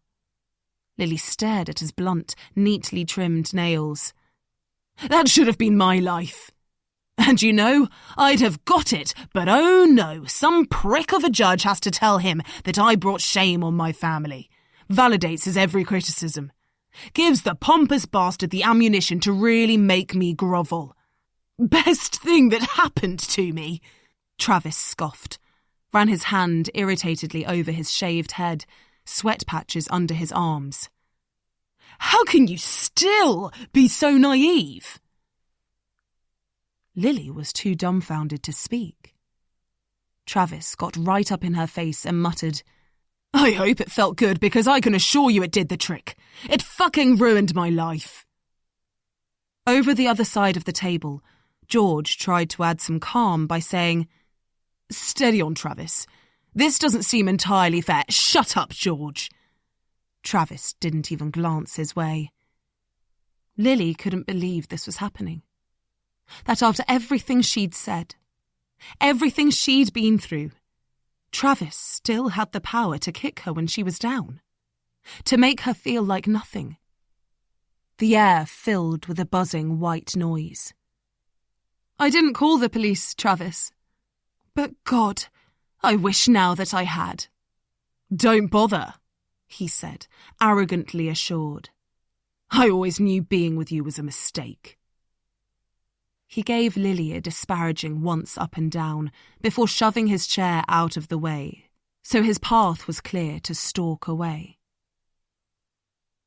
She was the best thing that ever happened to you, and you know it. It was Elle speaking. Her blue gaze fixed, voice tightly controlled like she would rather be shouting. You were just too much of a spoiled, self-pitying brat to realise it at the time. You ruined your life long before Lily came into it, Travis.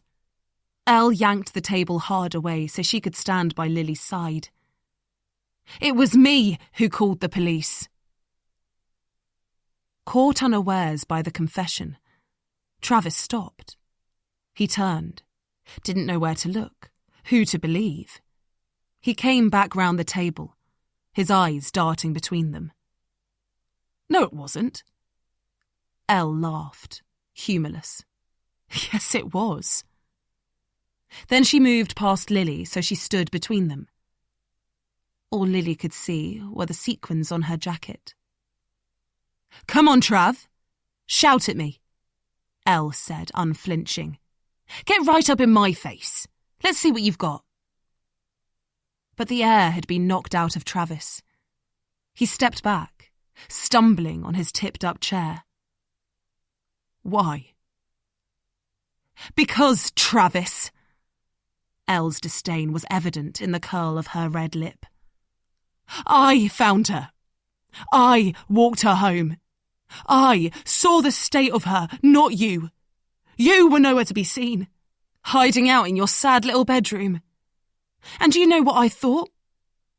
Elle raised her chin in question, waited until Travis shook his head. I thought you sold them the drugs. It was all there in your little box of tricks. The Rohypnol, the GHB, the ketamine, all nicely labelled, catalogued for all your discerning customers. Elle couldn't have looked at him with more contempt. I thought it was a little unfair for you to get away scot-free. Travis couldn't believe what he was hearing. He stood with both hands on his head, elbows jutting out, muscles tensed as he processed what she'd said. On a huffed outbreath, he hissed, You bitch. Then, when Elle didn't falter, he moved closer, stood legs apart, jabbed the table hard with his finger to emphasise his point. If Henry wanted it, he'd have got it from anyone. Lily wanted Elle to move out of Travis's way. His angry eyes made her worry for her safety. Elle raised a brow. But he got it from you, Travis. Across the dining room, Caro whined, Henry would not have bought anything like that. No one listened. George cut in with, Maybe we should all sit down. Talk this through, calmly. But Travis kicked the table leg in his frustration. This is not my fault. People were asking for it. The bottle of port tipped onto the cheese, glistening red all over the tiny labels and the oozing brie. Caro swore, immediately patting the spillage with a napkin. Elle made a face like Travis was the stupidest person she'd ever met. That didn't mean you had to sell it. What they did with it was their responsibility, Travis shouted. Oh yeah, said Elle. Tell her that. Elle pointed to Lily, who felt suddenly the glare of a spotlight. The voiceless victim sitting, while Travis grabbed Elle by the scruff of her denim jacket, hauling her forward, her head snapping back at the force, blonde curls tumbling, and spat, What happened to her had nothing to do with me. Lily didn't know if Travis was going to hurt Elle. She was pretty certain Elle could defend herself. Or even perhaps George would step in and yank Travis away. But something happened in Lily's mind the moment he put his hands on Elle's jacket. Maybe it was the knowledge that Travis sold Henry the drugs, or the memory of him humiliating her at her most vulnerable. Maybe it was a fuck you for laughing. Maybe Travis had warned her who he really was, but he also led her on with the belief there might be more beneath the surface. Maybe it was the realisation that Travis was exactly who he always said he was. that the only one he'd really been in thrall to was his father, because they were so damn alike, and Lily had been stupid enough not to see that he was rotten to the core. Maybe it was anger at her former self. Maybe it was defence of her former self. Maybe it was that she had spent 15 years knowing that every time her own dad looked at her with his tired, worried eyes, he knew that something was awfully wrong with his daughter. Or that she hadn't slept properly for what felt like a lifetime. Or that Travis had so viciously accused her of informing the police of his petty dealing when she had just put her life-shattering secret out there for all. Or maybe it was just that she could finally put faces to names, and in the absence of Henry Bellinger, Travis was the next best thing. Her therapist would work out the finer details. But right then, watching Elle be dragged off her feet in Travis's grip, Lily's disassociated brain and body fused. She picked up the fancy cheese knife with its faux Emmental holes and, with the force of 15 years' repressed rage, she plunged it hard and fast into Travis's abdomen. Chapter 42. Now, Lily. Caro screamed. George barked, "Oh, Jesus Christ!" Travis dropped his hold on Elle, and grasping at the bleeding wound on his side, shouted, "Oh my fucking God! You stabbed me! I can't believe you fucking stabbed me! Fuck! I'm going to die!" Elle stumbled to regain her footing. "Don't take the knife out," she ordered. Travis was hopping from foot to foot, hands clutched where the cheese knife was sticking out of his body. The loop of the handle curled to mimic a mouse's tail. Lily sat down. She couldn't believe she'd done it. It felt so good, powerful and strong, and entirely satisfying. Her eye caught the print on Caro's wall that said, "We'll go dancing. Everything will be all right." In her head, she scoffed. "Call an ambulance!" Caro shouted, running round to stem the wound with a linen napkin. George got out his phone and called 999.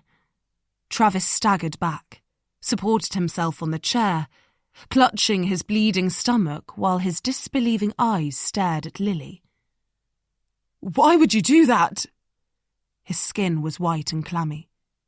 Caro helped Travis to the floor, her expensive linen soaked red, trying to make him comfortable as he writhed and kicked in angry agony.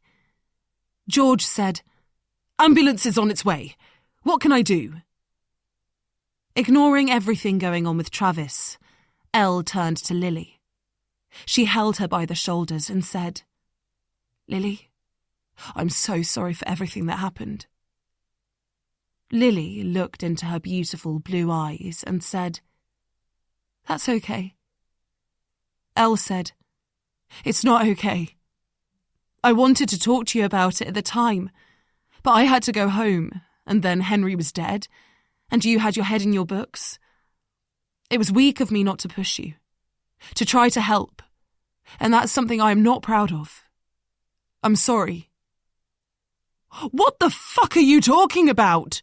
Travis shouted. "I'm dying over here. I've been stabbed." Elle glanced over her shoulder. "You're not dying," George said. "He might be dying." Lily stared down at her hands in her lap, at her bitten nails and the thumb that she kept a plaster on all the time now. "Well, Google how to treat a stab wound," Elle snapped curtly to George, and then to Lily she said much more softly, "I should have reported Henry at the time he tried to assault me." Lily looked up from her hands into Elle's sad, guilt-ridden face, and said, more sharply than she'd imagined she might, "Or maybe Henry shouldn't have done any of the things that he did." Elle smiled, blinked her watery eyes, and wrapped her arms around Lily, pressing her tight to her chest. Lily closed her eyes, inhaled the sweet perfume, and let herself be held. "This is not the time to be hugging! Jesus Christ!" Travis snapped. "He looks very pale," said Caro, cradling Travis's head in her lap, keeping his body folded forward so the wound stayed closed, her hand pressing down on the napkin. George was scrolling on his phone and saying things like, "Gentle pressure, Caro. Raise his legs. We have to stop him going into shock. Is it a sucking chest wound, Caro?" "It's lower than that, George." Caro had gone into efficient mode. "Elle and Lily, could you do your hugging later and help, please?" George said, "Keep him warm." Caro called, "Can someone get me a blanket?" Elle sighed. She let Lily go and walked over to the leather armchair in the corner and pulled the decorative throw off the back. When she threw it to Caro, she said, "He doesn't deserve this attention." "Elle, he's been stabbed," Caro stated firmly as she tucked the blanket round Travis, who was becoming more subdued as the initial shock wore off and the pain kicked in. "It really hurts," he groaned. "Why don't you meditate?" suggested Elle with sardonic disinterest. She pulled a chair over to sit by Lily, smoothed Lily's hair back over her shoulders. Like she was directing a PTA meeting, Caro said, "George, could you get me one of the clean towels from the downstairs bathroom cupboard, please? Preferably a brown one, as the pistachio ones are new." George hurried off. Travis moaned and writhed on the floor. George came back with 3 brown towels and went to kneel by Caro, who swapped the linen napkin for a towel and said, "I think that's all we can do for now. He's comfortable and we're keeping pressure on the wound." Travis muttered, "I'm not comfortable." Elle went and got another blanket. This one she draped over Lily's shoulders. When she sat down again, she said, "What are we going to tell the ambulance people?" "We tell them I was fucking stabbed," Travis groaned. Elle ignored him, leaning forward, elbows on her crossed knees, hands clasped in front of her. She said, "We're going to have to make something up." Caro frowned. "I'm not lying to the police." The candles flickered on the table. Wine glistened on the cheese. Elle said, "I don't think you'll find it too hard." Caro's lips pursed. "It's perjury." Elle rolled her eyes. "Like you care." George hid behind his phone, scrolling for more information.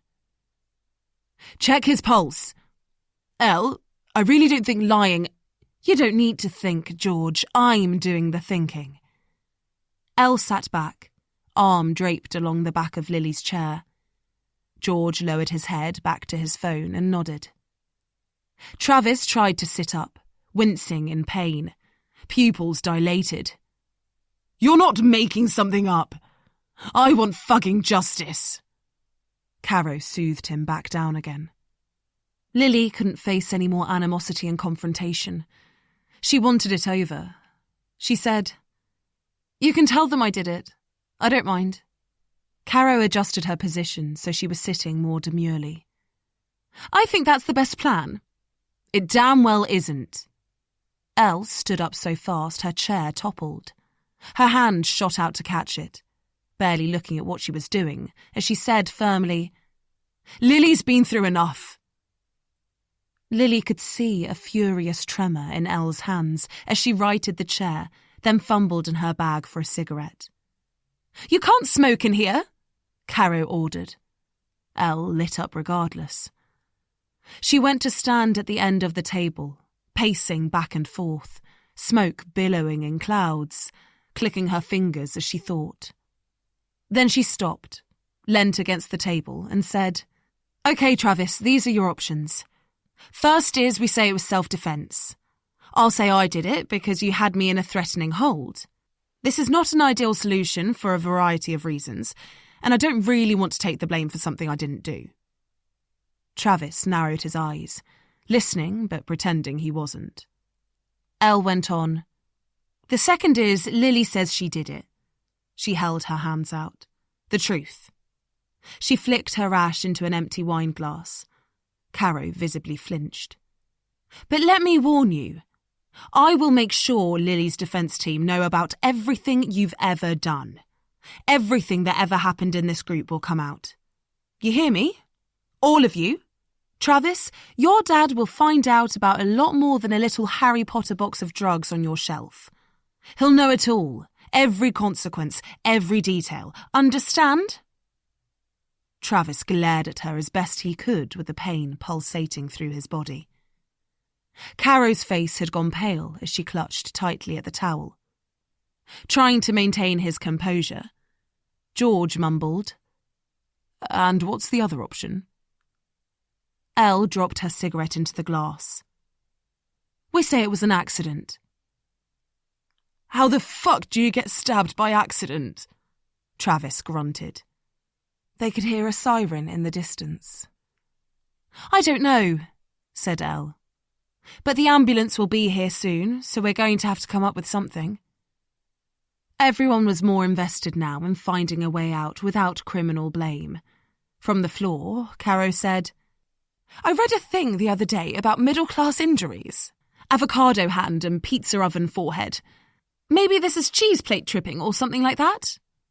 George said, "What's pizza oven forehead?" "You know, when you burn it on the bit at the top when you're checking." Caro released pressure on the wound to demonstrate to George. "For fuck's sake!" Travis shouted. "Stab wound!" "Sorry, Travis." Caro put her hand back. Lily had to fight the urge to laugh. Elle said, "Good. Cheese plate trip.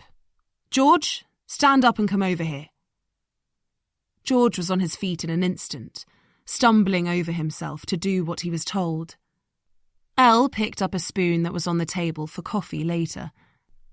"Just so we don't make the same mistake twice," she said, with an amused glint in her eye as she brandished the blunt cutlery. Then she scooped up a bit of brie and said, "Here, try this amazing," and fake tripped onto George's stomach. George recoiled. "Ow!" Travis muttered, "Imagine how it feels not with a spoon." Lily looked at the gloopy brie dolloped on George's shirt. She bit her lip. There was no cheese on the knife. "Oh, for God's sake!" Elle chucked the spoon on the table, annoyed. "Can we put some cheese on it now?" Caro asked. "No!" Travis shot back, his hand going protectively to his abdomen. The siren was getting closer. George was trying to wipe the sticky brie off his Paul Smith shirt. Elle squeezed her eyes shut as she thought. Lily cleared her throat and said, "Maybe I was showing Travis the knife, with its little holes and the mousetail handle, and then I tripped." Caro said, "Does it have a mousetail handle?" "Yes, look," said Lily. They lifted the blanket and all had a look at the mousetail handle sticking out of Travis's stomach. "So it does," mused Caro. "Great idea, Lily," Elle congratulated. The paramedics banged on the door. "About bloody time," Travis muttered. George hurried off to answer it. Lily watched it all from her chair. She looked at Travis on the floor, writhing to try to find a more comfortable position. Caro fussing with his blanket. Elle's eyes fixed on the door, waiting, her professional mask slipping into place as she formulated the story. As the paramedics bounded in, Lily was overcome by absolute exhaustion. But underlying that was an unfamiliar sense of satisfaction. The understanding of what it felt like to be heard, to have found her voice. Chapter 43. Now, Caro. Digestif. Hennessy XO Cognac. Caro's husband, Brian, came home from the rugby club dinner with her daughter, Bethany, as the paramedics were strapping Travis to the stretcher.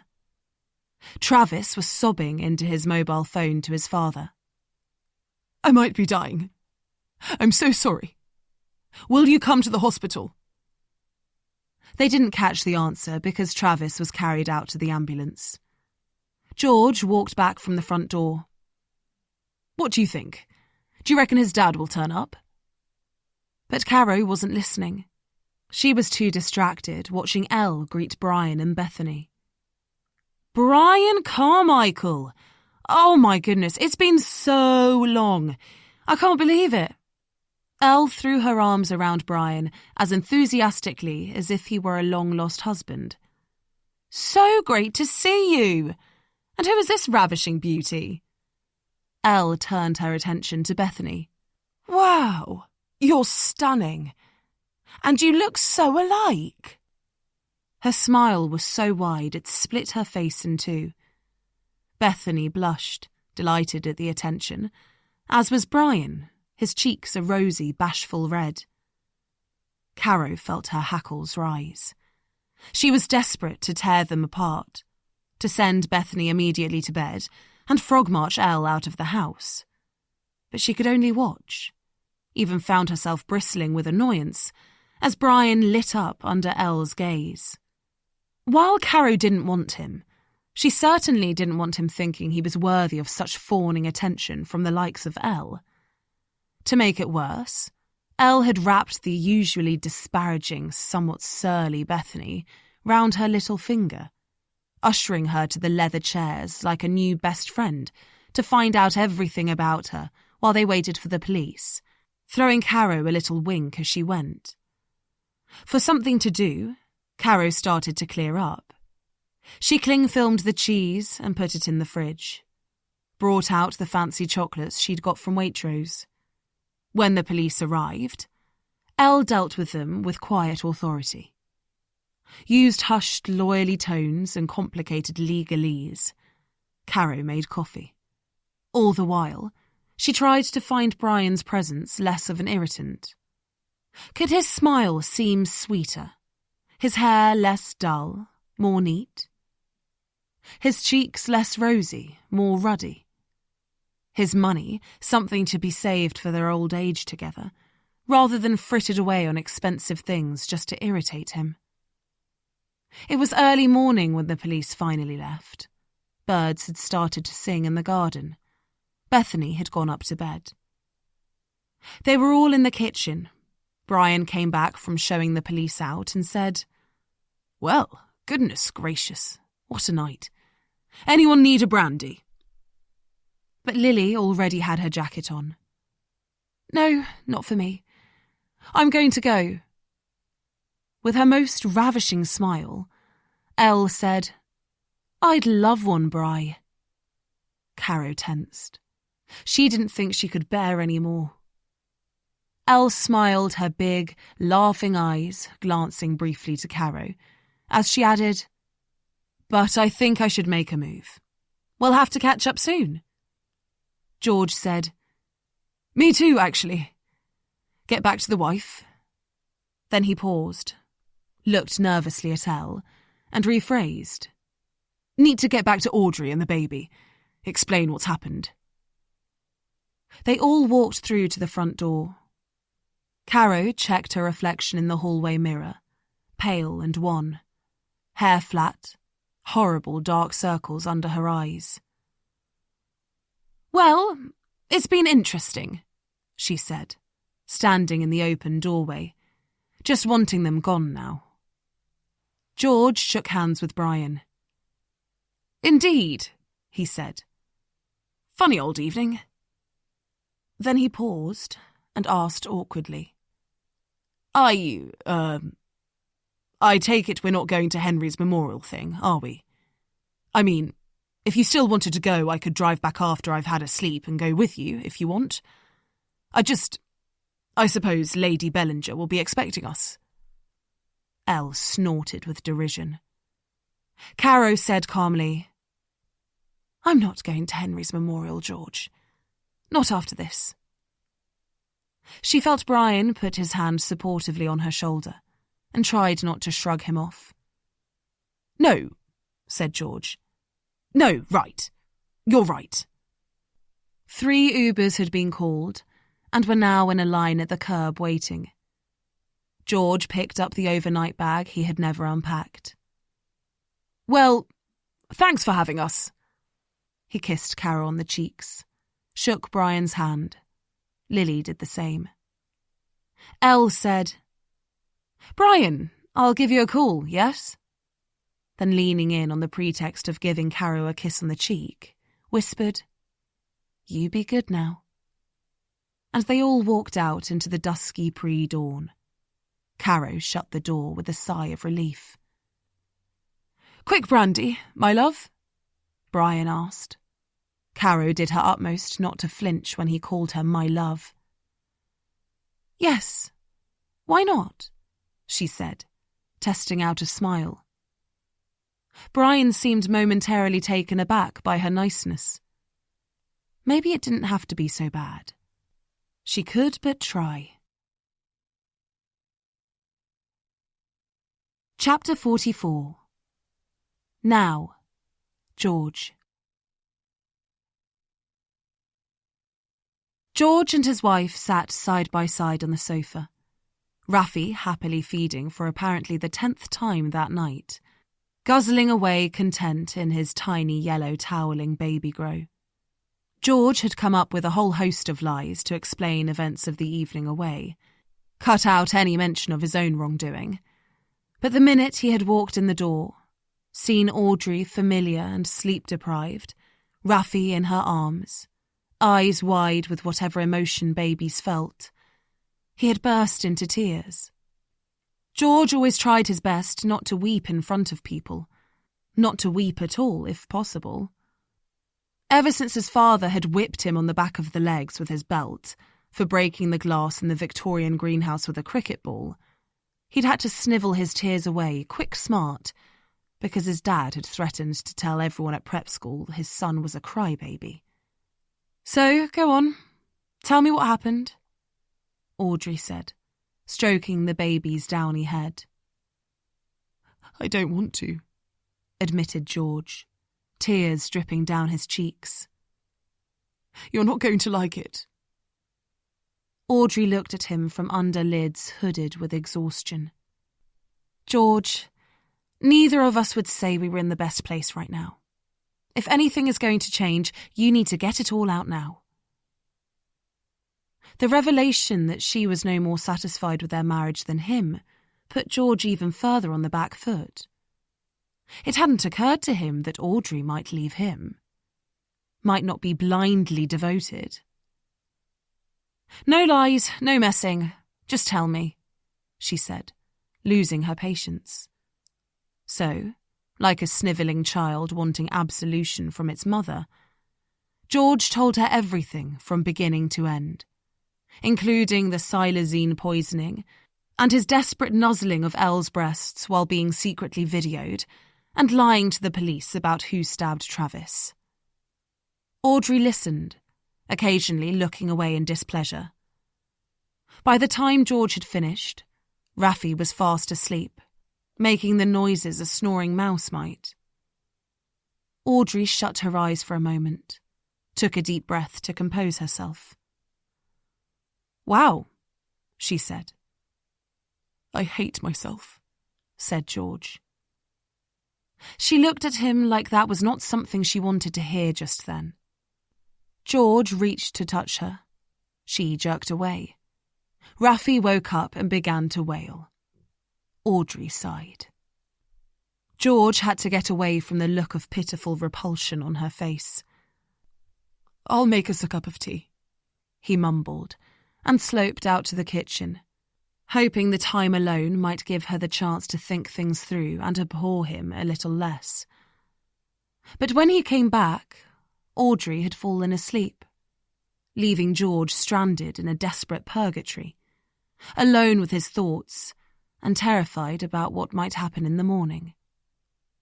He pulled a blanket over her and Raffi and sat on the sofa next to them, feeling like everything Elle had said about him was true. He had walked around his whole life seeing only himself, and now, Just when his eyes had been opened, he was in danger of losing the people that meant most to him.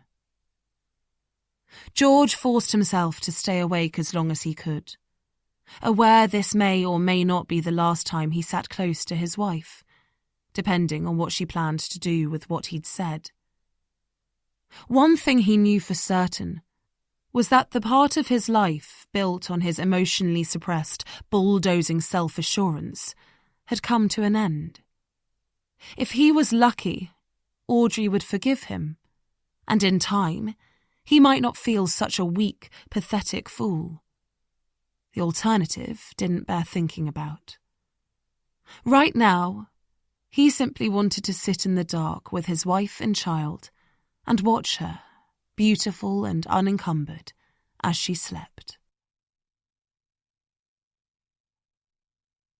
Chapter 45. Now, Lily. Lily closed the curtains on the breaking dawn. She took off the floral shirt, navy trousers, and grey blazer that she wore to every book party and event, and would likely never wear again. She tied her hair up in a neat ponytail and took a shower, just that little bit too hot, so her skin went pink and the mirror fogged. She put on the cotton pyjamas that her mum had sent her for her birthday and her slippers. She could hear the whir of the milkman's van outside as she went to feed the cat. The calendar on the fridge reminded her she would see her therapist on Monday. The idea of it felt different. She wondered if she would say Lily'd had a breakthrough. She put the food down for the cat and imagined the therapist leaning forward, gently touching her hand and saying, "I'm proud of you, Lily." Or perhaps Lily was just proud of herself. She went to the bedroom thinking how she would describe how she was feeling. Like a weight she had lugged about for years had diminished. Not gone, just less heavy. Yes, that was it, she thought as she climbed in between the white cotton sheets. Less heavy. She knew she would have to unpick it all at therapy, go through all the intricacies. To talk about it out loud was to move on. But she was fairly confident the worst was over. The hard work had been done. That her story was now hers to own. Lily had found it among the hellfire. As her head rested on the soft pillow, it occurred to Lily that she might pop in and see Peter at the bookshop, just to say hi. Maybe she wouldn't do it straight away, one step at a time. But the idea was definitely worth some thought, and she could always just buy a book if it was weird. The cat jumped onto the end of the bed and curled up by Lily's feet. The milkman's van disappeared off up the end of the road. The cacophony of birdsong rose with the sun. And for the first time in forever, Lily slept. Chapter 46. Now, L. At work, Elle always enjoyed the organised comfort of her varnished ply desk and Eames chair, the subtly tinted window where birds flew at eye level, all her neatly labelled papers. But there was a coil of energy inside her she hadn't felt in a while that couldn't be sated with her caseload. Midweek, she made the journey to her sister's flat after work. A lifeless layer of dust had formed over everything.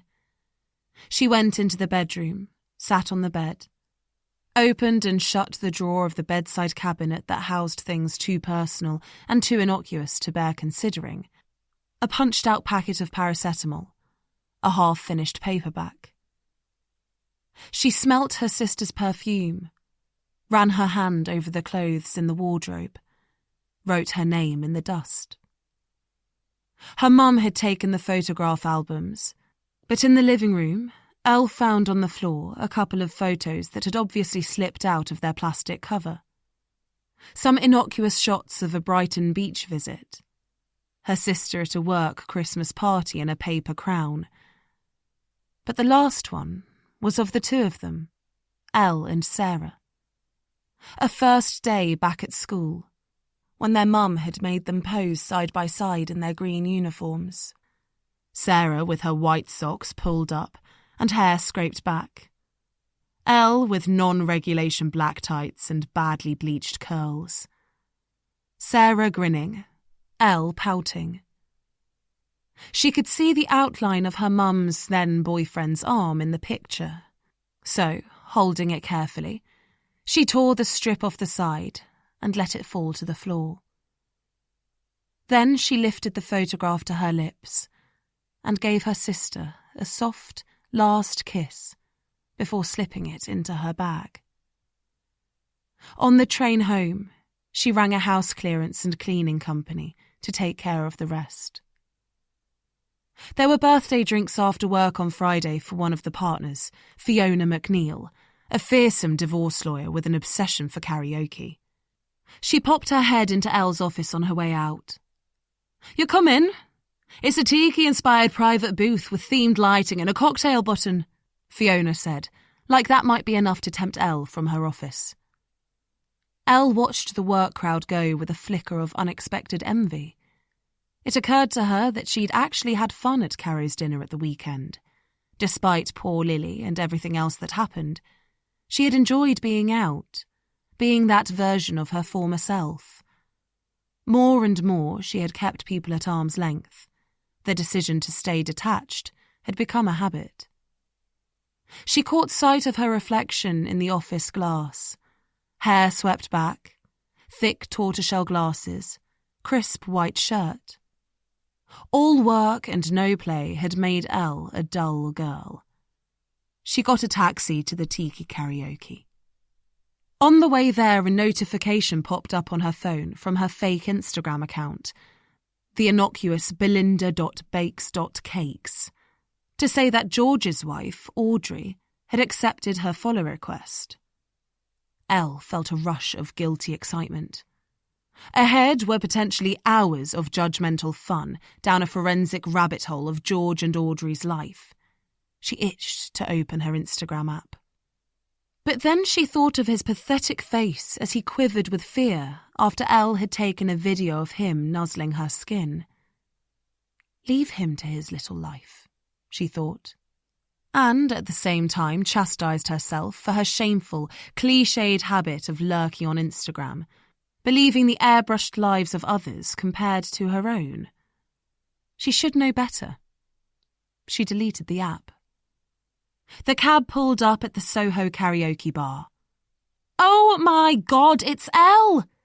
Fiona shouted from up on the platform, microphone in one hand, pina colada in another. Elle ordered a Manhattan and took a seat on a leather banquette next to Xavier Jones Wright, who wasn't a lawyer but worked in advertising on the top floor of their building and had been coming out with them for years. Dark and brooding, he was one of the star players on Elle's Rolodex. They drank, they danced, Elle even sang, which was fun but not something she needed to repeat in a hurry. As the night started to wind down, she turned to Xavier and said, "You coming back to mine?" He tipped his head like he'd very much like to. She bit the sweet cherry off her Manhattan cocktail stick. "You can stay over if you want." Xavier nearly spat out his drink. "Stay? Bloody hell, Elle. What's come over you?" She raised a brow. "Do you want to stay or not?" He sealed his smiling lips. "Absolutely." Elle shrugged like the deal was done. She'd give the possibility of intimacy a little road test, just to check she hadn't been missing out. Chapter 47. Now, Caro. Caro would have killed for one of Elle's cigarettes. Brian was snoring in post-coital bliss. She had tried but failed to enjoy herself. She stared out the window at the river, tinfoil silver in the moonlight. She imagined the 2 rowing crews steaming past, blades carving up the water. All that fuss, all for a race. She remembered Henry's face, livid, as he lay in the hospital bed and watched it on the TV.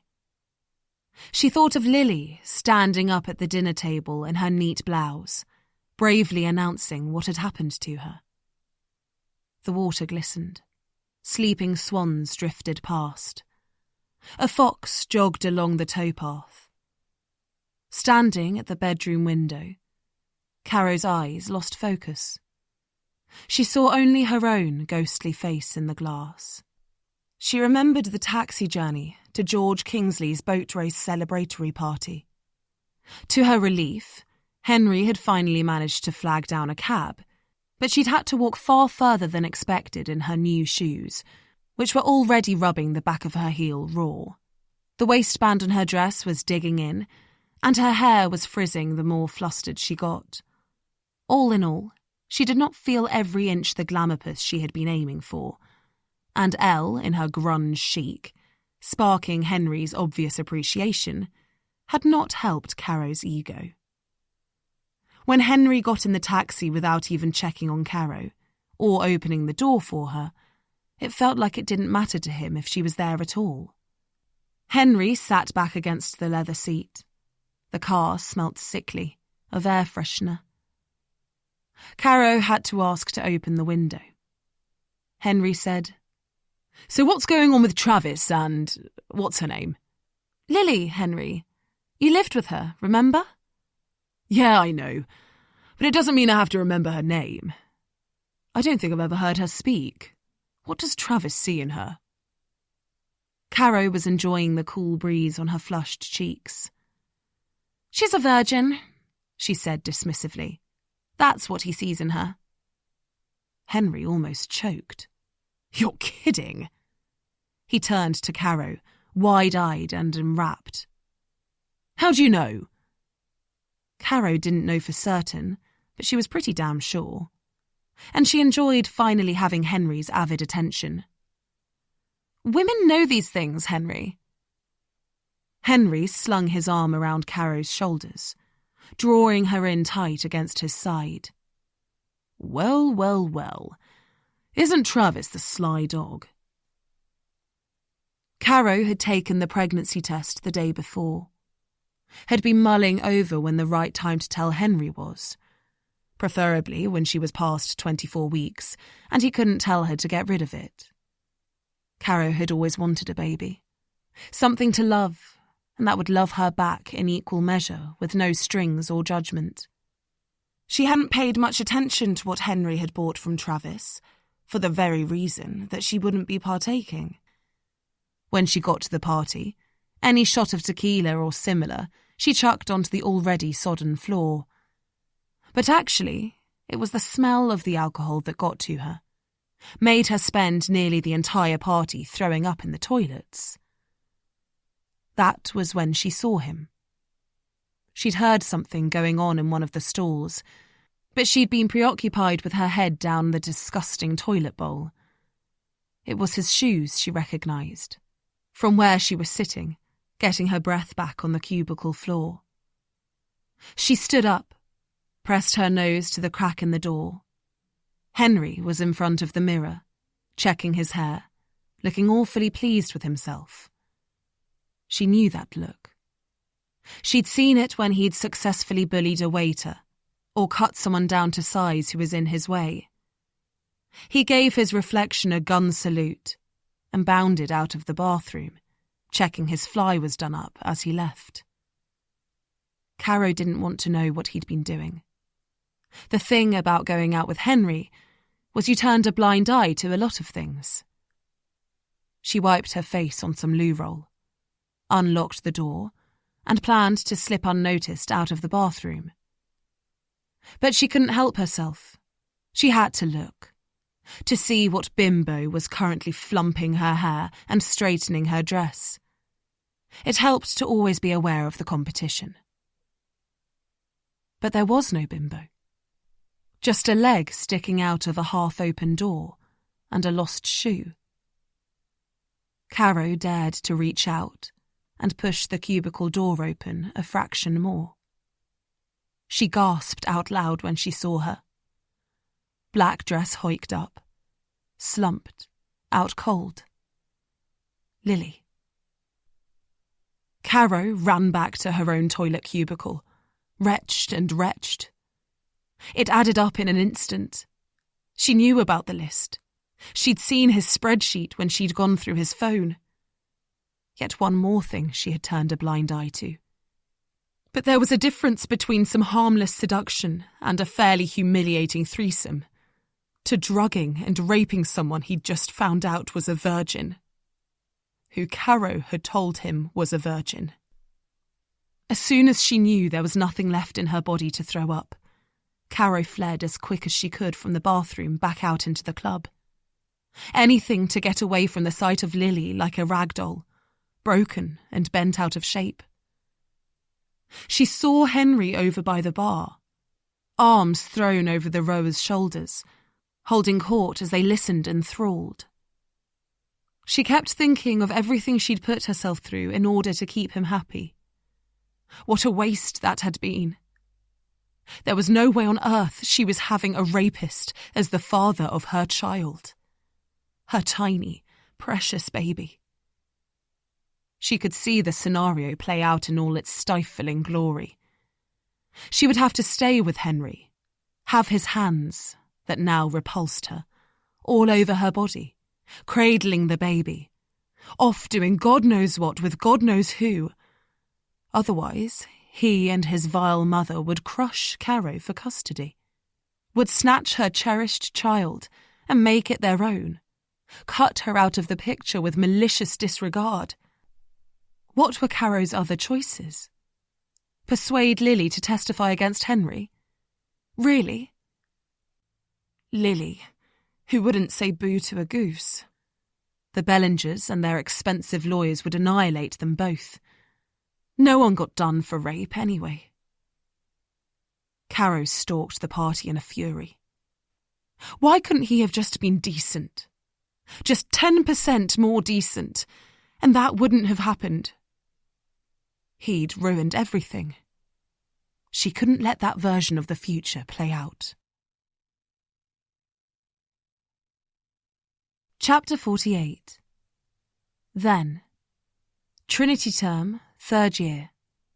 Caro. It was tricky to navigate the route in the dark. The dust underfoot. The death trap wires and cables. At one point she tripped on a loose board and almost fell through a hole, scrabbling on her hands and knees to safety. There was rubble on the floor, broken tiles, lethal-looking tools. Her hands were shaking. The speed of her heart made her worry she might black out as she felt her way along the upper corridor, past steel poles, plaster flaking under her fingertips. She tried to calm her breathing.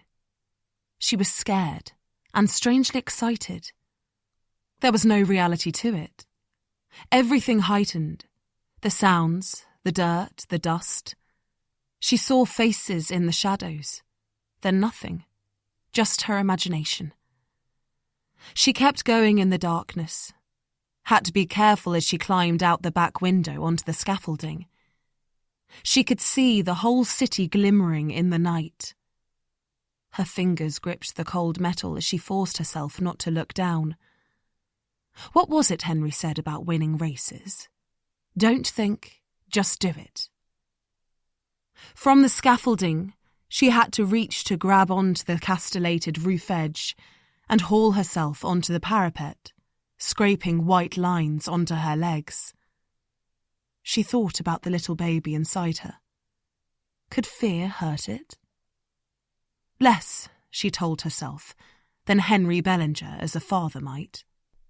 She edged her way along the lead flashing, a makeshift balcony for this ancient stone castle, her heart on fire, almost giggling with nervous terror and disbelief. Don't think, she told herself, just one step after the other, until she got to the first dormer window. Focus on something else. The view from here was incredible. A desk lamp was on inside Henry's room. Smoke curled from the ashtray. She could see him sitting there on the bed, top off, head back against the wall, eyes closed. It was now or never. 10 minutes and she could breathe again. Adrenaline made her muscles flinch. She forced her hand steady as she tapped gently on the glass, then stood up and pulled her top down so all he'd see was a creamy white breast. A surefire way to get Henry to the window. He was up like a shot. She stepped back into the shadows, drawing him out the window like a fish on a hook. She could taste the fear in her mouth. It was almost too easy. He was so predictable. Henry climbed out of the window, stood on the narrow ledge, fag hanging from his mouth. It wasn't happening. She wouldn't do it. He said, "My dad's just died, so I'm not in the mood for games. You either fuck me or fuck off, yeah?" Then flicked the cigarette out into the ether. "I'm not here for games," she said, voice amazingly steady, moving closer, wondering if he touched her, whether he'd feel the racing of her heart. She placed her hands tenderly on the muscles of his chest, stroking his skin like she was smoothing the creases from fabric. He watched her fingers caress him, grinning. He was so stupid, so self-adoring, believed all his own hype. That was what made him both so dangerous and so susceptible. The arrogant belief that everyone wanted him. His features loomed above her. He was all nose and eyes and lips in her vision. A different Henry to the one she'd looked at in the past. What had been so handsome was suddenly monstrous. He tried to yank her top down, but she said, this is your treat." She doubted suddenly that she would actually go through with it, as she made as if to get on her knees. It wasn't happening. She would walk away. But then she thought of the baby. She thought of Lily on the toilet floor, her bloody legs akimbo. Of herself telling Henry so casually of Lily's innocence. Henry put his hands delightedly behind his head, dimpled cheeks grinning. "This gets better and better." Caro smiled, flicked her glossy red hair. "Doesn't it?" And without allowing her thoughts the chance to object, she pushed Henry Bellinger through the gap in the parapet. Chapter 49. Now.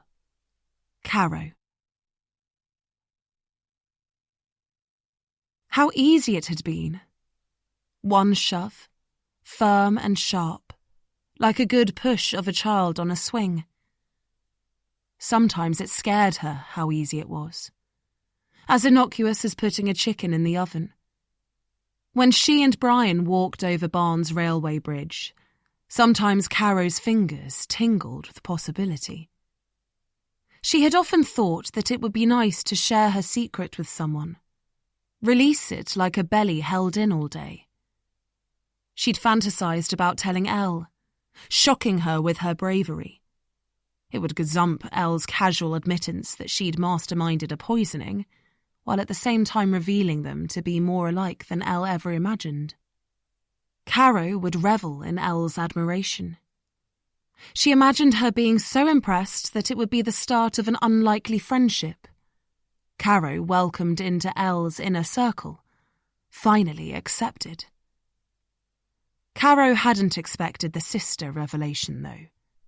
Hadn't anticipated something so minor throwing a spanner in the works. Since leaving Oxford, Caro hadn't given the essays she'd paid for a second thought, but there were only so many times she could kick herself for mentioning them at the dinner. hoist by her own inexorable desire to always have the upper hand. And now she was trapped. Brian did a giant rattling snore and woke himself up. He rolled over in the bed like a walrus on the beach, patting the empty space beside him and finding Caro absent. He looked up and yawned. "You coming to bed, my love?" Caro forced a smile. "Yes, dear." She moved away from the window and slipped back beneath the sheets. His arm flopped over her stomach, pinning her to him with sleepy content. Caro lay with her eyes wide open, staring at the patterns in the wallpaper. She had many a long night ahead to devise a way out. That was The Fifth Guest by Jenny Knight, read by Sophia Engstrand, produced by White House Sound. An audiobook from HQ, an imprint of HarperCollins. Text copyright 2023. Production copyright 2023 by HarperCollins Publishers. All rights reserved. Jenny Knight asserts the moral right to be identified as the author of this work. Thank you for listening.